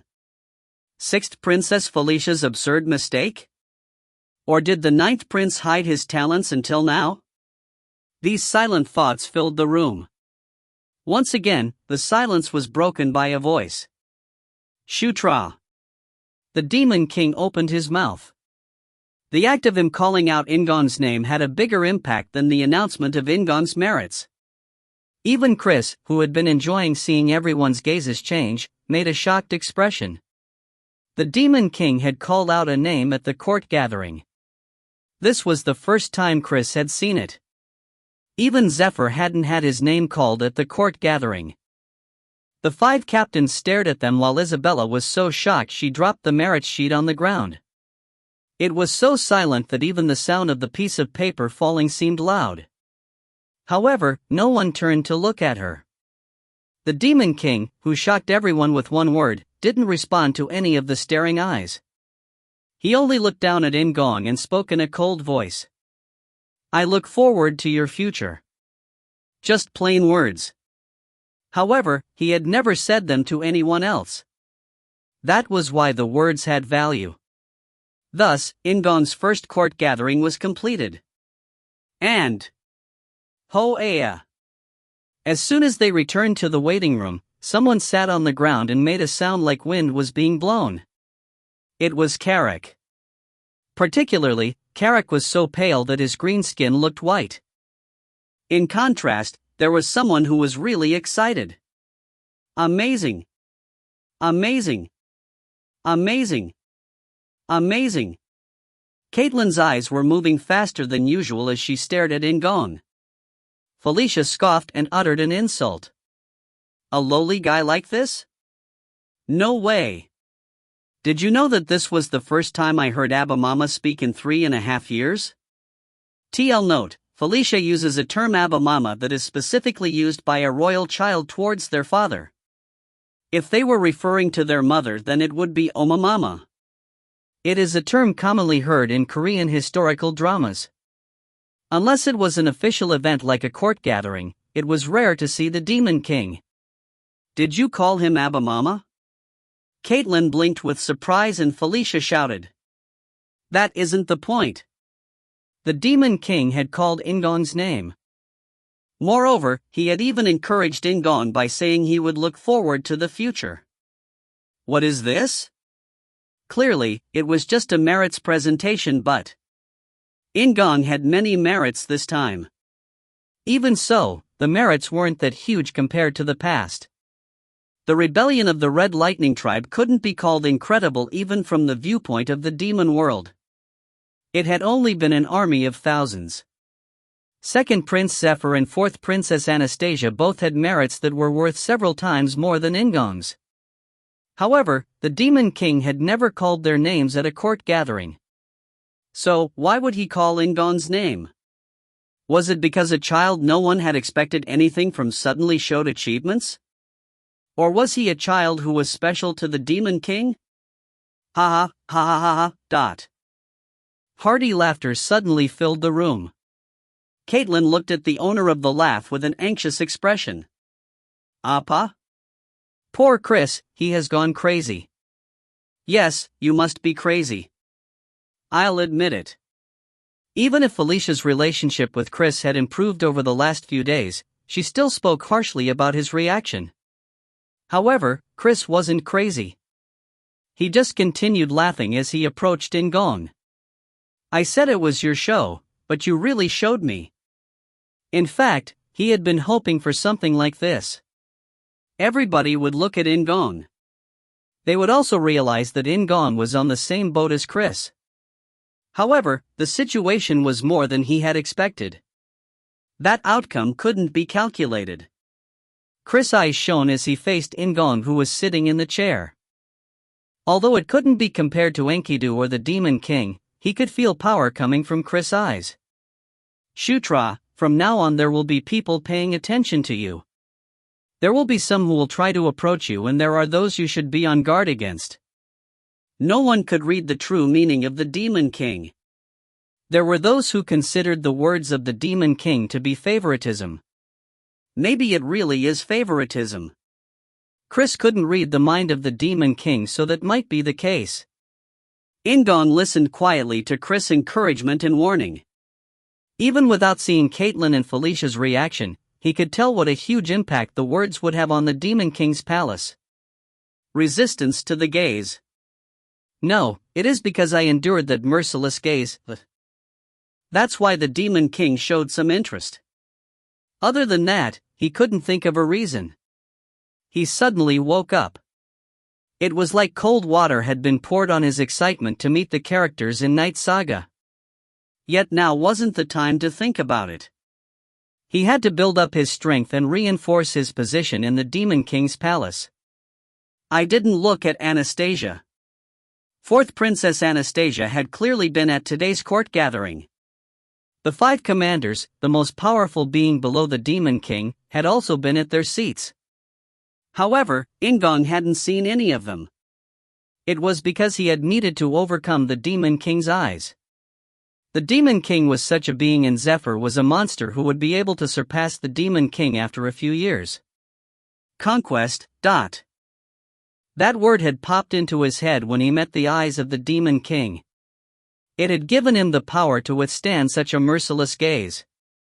It was a strange feeling. Despite the enormous presence, he was once again reminded of the threat of Zephyr. Rather than tremble in fear, he felt something deep inside his heart. Shutra, go back and rest for today, Caitlin said, touching In-gong's shoulder. Felicia also spoke with a cheery smile. Yes, don't you know that Abba Mama had a good impression of you? Today is a good day. The attention of the Demon King. Felicia sounded a little bit envious. Thank you. Once again, both Caitlin and Felicia had good personalities. He couldn't feel even the slightest sense of dishonesty from them. In-gong returned to his home with Carrick and rested like both of them had said to do. He was physically and mentally exhausted, so he could sleep with worrying. The next morning, In-gong received a letter from the merits department. It was about a new mission. And this is a mission from the Demon King. If you find any errors, ads pop up, ads redirect, broken links, non-standard content, etc., please let us know. Report chapter so we can fix it as soon as possible. Chapter 42, Chapter 6, Encounter Number 4. Chapter 42, Chapter 6, Encounter Number 4. Prince, Prince! Wake up! Hearing Carrick's rugged voice, In-gong turned around reflexively and blocked his ears. However, it was useless. Carrick's crude hands shook In-gong's shoulders. He wanted to say, 5 more minutes, but woke up reluctantly from his sleep instead. Carrick spoke with an apologetic voice as he looked at In-gong's sleepy face. I know you are tired from yesterday, so I was going to let you sleep in. However, a letter from the merits department arrived. Merits department? Although he was still sleepy, In-gong expressed his curiosity. It was a very rare thing for the merits department to contact someone first. Here is some water to wash up. You should wake up first. Carrick extended a wash basin filled with cold water. After In-gong finished washing his face, he realized that Carrick wasn't the only one in the room. This is the letter from the merits department. Would you like me to open it? Flora, the butler he hired yesterday, was holding a tray containing a letter. In-gong nodded. Yes. In contrast to Carrick's excitement, Flora dutifully opened the envelope and politely handed the letter to In-gong. It is a summons. The letter told him to come to the merits department because there was a new mission. In-gong read everything and nodded. It was better to visit in person than to keep worrying about it. This is a mission from the Demon King. Ha! This is a mission from the Demon King. In-gong blinked and thought that he had heard wrongly. However, Isabella repeated the exact same words. She was speaking to In-gong, but her eyes and voice also showed surprise. In the end, Carrick couldn't bear it any longer and asked. The Demon King picked a mission to give to Prince? His voice was tense from the confusion. Rather than take offense at Carrick's rudeness, Isabella folded her arms and said, I don't know the details. I was just given a command to leave this mission to Ninth Prince. Just like how it was rare for the merits department to contact someone first, it was also very rare for the Demon King to entrust a mission to a specific prince or princess. No, has it ever happened before? As he searched through his memories, he couldn't recall a time when the Demon King had given someone a mission. First, there had been the encouragement at the court gathering. Now, there was a mission. A special mission? In-gong's voice was tense. Isabella quickly shook her head. No, it is a mission that was already on the list, but it was one of the missions already prepared for the children of the Demon King. Isabella was telling the truth, but he felt like the reason wasn't that simple. I understand, I will receive the mission. Do I need to sign anything? Ah, over here. Along with the mission letter, Isabella extended a piece of paper containing the names of the Demon King's children. It seemed to be a mission confirmation sheet. After signing it, In-gong received the letter and left the merits department. Carrick followed him swiftly and asked, Prince, what is the mission? Let's go back first. There were rumors about the court gathering, so he felt people gawking at him from every direction. In-gong felt very awkward, so he didn't want to stand in the corridor talking to Carrick. And I heard that the merits department contacted you. Did you just come back from there? Chris and Caitlin were sitting side by side in the mansion's drawing room. In-gong laughed as soon as he saw them. News travels fast. Do you have a source of information? No way, I just asked around. Chris laughed and In-gong nodded. It wasn't a secret, so it wasn't strange that Chris knew about it. This time it was Caitlin who asked. Shutra, have you already received a new mission? Yes, this is the mission. In-gong took out the letter and showed it to Chris and Caitlin. Chris narrowed his eyes and read it out loud. Subjugate the group of Cassios. It is a subjugation mission. Is that at Anger Plains where the centaurs are? Chris nodded at In-gong's question. Yes, I've been there once with Caitlin. Subjugating the Cassios is an annual event, so it will be good. The Cassios were wolf-like creatures that rushed in groups. Like Chris said, a large number of them appeared every year on the Anger Plains, so a periodic subjugation was needed. In other words, this is a repeat quest. It was a mission that In-gong had performed repeatedly in Knight Saga. Chris looked once again at the mission letter. The Demon King had handed him a simple task, but it could be a bit too much for the current In-gong. He didn't know what the Demon King was thinking when he gave In-gong this mission. Was he really showing favoritism to In-gong? Well, it will be fine if it is Shutra. You can do it. Rather than questioning it, Chris gave In-gong words of encouragement while Caitlin stroked his head with an expression of worry. Although Caitlin and I would like to go with you. We don't have an unreasonable number of appointments like Felicia Noonan, but we still have a schedule. Are you going back to the land of the lycanthropes? Chris nodded at In-gong's question. Yes. Not yet, but soon. I delayed my departure for a few days because of my promise to teach you aura. So, you will leave first.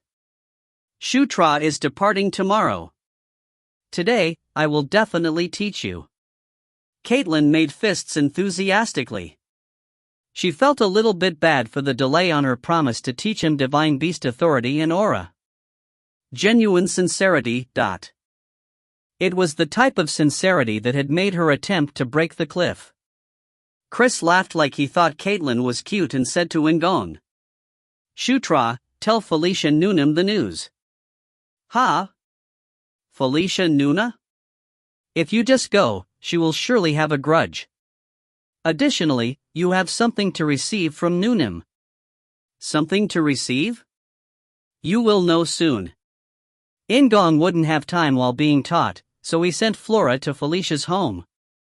Okay, then Caitlin, let's begin. I will help you today, so expect a lot. Chris' muscles flexed. Caitlin's face was also full of motivation. Thanks to the ambitious lycanthrope siblings, one day passed in a flash. And Felicia appeared the next morning after the news was conveyed.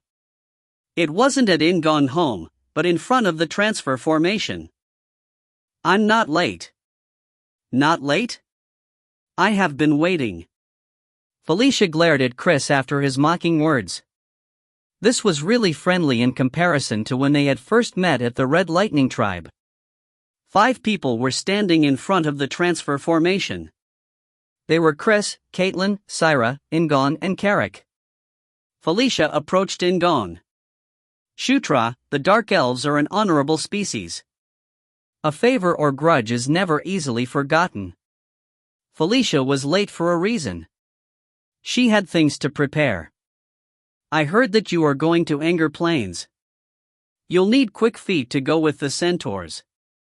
Ride these special guys. Felicia gestured to the 2 big Dracos in front of her. They were very well reined and behaved in front of In-gong and Carrick. And this. Felicia pulled out a necklace and handed it to In-gong. The necklace was the real reason why Felicia was late. It was a crescent-shaped, silver ornament with a purple gem. In-gong knew what this necklace was. So, he couldn't hide his embarrassment. Felicia Nuna? The tears of a dark elf from 6th Princess Felicia Doomblade, daughter of 3rd Queen Sylvia Doomblade and Princess of the Dark Elves. You said that you won't easily forget? Felicia winked playfully and embraced In-gong lightly. Take care of your body. Felicia patted his back a few times before stepping back. Her ears and cheeks were red like she was shy about her actions. Caitlin also hugged In-gong lightly. Be careful. As always, it was a bright smile. In-gong nodded, then Chris said from the rear. Well, shall I just let you go? Hyung should hold out your hand. In response to In-gong's reply, Chris laughed and stroked his head. Come back safely. Yes, Chris Hyung should also be healthy. In-gong said goodbye to everyone. Karak also said goodbye to Syra and entered with In-gong. In-gong looked at Caitlin one more time before entering the transfer formation. And the Asenba continent, which was connected continuously from the north to the south, was divided into two parts. They were traveling from the north to the south. The boundary across the continent was unclear and ambiguous. There were places where the demon world and human world were directly connected, like the Jashuka Mountains. There were also places with a zone in the middle. There was a huge lake on the continent called Chaldea. A desert that led to the deaths of everything alive that entered it. A deep wall of unfathomable depths. And one more. It was something that hadn't stopped once since the world opened. It was a being who refused to lie down and take a break. Red and yellow lava spewed out and covered his body, but he wasn't in any pain. Rather, he felt comfortable in the burning lava. He had been born in lava. No flame in this world could hurt him. The great Enkidu. One of the 6 elder dragons that was said to have the power of a god. He had received a shock as a guest had come to visit him for the first time in hundreds of years. He was small. Compared to Enkidu, who was the size of a mountain, he was a mere speck.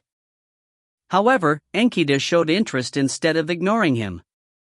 He looked down at the body wrapped in black and red armor. Conquest, war, famine, and death. The 4 prophesied nights of the apocalypse. Enkidu knew who was in front of him. Not long ago, he had felt the distinct aura of conquest coming from the Jashuka Mountains. It was a flame. A flame that constantly swallowed up everything. Enkidu called his name. Start, War Knight. It was a person who lived in eternal struggle. The War Knight opened his mouth. If you find any errors, ads pop up, ads redirect, broken links, non-standard content, etc., please let us know. Report chapter so we can fix it as soon as possible. Chapter 43, Chapter 7, Advent. Chapter 43, Chapter 7, Advent. The transfer formations, spread out in various areas of the demon world like a spider web, varied in size and shape. In-gong closed his eyes against the blue light that appeared when the transfer formation was activated, and slowly opened them after feeling a new sensation. There were continuous streams of gray light over the blue which hadn't yet scattered completely. Under the command of the Demon King, the managers of the transfer formations were required to secure a space of a certain size in case the transfer failed. It was the same for this stone tower as he arrived at the other end of the transfer formation. We have arrived? Yes. In-gong responded appropriately to Karak while looking at the entrance for the person who was supposed to meet them. Indeed, a female soldier appeared not long after In-gong had arrived. I greet Knight Prince.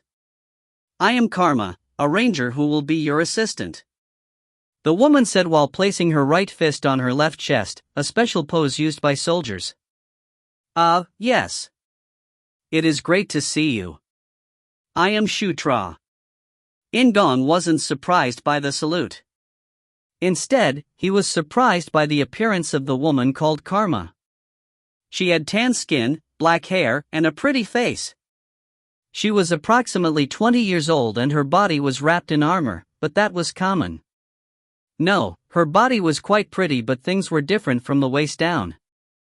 Her legs looked like horse legs and she had horseshoes instead of ordinary feet. Looking closer, she also had the hindquarters of a horse. Let's see. Isn't this similar to a satyr? Satyr were short people with the upper body of a person and the lower body of an animal, normally one with 2 legs. Satyrs often had the legs of deer or goats, so it wasn't too common for one to have the legs of a horse. However, he had rarely seen them in Knight Saga. In-gong searched through his memories before focusing on the present situation. The only thing that mattered was the woman, Karma, in front of him, not the rarity of her species. There was no reason to be surprised at a fantasy species when there was an orc, Karak, right behind him with green skin. I will take care of you in the future, Karma said to In-gong with a smile. Looking at the bright smile, he felt quite good.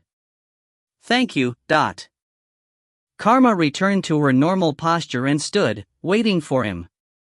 Karak asked impatiently. What is it? Don't you have any more soldiers? Karma thought it was strange as she looked behind In-gong and Karak. It was out of the ordinary for the prince assigned to the mission to have only one orc as an attendant. However, this was the reality. In-gong replied with a bitter laugh. This is all I have. In fact, In-gong had thought about bringing a troop of soldiers. His merit level was reasonable enough and there had been compensation received from the merits department. The reason why In-gong sought out the children of the concubines was to make them join his troops. However, In-gong lacked the time needed. The mission arrived so suddenly that he couldn't afford to buy some soldiers. I understand, then we will start straight away. Karma was baffled for a moment that it was just the two of them, but she soon smiled and led In-gong and Karak away. As they descended the transfer formation tower, a few managers came out to greet In-gong.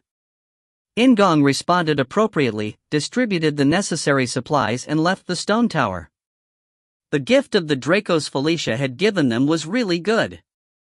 As soon as he got on a Draco, he learned Draco Unyielding Spirit LV1. However, even if he hadn't learnt it, In-gong wouldn't have had any troubles moving on the Dracos. Whoa, isn't this better than what I thought? Karak admired from the top of a Draco. The 2-meter-tall Karak was already over 100 kilograms and he was carrying a big bag on his back. Nevertheless, the Draco's face didn't show any signs of difficulties. Karma also smiled with admiration. I've heard about the Dark Elves Dracos, but this is my first time seeing them. They seem tougher than rumored. It is the first time I've tried riding one. However, are you going to walk? Karak asked, looking at Karma. Karma replied with a smile. I have these 2 legs. You don't have to worry. Her legs were shaped like horse legs. Underneath the hill the stone tower was located on was an endless open meadow that spread out in every direction. Karma ran lightly and led the party while In-gong and Karak followed on the Dracos. The wind in the meadow was cool and dry. While riding, In-gong touched the necklace around his neck. The tears of a dark elf. It was a powerful magic that guarded the mind of the wearer. There was no other additional ability, but it was a favorite item in Knight Saga due to its excellent defense against magic spells. However, the method to obtain it is completely different. The tears of the Dark Elves had been products obtained after Felicia died on the day of Massacre. However, at present, he had received the tears of a Dark Elf as a gift from Felicia herself. Take care of your body. Felicia's words once again popped up in his head. It was a voice as warm as her body temperature when she embraced him. It wasn't just Chris and Caitlin who she had a changed relationship with. Felicia was now a powerful ally rather than an enemy. The day of Massacre. It was no longer just In-gong's life at risk. Chris, Caitlin and Felicia's lives were also hanging on it, the 3 people he wanted to protect. Well, it is still just the beginning. Setting Caitlin and Felicia aside, his laughter emerged unconsciously at the thought of protecting Chris. While Caitlin and Felicia appeared slender, Chris was full of incredible muscles. It seemed more like In-gong would use him as a shield, rather than protect him. After finishing those thoughts, In-gong opened his inventory and looked at the items he had stored recently. They were the rewards he received from the merits department for his merit level. It is surprisingly reasonable. It was obvious, but the merits department used a system where those with a higher merit level would receive better rewards. However, low-level rewards weren't necessarily bad. As long as the items weren't expensive, they were given things necessary for the mission. A health potion, mana potion, tent with protective spells on it, for sleeping, and a sleeping bag with a spell to preserve body temperature. In-gong currently had a merit level of 5, so he would get equipment such as swords and armor after completing this mission. When I finish this mission, my merit level will be around 7? The Cassio subjugation quest was a repeat quest from the merits department. It could only be performed once a year, so the recurrence frequency was low among the recurring quests. However, the merit points gained from it were quite high. Speaking of weapon problems, the Cassios were four-legged creatures reminiscent of giant wolves. If he fought in front, he would be able to use Earthquaker and Beast Authority when he was close to it. However, this mission wasn't based on a one-on-one confrontation. It was fighting a crowd. Moreover, the herd of centaurs was the perfect cavalry. He had speed to match with the cavalry, so he needed a suitable weapon. A sword might be conventional, but don't riders normally use a spear or something similar? Due to the weapons taken from the dungeon, he had a variety of weapons, such as axes and crossbows as well as swords and spears. Thanks to the power of conquest in protagonist body, after starting the learning process for a sword, it would take a few days to raise it to a sufficient level. I have to discuss it with Carrick, so let's not decide too quickly. In-gong deactivated the inventory and looked straight ahead. He didn't know what would soon unfold in front of him. And the Anger Plains were so wide that it would take 2 days to reach a centaur settlement. As a result, the party started to prepare a camp in the early evening instead of overworking themselves. As a guide, Karma knew a few good places to camp. There were hills to stop the wind and a few camping trails had remained. In-gong got down from the Draco, activated the inventory window and put his hand into Carrick's bag. He was used to the lie and now found it natural to pull things out of a bag. Karma looked on with admiration as the tent and camping supplies set received from the merits department were taken out. At first, she was surprised that the prince was bringing things out personally, but that soon changed. It was because so many items were pouring out that she doubted the capacity of the bag. Wah, that is real strength. Carrick was carrying around a bag containing so many things. Carrick shrugged at Karma's pure admiration and said, "Heh, I have a little bit of strength." He would keep In-gong's inventory a secret until a knife came to his throat. Carrick tried to wink at In-gong, but it was useless. "No, that. It is the Draco." It was the Draco that carried Carrick in the bag. Carrick laughed awkwardly at Karma's words and turned to In-gong. The atmosphere was pretty good as they set up the tent and prepared a fire for their meal. The ingredients stored in his inventory were preserved, so Carrick prepared a quite luxurious dish of chicken stew. "Now, eat." The tough but kind Carrick handed In-gong a bowl. It was steaming hot and looked tasty. "I will eat it well." That was when In-gong heard it. He felt the earth start shaking. At first, it seemed to be coming from a distance, but it became stronger instantly. The Draco also noticed the abnormality and gave a low cry. In-gong swallowed quickly and put his bowl down as Carrick picked up an axe instead of a ladle. Karma, who had climbed up the hill, shouted towards them. "Cassios, dot." He guessed it was due to protagonist correction. In-gong equipped Earthquaker on his right arm.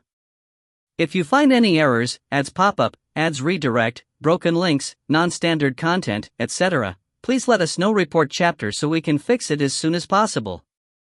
Chapter 44, Chapter 7, Advent Number 2. Chapter 44, Chapter 7, Advent Number 2. How many are there? Carrick held his axe as he asked Karma, who was lying flat on the hill. Karma gazed at the front with wide eyes before shouting in an urgent voice. 7? 10? There are also centaurs. In-gong climbed directly to the top of the hill because the report didn't make sense. As soon as he saw the crowd from a distance, he opened the mini-map. There are centaurs with the Casios. Are the centaurs captured? They were far away, so he couldn't be sure, but there were 5 armored centaurs and dozens of Casios. The Casios looked like a wolf with horns on their heads, but their size was much bigger than the wolf, especially the males. Carrick didn't have a mini-map, so he turned towards In-gong with a frown. They are a scouting group. They probably came out to meet Prince. 2 of them are already gone. Centaurs usually scouted in groups of 7. However, there were only 5 visible centaurs, so 2 had already lost their lives. At this moment, both the centaurs and Casios were approaching In-gong's party. Carrick asked In-gong, "What do you want to do? Should they fight with the centaurs or escape?" If the Dracos moved in the opposite direction, they were likely to escape, but In-gong shook his head. If he abandoned the centaurs and ran away, this mission would be ruined from the beginning. Let's do something crazy. Fight. However, it wasn't just fighting. In-gong made the decision hurriedly and declared to Carrick and Karma, "They are running straight this way." It was less than 10 seconds, but many things could happen in that time. Karma formed tight fists at the top of the hill. A desperate look formed in her eyes as the centaurs approached. Aboard the Dracos, In-gong and Carrick were waiting at the bottom of the hill. Carrick asked one last time, "Are we really doing this?" "It is real. It was a short meeting, but I really enjoyed it. I will continue seeing you for a long time." However, it wasn't the time to laugh and make jokes. Karma's shout was like a thunderbolt. "Now! Don't die!" Carrick's unique battle cry swallowed up Karma's cry. At the same time, the Draco In-gong was riding sprang up from the ground. The greatest feature of the Dracos, that the Dark Elves used instead of horses, was their explosive instantaneous speed. It was only a few seconds, but the Dracos could run several times faster than horses. In-gong used the Draco's explosive speed from the beginning, and the Draco leapt from the hill at a fearsome pace. Now, In-gong could see the centaurs and the Casios. After hearing Carrick's battle cry, they saw In-gong on the Draco and instinctively slowed down. However, the Draco didn't stop moving. Penetrate through. The Draco Felicia gave him was quite intelligent. It understood In-gong's command and used the correct speed to draw on the enemy accurately. The Draco carrying In-gong moved in between the centaurs and the Casios, and they all flinched at the sudden intrusion. In-gong directed the Draco towards the Casios he had been aiming at since he confirmed it on the mini-map. This is the boss. There was also a leader in a group of Casios. He was in charge of directing the people in the hunting group. How do I determine the boss? Of course, he is the biggest one. The boss Casios was bigger than a horse, so he could distinguish it from the others at a glance. Moreover, its big size made it easier to cling to. In-gong jumped and clung to the neck of the boss Casios as the Draco continued moving through a crowd of Casios. It only took a few seconds. However, In-gong didn't stop.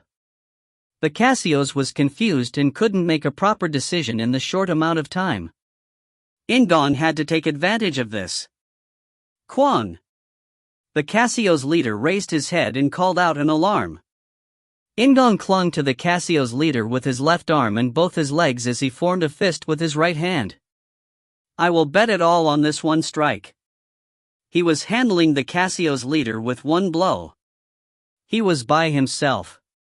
This was In-gong, who had already killed orcs from the Red Lightning tribe. The biggest difficulty of this mission was to hang on, not smash the Cassio's leader's head. In-gong gathered aura around his right fist and used the explosive power of Divine Beast Authority. It was a technique that hit the enemy's body with aura, causing it to freeze. The amount of aura consumed was intense, but it was the most powerful attack that In-gong could unleash. He focused his aura for precision. His body remembered the technique since he had practiced it more than a dozen times. The moment that In-gong punched, there was a flash of white aura. It was good thus far, as it was the same as practice. However, something unexpected happened the moment the technique was completed. Earthquaker. It was enchanted by the power of the dragon, Enkidu. His aura felt violent. The destructive power of the technique had doubled. Quang. With a huge roar, the Cassio's leader's head exploded.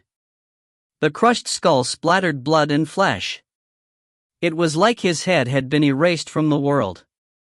The sight of the Cassio's leader's head disappearing in an instant caused the Cassios to be stunned. Some of them even ran away. In-gong was also surprised. He knew he had become stronger after the battle with the Red Lightning tribe. However, it was his first time using Earthquaker since discovering it. So, he hadn't imagined it would make his aura so violent. Isn't this almost like Caitlyn? Recalling how Caitlyn had caused an orc to explode while they were rescuing Felicia, In-gong swallowed his saliva. He looked at the Earthquaker on his right. I can do it. He could do it. That wasn't the only reason for the strong explosion. Beast Authority and Aura were level 5 and 6 respectively. He couldn't be compared to the first time he fought the Red Lightning tribe. In-gong frowned. Circulating the pure white aura boosted his physical abilities and made him several times stronger than Villager A. Go! In-gong kicked his feet. It had only been a few seconds since the head of the Cassio's leader exploded, so there were a few shocked Cassios that had been unable to escape. If there was a word symbolizing beast authority, it was explosive power. While the Draco rampaged, In-gong narrowed the distance to another Cassios. His aura exploded again and a Cassios collapsed. In-gong didn't spare his aura. The Cassio's leader was dead, so this battle was as good as over. Koraha. Karak let out a battle cry as he moved through the crowd of Cassios. He couldn't smash a Cassios in one move like In-gong, but the huge battle axe was an overwhelming threat by itself. When the weak centaurs grabbed weapons to try and counterattack as well, the Cassios lost their will to fight.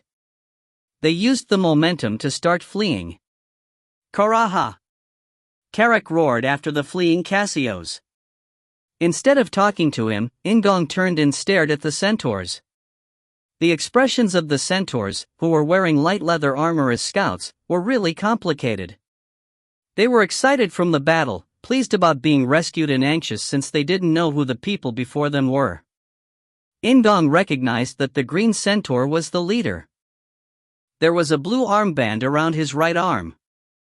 I am Ninth Prince Shutra. The centaurs roared simultaneously. And really wonderful. Amazing. Karma shouted with excitement.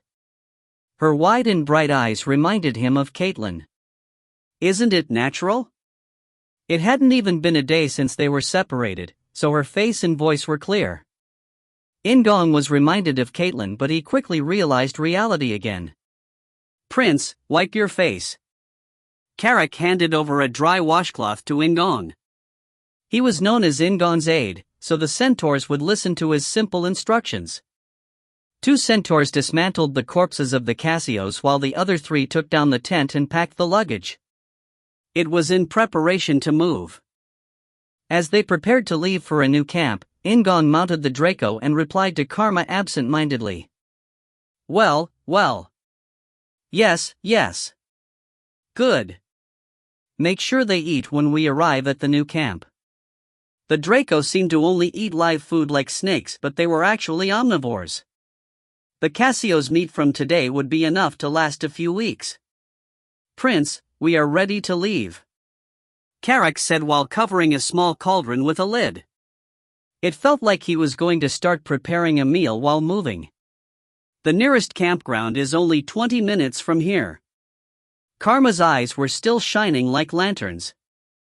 In-gong directed the Draco toward the Centaur scout leader. Did you say you were quick-wind? Yes, Your Highness. The Centaur with the armband, named Quick Wind, responded to In-gong's question. His eyes weren't as bright as Karma's, but there were clearly emotions in them. Ah, Prince remembered my name. In-gong guessed that might be the emotion, then asked a question. Can you give me the details of the situation? Immediately after the battle was over, he hadn't been able to hear anything except for their names and that they were a scouting group. Quick Wind spoke in a fast manner like his name. We were expecting Ninth Prince tomorrow. In order to check the safety of the surrounding areas, we were sent to scout and encountered the Cassio's.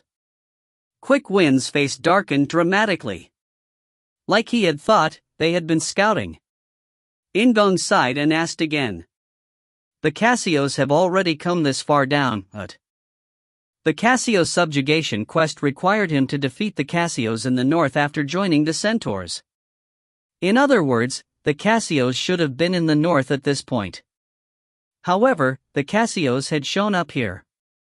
It was a little farther south than the settlements of the Centaurs. Quick Wind answered with an uneasy expression. It doesn't seem like the whole group has come down. It's just, the Cassio's seem to be moving faster than usual. It was different from the previous times. In-gong sensed something ominous as he listened. I can't believe this. The Demon King's mission really isn't ordinary, Carrick said from beside In-gong. I had been hoping this wouldn't happen. Of course, it wasn't like the Demon King had been expecting this exact situation. However, he would have felt something was wrong if the Demon King's task was ordinary. In-gong nodded while gazing at Karma ahead of him. Once we get there, let's have a meal. Don't worry. I won't eat everything. Carrick laughed and tapped on the pot that he was holding like a treasure. The next afternoon, In-gong arrived at the settlement of the Centaurs.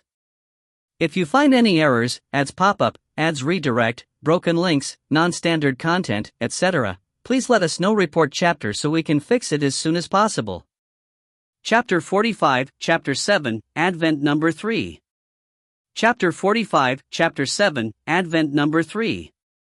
The Centaurs, who had the upper body of a person and the lower body of a horse, were often likened to perfect cavalry. Their maneuverability and crushing power. Their intelligence allowed them to follow commands and their two arms could use weapons. Their superiority as cavalry was high. An ordinary cavalry member was a combination of two different creatures, man and horse, so it was impossible to perfectly combine their strengths. However, a centaur was literally that existence. They were able to use long weapons effectively and there was also a synergy effect. Knight Saga's centaurs were also similar. However, they were somewhat different from what he had imagined. Their size was smaller than he had expected. They had an upper body that was almost the same size as a person, but the lower half was different. It was small compared to the upper half that wore heavy armor. Well, having the real upper body of a person will be uncomfortable in its own way. Moreover, just because they were small, this didn't mean they were the size of ponies. While running, Quick Wind's shoulders were just a little bit lower than Carrick's while he was riding the Draco. In-gong turned his gaze to the front again. He could see the settlement of the centaurs in the distance. The nomadic lifestyle of the centaurs meant they set up large mobile tents instead of stone or wooden houses. So, from a distance, it felt more like an army camp instead of a village. Do they live with the satyrs? In-gong turned his gaze toward Karma, who was leading at the front. She was running lightly with the legs of a horse, similar to the centaurs. However, she only had 2 legs and was only slightly larger than a normal human. The centaurs relied on the satyrs to do the hard work they couldn't, while the centaurs defended the satyrs.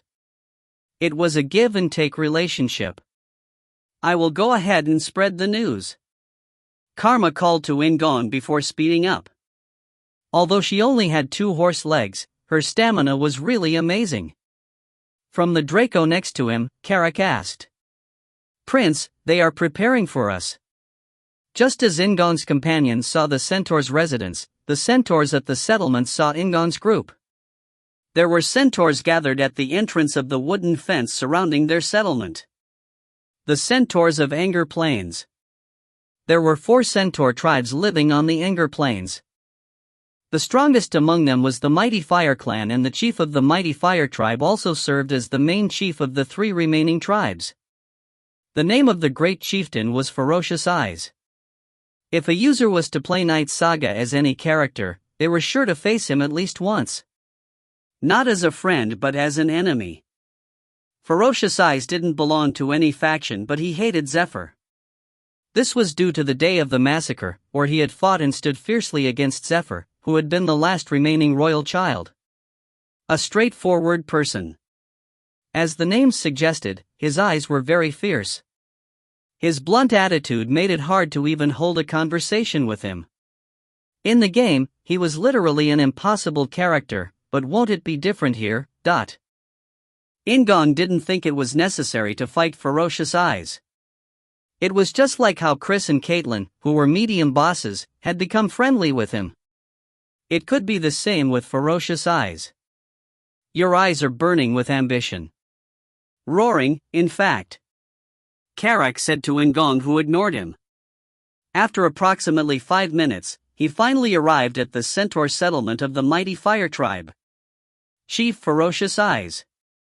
He would have known who it was even if there had been no introductions. The centaur in the middle of the herd was huge. His lower body was bigger than the others, while his upper body, dressed in leather armor, had shoulders that seemed as wide as the plains. However, the most striking thing about him were his 2 hooded eyes. His eyes seemed like he could kill a person with his gaze alone.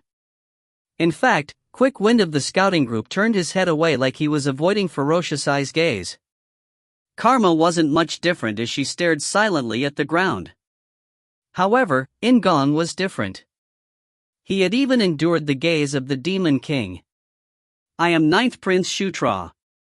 Ferocious Eyes frowned as In-gong talked while staring straight into his eyes. He stared down at In-gong with an expressionless face and said, "You've had a hard time coming here." The accent was the same as before, but the feeling was different. In-gong smiled and extended his hand. However, the meaning of this was different from when he had done the same thing with Vandal. In-gong shook Ferocious Eyes' hand from aboard the Draco. "I want to hear about the situation quickly. As you know, the scouts encountered a group of Cassios and I fought with them. The situation doesn't seem normal. Yesterday, 2 members of the scouting group had departed first. Therefore, Ferocious Eyes should have already heard the story about the Cassios." Ferocious Eyes gazed at In-gong and replied in a low voice, "Come this way." Ferocious Eyes turned around, leaving behind disconcerted centaurs who moved quickly. Quick Wind and the scouts were left behind while the centaurs escorted In-gong after Ferocious Eyes. In-gong, Carrick, Karma, and the centaurs followed after Ferocious Eyes. As expected, the place where In-gong was escorted to was Ferocious Eyes' tent. Due to the physical characteristics of the centaurs, the ceiling of the tents, particularly Ferocious Eyes, were high. It felt like he was in Vandal's tent. In-gong rode the Draco to the tent and dismounted in front of it. His eye level lowered and he suddenly felt like a child who had entered the home of a giant. "Over here." Karma waited at the entrance while the centaur escorts also stood around the tent. In-gong swallowed his saliva involuntarily and entered the tent with Carrick. The Anger Plains. As soon as In-gong entered, Ferocious Eyes pointed a large map on the table. Fortunately, there were satyrs in the centaur settlement, so the table was at a height that In-gong could see. As In-gong sat in front of the table, Ferocious Eyes pointed to the map with a stick. This is our mighty fire tribe here. Over there are the heavy winds, heavy rain, and rough night tribes. There was more distance between the tribes than he had thought. He hadn't expected a tribe to be right next door, but it seemed like it would take a considerable amount of time to travel between each tribe. Ferocious eyes pointed to the north this time. This is where the Cassios should be. However, the place where the scouts encountered the Cassios is far south of this area. It was even further south than the settlement of the mighty fire tribe. I had scouts look around. I don't think all of them have gone down this way, but there is something wrong. Just like an annual event, hundreds of Cassios showed up at this time every year. If they moved to south all at once, the centaurs would have noticed. Time is needed to gather more information. Please wait. 3 days later, the warriors of all 4 tribes will gather in one place. Then we will be able to defeat them with a single strike. It was an explanation that only contained the necessary things. In-gong nodded. I understand. I will wait. In fact, there wasn't anything urgent. The group of Cassios weren't in front of him at this moment. At the end of those words, In-gong and Karak stared at Ferocious Eyes while Ferocious Eyes looked down at In-gong. There was a subtle silence. Fortunately, that didn't last long. Ninth Prince. Ha? Ferocious Eyes' eyebrows twitched, then he asked In-gong in the same tone as before, Did you really smash the head of a Cassios with one punch? That?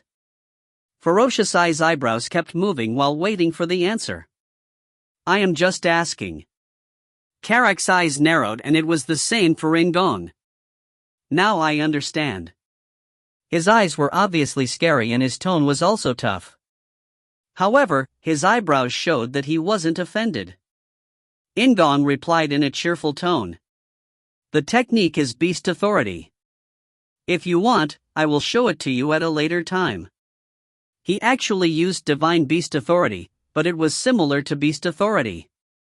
Ferocious Eyes' eyebrows twitched again. I'm looking forward to it. It was the same tone as before, but it sounded quite pleasant to In-gong. And when they exited the tent with Ferocious Eyes, the satyrs were waiting with the centaurs. Unlike Karma, these satyrs had the legs of a goat and guided In-gong to their accommodation. In-gong's tent was located near Ferocious Eyes and seemed to be for a satyr as the ceiling wasn't high. There were many carpets with colorful patterns and the walls were padded with thick cloths. It had a cozy atmosphere. The satyrs seated In-gong at an appropriate place.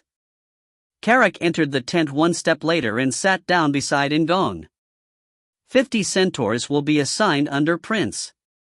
Today is a rest day and you will be introduced to them in the morning. The mighty fire tribe was estimated to have approximately 300 centaur fighters, so 50 wasn't a small number. Moreover, every single one of them counted as a cavalry member. It was a far different treatment from when he had been assigned 30 orc fighters. In the original missions, children of the Demon King had often played a secondary role. It wasn't Chris but Vandal who had led the main army to subjugate the Red Lightning tribe. Will Karma continue to be our guide? In-gong asked as he looked at the entrance of the tent. Although Karma hadn't entered the tent, she had accompanied them to it. Karak nodded. I think it is similar to my case. She's a person assigned to Prince. If Prince Chris or Princess Caitlin came without any soldiers, local warriors would be assigned to similar roles. HRMM, is that so? Then would she end up joining him like Karak? He hadn't confirmed Karma's combat ability yet, but he knew she had incredible running ability and stamina. She would be good as a scout or messenger. Ambition is burning often in your eyes today, Karak said, nodding. He had quick wits. In-gong then asked Karak, what do you think about Ferocious Eyes? He wasn't asking about Ferocious Eyes' personality. He just wanted to hear the answer that Karak would give. In my view, it seemed like he liked Prince. Did you see it as well? The eyebrows was a sign of his favorability. Carrick laughed at In-gong. It was the same with General Vandal. Prince ceased to be quite popular.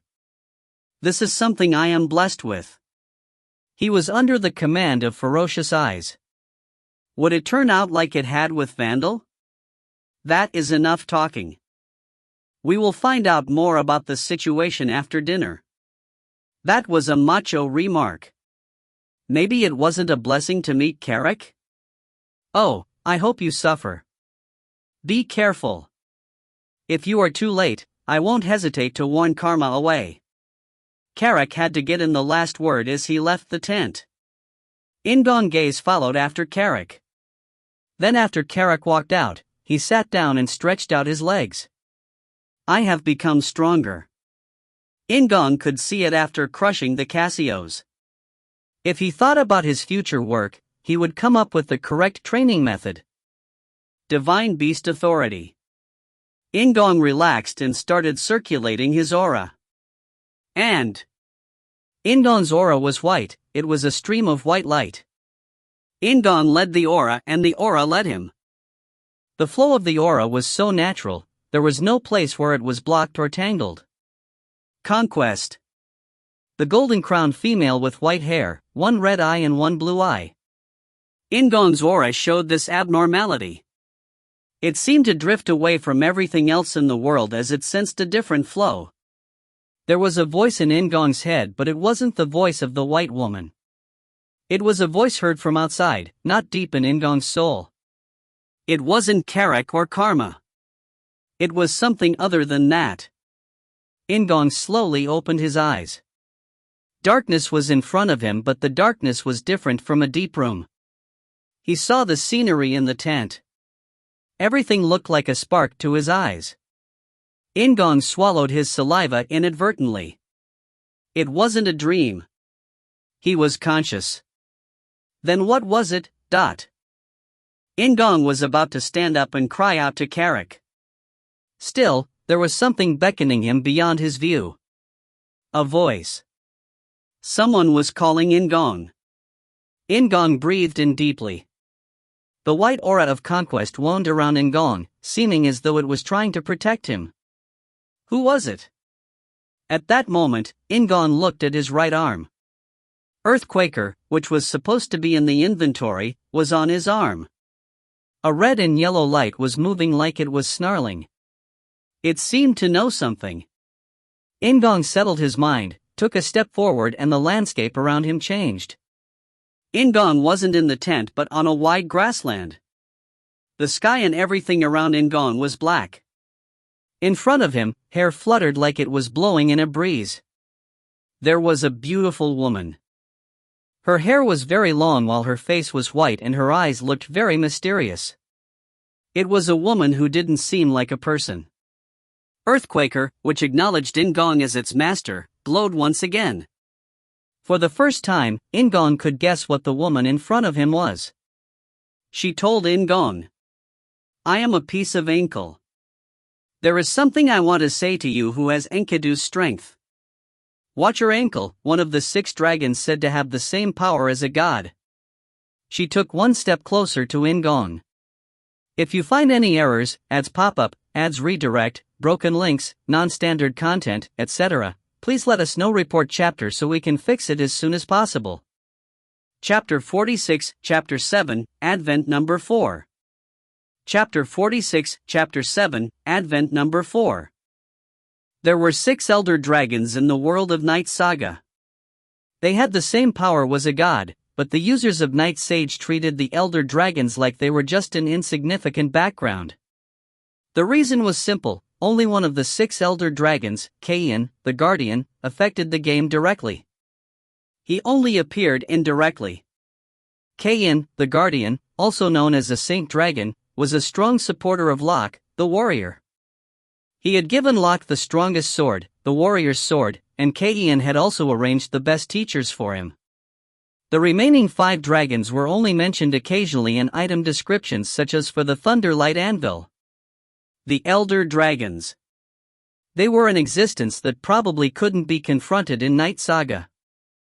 However, In-gong had a little bit of contact with them. This was done through Earthquaker, the gauntlet with the enchantment of the great Enkidu. A piece of ankle, the Watcher, had showed up in front of In-gong. He wondered why. Moreover, why did Ankle want to speak with him? In-gong observed Ankle. Dressed in clothes of blue leaves and stems, she was the manifestation of something other than a human. The ears that protruded from her hair were pointed at the ends like a pixie's, while deer antlers sprouted from her head. I am a piece of Ankle, a fragment of her that fell on Anger Plains. Her voice was as beautiful and mysterious as her appearance. However, the contents didn't seem right. She was a piece of Ankle. Moreover, her expression was frozen. Whether she read In-gong's mind or had simply guessed, the woman in front of him, the piece of Ankle, nodded. Yes, Watcher Ankle is already dead. I am a piece of her strong will that has remained in the world. She hadn't emerged in Knight Saga because she was already dead? However, what was the reason behind a dragon dying? Had she died from old age? It was a story that he would have ignored in the past, but he couldn't now because he had seen Enkidu. Such a huge mountain-like creature wouldn't have simply died. However, the piece of Ankle had nothing more to say about Ankle's death. She frowned and said, "There is no time. I encountered a miracle that was formed through layers of coincidences.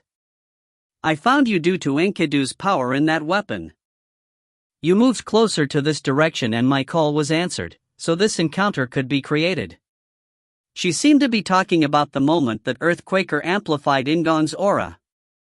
I am a fragment of Watcher Ankle. Over a long period of time, I was reborn as the guardian of Anger Plains. The children of Anger Plains call me Green Wind. Green Wind. In-gong knew that name. It was the name that the centaurs and satyrs prayed to. According to Knight Saga's setting, it was due to Green Wind that Anger Plains could be protected. The piece of Ankle, Green Wind, stepped closer to In-gong. The surrounding scenery then changed once more. It had become a small stone temple in the middle of the grasslands. It was a simple place where people prayed and left. This is my home and it contains the source of energy of Watcher Ankle's fragment.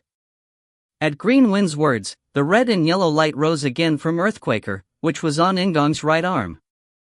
Green Wind stared straight into In-gong's eyes and said, "The monsters coming down from the north are heading to my home. They intend to destroy my home and devour my spirit, then Anger Plains will be lost. My children will also be in great danger." Are you referring to the Cassios? In-gong asked for the first time. Green Wind shook her head roughly. It isn't just them. It is different from the previous times. There are those who descended with the Cassios. Green Wind hugged her shoulders, then the surrounding scenery changed once again. There were wild barking sounds as the Cassios ran between giant monsters. The monsters each had a head that was like a goat's while their upper body was like an ogre and their lower body had 4 beast legs like a centaur. It was like looking at a huge reptile. It wasn't just a fantasy. At this moment, they were actually moving. My children alone can't stop the threat from the north, but you are different. You already have Enkidu's power, so you will be able to gain strength from Ankle's fragment. With that strength, you can stop the threat from the north. Save the Anger Plains and my children. Green Wind's tone was as soft as the wind.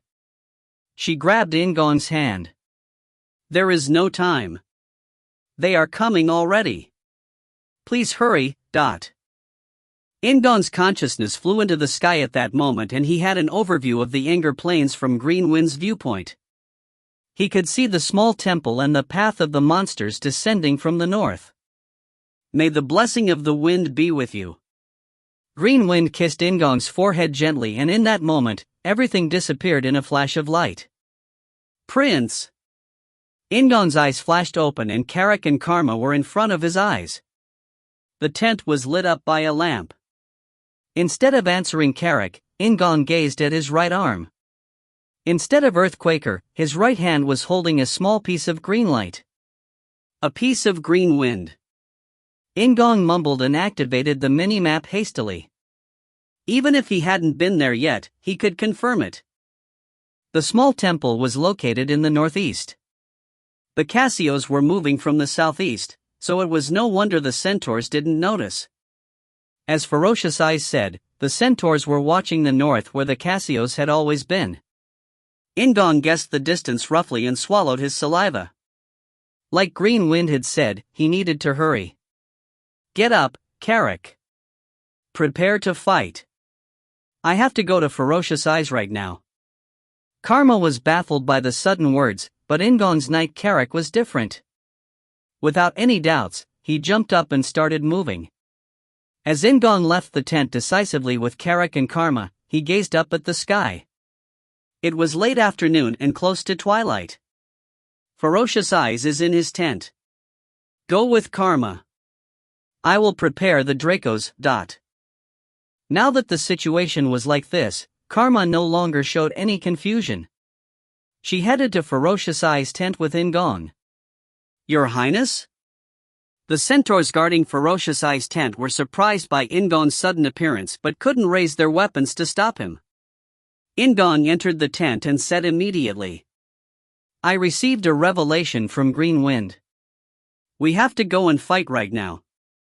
He presented the piece of green wind to stop any arguments. Ferocious Eyes' eyebrows raised as he took the piece of green wind In-gong received in the dream. The centaurs and satyrs around Ferocious Eyes recognized Green Wind's power. One of them asked in a confused voice. How? It seemed like he wanted to know.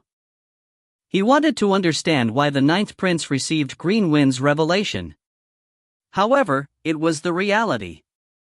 Ferocious Eyes returned the piece of green wind to In-gong and asked, Where should we go? Tribe chief? The centaurs cried out with amazement. The promised meeting day was 3 days later. All the tribe warriors would gather then. However, Ferocious Eyes only looked at In-gong. There is a small temple in the northeast. We have to go there.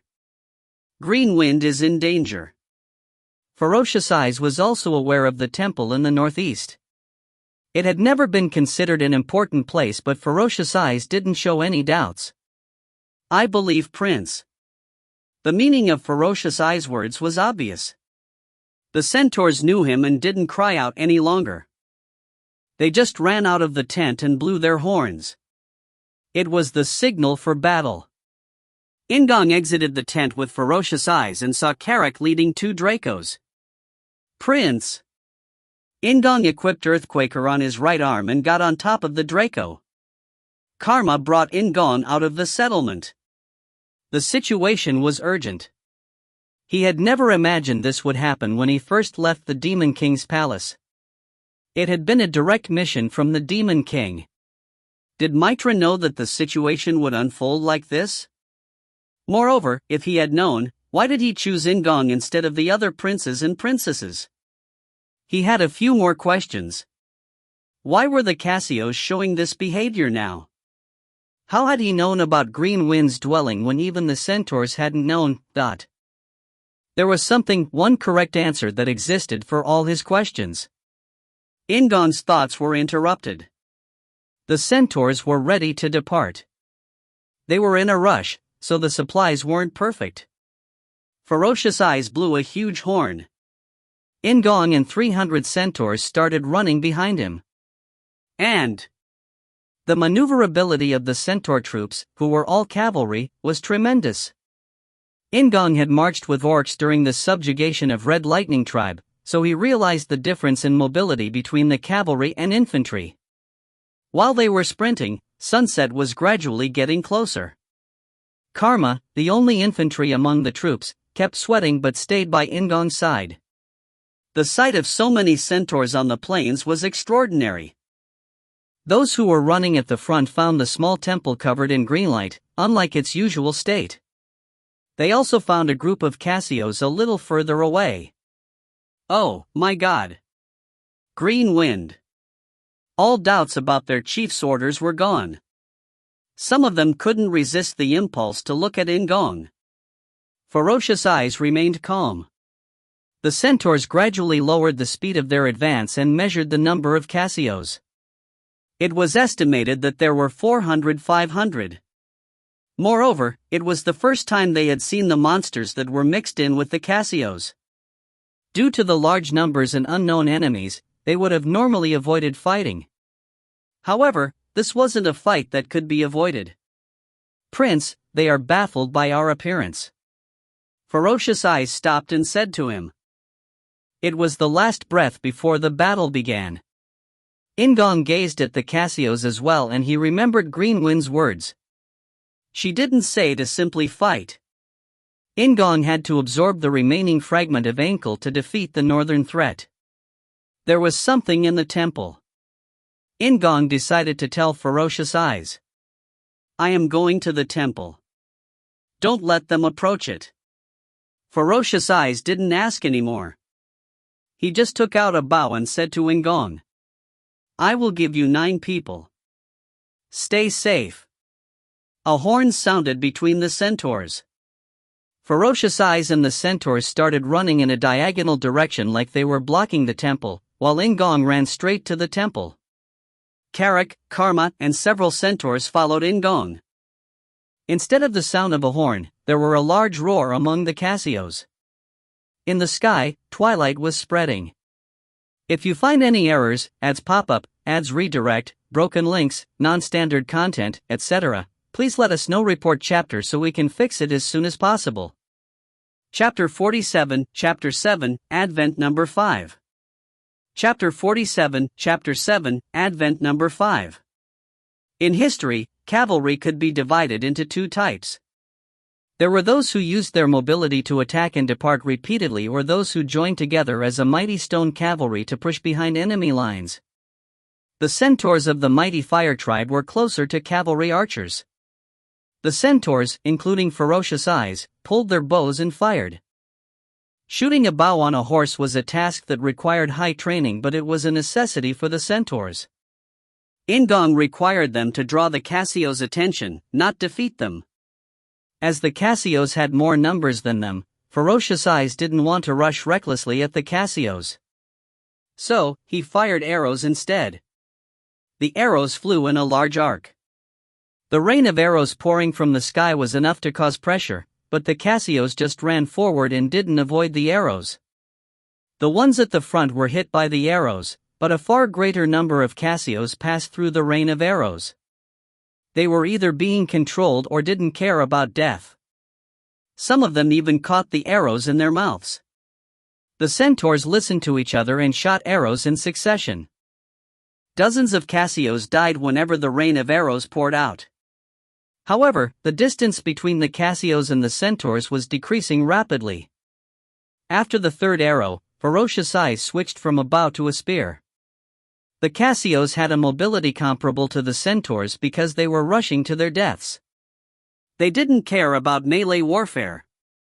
Ferocious Eyes shouted angrily. His roars shook the heavens and the earth, but In-gong didn't look back at Ferocious Eyes in the battlefield. In-gong used the minimap to navigate the Draco. A part of the group of Casios split off and headed toward the temple. It seemed like In-gong wouldn't be able to avoid a struggle. There are a lot of them. He guessed that there were dozens of them. It was possible because compared to In-gong and the centaurs, the Casios had superior numbers. Karak, who was on the Draco next to In-gong, asked him, "Prince, do you just have to enter the temple?" In-gong had to do precisely that. Green Wind didn't tell him the specifics of the power, only that the power was sleeping in the small temple. However, In-gong just nodded. He replied like a king talking to his men. "Yes. We will be victorious if we arrive at the temple." Karak laughed at In-gong's words. He held the dwarf axe and shouted excitedly, "Then we will pierce through." Karak raised the speed of the Draco and gave a battle cry as a wedge formation centering around In-gong formed naturally. Karaha! It was a warrior's cry that raised the spirits of allies. In-gong stabbed the air with a dwarf dagger. Below the king's flag.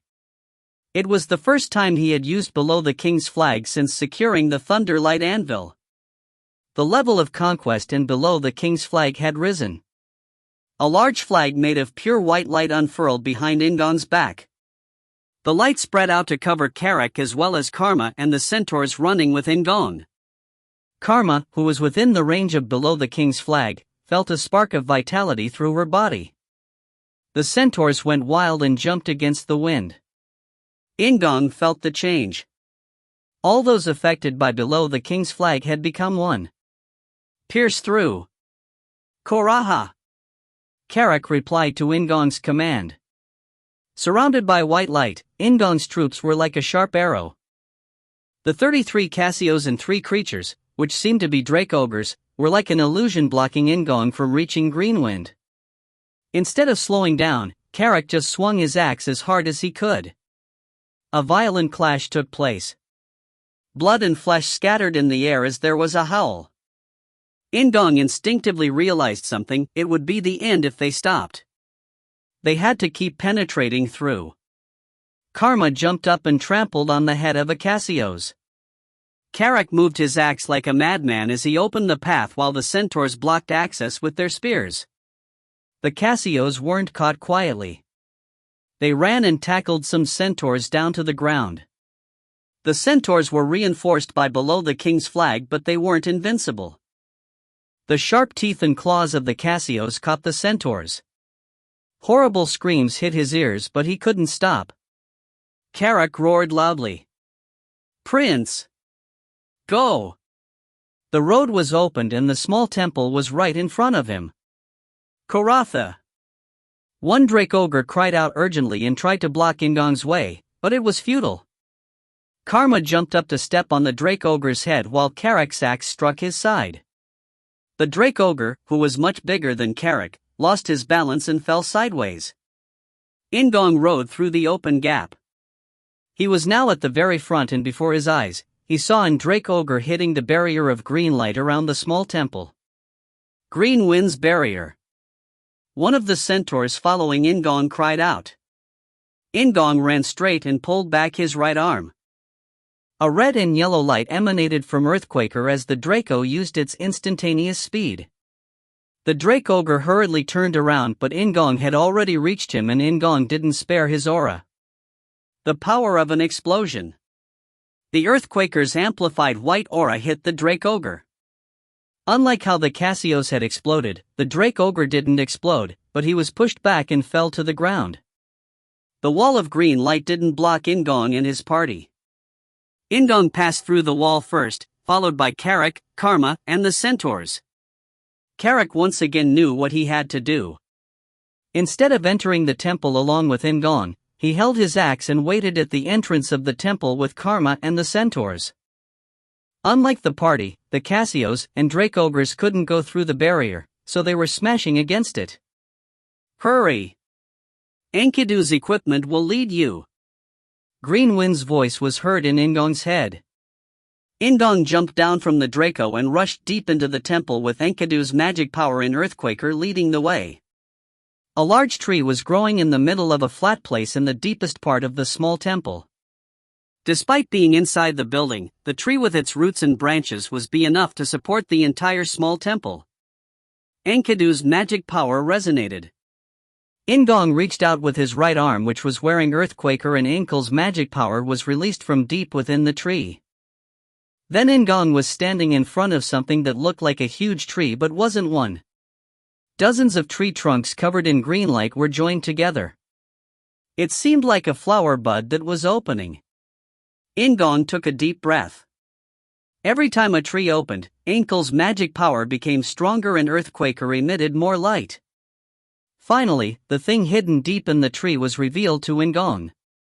It was a fist-sized greenstone located between dozens of trees. In-gong realized what it was the moment he saw it shining like a jewel. Dragon Heart. It was the source of magic power that every dragon had. It symbolized that they had all descended from the great kings. It wasn't a complete chunk. Greenwind had said that only a fragment was here. However, this wasn't from an ordinary dragon, it was a piece of the elder dragon, Ankle. The green light winding around the trees took the shape of Green Wind. She showed up in front of In-gong and explained in an urgent voice. A long time ago, Watcher Ankle made the Anger Plains from a desert using great magic. This temple is located in the center of that magic. It had indeed been the feat of an elder dragon. Green Wind grabbed In-gong's hand and said, I came from the fragment of Ankle, but I have changed as many years have passed since I was born. Please wake up Ankle's magic that remains in this temple. She left the magic to watch over the Anger Plains and its children. Once Green Wind's hand touched him, In-gong was able to grasp the situation outside the small temple.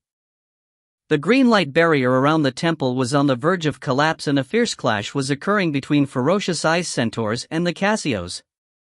In-gong breathed in deeply and recalled the incident with the Thunderlight Anvil. This time he didn't have Felicia and Caitlin, but he had to do it, even if he was alone. In-gong stretched out his right arm and raised his hand over the green stone that was a piece of Ankle. And since the beginning of time, there had been 6 great dragons in the world. One of them, she had been born from the wind that swept the world. Her name had been Ankle, who watched. Unlike Enkidu, who was a tyrant, she was a gentle and beautiful female who watched those born on the earth. In-gong saw an illusion of a dragon covered in green scales. There was no sense of intimidation and fear like when he had seen Enkidu. She was huge but also beautiful and natural. She became like a cloud in the sky or an island in the sea as she became part of the landscape. Her green eyes emitted a warm light as she gazed at In-gong. He closed his eyes from the warmth of those green eyes. Dragon characters LV1 has been learnt. A clear voice was heard in his head. At the same time, In-gong understood some of the magic left behind by Ankle. In-gong woke up through Enkidu's magic power and heard the wind. The new magic power was wrapped entirely around the small temple. Green Wind hugged her shoulders. It had been a long time since she had felt Ankle's magic, so she was thrilled. She looked down at Anger Plains from the sky. The miracle she had hoped for was happening. Large tree trunks sprouted out all around the small temple. Ankle's soldiers rose from the ground and started to shape themselves. They were tree ants. It started with one but soon expanded to dozens. They hadn't uprooted and taken the first steps yet, but it was only a matter of time. The Cassios and Drake Ogres were noticeably confused. The Drake Ogres, who had been fighting the centaurs fiercely, quickly turned toward the temple, but dozens of tree ants were already between them and the temple. It had become like this. It had been risky, but it was just in time. There had been a large sacrifice, but the Anger Plains were now guarded. Green Wind sighed with relief and returned to the temple. She gave a deep bow of gratitude to In-gong. However, she was shocked when she returned to the temple. Without realizing it, she cried out with amazement. In-gong still had his hands on the piece of Ankle. Although the spell had already been activated in response to Enkidu's magic, the connection between In-gong and the piece of Ankle wasn't cut off. The magic power remaining in the piece of Ankle was being sucked into In-gong's hands. Why? What was happening? There was only one answer. Conquest. It was the white woman's voice. She wore a golden crown and appreciated Green Wind's shock. She whispered into In-gong's soul. Rule. Make them submit. Even if it is an elder dragon, make them kneel before you. You, the Conquest Knight. In-gong didn't stop. He dominated the power left behind in the piece of Ankle. If you find any errors, ads pop up, ads redirect, broken links, non-standard content, etc., please let us know. Report chapter so we can fix it as soon as possible. Chapter 48, Chapter 7, Advent number 6. Chapter 48, Chapter 7, Advent number 6. A miracle was happening outside the small temple. There was a flash of light and great trees rose where there had been nothing before.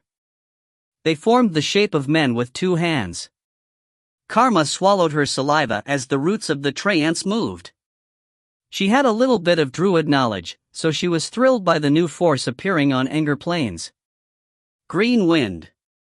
The centaurs next to Karma expressed their heartfelt admiration. Some closed their eyes and prayed with their hands together. The Casiso and Drake ogres, both of whom were struggling with the green barrier, also stared at the trance. The Cassios, who weren't even afraid of the rain of arrows, felt their bodies start shaking. Even the smallest of the trance were at least 5 or 6 meters tall. It seemed as though a forest was moving. The Drake ogres screamed while the Cassios raised their heads to the sky and roared. The centaurs, however, shouted Green Wind's name. In the midst of all the noise, Carrick heard something else. Even though something wonderful was happening in front of his eyes, he looked back reflexively while holding his axe. Deep inside the small temple, the effect of below the king's flag was already gone. However, Carrick was In-gong's knight and could feel it. Prince. In-gong's power was becoming stronger. And if Enkidu's power was destruction, then Enkel's was life. No matter what it was, the power of an elder dragon couldn't be stolen easily. The power of the dragon had been frozen in the piece of the dragon heart, so only a dragon could accept the magic power of another dragon. However, conquest wasn't that simple. It was the power of dominance. Enkel's magic power didn't resist. It accepted In-gong's dominance. Enkel's magic flowed so naturally toward In-gong that he was slightly taken aback. The power of a dragon entered In-gong's body and naturally, the magic power attacked In-gong's body. In-gong's flesh was too fragile to endure a dragon's magic power. However, the whole process didn't end with destruction. Your level has risen. In-gong received a vast amount of experience for the achievement, so he gained a level. A pure white light restored In-gong's destroyed body. In-gong screamed painfully as he was surrounded by the white light. This was because Enkel's magic power destroyed his barely recovered body once again.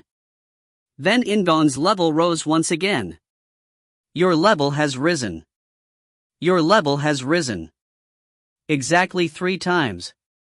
That was the number of times that the repetition of destruction and regeneration had occurred. It was like breaking an old bowl and creating a new one repeatedly. The clear voice of a woman resonated in In-gong's head. Passive skill, Dragon Lineage LV1 has been acquired. Dragon Lineage LV1 skill Dragon Blood has been learnt. It was a modification of his body. The dragon's magic power evolved his flesh. The power of conquest in protagonist body made that possible. It developed into a new transformation. The level of protagonist body has risen. The protagonist body LV2 skill 100 poisons resistance has been learnt. The level of magic power control has risen. You have acquired the power of life. The body reconstruction was completed. The white and green light swirling around In-gong's body scattered in the air. In-gong opened his eyes slowly. His status window was floating in front of him. Name, Shutra Ignus. Age, 14. Species, Gandharv. Occupation, protagonist.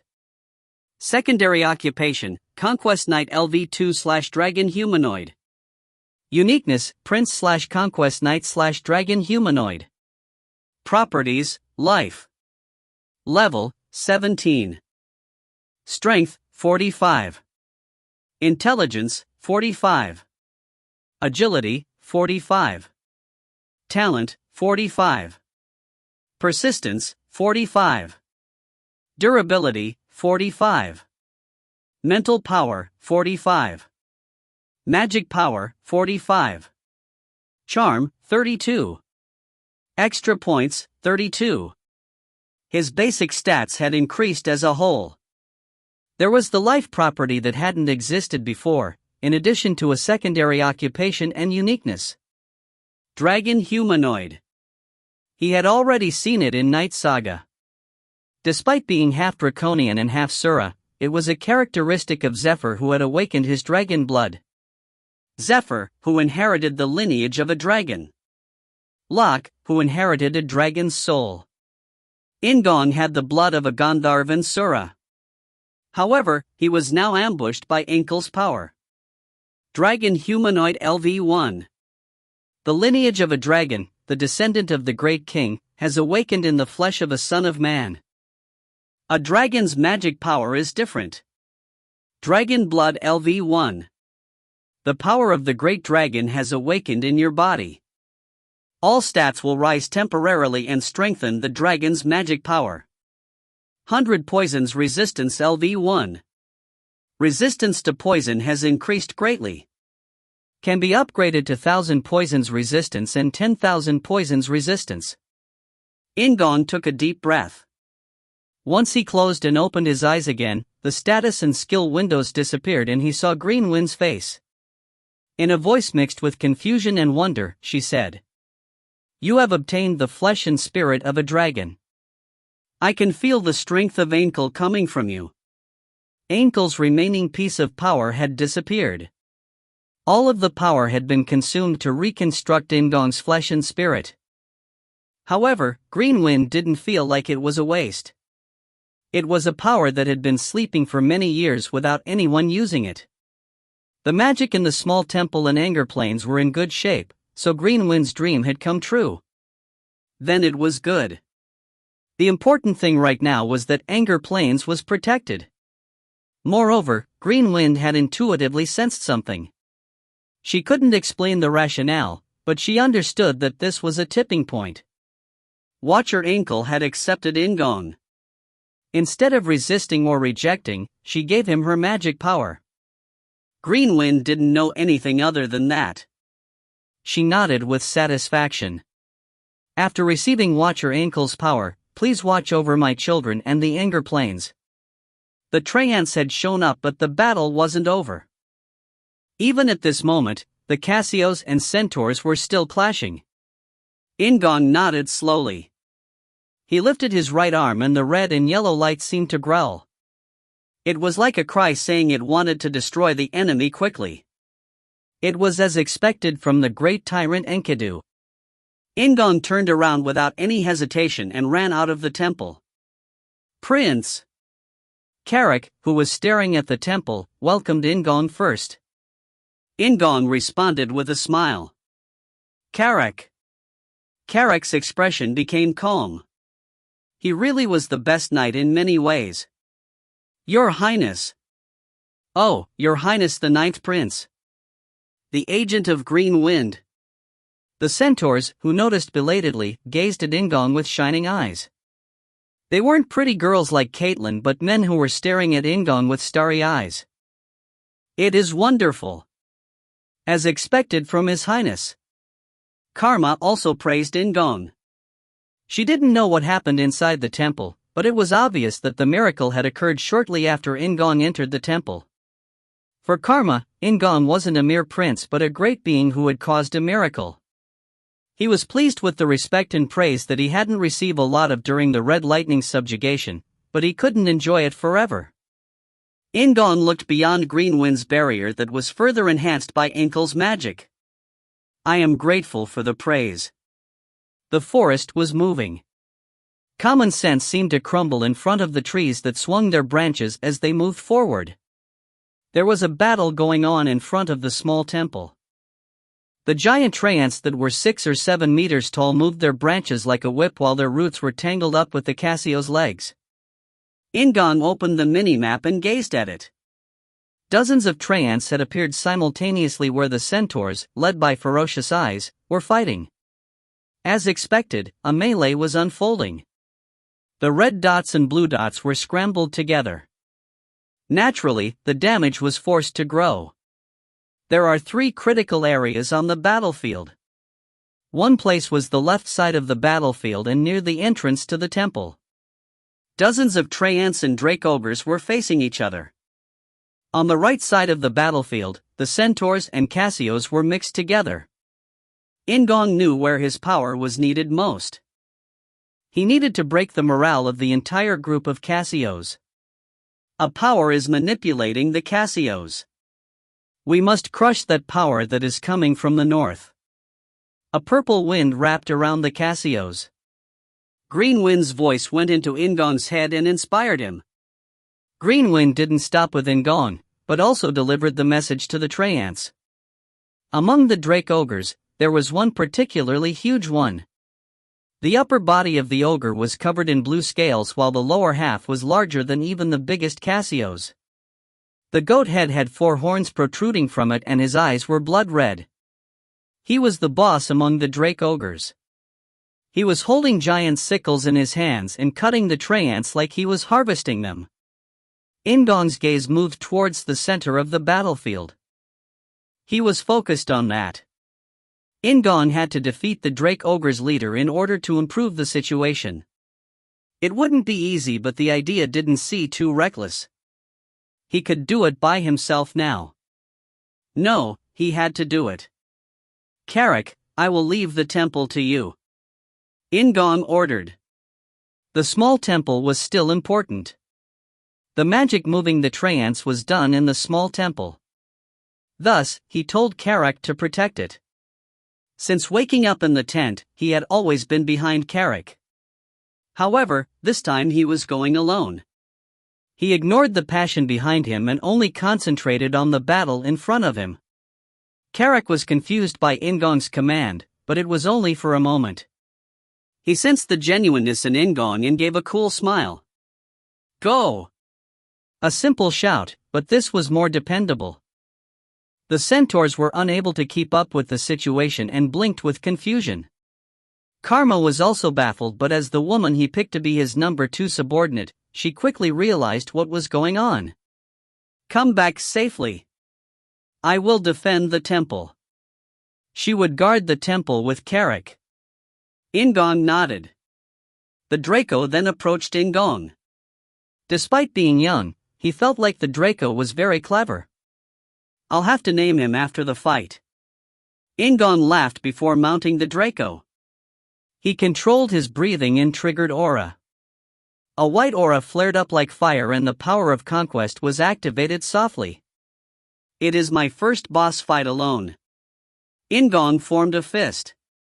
He crossed the green barrier and headed towards the Drake Ogres. If you find any errors, ads pop up, ads redirect, broken links, non-standard content, etc., please let us know. Report chapter so we can fix it as soon as possible. Chapter 49, Chapter 7, Advent Number 7. Chapter 49, Chapter 7, Advent Number 7. A one-on-one battle on a typical battlefield was difficult to achieve.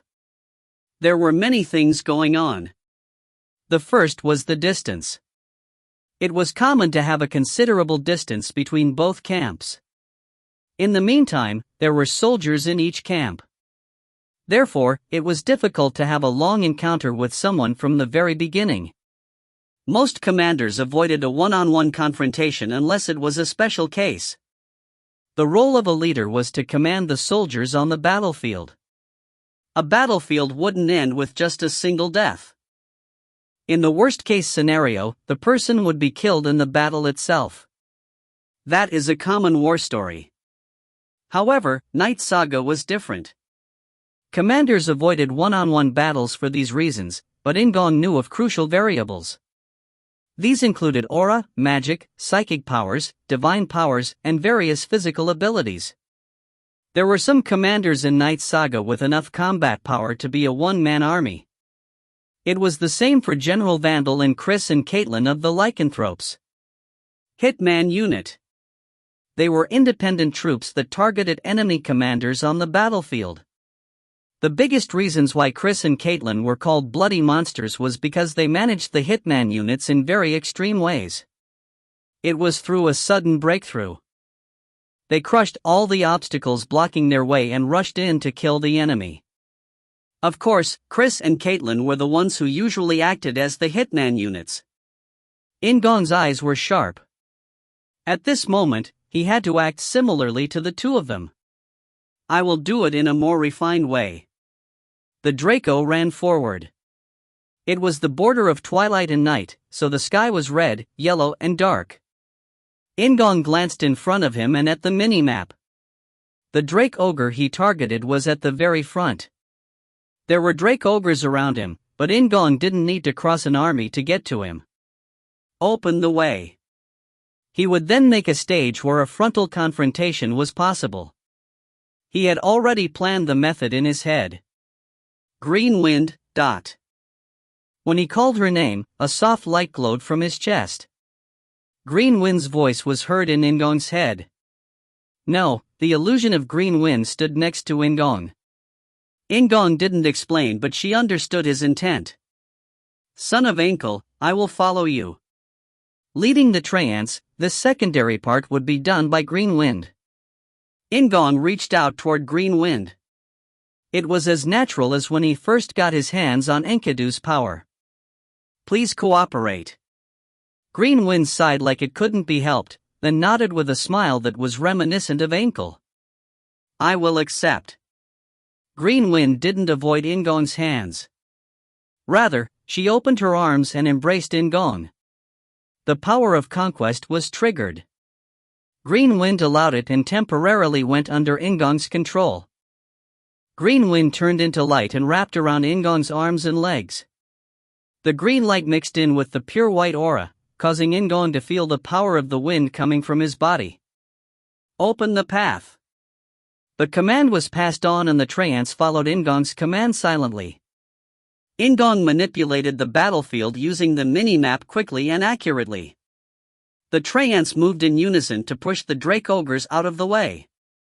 The Drake Ogre leader, who was wielding his scythe in a crazed manner, soon realized that he was on his own. There were still Drake Ogres and trance on the battlefield, but he was obviously alone. Mustafa was the leader of the Drake Ogres. Instead of rushing toward the trance, he read the situation instinctively and noticed the significance of the open path.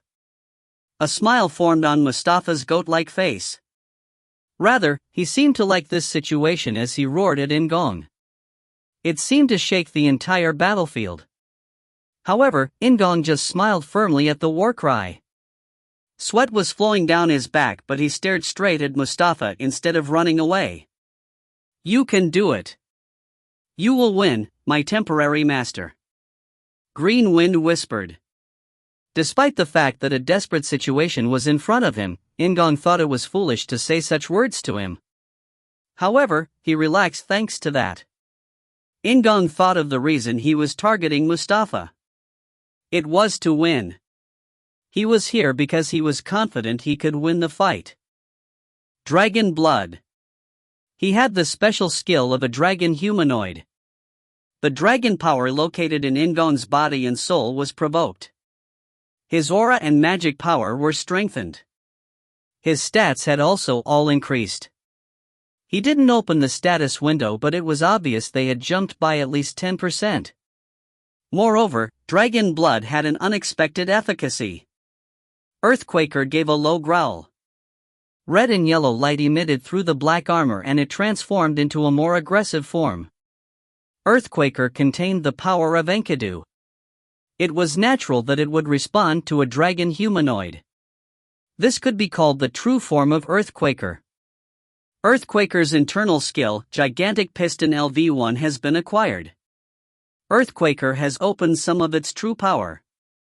The effect of Earthquaker will be recalibrated. Strength has increased by 20. Agility has increased by 15. Persistence has increased by 20. The levels of magic power control and aura have risen by 1. Green Wind didn't stay still either and In-gong received her blessing. Strength has increased by 10%. Agility has increased by 10%. Durability has increased by 10%. Persistence has increased by 10%. Protection of the wind is activated. Your movements have improved. Grassland reclamation is activated. Healing of injuries will speed up. Protection of the wind LV1 has been learnt. Grassland reclamation LV1 has been learnt. A clear voice was heard constantly in his head. He felt uncomfortable due to the significant rise in ability. However, In-gong didn't panic. His new conquest abilities had also risen. He faced Mustafa and formed a fist. "I will try it." In-gong jumped down from the Draco instead of rushing in.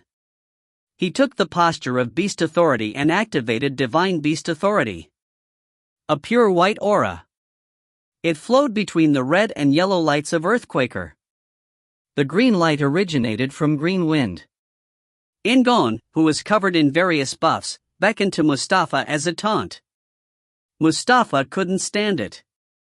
He roared again and rushed toward In-gong. It was an unbelievable speed for someone over 4 meters tall. He was like a runaway train. In-gong glared as he stared at what was before him. Green Wind read Mustafa's trajectory. She determined whether it was a front, side, or diagonal direction. In-gong kicked against the ground. He estimated Mustafa's trajectory and rolled on the ground. He jumped up and struck the lower half of Mustafa accurately on the side. The power of an explosion. Kwang! Aura exploded and Mustafa's body flew up approximately 1 meter in a diagonal direction. However, shortly afterwards, Mustafa swung at In-gong's head. In-gong managed to avoid the attack intuitively. It was impossible to damage the lower half that was covered with thick scales. Moreover, Mustafa's reflexes were surprising. He rose 1 meter in a diagonal line because he jumped at the moment of the attack. Although the angle meant the attack wasn't fully received, the performance was clear. It was true for the shocked Mustafa. In-gong's blow had far exceeded Mustafa's expectation. Mustafa raised his scythe again like he was hiding the pain. Rather than stopping Mustafa's attacks, In-gong ran to Mustafa in order to limit his trajectory. "Don't drag this out for a long time."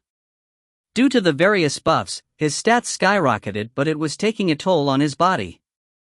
Moreover, he was now in an evasive fight, so his concentration was being exhausted quickly. A long fight was disadvantageous for In-gong.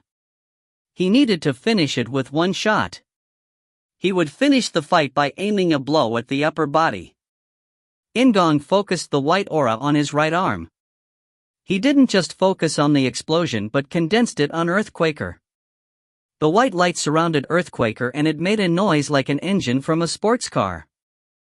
Mustafa sensed the danger and sped up his attacks while In-gong continued to flee from the attacks.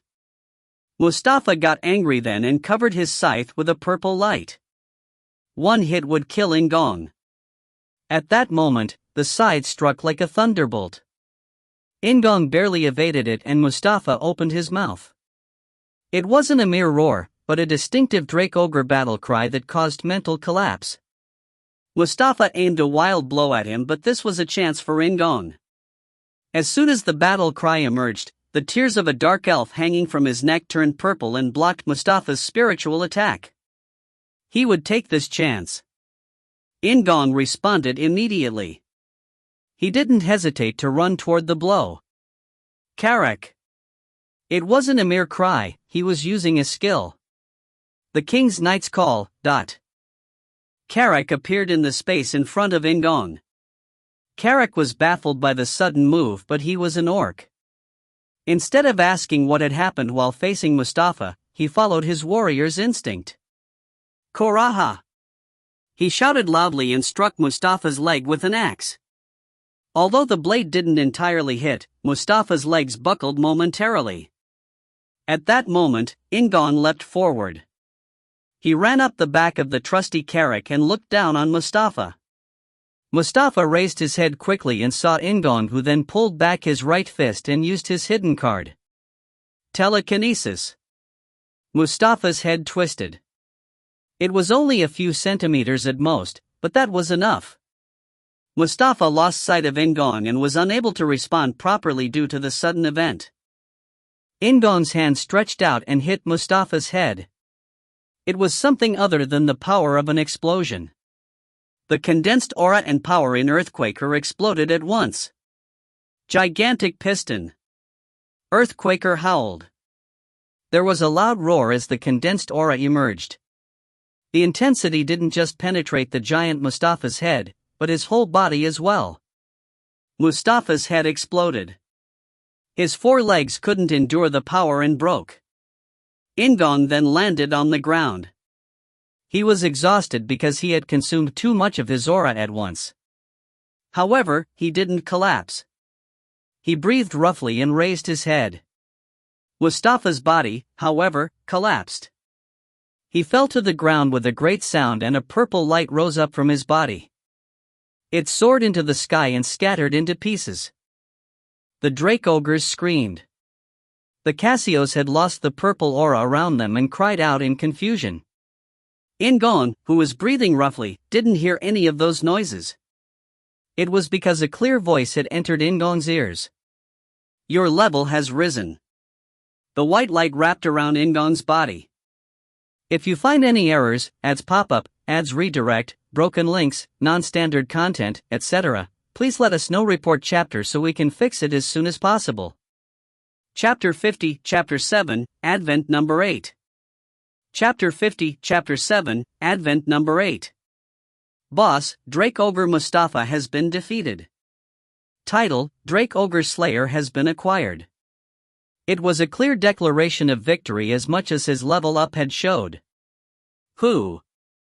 In-gong breathed out. The level up bonus restored his full strength, but below the king's flag consumed his mental power. It is a good thing I leveled up since I almost fainted. Gigantic Piston consumed a tremendous amount of aura and strength. But isn't this just the beginning? In order to use the super special weapons built into various weapons, a super special control skill was essential. In-gong didn't have a super special control skill, so Gigantic Piston wasn't Earthquaker's super special skill. There was one step higher, maybe it was even a few steps. As expected from the 6 Elder Dragons. In-gong squeezed lightly and admired his right hand. Dragon blood was released, so Earthquaker was back to its original form. Gigantic Piston is quite good. Right now, the main focus is explosion. I wish I can meet Chris and Caitlin again soon. There are too many skills for me to learn. There were various techniques in Divine Beast Authority besides the power of explosion. Having a variety of skills was important in Knight Saga, but he also needed to use them at the right spot. Yes, telekinesis.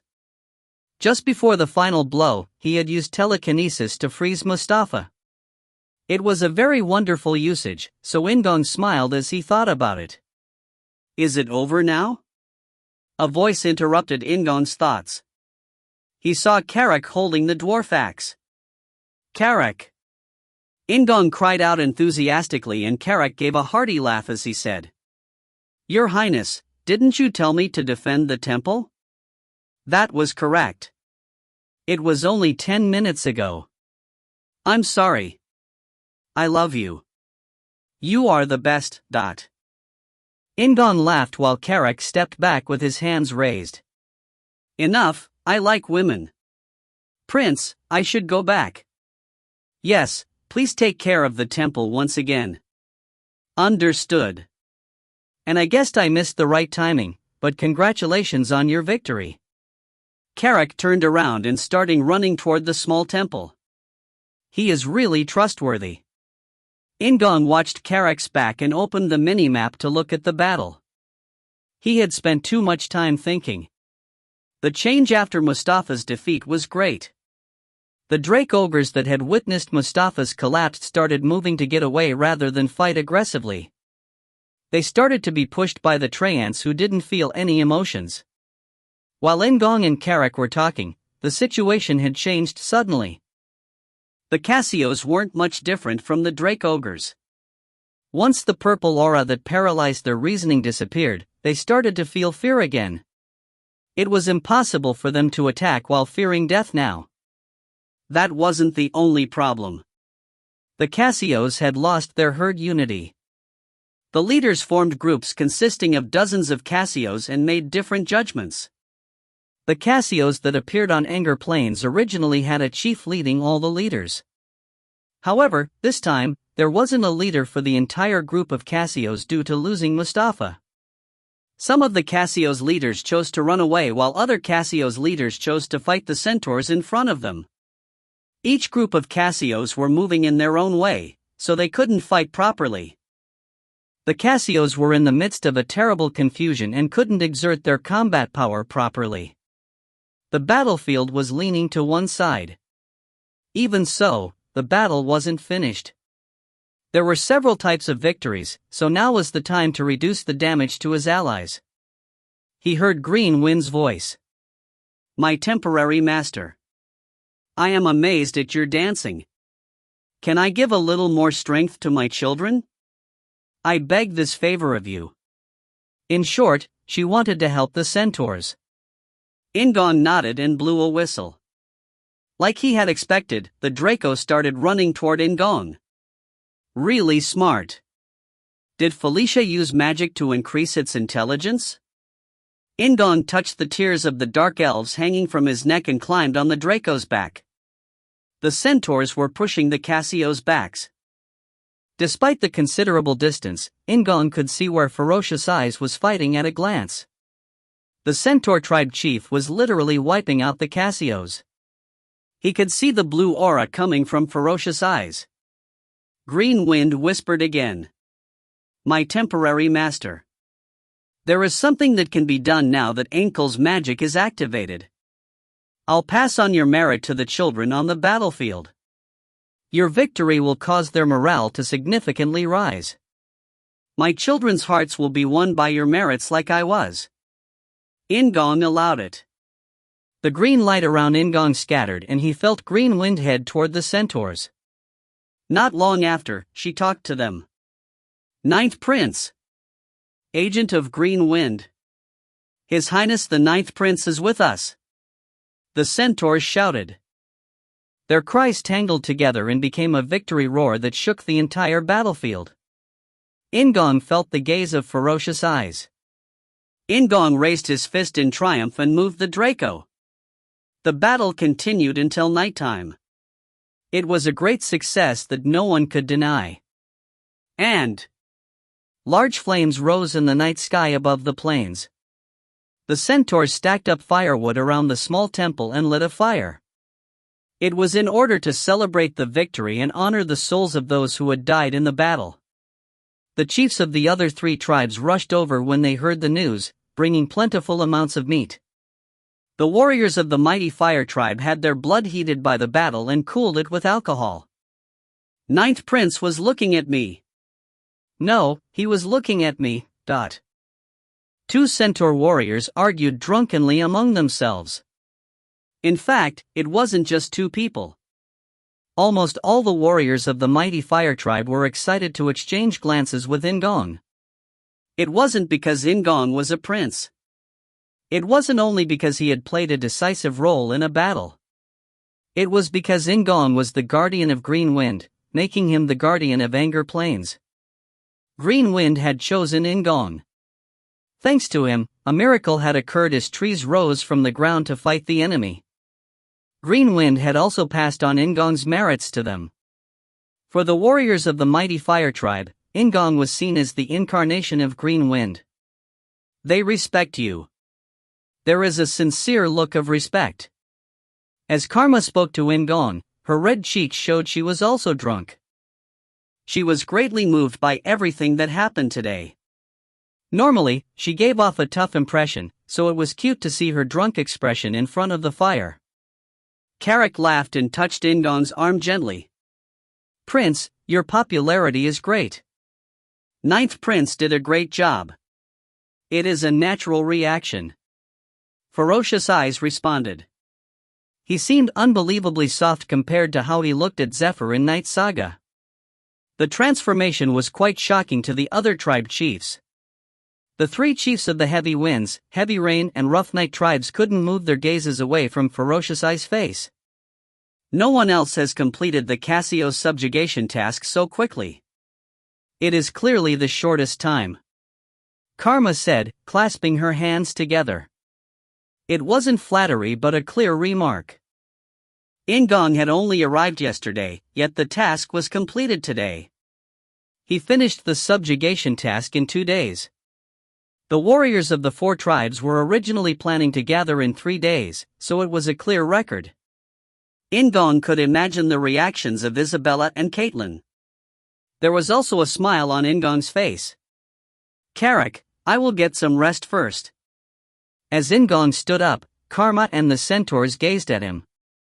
Ferocious Eyes looked regretful that In-gong was leaving so early, while the chiefs of the 3 tribes were amazed that Ferocious Eyes was making that look. Carrick maintained his composure and replied, "You had a hard time today, so sleep well.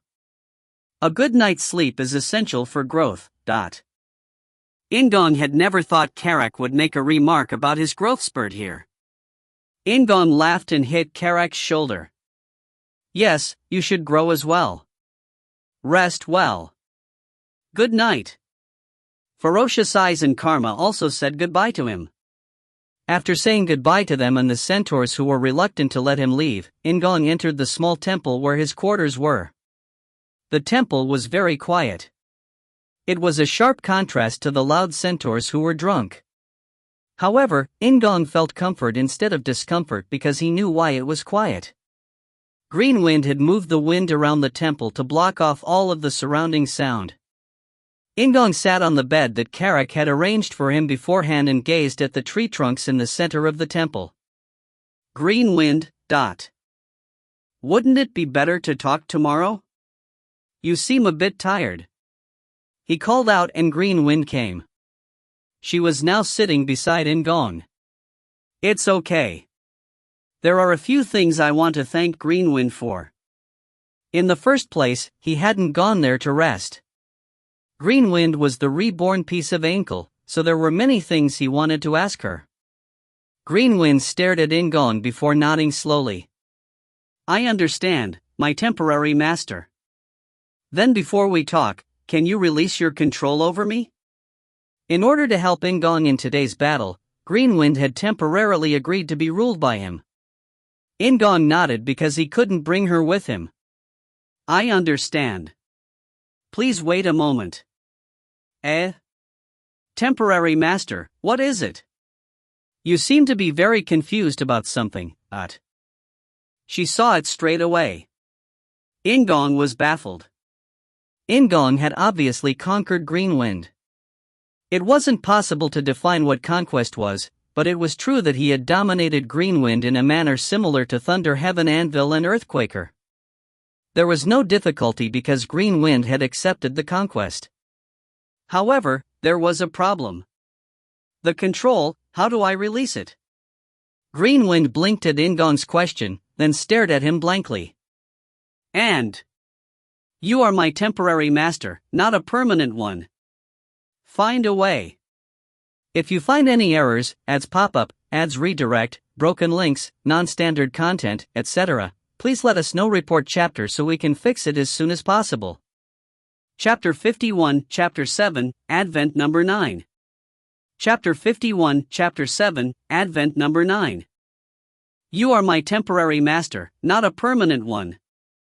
Find a way. Green Wind stood up and shouted. The wind blew around her as she was quite agitated and her green hair flew up like flames. In-gong waved his hands and cried out. Wait a minute. Just calm down. Understood. Green Windy responded promptly and really sat back down. In-gong coughed a few times before asking Green Wind. Green Wind, what is your current state? All the things In-gong had conquered so far didn't have a will, so it was impossible for them to speak. Due to that, In-gong didn't know exactly how he had conquered Green Wind. Green Wind looked up at In-gong with doe-like, clear eyes and said in a natural tone. I am yours. So, I have to submit to you. You can do whatever you please. Green Wind spoke casually, but In-gong's perspective was different. In-gong knew she was trying to calm down. Watch me. Instead of looking at Green Wind, In-gong stared at the tree trunks and took deep breaths. Okay. Let's talk again. Anyway, is it that uncomfortable to be dominated by me? Things have changed. It isn't about my abilities or status. I need to exist here as Green Wind. Green Wind stood up again and pointed at herself. My master, if I am gone, Anger Plains will lose its color. I am a piece of Watcher Ankle and the symbol of her magic on the Anger Plains. Watcher Ankle had 2 magic spells on Anger Plains. One was the magic of life that turned a desert into the Anger Plains, and the other was the magic to protect Anger Plains that In-gong used today. Green Wind had become a separate existence from Ankle, so she was separate from the protection magic, but the magic of life was different. She had kept watch over the Anger Plains for a long time and became closely related to the life magic that kept it green. She was like the biggest cog that kept a machine spinning precisely. In the first place, she was concentrating mostly on the magic of life and helping In-gong, instead of fighting the monsters directly. After hearing Green Wind's explanation, In-gong came up with the simplest solution. Well, okay. Then can't I just leave you behind at Anger Plains? You don't have to leave with me. The Thunderlight Anvil was left in its original spot and nothing else happened. In-gong had no intention of taking Green Wind if it would turn Anger Plains into a desert again. However, Green Wind, because greatly panicked by In-gong's words and her face seemed like someone losing their country. Master, are you planning on abandoning me? If he nodded, he would feel like a bad guy, as leave here was interpreted as abandoning her. Wait a minute. Green Wind, do you want to go with me? In response to In-gong's question, Queen Wind replied decisively, like there was nothing to think about. Whether it is temporary or permanent, you are still my master. It is natural to join you. It wasn't simply a matter of likes or dislikes. In the first place, she couldn't act separately from In-gong. Thinking about it, is this a spirit contract? In-gong examined Green Wind again. She had the appearance of a beautiful woman, but she wasn't a person. As Green Wind's name suggested, she seemed to be a wind spirit. Okay, well, it isn't a bad thing. It is good. She was a big help in today's battle. There was no reason for In-gong to resist. All that is left is solving the problem. In-gong was troubled and asked Green Wind, who was sitting next to him. Green Wind, you said that you are the magic symbol of Anger Plains? I did. Then can you make another presence to replace you? A new spinning cog would be created to fill in the absence caused by Green Wind. Green Wind started to think seriously about In-gong's idea. It seemed like she had never thought of creating something to replace her before. Actually, it would be strange if she had thought of it. She had been the guardian of Anger Plains for hundreds of years. She thought she would always maintain Anger Plains' greenness, so she hadn't thought of another existence. Some time passed and she frowned after pondering it for a while. It might be possible, but if I do that, I won't be very helpful to Master for a while. I will have to leave almost all my power behind on the Anger Plains.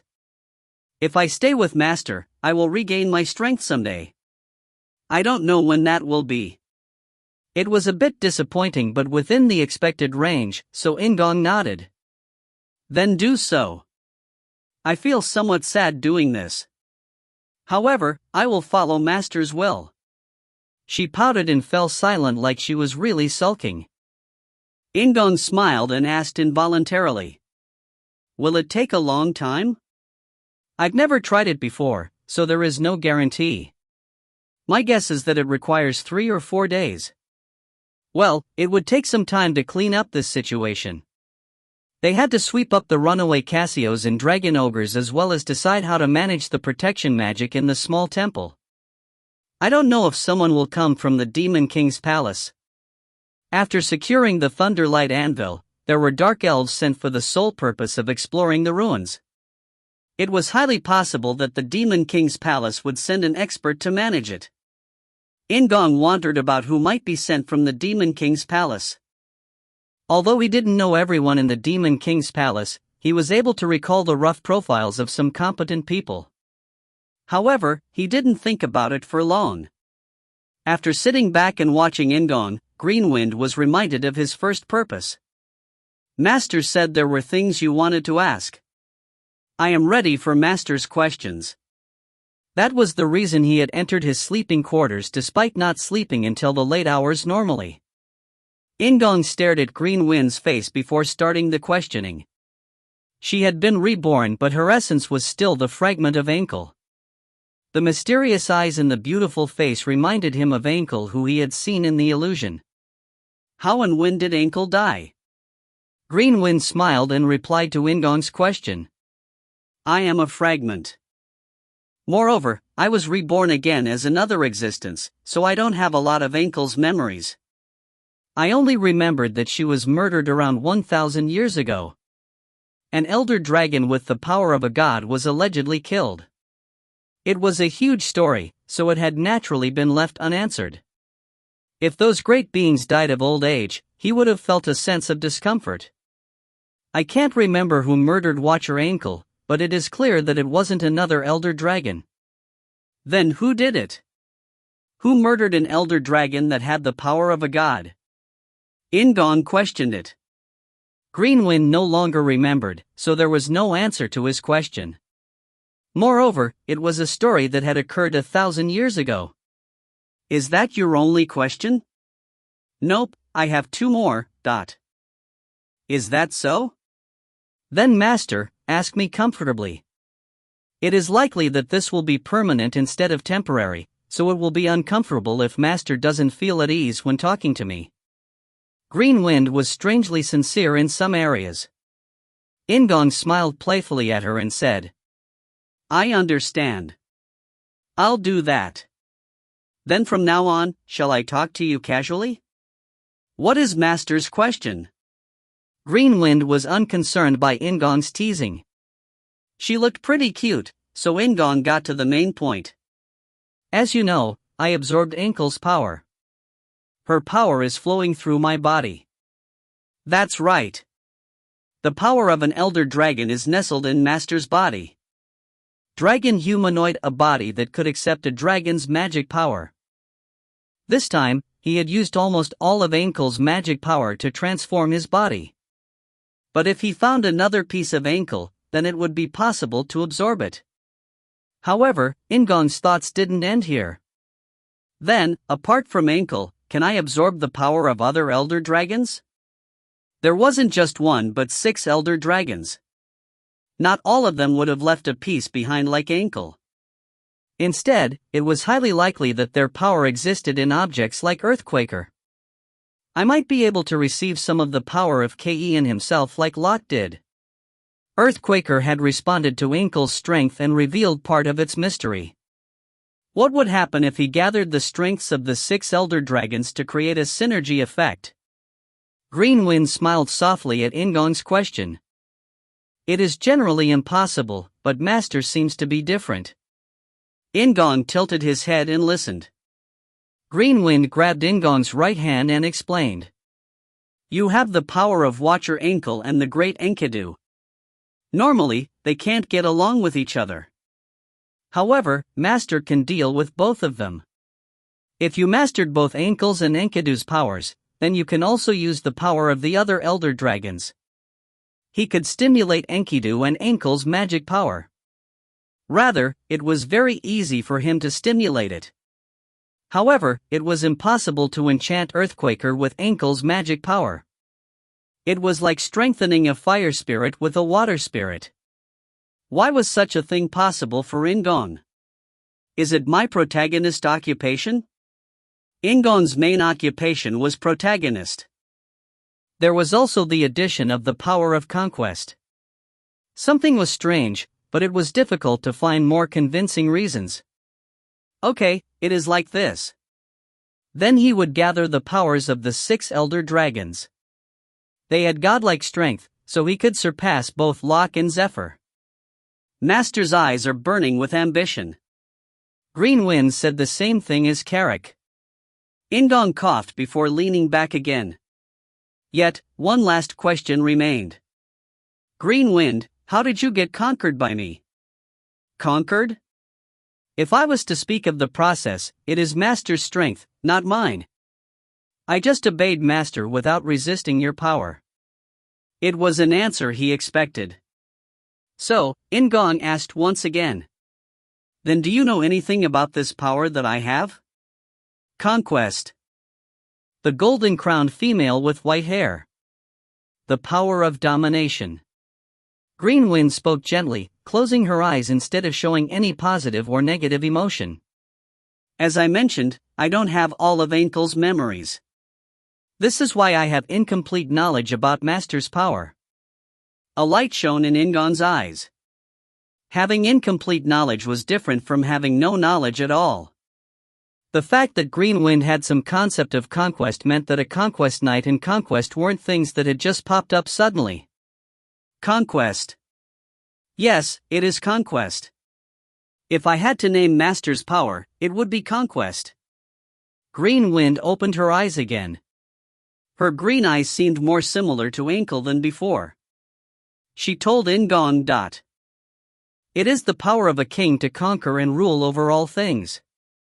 It is your strength. The conquest knight, born with the fate of a king. It wasn't Green Wind but In-gong's voice. In-gong's eyes widened. However, the conversation didn't continue any longer. After a moment, Green Wind, who had In-gong's eyes and voice, fell unconscious. Fortunately, it didn't seem like anything serious had happened to her. A king's strength. In-gong closed his eyes. He felt like he had just heard something extremely important. If you find any errors, ads pop up, ads redirect, broken links, non-standard content, etc., please let us know. Report chapter so we can fix it as soon as possible. Chapter 52, Chapter 8, Excavation. Chapter 52, Chapter 8, Excavation. In-gong opened his eyes slowly. His head was still blank as he woke up from his sleep. Prince, are you still asleep? A green sight entered his blurred vision, but it wasn't Green Wind's hair. Green Wind's voice wasn't so crude. Karak? The first thing he saw when he woke up in the bed was Karak.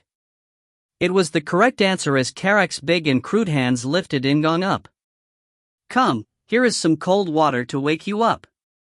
He always started his day with cold water. In-gong swallowed the cold water given by Karak and started waking up. It is almost lunchtime.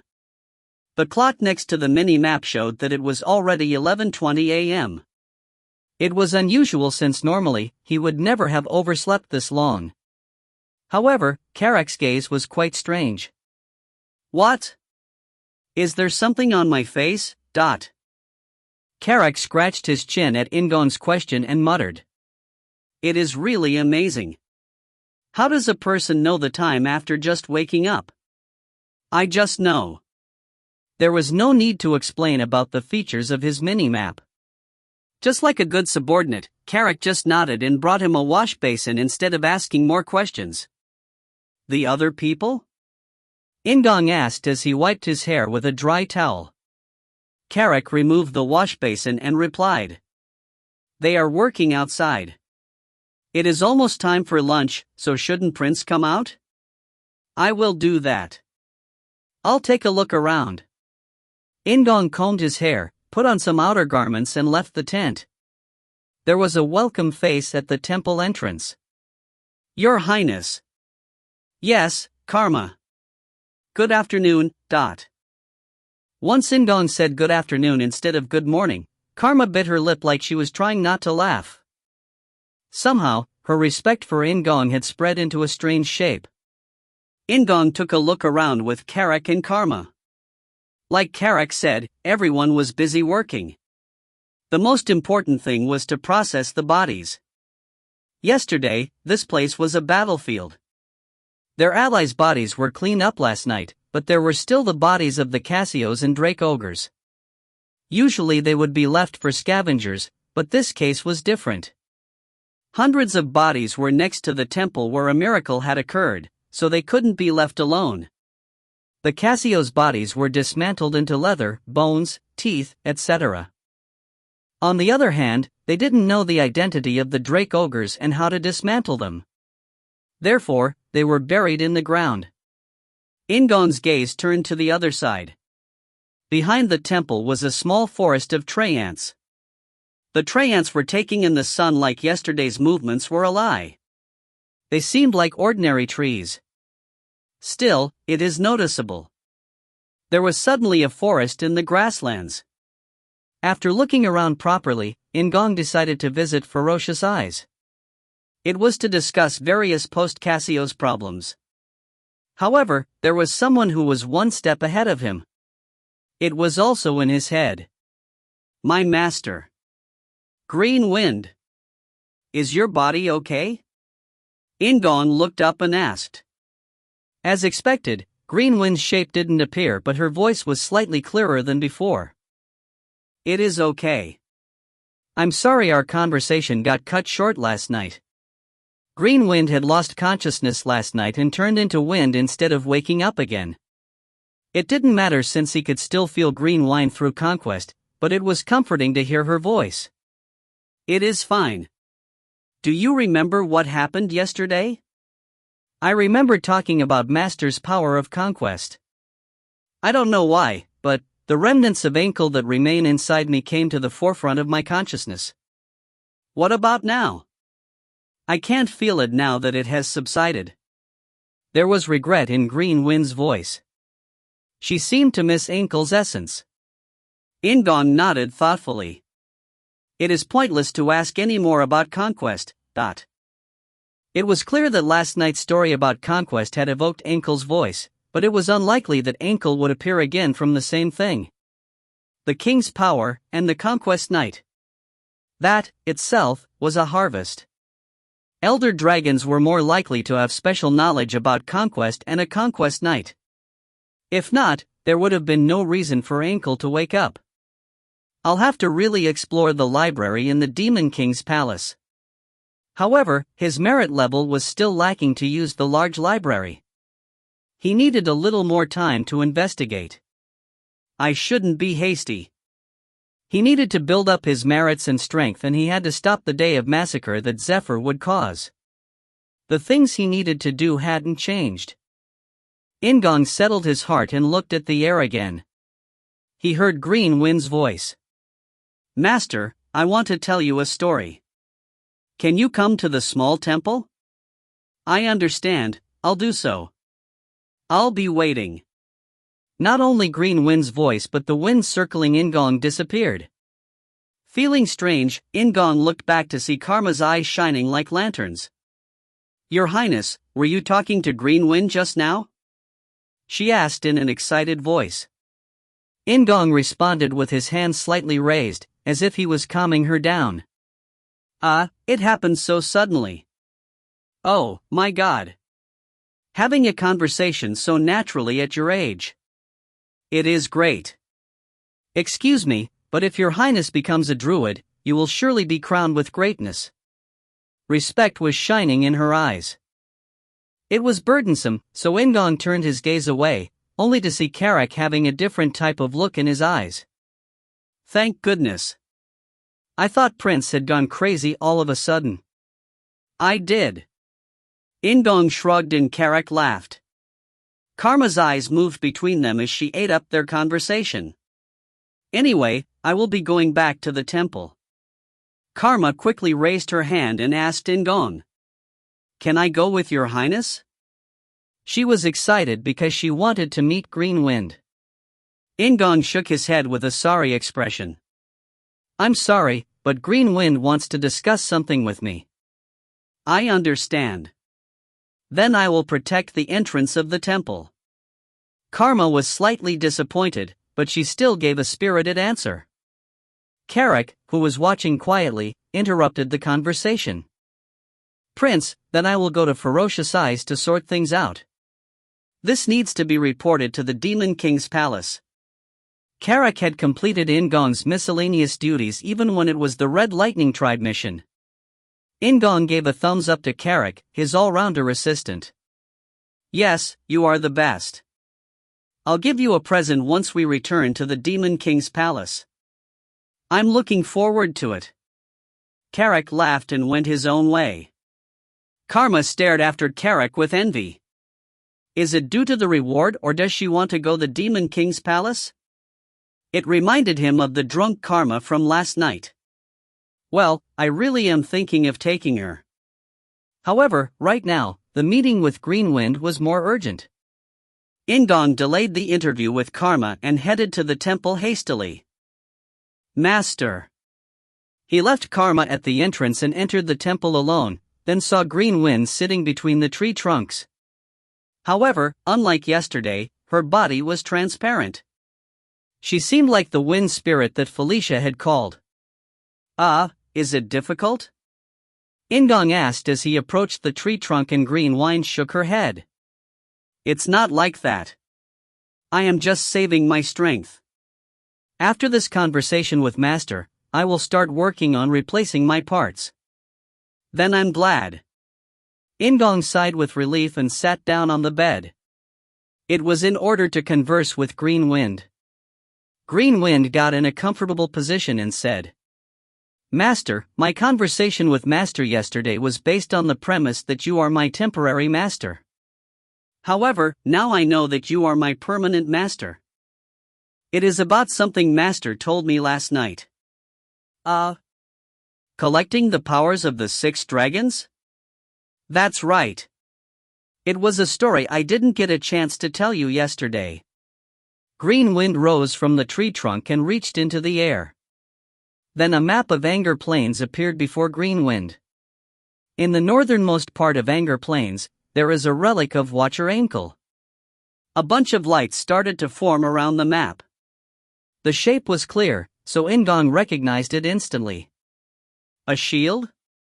That's right, it's Watcher Ankle's shield of life. Just like Master's Earthquaker, it contains the power of an elder dragon. It was a shield, but the shield had fairly colorful corners. There was a large green gem in the middle of a rhombus-shaped gray plate and pieces of ash-white metal bordering it. Greenwind pushed the map and shield to one side and told In-gong. It is a story from more than 1,000 years ago. Watcher Ankle gave the shield of life to the bravest and most righteous warrior among the centaurs. The warrior led the centaurs to fight against their enemies and won many victories, but he wasn't invincible. He was unharmed on the battlefield thanks to the shield of life, but he didn't carry the shield to his bed. He was killed while sleeping by a woman who coveted his shield. He thought it was a warm story about a warrior, yet there was a surprising ending. Greenwind ignored In-gong's confusion and continued, The shield of life is something that Ankle had given to the brave warrior. Due to this, no one other than the warrior can use or move the shield of life. In-gong nodded. It was the same with Earthquaker. The dwarves were unable to gain Enkidu's permission and were forced to leave Earthquaker behind in the dungeon.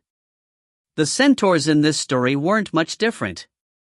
The warrior's loyal subordinates eventually abandoned the shield of life and returned.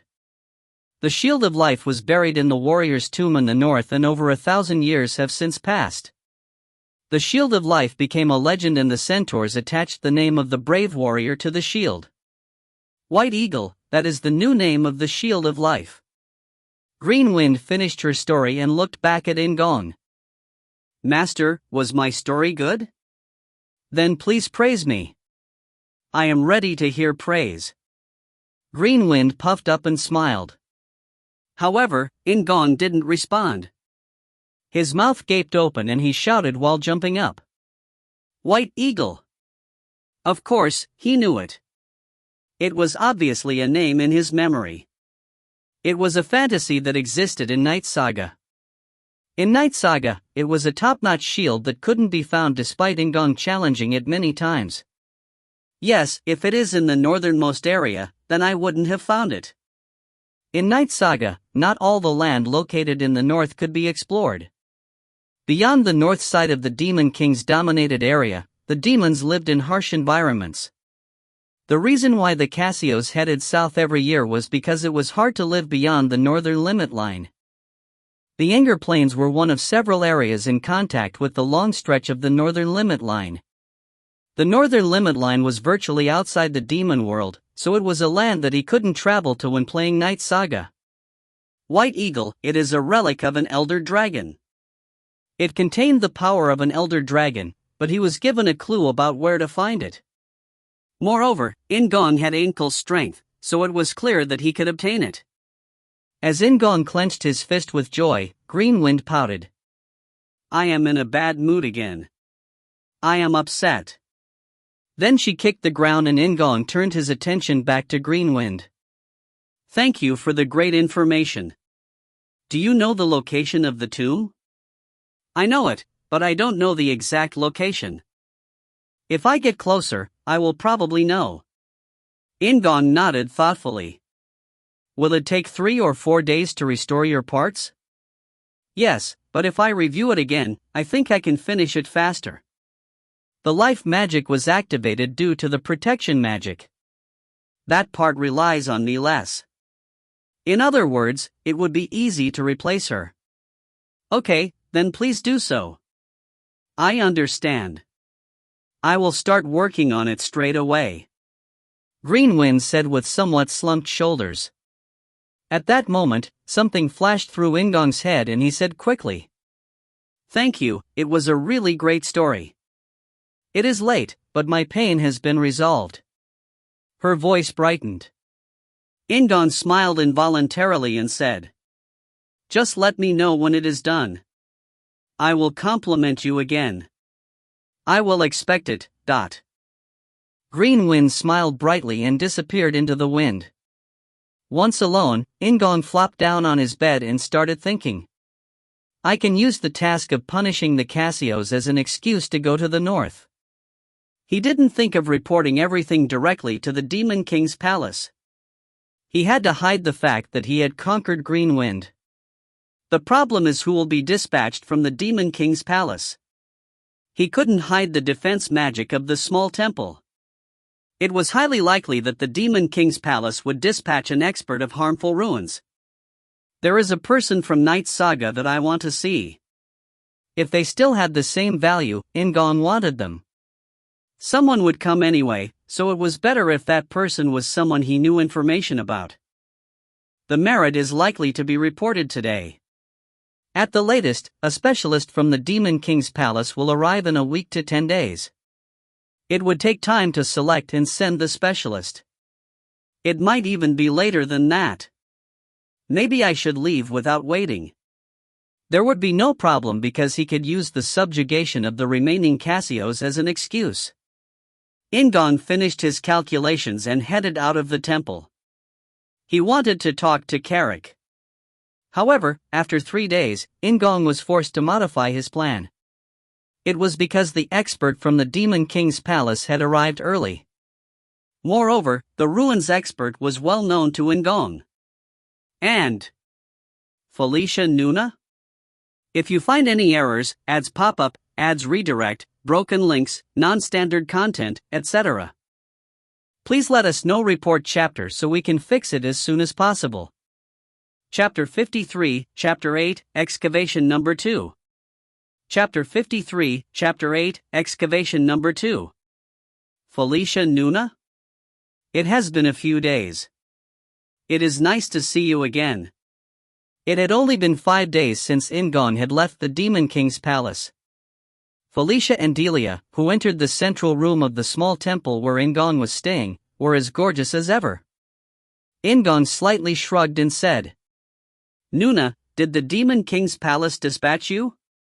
Yes, I volunteered. Felicia answered before sitting down on the bed. Delia stood quietly behind Felicia like a shadow. She planned this. He didn't know about Felicia's arrival until she came to the temple. This meant that Felicia had deliberately hidden her visit from him. She doesn't seem to have any bad intentions. Judging by her expression, it seemed she had wanted to surprise him as a joke. In-gong was familiar with Felicia, so he welcomed her appearance. However, a separate question still remained. What about the Thunder Light Anvil? Felicia had gone to the Jashuka Mountains to investigate the Thunder Light Anvil. She wouldn't have gone back to the Demon King's palace if it hadn't been for the court gathering. Felicia laughed at In-gong and crossed her legs. I wanted to go, but you ended up finishing it too early. They weren't just words. Felicia's eyes narrowed and she leaned her body forward.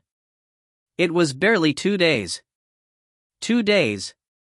Do you know that Chris and Caitlin haven't even left the Demon King's palace yet? The Cassios subjugation mission was one that normally took at least 15 days. Sometimes, it took more than a month. They had to keep track of the randomly moving Cassios. Yet the work this time had finished early. It was no wonder that Felicia and Caitlin hadn't left yet when word reached the Demon King's palace. Indeed, in Knight Saga, I normally stayed for at least a week after returning to the palace. It was unusual for In-gong to leave for a mission so early. In-gong nodded slowly as he was convinced by Felicia's words. Felicia uncrossed her legs, got up and approached In-gong. Shutra, right now, you're attracting a lot of attention. Her voice wasn't playful anymore. Rather, there was anxiety in her eyes. Honestly, the Cassios subjugation mission is a difficult task. It is an annual event, so there isn't a high awareness of it in the Demon King's palace. However, 2 days, that period is too short. The first mission was always eye-catching.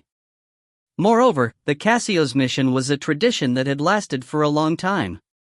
There were many who knew about the Cassios mission, so they had no choice but to be surprised about the 2-day period. Moreover, the contents of the mission are too different from the usual. It has grabbed people's attention. Drake ogres had appeared among the Cassios.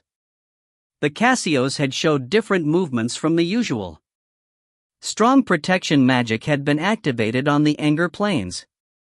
Just one of these was enough to attract attention, and all of these were combined in a period of 2 days. The 3 things combined in a 2-day period wasn't meaningless, but the important thing was the reaction of the people. It is a shock after the court gathering, which was only a few days ago. Everyone was curious about you, and now you've thrown them something else.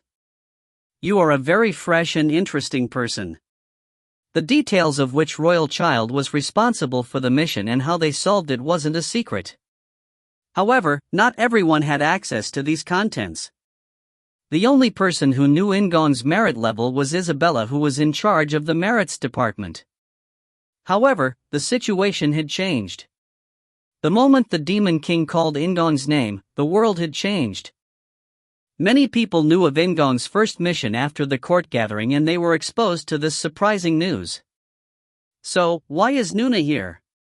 Felicia was embarrassed at In-gong's words, and she turned her gaze to another place. Covering her face with a hand fan that she pulled out of nowhere, she said, "Well, the other people would try to spy on you or take a bite out of you." So, she had volunteered. It was to protect In-gong from any malice. In-gong was sincerely touched and sent Felicia a warm gaze. That made it harder for Felicia to look at him. She looked around with embarrassment and continued speaking. "That's not all. I am also interested in the magic of this temple that you have activated. There is also the purple light that wrapped around the Cassios." "That's right, those are the reasons. That is why I volunteered." "Thank you." In-gong replied honestly, and Felicia's ears started turning red. She sat back down on the bed and started talking about something else. "Did the tears of a dark elf help when you were fighting enemies?" "Of course. It gave me a chance to win." It wasn't just flattery but true words. The tears of a dark elf had completely blocked Mustafa's mental attack, creating a gap for him to call Carrick. After In-gong finished talking, Felicia laughed with a very pleased expression.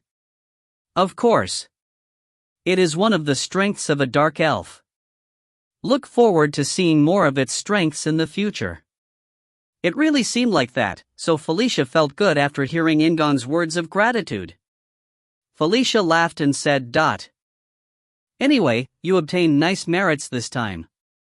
As I said earlier, it is the usual Cassios subjugation mission, but the contents are completely different. If the temple can be used to defend anger planes from now on, then the merit will become bigger."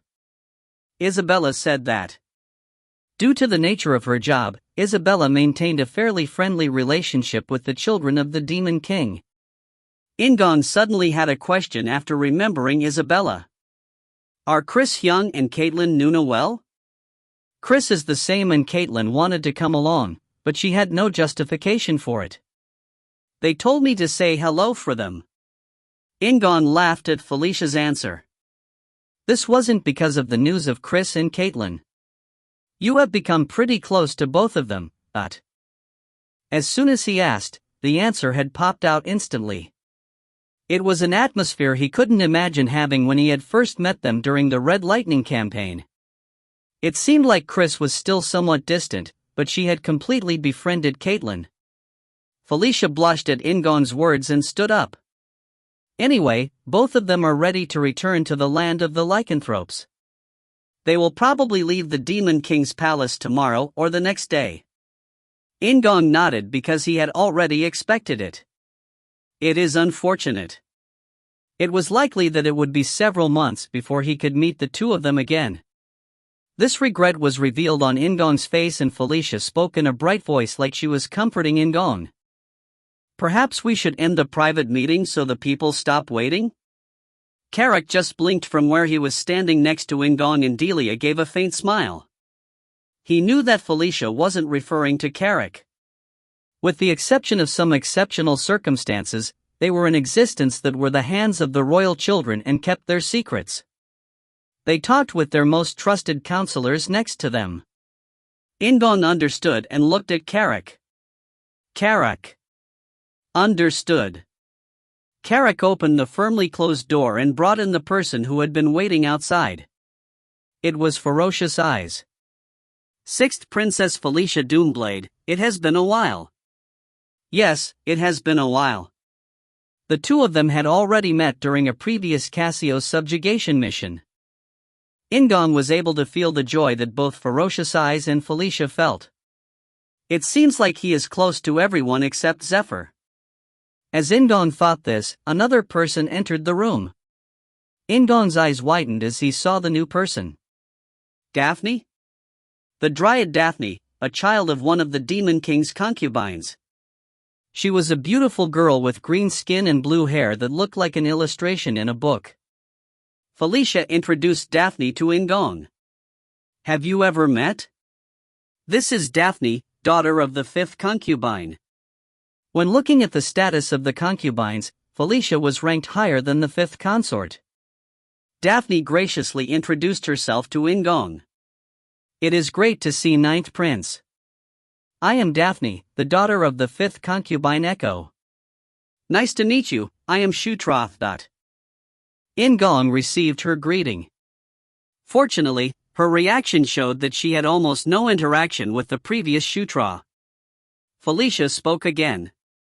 This work is also related to the Guardian of Anger Plains. She is a very talented druid. She will be very helpful. Yes, she is certainly a competent druid. Among the children of the concubines, she was one of the best 3 talents that he wanted to get his hands on.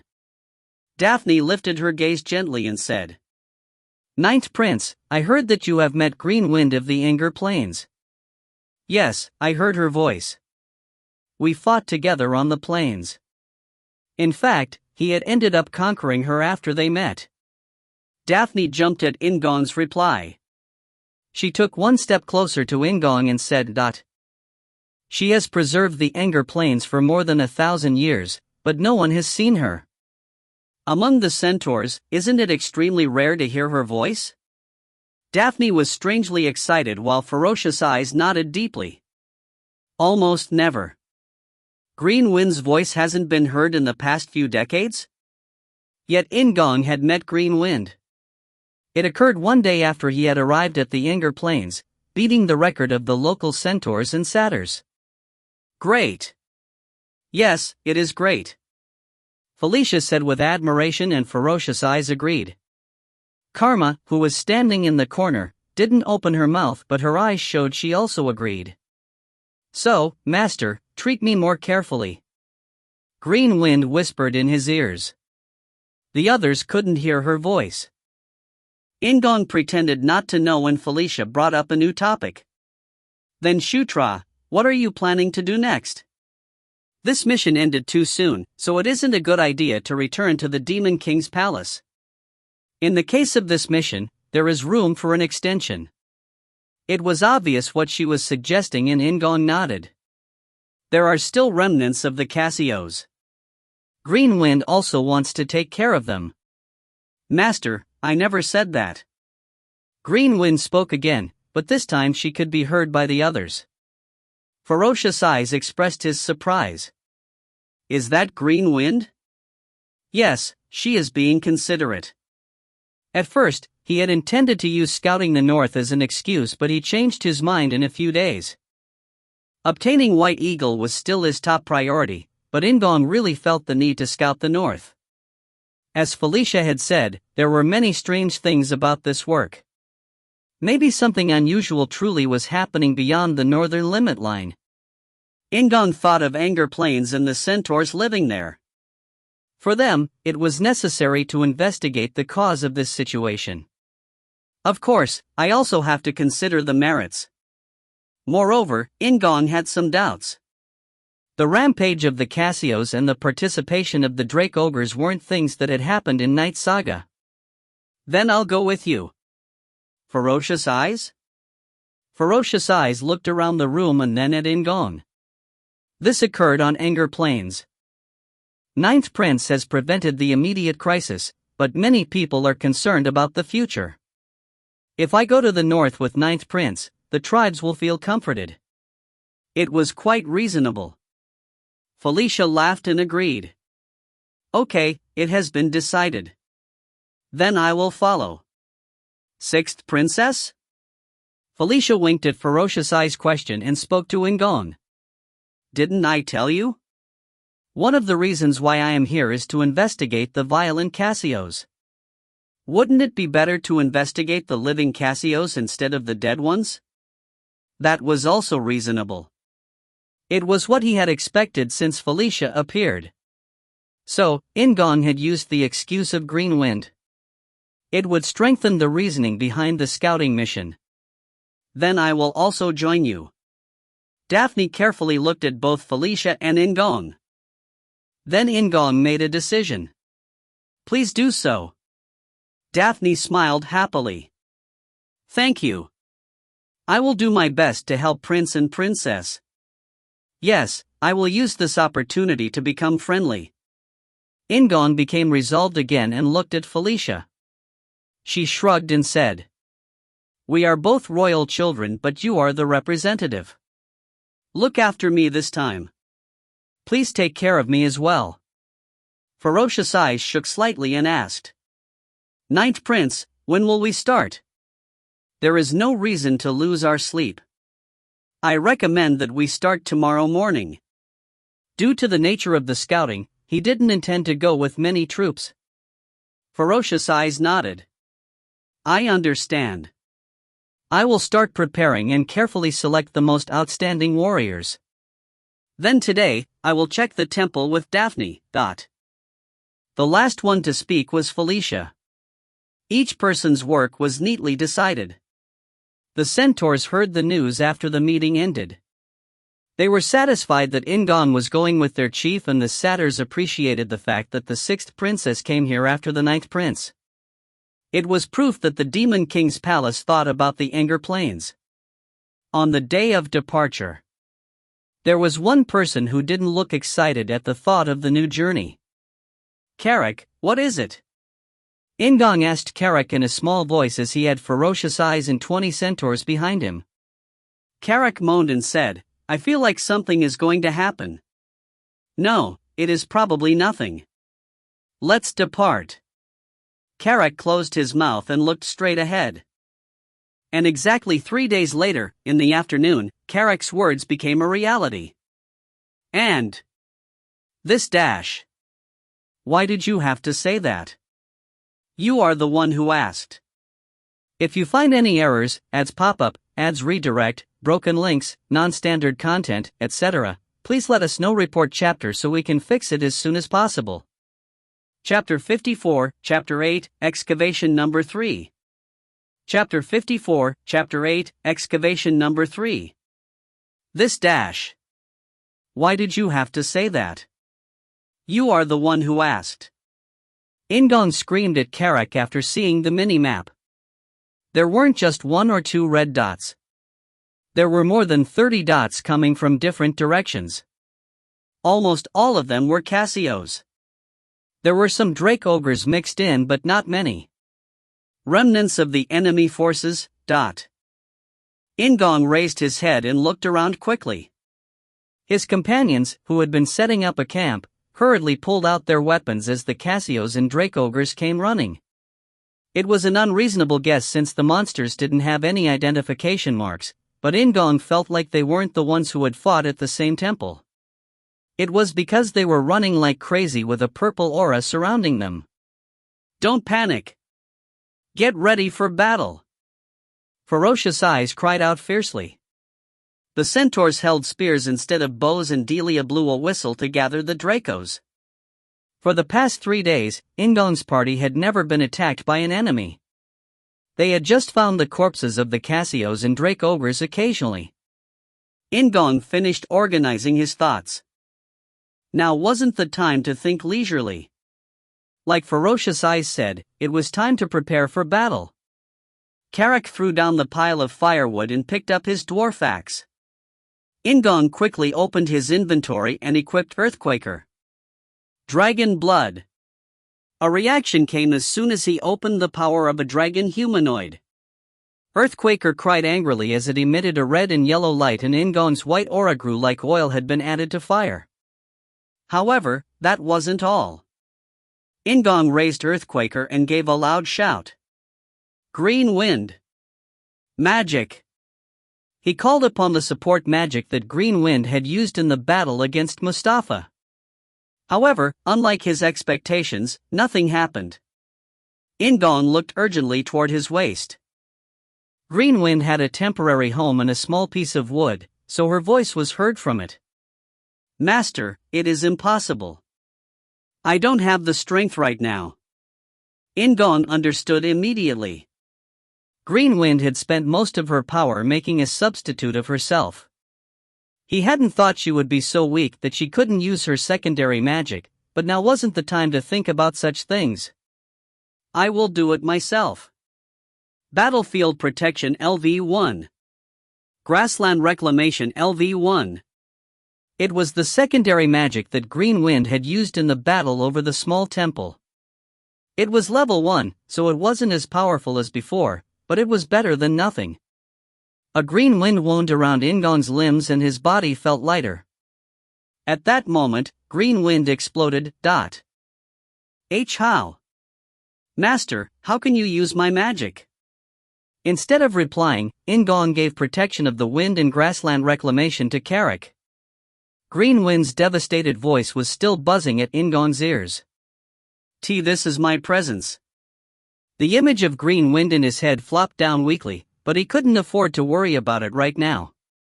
The centaurs at the edge were on the verge of collapsing under the Cassios.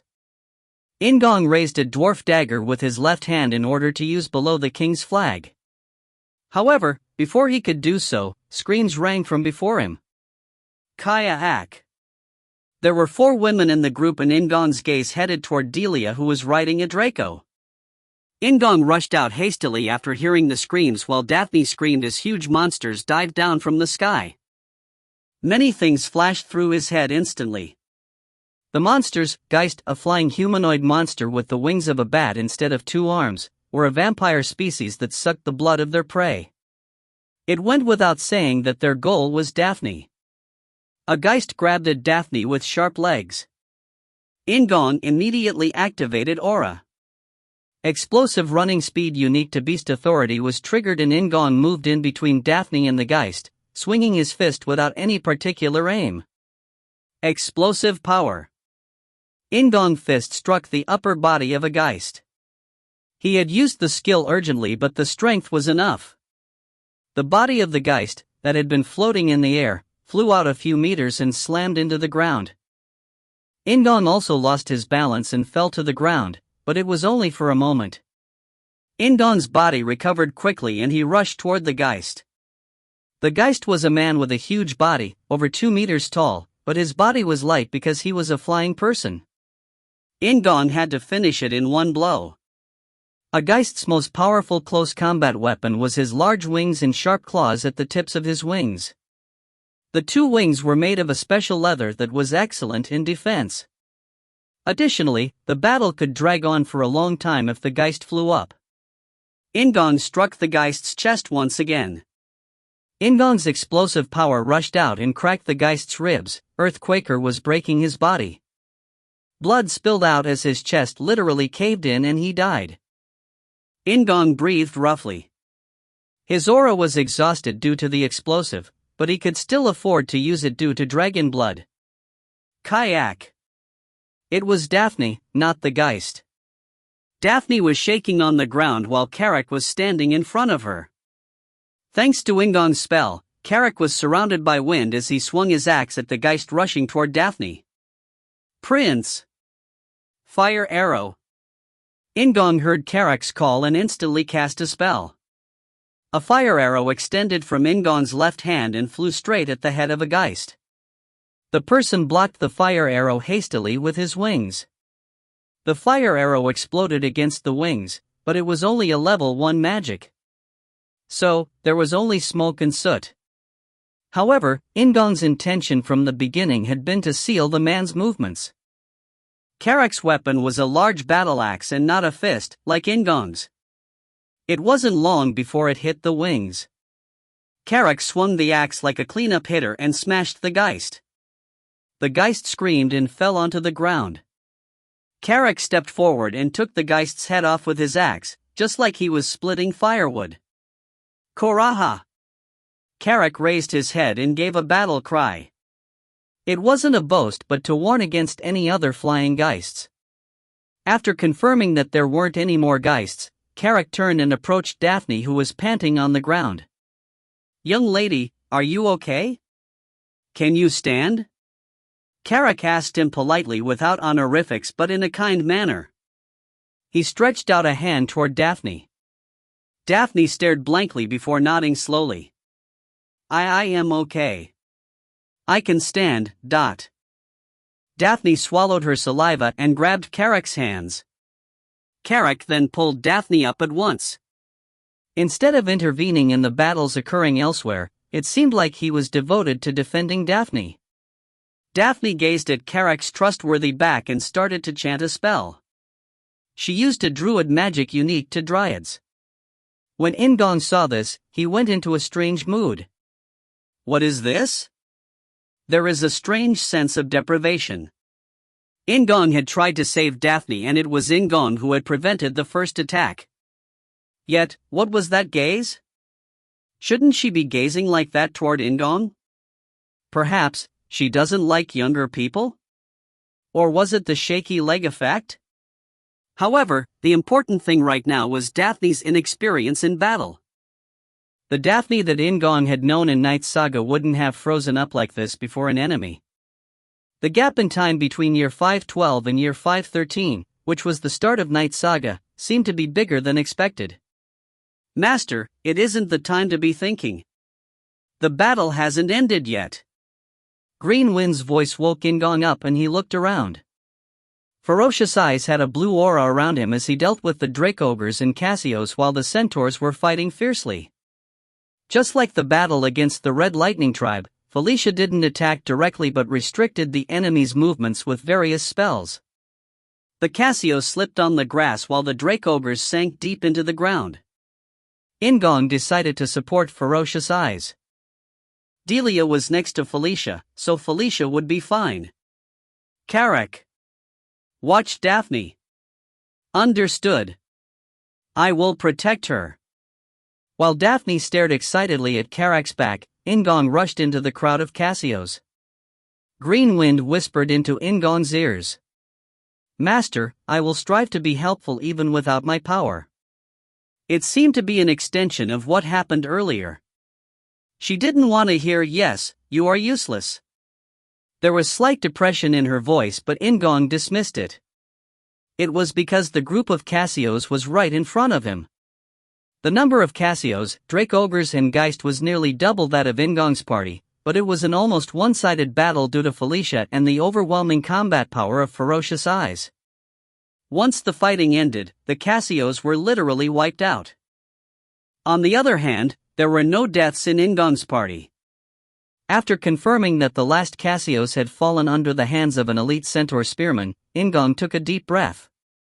The battle time itself was short, but he had a lot of fatigue because he had to focus on the battle. Dragon blood ended and Earthquaker was returned to his inventory. Then he belatedly recalled Green Wind's words. "Thank you, that was great help. You were very helpful. Thank you for telling me that. Although you are a bit harsh, Master is a good master." In-gong laughed after hearing her voice mixed with relief, resentment, and gratitude. She had lived alone for many years, so she seemed to have a lot of pride. After finishing talking to Green Wind, In-gong headed towards Daphne and Carrick. "Daphne, are you okay?" Daphne responded quickly to In-gong's question. "I'm okay. Thank you for saving me." Her movements and voice were stiff, so it seemed like the effects of the battle were still with her. "I'm glad that you are okay. Can you help with the treatment of the injured?" "I understand." Daphne ran instantly towards the centaurs. Although there weren't any casualties, there were some injuries that could cause death or loss of limbs if not treated. As Daphne left, Carrick spoke to In-gong. "I didn't know that this was her first encounter." "Huh?" That young lady said it. She was in shock throughout the battle. Daphne was 16 years old. The children of the Demon King usually performed missions from their early teens, but the children of the concubines were different. If they didn't volunteer, they didn't need to participate in any combat missions. In-gong watched Daphne as she used recovery magic on the centaurs. Certainly, signs of shock could still be seen. "Your eyes are good. You must have noticed quicker." Carrick smiled and looked In-gong up and down. It seemed like he was looking for any signs of injuries. Then a voice was heard from behind In-gong and Carrick. "Shutra, should I be jealous that you protected Daphne?" The owner of the voice was Felicia. In-gong shrugged and replied. Delia was next to Nuna. Both Delia and Felicia laughed. Felicia moved closer to In-gong and said, "Your strength was great. Did you become stronger?" "Thank you." During the 3 days traveling together, In-gong had told Felicia about Earthquaker. There was a high possibility of a combat situation in the north. Therefore, he couldn't avoid using Earthquaker as that would cause a sharp decline in his combat strength. In-gong had thought of some excuses, including that it was a relic of the fifth queen. However, in the end, he told her honestly that it was a weapon he had found in the same dungeon as the Thunderlight Anvil. He omitted that it contained Enkidu's strength, but it was still the truth. At first, Felicia seemed somewhat upset, but that disappeared when In-gong apologized sincerely. In fact, what he had done was quite common among the children of the Demon King. As a specialist in ruins exploration, Felicia had gone to many sites and secretly taken many relics. She couldn't persecute In-gong for something she had done as well. Felicia was more upset that In-gong had hidden this fact, that he had acquired Earthquaker, from her. There were factions among the royal children and subtle alliances between the different factions. Of course, it wasn't really important, but information was often hidden. Felicia didn't want to be in that type of bad relationship with In-gong, and it was the same for In-gong as well. I am glad that it turned out well. He was determined to form a close relationship with Felicia. While Felicia and In-gong were exchanging regards, Delia and Carrick were speaking to each other. Ferocious eyes neared the four people. Ninth Prince, Sixth Princess, once the wounded soldiers are treated, we should move. It definitely wasn't good to stay in one place after being attacked. Yes, let's do that. I will leave this place to Chief. Ferocious Eyes' gaze moved from Felicia to In-gong. In-gong nodded and Ferocious Eyes ordered the centaurs to leave. After 30 minutes of traveling, the group set up camp next to some collapsed stone walls. Naturally, In-gong and Felicia were next to Ferocious Eyes. Felicia spoke first. Those guys, they were covered in a purple aura? Does Nuna know what it is? Felicia folded her arms at In-gong's question and replied. I can't say outright, but it was a really ominous aura. It felt like I was facing a curse magic. Curse? Yes, a curse. Thanks to the purple energy, they became stronger, but their health was being exhausted. It is like raising strength by reducing life expectancy. Their emotions were also mentally neutered. It can only be seen as a curse. Felicia was a competent magician, but she couldn't figure out anything else. In-gong looked at Ferocious Eyes. Ferocious Eyes, it seems like the ones who fought at the temple aren't the only ones. I thought so as well. The Geist are monsters that are hard to find on the Anger Plains. There were more monsters apart from the ones who attacked the small temple. Perhaps, there were also more monsters, like Mustafa, who could use the purple energy. Ferocious Eyes closed his eyes and said in a heavy voice. Maybe there will be a second attack. Usually, the Cassios would come all at once, but everything was different this time. In-gong recalled the group of Cassios he had met on the first day he arrived at Anger Plains. The appearance might have been a strategic move for the centaurs to head in the wrong northwest direction, instead of going to the northeast where the small temple was. If so, such an action wouldn't have been directed by Mustafa. There was a bigger pattern behind Mustafa. And there is one more thing. How did they figure out the true value of the small temple? The centaurs, who lived on Anger Plains with Green Wind as their guardian, hadn't known about it. In-gong had many questions. Felicia pressed a hand against her temples like her head hurt and spoke to Ferocious Eyes. It is worth going a bit further north, but what about defense? I will send a few people back. The warriors of the other tribes haven't been dismissed yet. After the Cassios were blocked, the tribes were going to scatter back to where they lived. However, now wasn't the time for that. Go to the north. We should go at least to the northern limit line. Something will be there. Right now, we need information. Felicia said and In-gong nodded. They had no intention of running away. In-gong had to find White Eagle in the north and obtain information. Raising his head, In-gong looked towards the north. If you find any errors, ads pop up, ads redirect, broken links, non-standard content, etc., please let us know. Report chapter so we can fix it as soon as possible. Chapter 55, Chapter 8, Excavation Number 4. Chapter 55, Chapter 8, Excavation Number 4. The Anger Plains were very wide. Even the centaurs, who were very fast, needed a considerable amount of time to get from one end to the other end of Anger Plains. Traveling from the south to the north, the elevation increased as they headed north.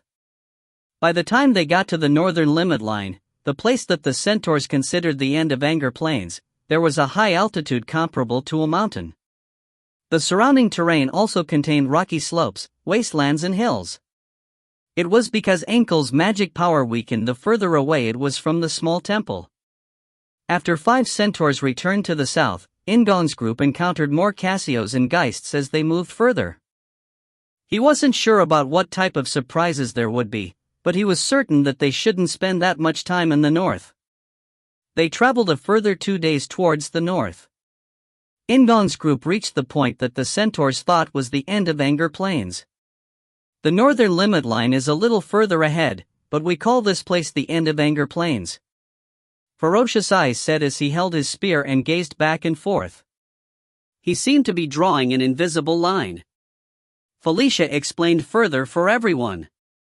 The centaurs moved from season to season and the northernmost settlement is here.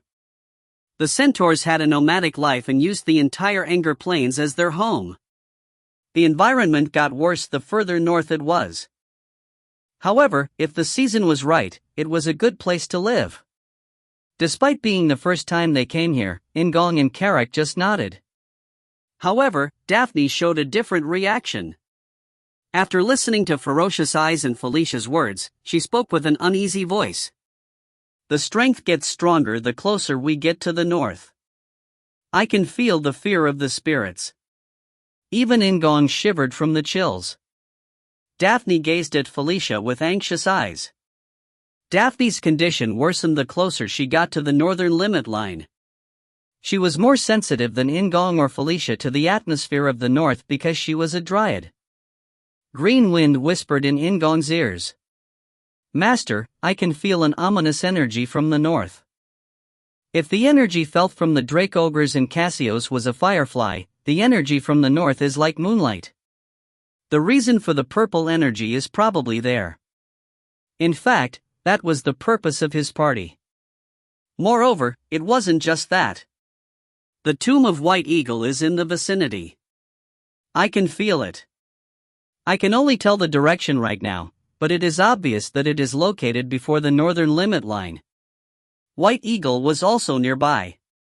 They reached the de facto end of the Anger Plains, but they had to go a little further north. Carrick, who was unable to hear Green Wind's voice, turned around and asked, "What do you want to do? We haven't found anything special for 2 or 3 days. Should we keep going?" Delia used to frown at Carrick's rudeness, but she was used to it now and just waited for Felicia's reply. Felicia turned away from the north and said, "It is dangerous, but is it okay to go back without confirming after feeling something so blatantly ominous?" If they were going to return, what was the point of coming here in the first place? Ferocious Eyes lifted a spear and pointed to the northwest. "If we go that way, there is a watchtower built by my ancestors. It is somewhat collapsed, but it was originally made to watch the northern limit line. If we don't get a clue when we go there, then we will return." "Master, that is almost the same direction as White Eagle," Green Wind added. White Eagle had been used by a brave centaur warrior who fought at the northern limit line. It was natural for his grave to be near the watchtower. "What is the distance?" Ferocious Eyes visualized it in his head and replied to In-gong's question. "If we move at the current speed, we will arrive in an hour." It was early afternoon, so that distance was sufficient to visit. "I will follow your judgment. Like I said before, you are the leader of this operation on Anger Plains," Felicia told In-gong. She didn't want the burden, so she looked elsewhere. In-gong nodded. "Okay, let's go there." "I understand. I will take the lead." Ferocious Eyes and the centaurs started to move at the same time. In particular, Karma moved next to Ferocious Eyes since her role was a guide. In-gong turned the Draco towards that direction when he suddenly asked Carrick, "What is it?" He had a strange look on his face.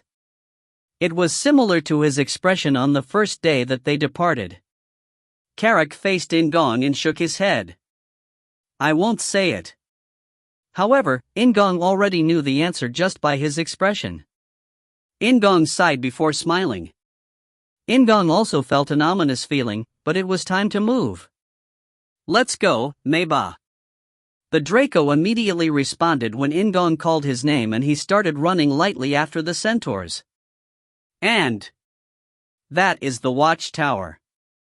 Just as Ferocious Eyes said, they ran for an hour and saw a watchtower in the middle of steep mountains that stretched out like a folding screen. The outer wall was severely damaged and one side was completely stuck to the stone mountain. In the first place, it seemed to be a building made for the mountain. "Let's go up." Fortunately, the stairs were wide enough for the centaurs and Dracos to climb up. Ferocious Eyes went up first to check the dangers and everyone else followed. The watchtower was bigger than expected and the height of the top floor was at least 10 meters. In-gong swallowed as he moved closer to an outer wall. A cold, dry wind blew against his cheeks. With the instincts of a creature, he looked at one specific point. Not only In-gong but everyone close to the outer wall was watching a single place. There was something in a spot hundreds of meters away. It was a huge purple flame, and the various monsters around it were engulfed in a small purple aura. There seemed to be more than 200 creatures. Greenwind had said that the flame was the source of her ominous feeling. He heard a low scream the moment his intuition felt something.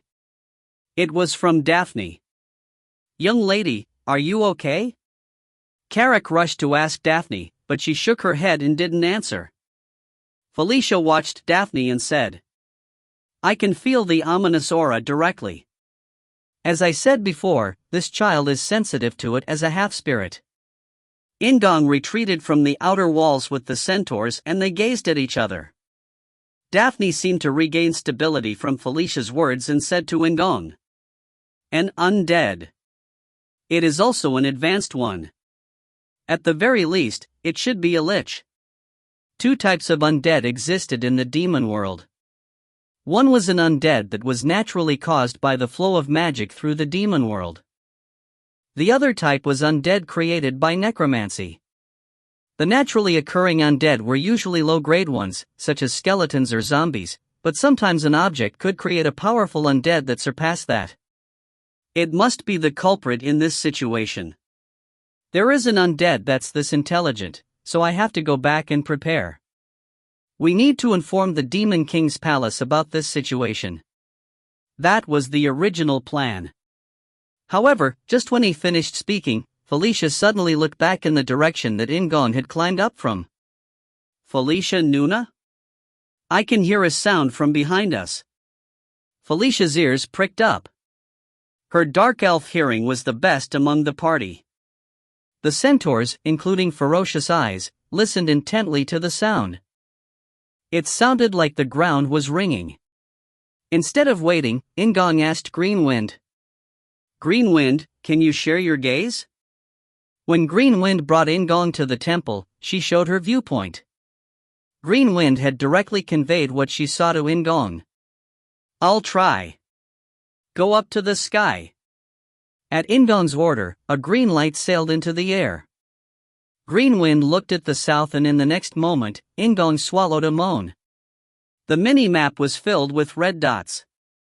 Thanks to the shared view of Greenwind, red dots endlessly appeared inside the extended range. "Shutra? We're surrounded." In-gong cried out after coming to a realization. From the beginning, it had all been a trap. A large number of monsters, including Cassios, had been hidden from In-gong's party throughout the north.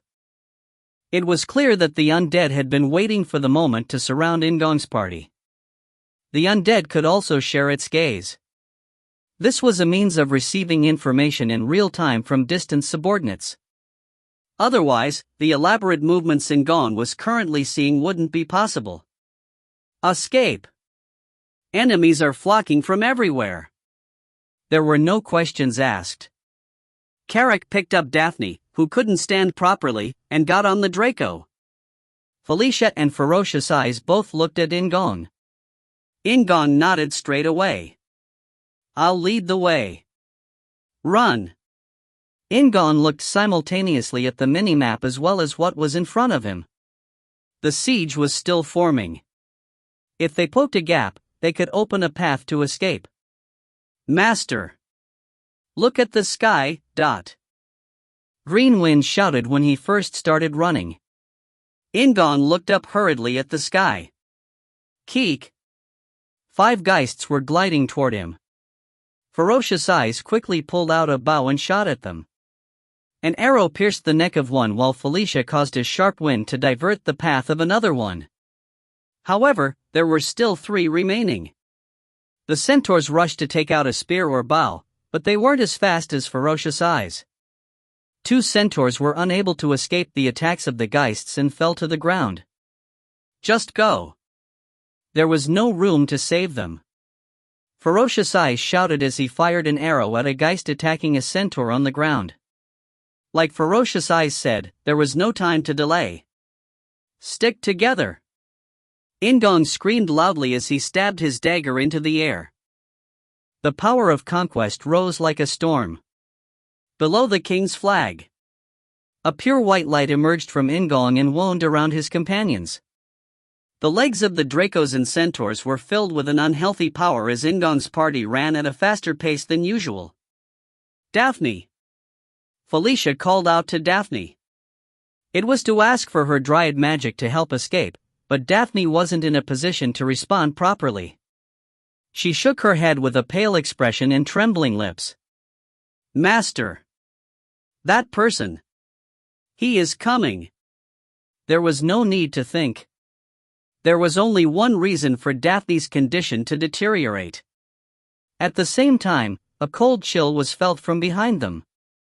One of the centaurs couldn't resist the anxiety and turned around, only to let out a moan. A huge undead with a purple aura around him was traveling through the air on a phantom steed.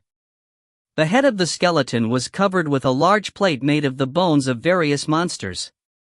The armor around his body was made of bones and his hands held a black sword. He was a monster that could be seen as both a warrior and magician. At first glance, he was a huge 5-meter-tall skeleton knight on a phantom steed. The man wearing black armor blew a horn, making bizarre noises fill the air. He was still quite a distance away, but it seemed like he would catch up after a little while. In-gong looked at the mini-map. The red dots didn't show a completely unified movement, so the control wasn't complete. They weren't moving following the path of In-gong's group but were moving as commanded. Find the weakest spot. The moment that In-gong thought so, "Koraha!" Carrick shouted towards the sky. The geists were once again flocking in droves. Ferocious eyes in the centaurs shot a series of arrows, causing many of them to fall. However, that didn't slow them down. Furthermore, the surviving Cassios were blindly rushing at the party. A few centaurs were trapped by them. The encirclement was narrowing. Every time the party had to take care of the geists, they slowed down while the huge undead was still behind them. Finally, they could see the monsters surrounding them with the naked eye. In addition to the group of Cassios that were surrounded by a purple aura, there were monsters like zombies and skeletons. Would they be able to escape? It was possible if they broke through this siege. Kwang! There was a roar and the formation of In-gong's party collapsed. The huge undead had reached within 20 meters of the party and cast a spell. A huge blaze of fire poured from the sky and the explosion swallowed up a few centaurs. The giant undead fired another ball of fire. This time, he aimed toward the front of In-gong's party and the Dracos stopped with surprise. The Draco carrying Carrick and Daphne fell to the ground. The centaurs weren't killed but most of them weren't able to run. A decision was needed. In-gong and Felicia exchanged glances. With no more words needing to be said, Felicia summoned the fire and wind spirits in both hands. A barrier made of giant flames was created in front of them. The wind spirit adjusted the size of the firewall and the direction it spread. It was a barrier that prevented them from retreating but also stopped the monsters surrounding them. In-gong jumped down from the Draco and equipped Earthquaker. "Master! Do you mean to fight?" After Mustafa was destroyed, the monsters who lost the purple aura were mentally confused and their combat power deteriorated. Then there was only one way to survive the huge encirclement. Defeat the giant undead. If he was killed, that purple aura would disappear and the encirclement would collapse. Dragon blood. The power of the dragon humanoid. Earthquaker growled and entered its battle form as a white aura rose from In-gong's body like flames. If you find any errors, ads pop-up, ads redirect, broken links, non-standard content, etc., please let us know. Report chapter so we can fix it as soon as possible. Chapter 56, Chapter 8, Excavation Number 5. Chapter 56, Chapter 8, Excavation Number 5. Carrick knew his role. He lifted his battle axe while Karma swallowed her saliva and glared at the undead skeleton knight in the sky. Daphne was still shaking, but she was moving her mouth endlessly, pouring all her strength into a spell. The Dryad's blessing covered the entire party, including below the king's flag. Activation LV1 has been learnt. Although In-gong hadn't activated the magic, he sensed that the spell Daphne used was at a much higher level. It was like receiving heal when Felicia had used massive heal. The magic being used was an evolved form for the activation skill. Spirit Enlightenment. It was a buff skill that raised all the stats using the power of the most suitable spirit. In-gong felt the spirit of life and spirit of wind enter him. In Knight Saga, only one spirit could nestle in a body at the same time. However, thanks to protagonist body, the powers of two different spirits could rest in In-gong's body. The power of his body rose. It was the same for Ferocious Eyes, Carrick, Felicia, and the others. As Carrick was filled with strength, he grabbed the battle axe and stood in front of Daphne. Ferocious Eyes held a spear instead of a bow and activated his blue aura while the centaurs called out Green Wind's name. The giant undead, Bakarova, looked down at In-gong's party and smiled. He had the face of a skeleton, but his emotions were displayed vividly. As he looked down on his prey, it was arrogance that was shown. Bakarova jumped down from his ride and hit the ground. Thanks to the huge weight, the shaking of the ground was loud as the skeleton knight stood up. In-gong could clearly see the height difference now that they were on even footing. Moreover, the purple energy around his body was much stronger than Mustafa. In-gong felt like he would be cut just facing him. However, he had to fight. It felt like just yesterday that he had been fighting orcs, but now, he had to face this monster. Indeed, a protagonist. In-gong didn't hesitate to think nonsense in order to get rid of this excessive tension. Following dragon blood and activation, the magic of Green Wind was added and he used below the king's flag once again. The flag of white light floated behind In-gong and a white light surrounded all the people in the vicinity. Daphne's complexion became better and the centaurs, who had been barely able to face Bakarova, gained some bravery. Using below the king's flag twice exhausted him mentally, but In-gong endured it. Now, there was only one thing left. Grassland warriors. Go! Ferocious Eyes shouted angrily and charged toward Bakarova. The centaurs ran toward the skeleton while Karma retreated to the rear with Daphne. Carrick looked toward Felicia and Delia nodded from beside her.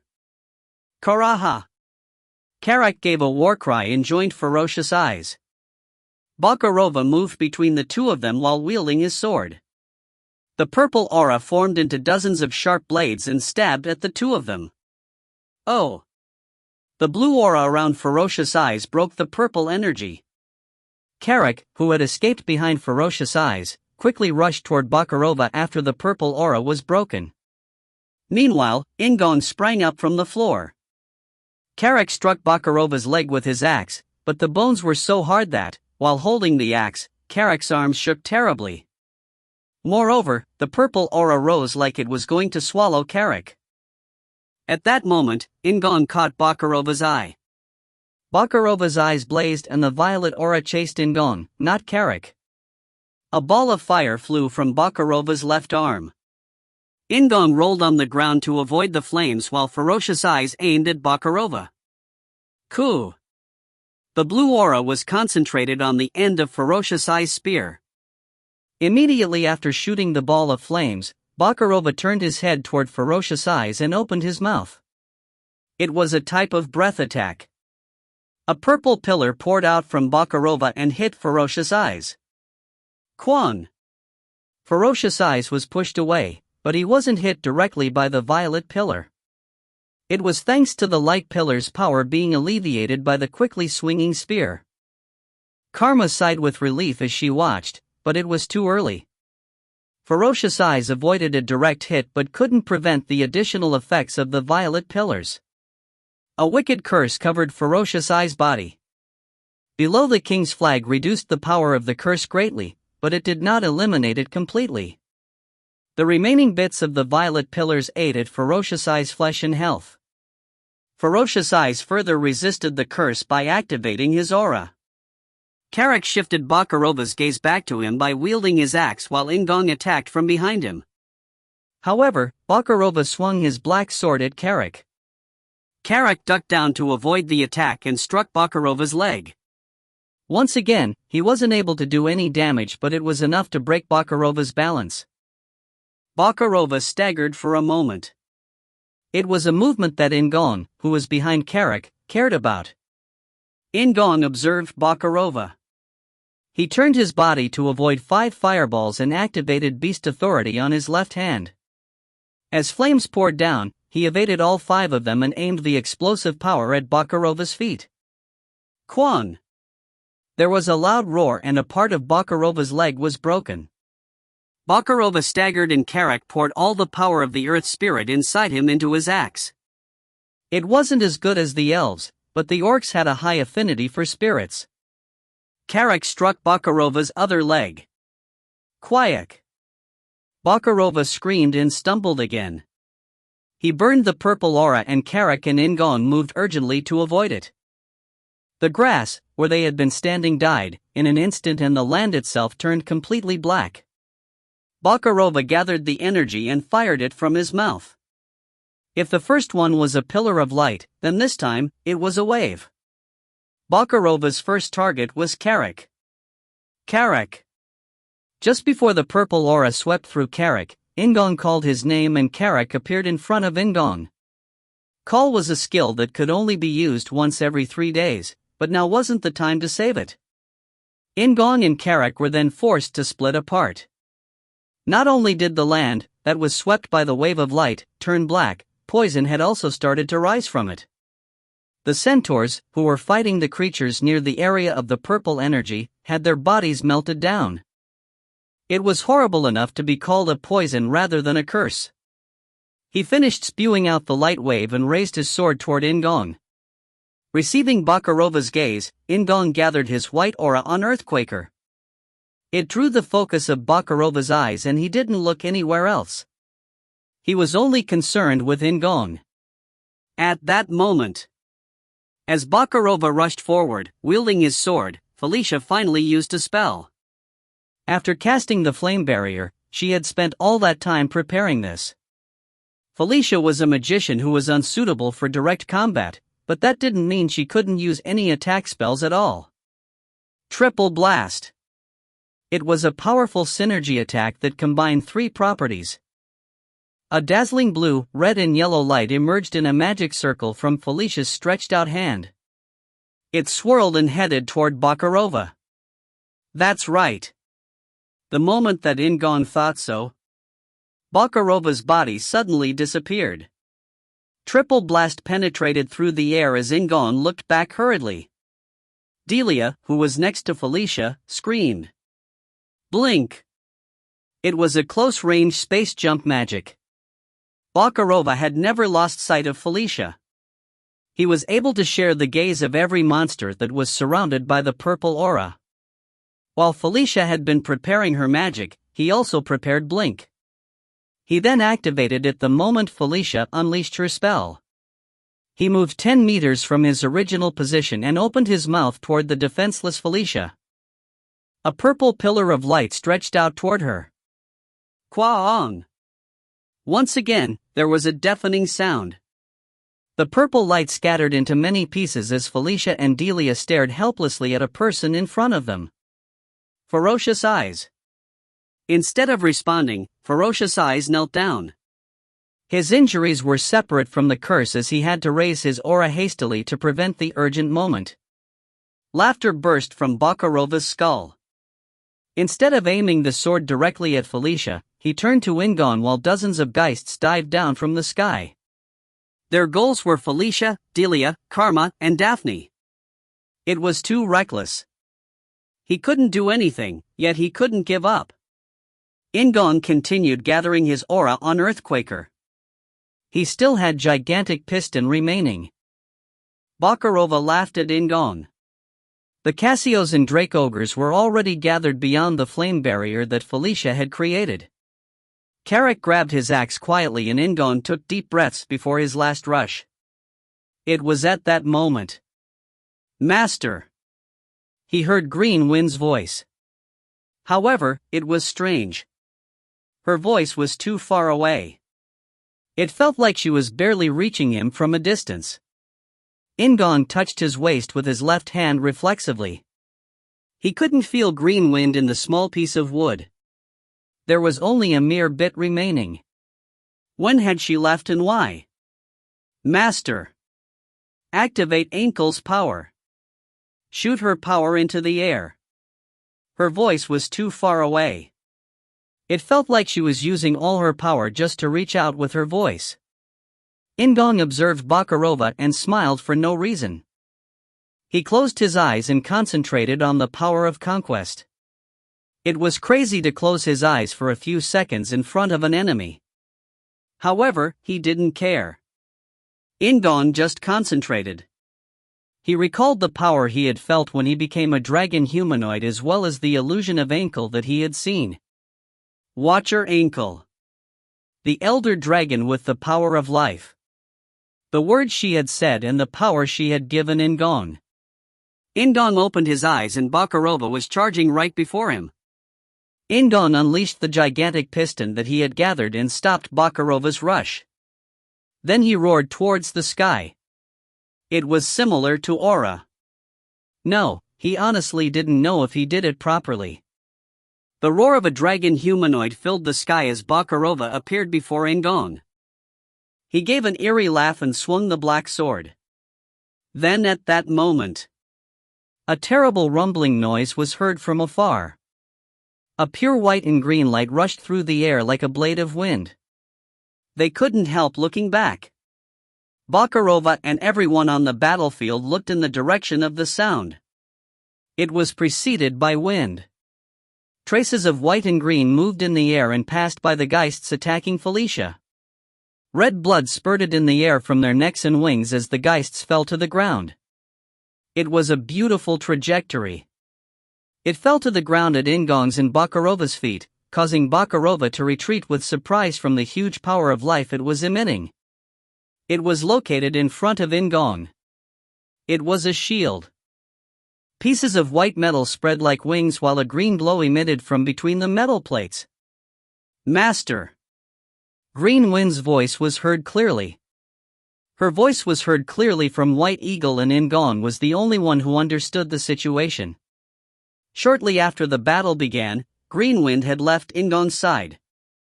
She had headed for the tomb where White Eagle was buried and entered it. It was unreasonable and reckless. There was a possibility that they would have been defeated before she reached White Eagle. However, she took the chance and found White Eagle. She succeeded in awakening White Eagle and making it recognize its new owner by having In-gong activate Ankle's power. Green Wind. Praise me later. Instead, you have a lot to do. A lot. In-gong laughed coolly. He could feel Ankle's strength of life pushing at Bakurova's aura. The antithesis. In-gong knew instinctively what he had to do to fight Bakurova. He didn't delay any further and reached out toward White Eagle. Green Wind and White Eagle flew over to In-gong's left arm. A gauntlet made of a white piece of metal formed on In-gong's arm, and White Eagle, reminiscent of a kite shield, settled on top of it. He didn't have to wait for the golden-crowned white woman to speak. In-gong formed fists and invoked the power of conquest. Earthquaker and White Eagle. The strength of two elder dragons emanated from him. Author's note. In-gong doesn't know the name of the undead yet. As the author, I specified the name for the readability of the readers. Mustafa is a similar case, but In-gong knew the name after the boss clear message came out. If you find any errors, ads pop up, ads redirect, broken links, non-standard content, etc., please let us know. Report chapter so we can fix it as soon as possible.